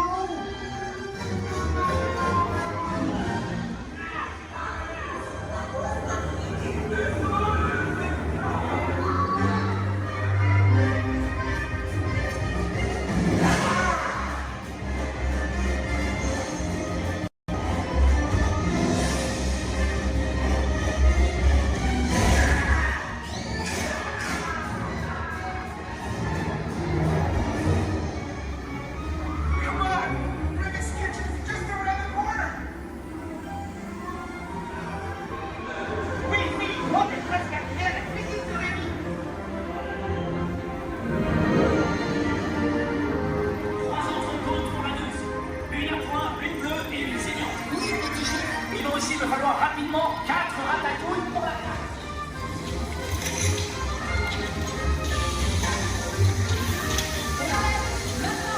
Oui, ma chérie!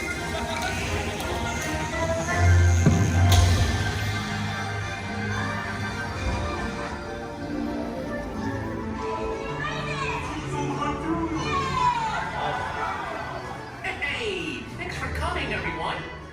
Vous serez toujours les bienvenus chez Rémi. À bientôt et bon appétit! Amigo!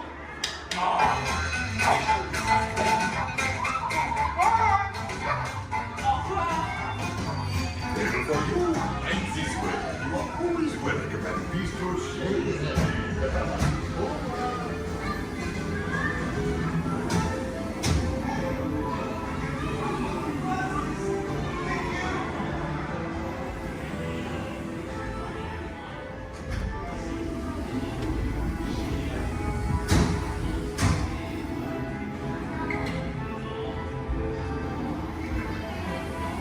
Okay, be sure to write all your stuff and lock your step as you exit. Goodbye. Please stand clear of the doors. Por favor, manténganse alejados de las puertas.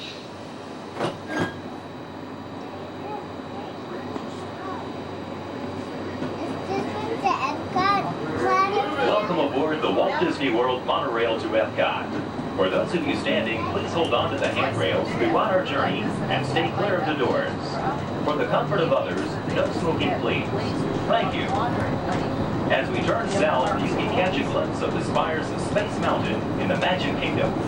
Nearby is Disney's 8th-ranked contemporary resort. Where are we at? That's where we were just at. Is that where we at? Florida. Yeah, we weren't at the Magic Kingdom today, though. What? We didn't go to the Magic Kingdom today, did we? Yeah, we did. Yeah, we did. When?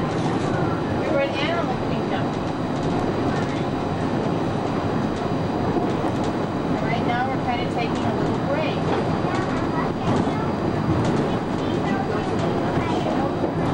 What happened today? We've seen it. Yeah. Yeah, I saw that old. Yeah, we saw her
your group is together, now is a great opportunity to pick a time and place to meet should you become separated in the park.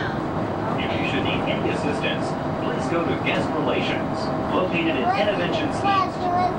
Guest Relations can also assist you in making dining arrangements, provide special tours of Epcot, or make other suggestions for planning your visit to Walt Disney World.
Traveling to Epcot, where nations celebrate human achievement and potential.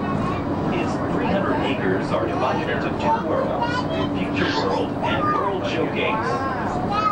Future World offers fascinating explorations into realms of energy, transportation, and imagination. You'll also find adventures in communications, sea exploration, food production, and other vital topics.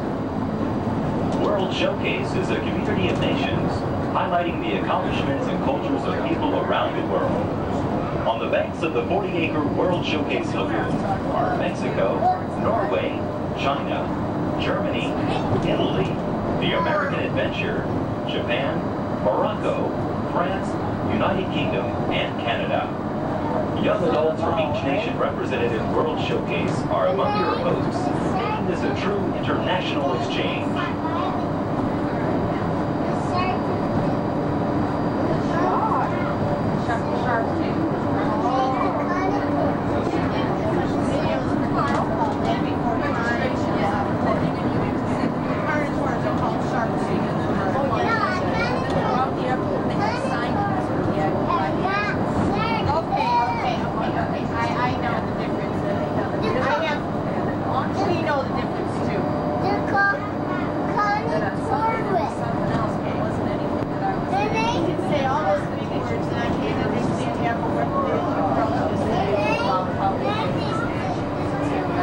Beyond the trees ahead and to the right-hand side of our forward motion is Spaceship Earth. This 18-story geosphere marks the entrance to Epcot. Inside Spaceship Earth, time machine vehicles take you through the evolution of human communications, from a distant yesterday to the dawn of tomorrow.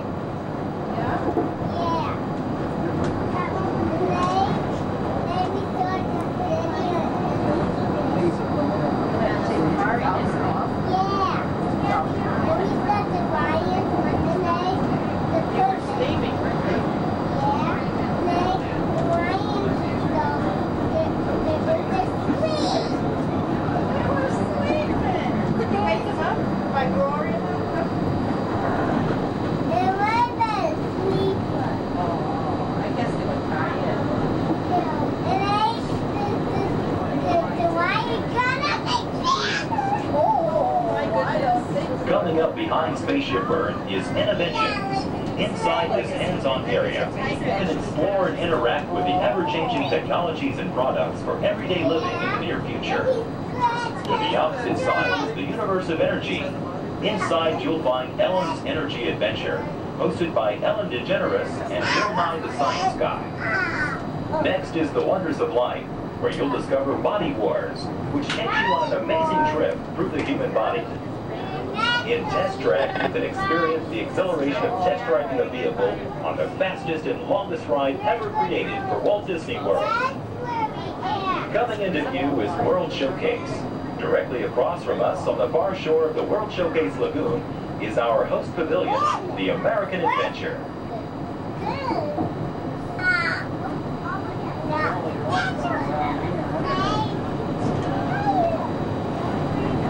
The glass pyramids are the gateway to your journey into imagination.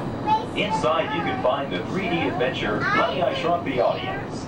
Join Professor Wayne Zielinski as he receives the Inventor of the Year award for his incredible shrinking machine. Next is the land, where you'll discover creative partnerships between people and the land around the world.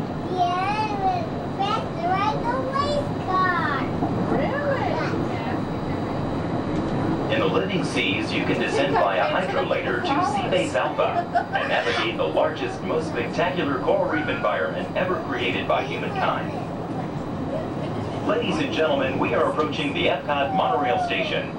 Smoking is not permitted at Epcot except in designated areas. Please consult your guide map or ask a cast member for the location of designated smoking areas. Please hold on to the handrails and stay clear of the doors until the monorail stops completely and the doors open. On behalf of the cast of the Walt Disney World Resort, we'd like to welcome you to Epcot. There's some of the signs there. We'll just watch and see somebody. I got one to go. Here, sit down. Sit down, please.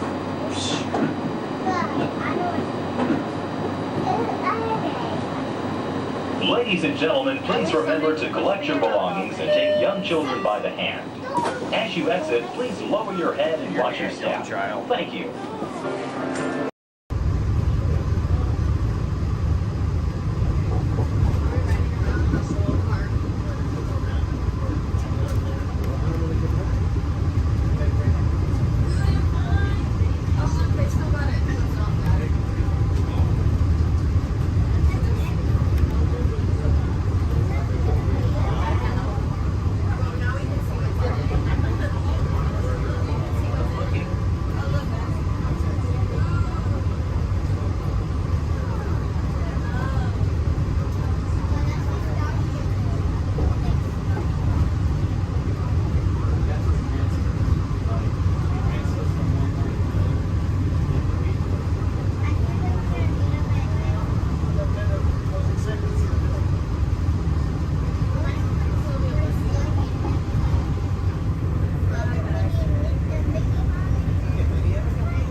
brazos, pies y piernas dentro del banco y cuida a los pequeñitos. A manera de recordatorio, no tomar foto con flash y luz de video antes de llegar al inodoro.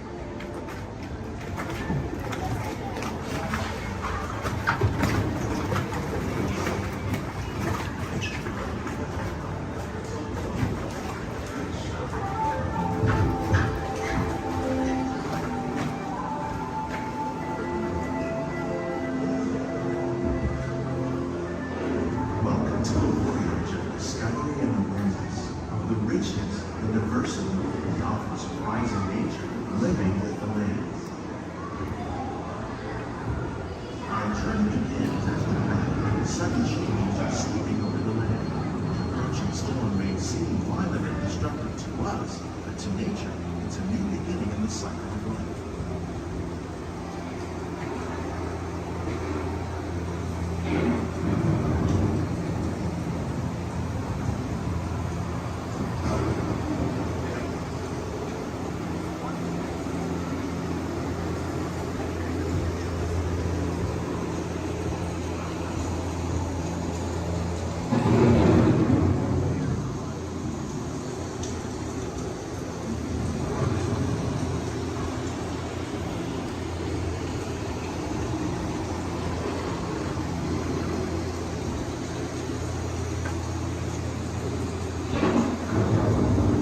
Beneath the surface of the land, roots trap water from the flowing mud, extracting precious nutrients and minerals.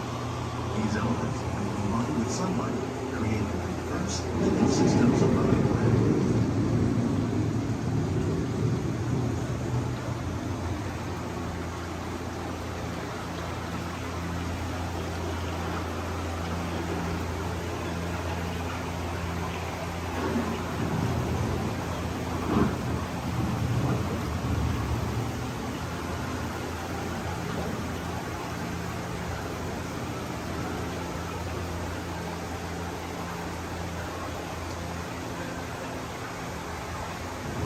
One of those living systems is the rainforest, home to the most amazing concentration of life on our planet.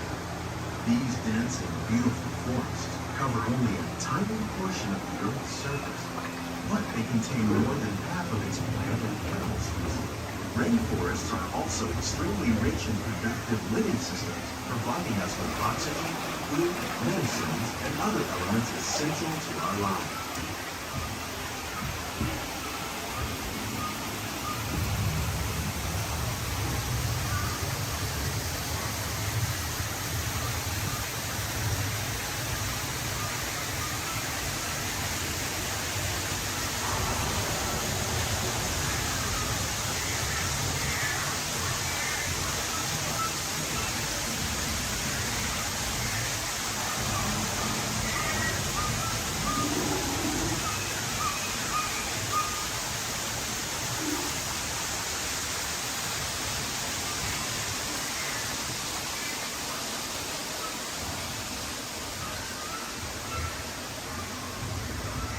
In the desert, nature has created a very different, no less beautiful living system.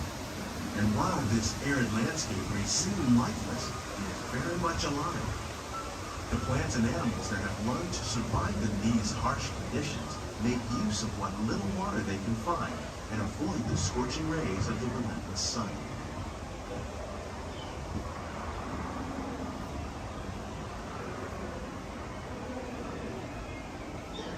The American prairie once appeared as desolate as the desert, but over time, rainwater and nutrients gradually penetrated the hard surface of this land. Even the hooves of the mighty buffalo helped create the rich soil that will one day become home to the American farm.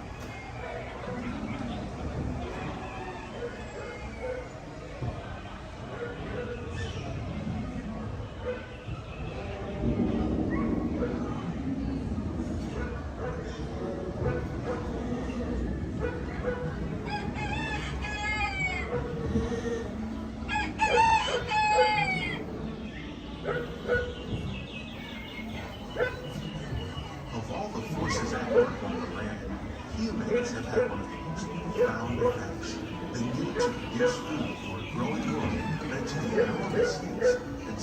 farms overdose of the land. In our search for more efficient ways to grow food, we often fail to realize the impact of our methods.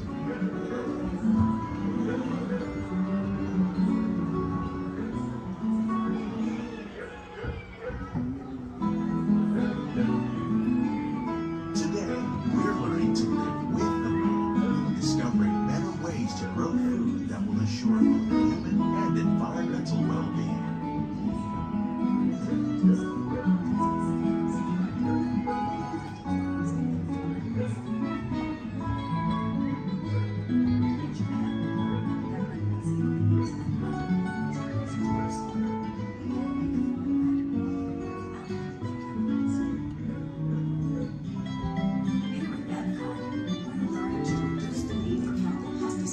By breeding and using natural predators, like ladybugs and wasps, to control pests.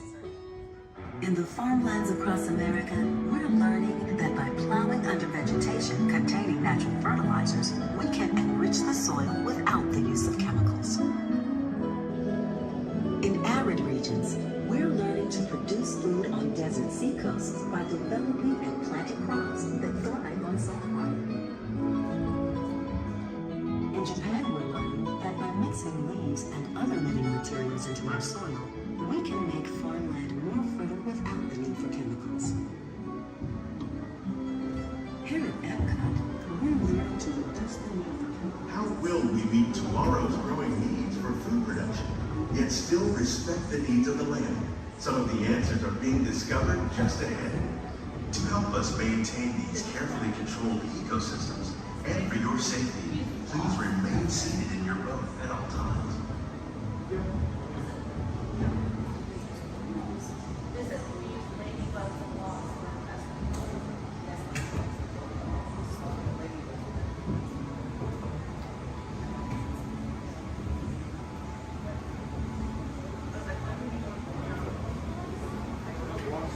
Welcome to our living laboratory, where scientists from Epcot and the U.S. Department of Agriculture are exploring innovative ways to produce development harvests now and into the future.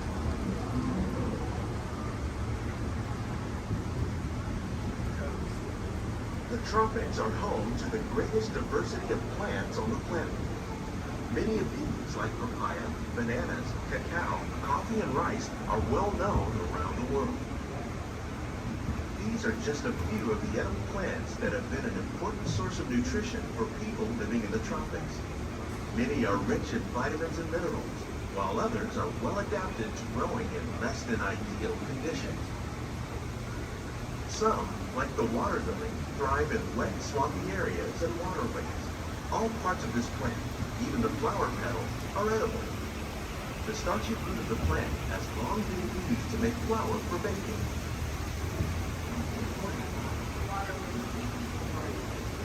One day, many of these lesser-known tropical plants may be as important as the bananas growing on both sides of the boat. More than 28 million tons of bananas are eaten annually, making it the most popular fruit in the world.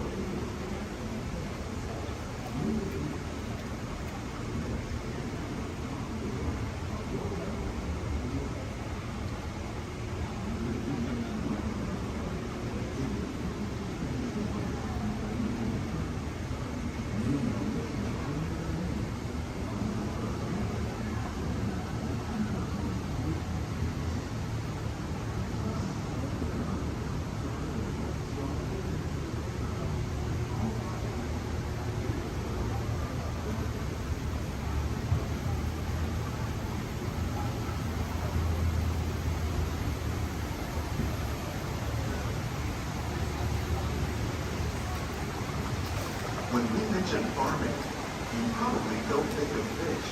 But fish farming, or aquaculture, accounts for nearly half of all the seafood consumed globally.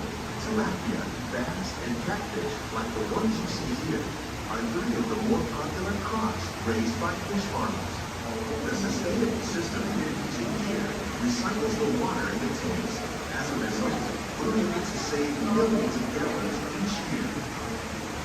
Our small fish farm produces nearly 5,000 pounds of fish fish each year to serve in restaurants around Walt Disney World. Innovations like this one can play an important role in our efforts to produce bountiful harvests and still protect natural resources.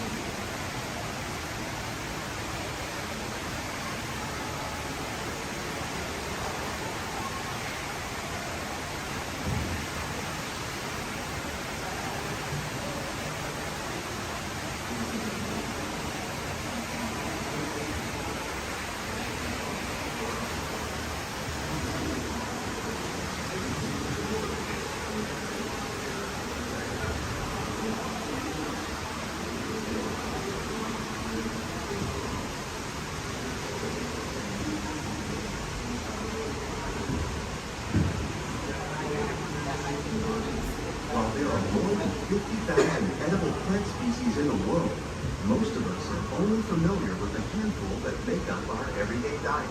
The common grains growing here, maize, sorghum, and millet, plus rice, account for nearly 2/3 of our global food consumption. Learning how to increase yields of these staples is an important goal of research around the world.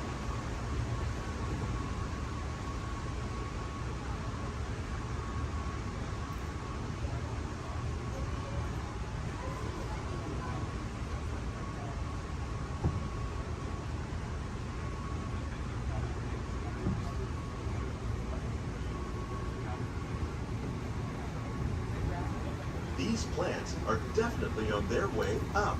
Innovative growing techniques like these increase yields while more efficiently using resources like water, fertilizer, and pesticides. Another innovation at work here is our integrated pest management program. By populating our greenhouses with beneficial insects that prey on harmful pests like aphids and flies, we are significantly reducing our reliance on conventional pesticides. We're growing these crops using our nutrient film system. This technique precisely controls and recycles water and nutrients. With it, we can produce over 27,000 heads of lettuce a year in this one small area.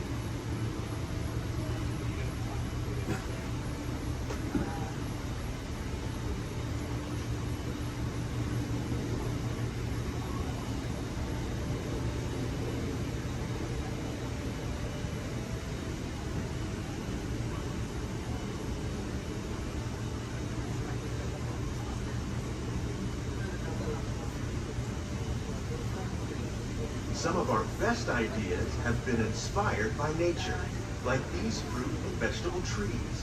By growing these ground plants vertically, we can increase yields and better control diseases. These crops taste as good as they look. In fact, we serve more than 15 tons of produce from our greenhouses in restaurants here at the Land every year.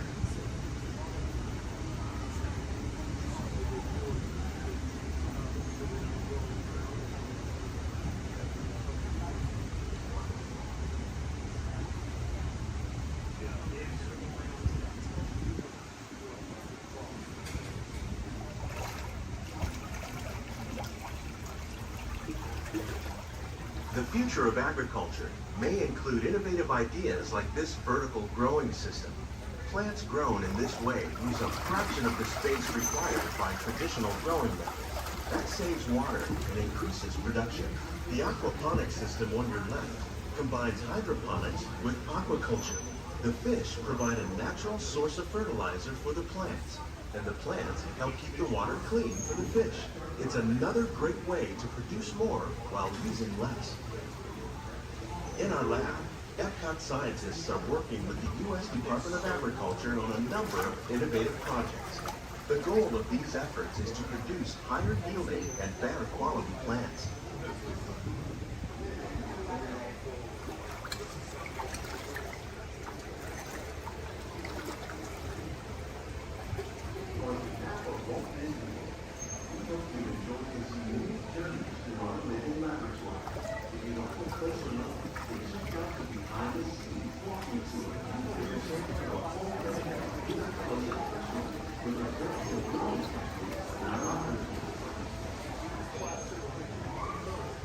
Please keep your hands and feet inside the boat and remain seated until the boat comes swimming in the sky.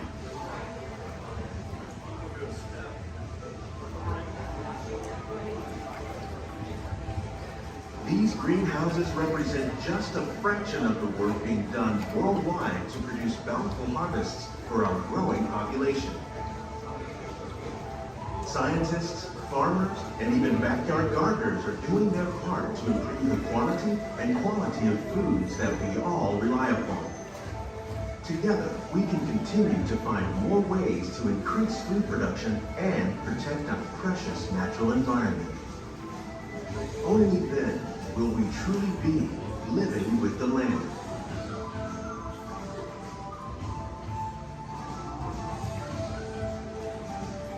On behalf of Walt Disney World, we hope you've enjoyed this unique journey through our living laboratory. If you'd like a closer look, then check out the behind-the-scenes walking tour. It's a chance for the whole family to get up close and personal with the plants and growing techniques in our laboratory. Please keep your hands and feet inside the boat and remain seated until the boat comes to a complete stop.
Nothing to worry about. Unless we cannot stop this unusually large man. Then you're likely doomed. Good luck. You're gonna need it.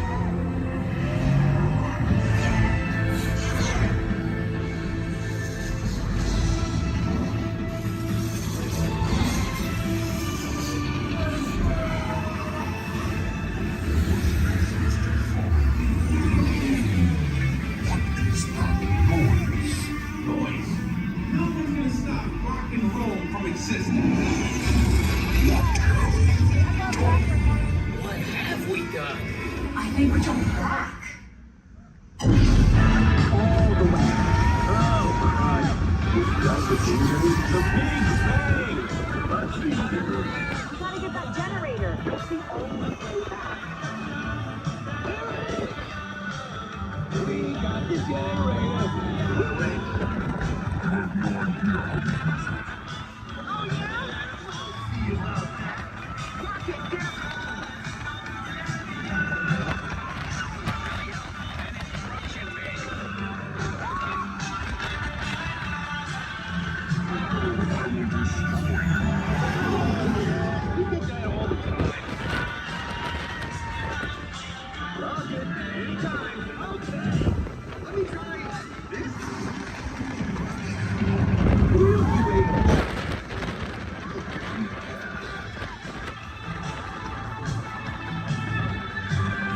We're here. It's about It's about time.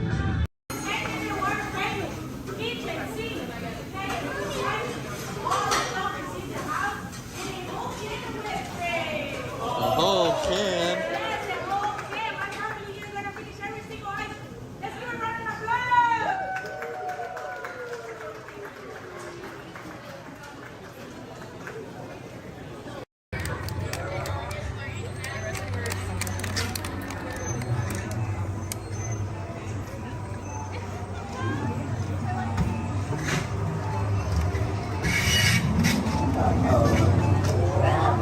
We've got some unauthorized people entering the base.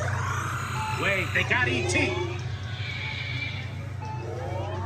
They're getting away. Unit 3, cut them off.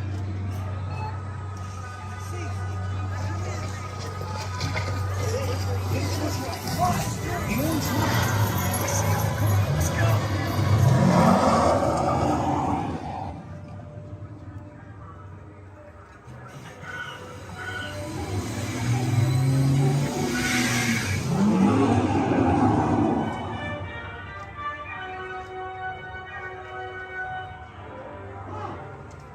Hold it right there. Whoa! Got him. At the bottom of the hill.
E.T.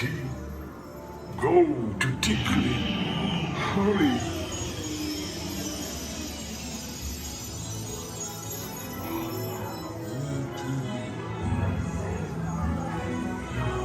Tickly. Ouch. Welcome home. You returned to Orb dog. Welcome home. You are Mad dog. You have saved our planet. Come, celebrate with us.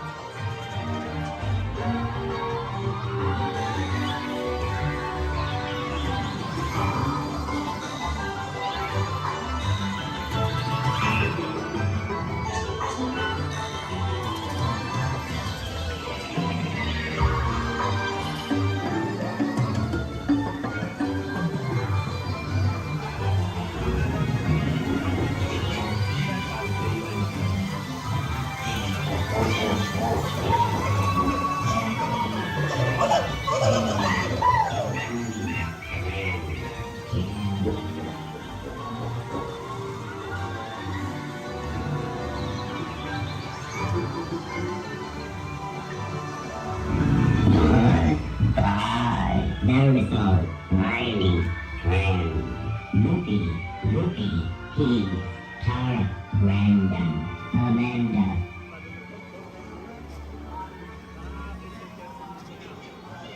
Attention, please remain seated, keeping your hands and feet inside the ride vehicle.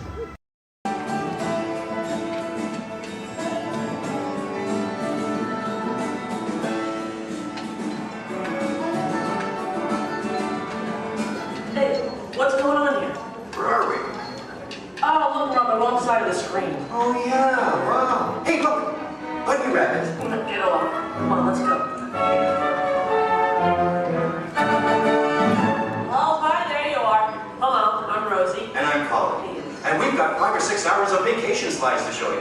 No, we don't, actually. We're here to tell you all about sourdough bread. We are?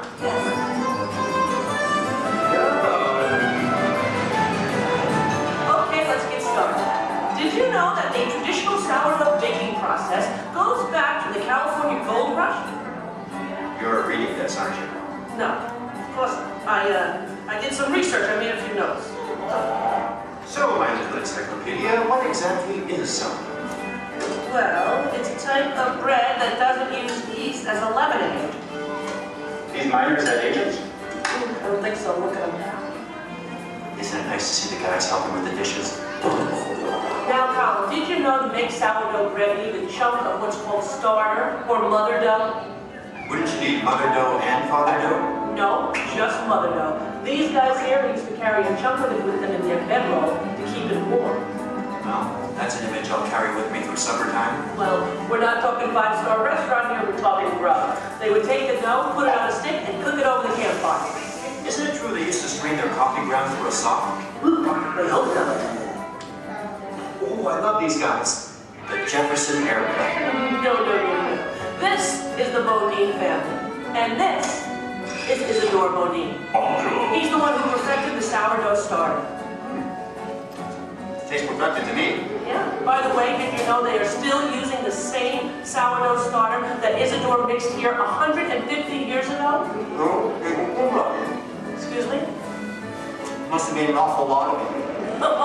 You see, you have to save a little bit of the starter dough to mix with the next day's batch of flour and water to keep the fermentation process going.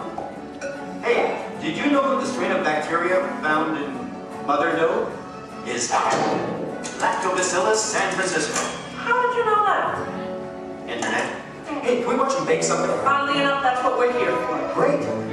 You people go on ahead. I'm going to meet you in there. Colin, you stay here and make sure there are no stragglers, okay? Okay, all right. All right, just more kind of a bread line to my right. Good. They're on their way, Rosie. Okay, bye. I'll see you soon.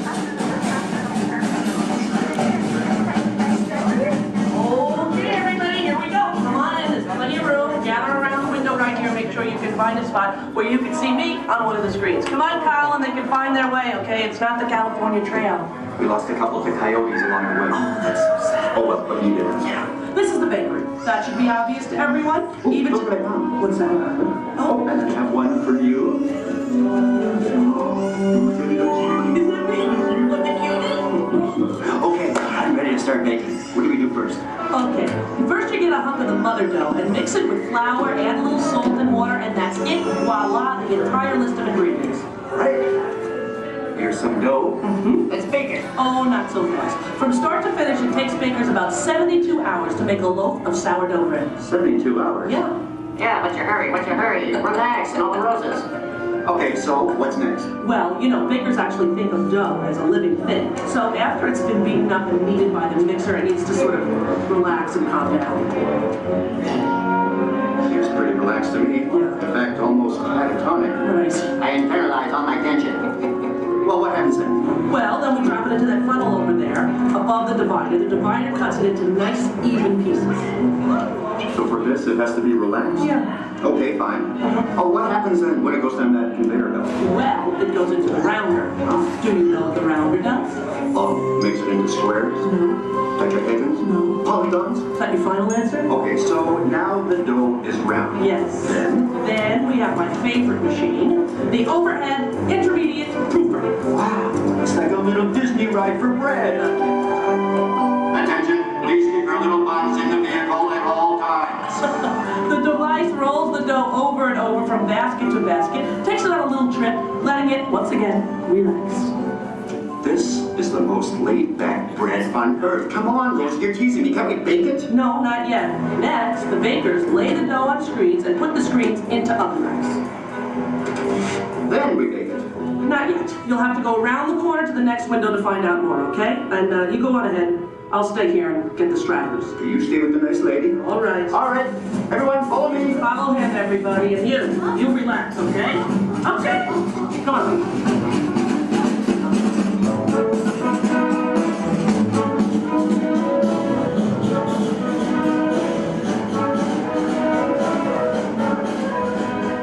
Okay,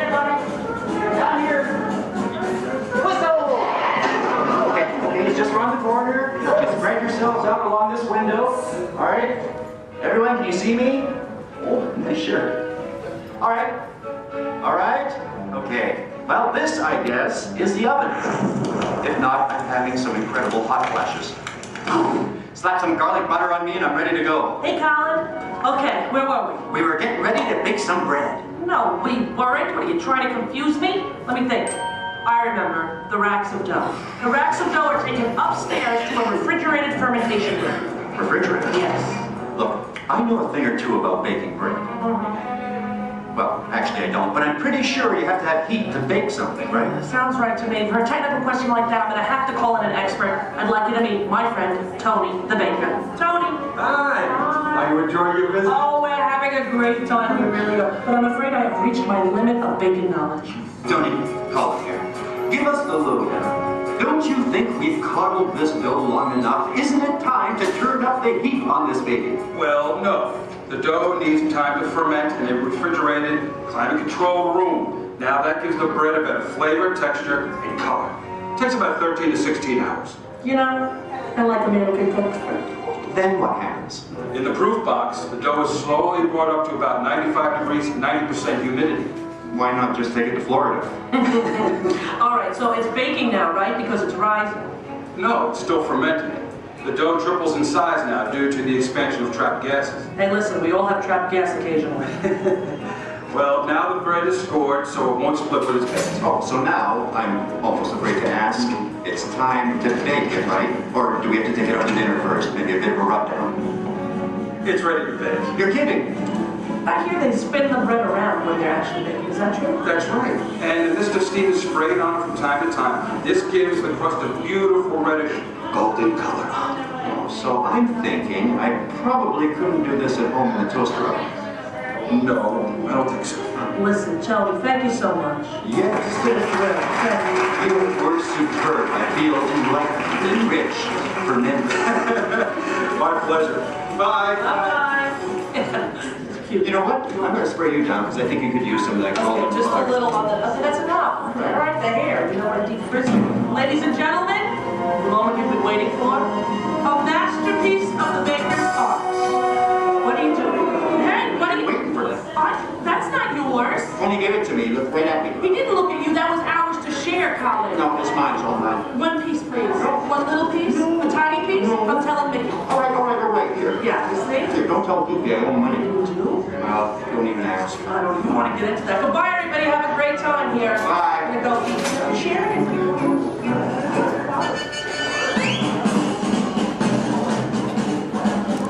Stand clear of doors and hold on to handrails. The shuttle will be departing momentarily for gates 100 through 129. Orlando and Central Florida have so much to offer. There's a good chance you didn't see and do it all. So please come back and visit us again very soon. This is Orlando Mayor Buddy Dyer. We hope you